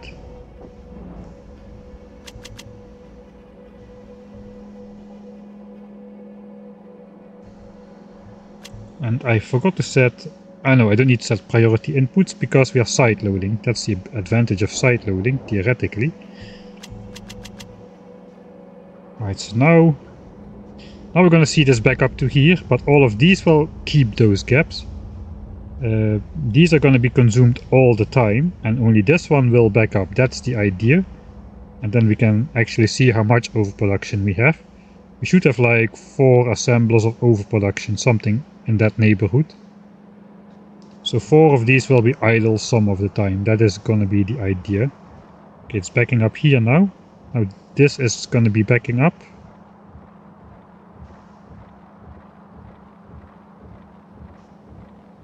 Any day now. Something is wrong. Why is this one backing up? Did I do something wrong here? Yes, I did. This has got to go like this.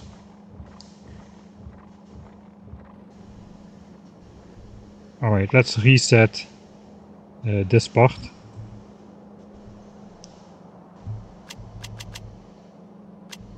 Hopefully that was not too much, unnecessarily a lot. Maybe it was a little bit too much. Sorry about that.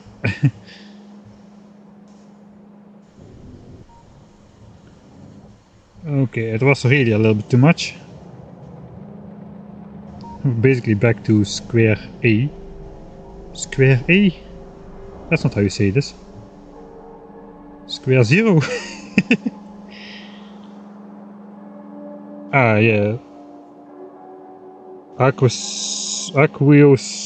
Sorka already said the bottom side loader isn't quite correct. He missed an underground. Exactly on point, yeah. That kind of happens when you try to make it as incomprehensible as possible. It is even hard to troubleshoot it yourself.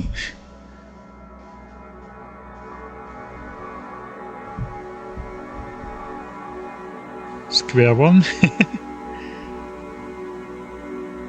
Oh, it was the first message as well. Thanks for stepping in. Those things can take a while to figure out sometimes. So it's always nice when people point out you missed this, you missed that. Especially if I'm talking about doing it already and I'm still doing it wrong. Right, it is backing up again. Now this will back up. Now these will back up. 1, 2 and 3. 2 and 3. Here they come, here they come. That is 2. Now give me 3. I think the side loader is already gonna come in handy here.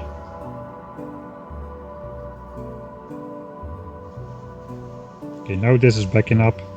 Backing up, backing up, backing up, backing up. We are backed up.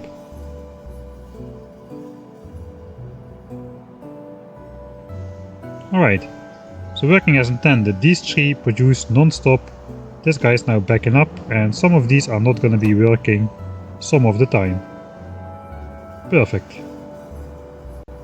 Let's check the engine production rate. It should have dropped to 1800 now. We should see that on the production graph actually. So we were at 7.3k, but now we are backed up and we will drop down to 7.2k. Because that's going to be the consumption rate of blue science, and that is the reason we are backing up. So yeah, perfect, nice. I'm gonna call that a win. Ooh, mamma mia. We are not completely done yet, but I'm gonna call it here. Am I gonna call it here? It's still a lot of work. I don't know. We've got all the stuff here ready to go, really. Just need to put blue signs next to it. But then again, we also need to put radars and roboports everywhere. Is it gonna take a long time? It probably is gonna take a while. I think I'll start next stream with that. Filling this in at the beginning of the stream gives people a chance to join. And then once most of the people who want to watch have joined, we can make the final blueprint, which is gonna look something like this. That is a lot of things on one blueprint. 33,000 belts for blue signs and I guess red and green signs combined. This is copper for red signs, etc. The nice thing is we already have this part built on the actual world and this mine over here, for instance. So we can easily align it how it's supposed to be in our actual world. Let's actually just create this blueprint and put it in here like a temporary blueprint. We can delete this temporary blueprint. Only one temporary blueprint is allowed to exist at one time in my blueprint library. So we still gotta add radars to it because this part is not visible. It's only visible because we're in map editor mode. So we gotta add radars, we gotta add roboports to build everything, which are not disconnected from the rest like these are. So we have a little bit of that stuff to do, and we gotta design the actual blue signs next to the green and red signs and actually connect all the stuff. So that's there to do for next time. For now though, I'm going to save this one. All blue sea ingredients done. I guess my stream title is a lie, designing and building. Because, well, we built it. We did build it, but we didn't build it in the actual world. The stream title was too short. That is like, I don't know, too much time spent in editor mode. So I'm gonna save a new save as 28 here.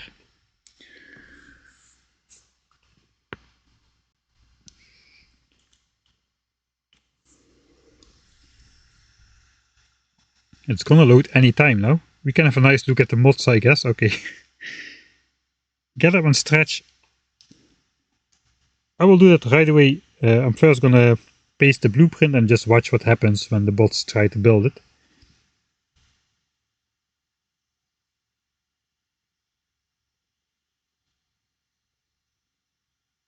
Woke up to see the end. Ah, that's nice. The end result. Yeah, red chips was the most work really. Sulfur was very easy, and engines was okay actually. It was not too bad. I thought it would be more difficult. Alright, so now we got the blueprint. I'm gonna grab it from the temporary blueprint area. I should name this for next time. 10k SPM blue whip work in progress. So we know what it is. Alright, so now we try to place this. We just gotta line it up so that everything is blue like so. Hold shift. Click it into place. And if we are doing it right, now the baseboards will activate with tons of stuff, come upwards with the belts and whatnot. And we should, that is why we are not done yet, we should make a we should have everything powered, we should have a self-expanding RoboPort network in there, which basically just connects everything. We cannot even see everything. Let's use a command to shard everything. So yeah, we should hook all of that up, but this is the size, that's what the size is gonna be. So it's not too bad.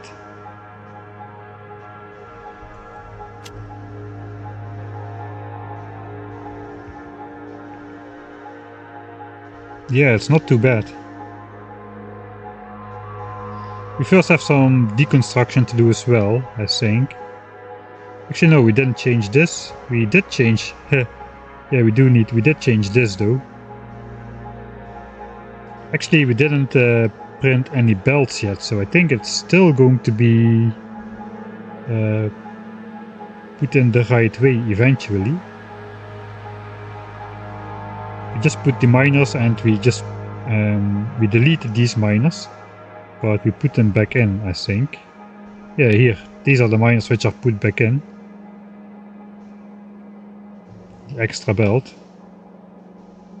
Not sure this is all gonna be working.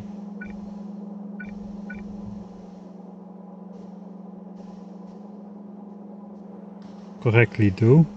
Yeah, I turned this miner around, so I have to deconstruct most of this.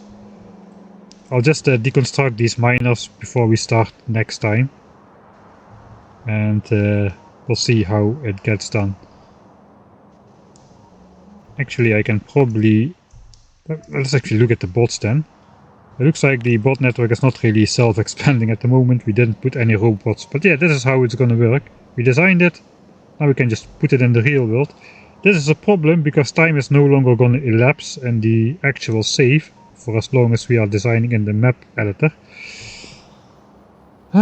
What should I do about it? I could consider just going AFK now for like 4 hours to compensate for the time we spent in the map editor.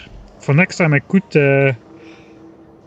try to use that mod which Solarboy mentioned, which was some sort of blueprint sandbox, which should allow the actual base to continue working. That does have the disadvantage though of not being able to speed up the game as much as you can see right now, especially when we have this overlay on, and this one, and this one. So yeah, we can still speed up a bit, but we cannot speed it up to like 10 times and just quickly fill up everything. But yeah, I'll have a think about how to handle this, because we got a progress time at least 20, the bare minimum is 20 more hours. Sorry, no, the bare minimum is 10 more hours to finish solar panel production as it is now, 74.5 gigawatts, which should be okay, question mark. Yeah, we already connected this red-green area here, which is using a lot of beacons.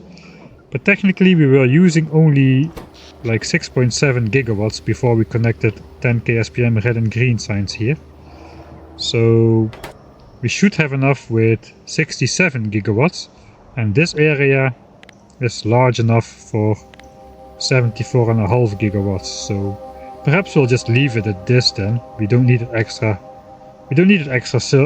square circle around and put in all this landfill. It is not necessary. I just wanted the full 2 million panels. We're gonna produce them anyway, but yeah, we'll just we don't really need to build all of them. We just need to build how much we have. Let's check if this train is still going. Looks like it's still going. Okay, it is still alive. Alright, yeah, so now this one is disconnected.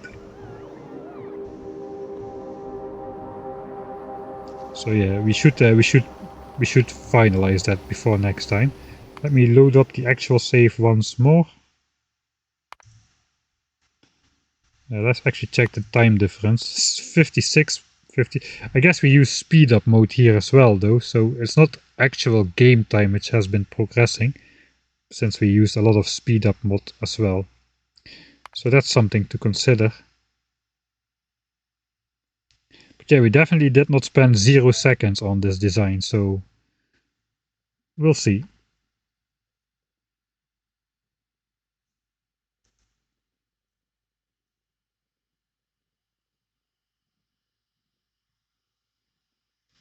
I forgot to do the get up and stretch thing. Sorry about that. I'm gonna put this away right now. Actually, I can disconnect this cable.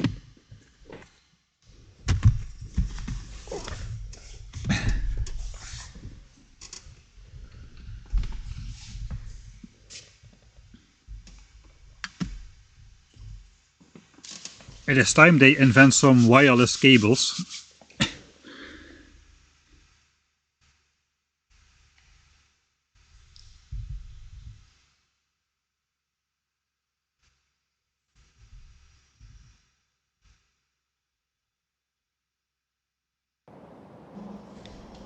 Alright, so this is the actual save. So I'll task the bots with just deleting this.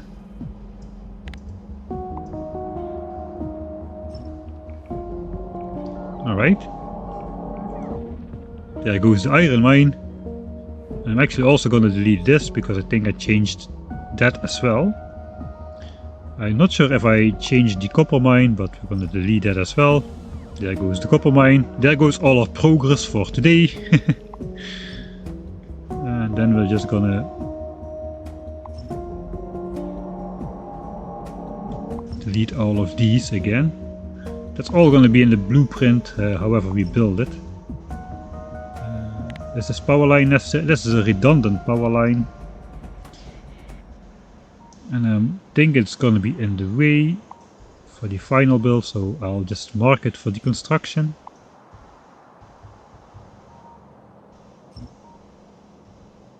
And then here I connected this so I could delete this part, I remember now.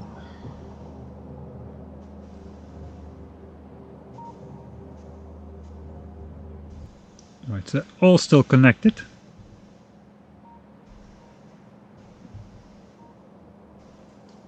This was part of the science train, which is yet to be designed. I think then I am ready. I could actually just walk here myself and pick up all those things real quick. And then we'll head back to this side. Okay, I should actually get in the spider if I want to do that, I guess. Because I have the robots, not my spider. I'm still not stretching and getting up. I'm bad at this. Okay, I'm stretching and getting up. Wait, no. I promise. I will do it. Let's pick up those power lines. And then we'll come back here for the next time. I think these were done. Those, yeah, those were the ones we were gonna use. I will leave those on there. And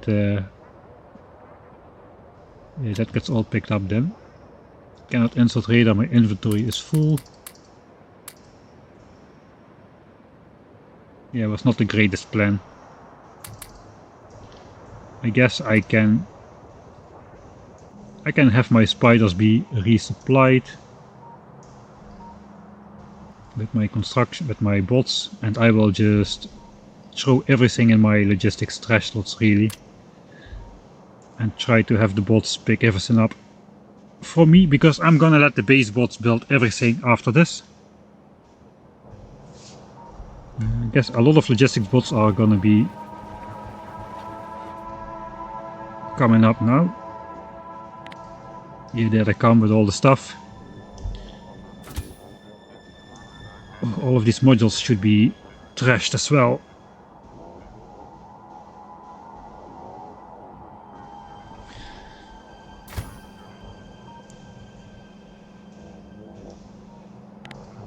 Alright. This is kinda soon. just we're gonna zoom like this, I guess. I'm gonna paste the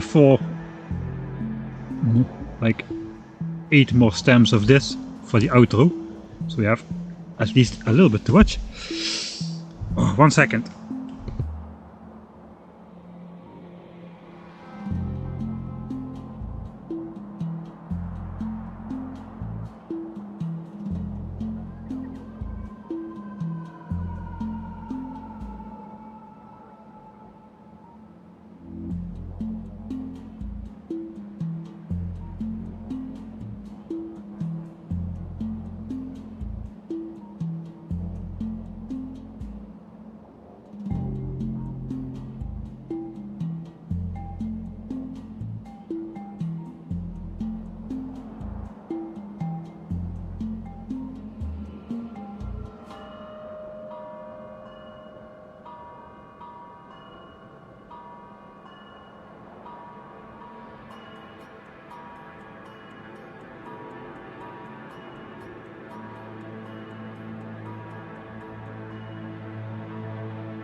Alright, that involved the stretching as well.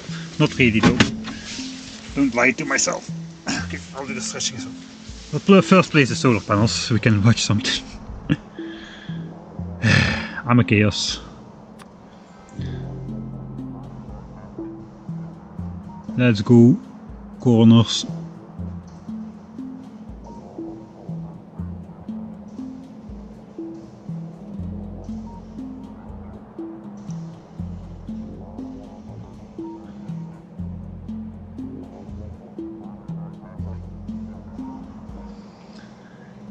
Did I just place the power grid instead of the actual blueprint? I did, didn't I?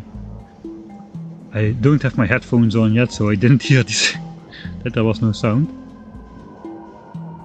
Hello? Hello? What's going on?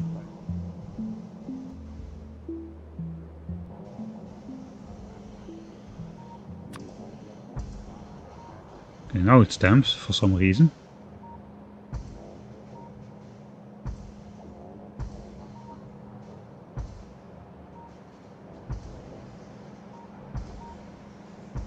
Another corner. Does this help? Oh, it helps a lot actually. Why does it exactly not fit? Kinda exactly fits. I can get rid of the FPS counter.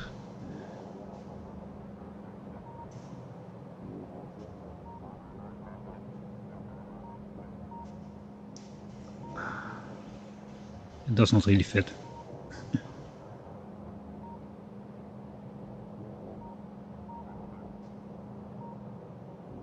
Okay, they're gonna be deployed from the north now, so let's watch this. Let's watch these 3 corners. I can see 3 of the 4 corners, that's something.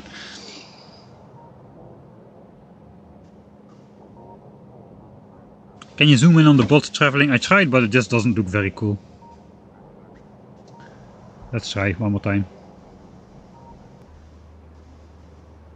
There's just too much background. They're not enough contrast.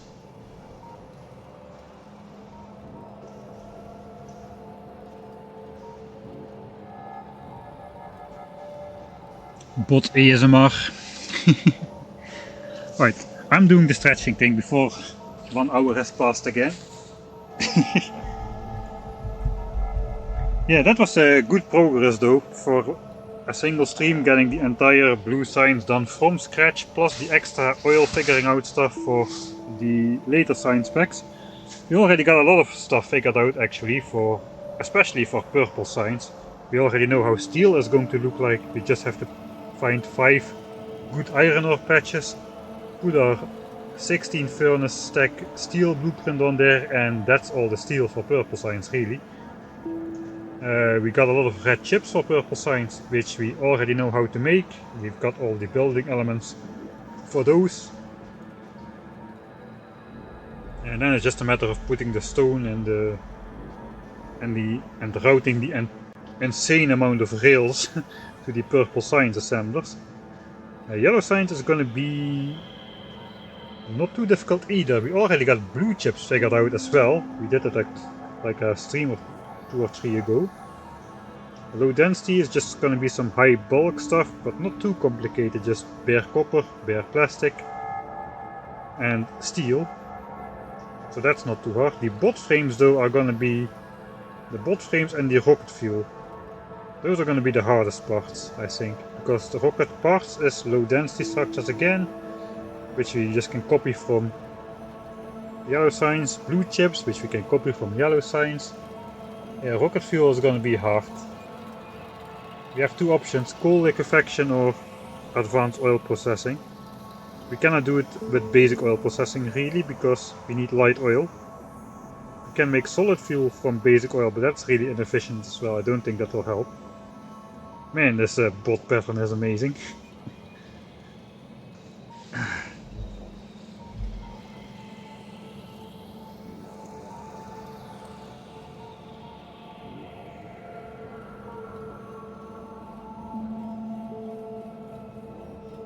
When I had to build a quarter this much solar, I built new stations and then removed the rail lines later. It was faster. I guess if you have already got all the production done, but our bottleneck is the production speed of solar panels and accumulators. So we produced about, I would say we produced about like over half of them before we started building. And now we built all that we have. We already placed all that we have produced. We're just waiting for the production to catch up. So we don't need faster bot placement at this point in time. At this point in time we just need to wait for production to finish so we can just build it. And then we can get our stuff out of there.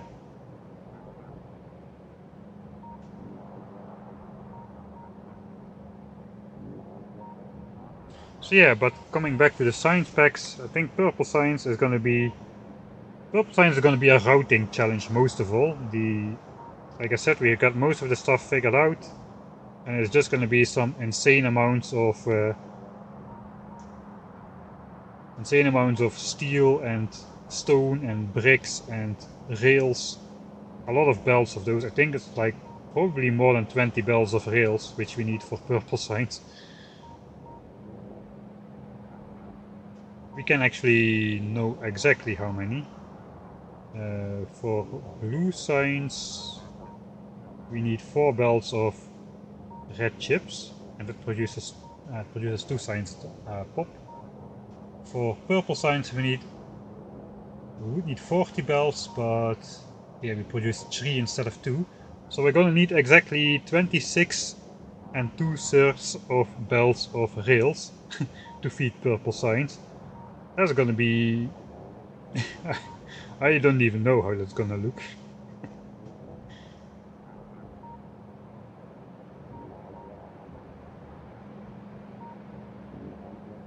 Man, that's crazy. But it's gonna be a routing challenge, not so much a like fluid challenge or how to... It's not gonna be very complicated in terms of production. It's going to be complicated in terms of routing all the belts. Yellow science, we already, like I said, we got this blue chips figured out. Low density structures is going to be like some high bulk stuff as well, but I think it's going to be more simple than the purple science stuff. First of all, because we don't need red chips, so we don't need a couple intermediate steps to get those. We just need plastics, and then copper, and then steel, so that's going to be easy. But yeah, the bot frames, they're going to be hard. That requires both the weird fluids, which are lubricant and sulfuric acid. Lubricant for the electric engines, sulfuric acid for the batteries. And it's going to require a little bits of a lot of stuff. And in 10k SPM, it's probably means it's going to require a lot of stuff from a lot of stuff. a lot of big bits for a lot of stuff.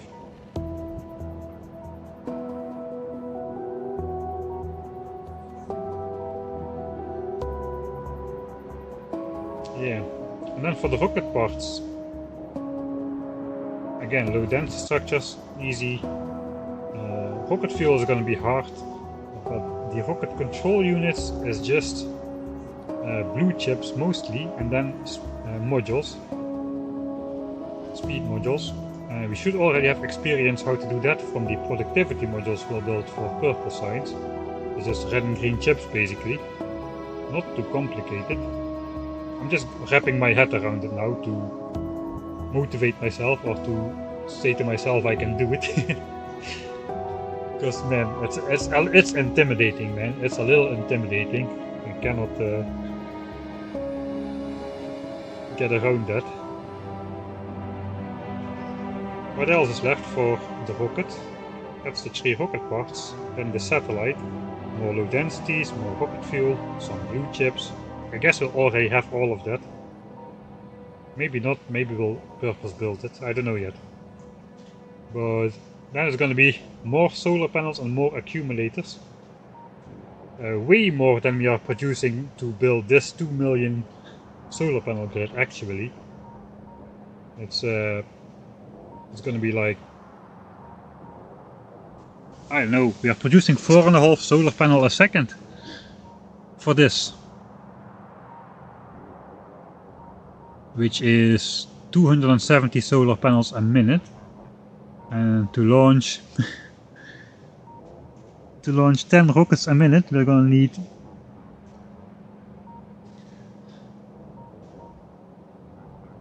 we're gonna need 1000 solar panels a minute. So we need a facility which produces solar panels and accumulators a factor 4 larger than we currently have, and a factor 4 larger than what we currently have, and what you now see on the screen. It has produced all of those solar panels. We're gonna need something which produces a factor of 4 more just for the solar panels and accumulators for the satellite. Okay, my self-motivating talk is coming crashing down real quick now when I'm looking at this. Oh man. What are the bots doing in the middle? Yeah, picking up material. So I just got a central pickup point with a ton of roboports, and then they'll quickly spread out over those wide bands where there are not a lot of roboports, and it's working. It's working like incredibly well actually. I thought there would be more bot delays, but it's actually going quite fast. I mean, you saw the speed the yellow dots came in at. That is with worker robot speed 14 completed. We're now up to 15. I hope I didn't go into editor mode, because this is some nice game time progression.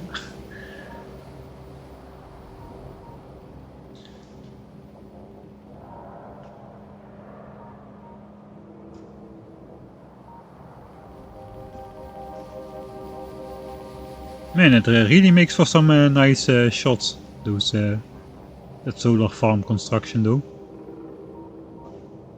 Again, I kinda wish I didn't do it. I kinda wish I just went for nuclear and ate the late game UPS penalty, which is going to kick in only in the very last couple of streams, like the very last 3 or 4 streams I imagine. Whereas now we are basically spending more than that amount of streams on the solar field, really. We're spending more streams in total on the solar project than the amount of streams we're gonna suffer a slight UPS loss. So yeah, was it worth it? Probably no, but if you look at these kind of shots, I don't know, this looks like mesmerizing, man.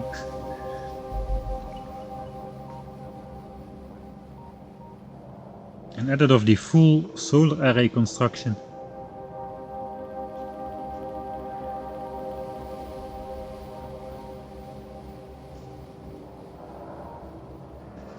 I don't think I will do the full thing, it's just not possible. I didn't film everything at first. I'm not gonna refilm this because it will take literal uninterrupted days of filming to build this. But I do have some cool shots like these. Also when the grid was smaller. I did do all of the first ones up to like 8x8 or 10x10. Currently we're at like 26x22 or something. But this is already the full 28x22 stamps of blueprints. Each stamp is 6x6 chunks, by the way. So you can calculate yourself how many chunks of solar panels we have now. 22x28x36 basically. That is the amount of chunks which will be covered in solar panels and accumulators on this shot over here. Once it's complete.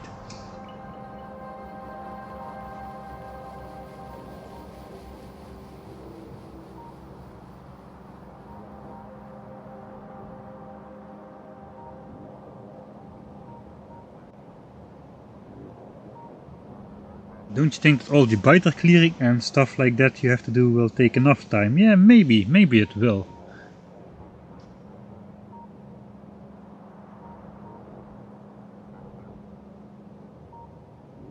So probably next Friday will be another stream where I probably will finish the blue signs in the first half of that stream. Just design the robots, the radars, the power grid everywhere. Hook it up to the actual blue signs part. And I'm gonna have the bots build it in the real world over here. And while the bots are building it in the real world, we are probably gonna go on another Spidertron adventure, because we probably will have some more exploring and biter clearing to do on the left side of the map.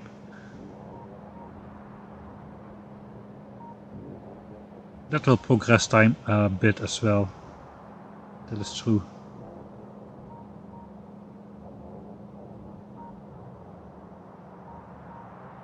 Your voice is very relaxing to my dog, she's out. Yeah, it could be that or the 20-kilometer walk you took her on like a couple. I don't know if you did that. My brother has got a dog, we sometimes take it for a walk. He's always very enthusiastic the first kilometer and a half or so. And then the rest of the time he's walking behind you like, is it still far?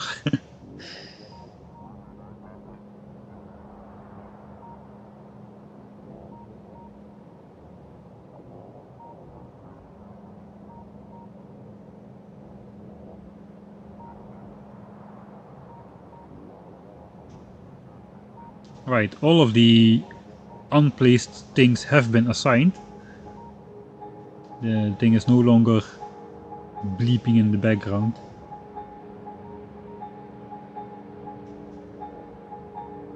I'm gonna fall asleep. It's the end of the stream anyway. Thanks Matja for joining. Sorry you got the notification too late.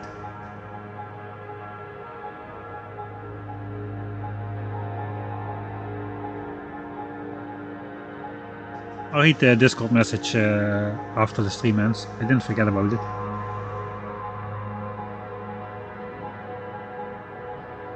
It will be nice to replace all roboboards with accumulators. Can be done by Spidertrons. Yeah, that's true, but I don't know, man. There's so many there's like 20,000 roboports in here. And that is kind of the minimum amount I could get away with. Like I said, maximum spaced out orthogonal grid. I did try it with only like the diagonal lines, which saves like half of the roboports, but that is just too... The bot throughput was not enough when I did that. So we cannot mark 20,000 items for deconstruction and replacement and then just part a spider next to it. While the spider reliably replaces everything. There's just too many stuff in the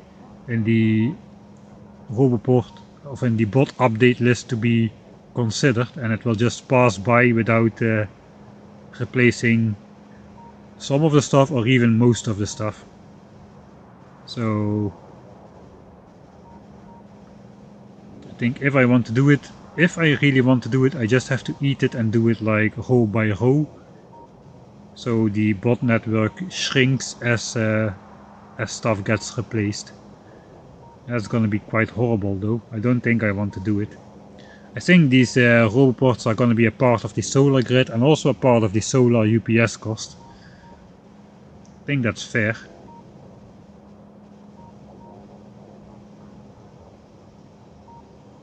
Right, the X is getting noticeably thinner. That means the bot swarm is less dense. They're not flying out that far anymore to recharge. Good night, Matje.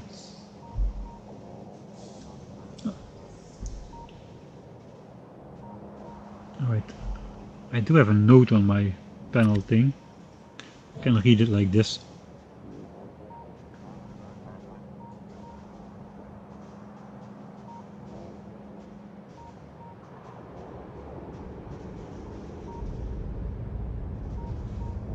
Alright, so one thing I did account for is exchanging the radars out for solar panels to reach the actual ratio I want to achieve, the 0.833333.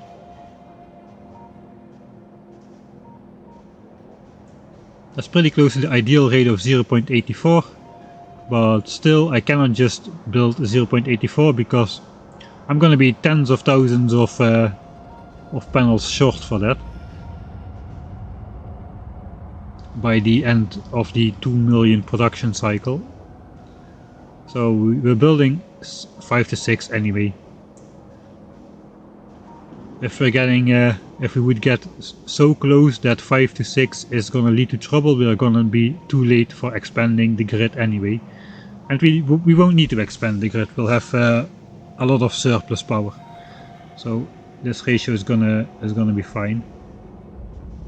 So yeah, I intended to keep the robopods in there but exchange the radars. I don't think I don't think the upgrade planner allows you to upgrade. Yeah, why not though? Why can I not upgrade my radars to solar panels?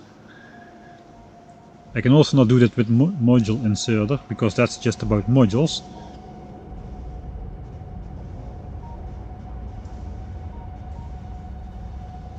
Just look at the size of this thing compared to even the future area of the 10,000 signs per minute base. It is just stupid. Absolutely stupid. Right, how's it going with my fuel cell storage? Okay, we're filling up these chests again, actually quite quickly as well. 1.7k.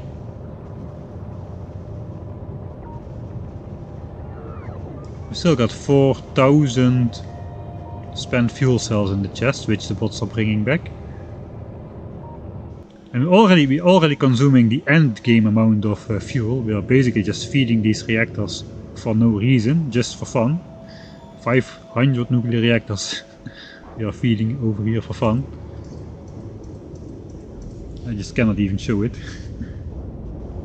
Only 100 of them are actually connected to, or connected. We have only 100 reactors worth of infrastructure, which is giving us the 16 gigawatts right now.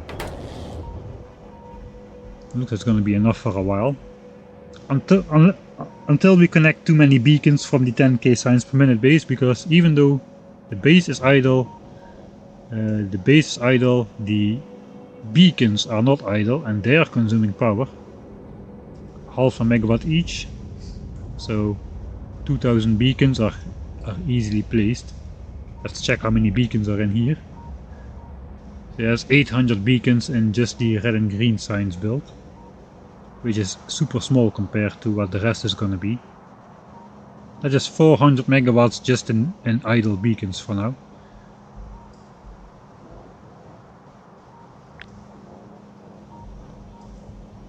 Alright, I missed the ending of it now.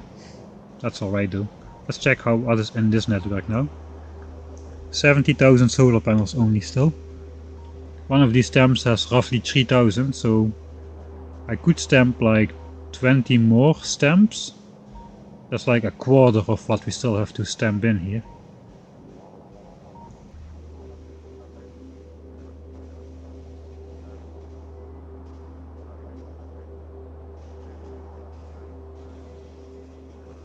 Yeah, I think this is gonna be okay.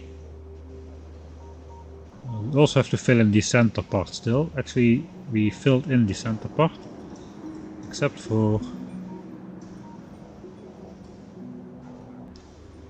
the very center center. Let's get rid of these roboports. I like to keep the mouth open so we can walk in without crossing the logistics network.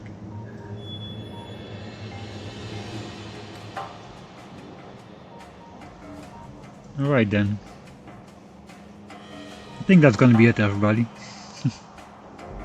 Let's go... Let's not go. Let's go in the map view. Did I go in editor mode here? Let me make a save. I hope I didn't do it. End of stream save, I hope. So first save and then we'll check, just to be sure.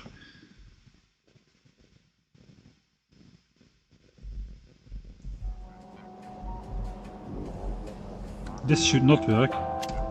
Okay, it does not work. Using the map editor will disable achievements. That is a sign that we didn't do it yet. Because I go in editor mode so much on separate saves, I'm scared every time I do it in my real save, so I do want to keep checking that every now and then. Let's look at the lake of bends. Is there still a density difference between our square in the middle and outside? I don't think so. Let's check how many fish are inside. We cannot do it like that. We need to do it with the deconstruction command. We can just use this planner actually.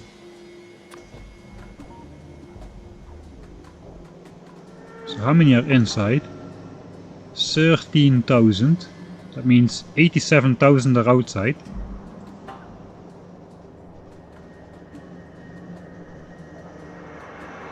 Okay. Now I do want to know how much area is inside of this square and how much is outside. So here we go. Editor mode. Editor mode. Right, so the inside is fairly easy. Actually I can just freeze time. Let's freeze time. And not in editor mode. Now we're in editor mode. Let's freeze time. And then we'll set blueprints to not instantly build.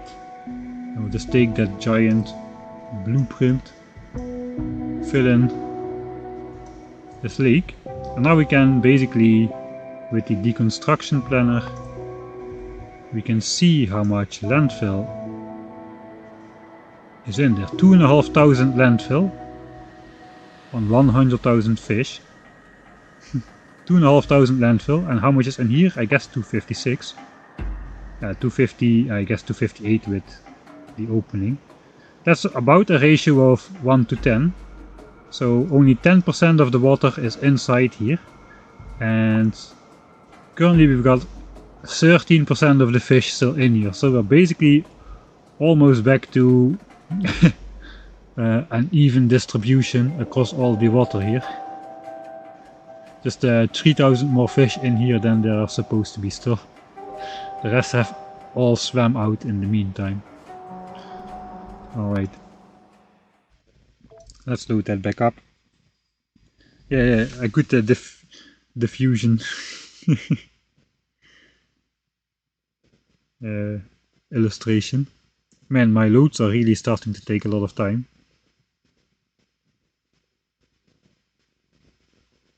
What happens if you stamp all right now and just let the bots do their thing? It's basically gonna disable my main base bots from building, since the game is gonna go through all of those unplaced solar panels and accumulators to see if it's within a bot network and if a bot can be assigned to it and if there's material available, and if not, it's gonna skip to the next solar panel and check it all again. And that basically means I'm gonna have periods of like 2 hours where my base bots don't do anything, And then they'll just quickly check one time if they have anything to build, and then for the next 2 hours they won't do anything again because the game is cycling through all unplaced solar panels. So that's why we're building it in manageable steps. We're building it fast enough anyway. That was a long load, man. Holy moly, let's not do that again. But yeah, good progress being made today. We built some miners here, then deconstructed them. We built some copper miners here, then deconstructed them. Basically the only thing that's not we built in this, I don't know how many hours stream, 9.5 hours. Okay, I should really stop. 9.5 hours stream. I'm gonna do a 24-hour stream challenge without really planning or intending it sometime. I feel. In 9.5 hours we built 4 pump jacks. That is what we did basically. I guess, and a bunch of solar panels, but those don't count. So stay tuned for the next stream where we probably will build like 10 segments of pipes in the next 10 hours. No, just kidding. The blue science thing is going up first thing upcoming Friday. So be sure to tune in then as well. And yeah, the rest of the Friday will just probably spend on less important, less brain melting stuff than what we did today. And then next Sunday we're probably gonna try to tackle purple science. Purple science is gonna be the first one with insane quantities of resources. You can see it's like 5 times as many iron and like 3 times as much copper and like an added 30 stone belts as a bonus. So yeah, that's gonna be a big one. It's gonna be a good application of what we did with blue science, but on a larger scale, I guess. So yeah, I think that's gonna be next Sunday, purple science, and on Friday we'll get blue science built by the bots and just explore a bit. Let's check the pollution cloud. Yeah, we're still good with pollution. It's not gonna spread off the map. This is all in the islands. Look at these biters absorbing pollution for us. Until they can fly, we're gonna be good. And they're not gonna be able to fly until Factorio 2.0. I don't know if they implement flying biters, by the way, but I'm guessing. If I had to guess if they did or not, I would say they did. They already have biters which can walk over walls anyway, so you may as well add flying biters to the game. Which can, well, maybe those were the flying biters, not full flying over big bodies of water, but they can quotation mark fly over your walls by just being larger than your walls, having longer legs than your walls, and stomping everything into the ground. Anyway, this is the end of the stream. Thank you everybody for watching. Thank you, and hopefully I will see you on Friday, or if not, next Sunday again. So thanks everyone, and I will see you next time.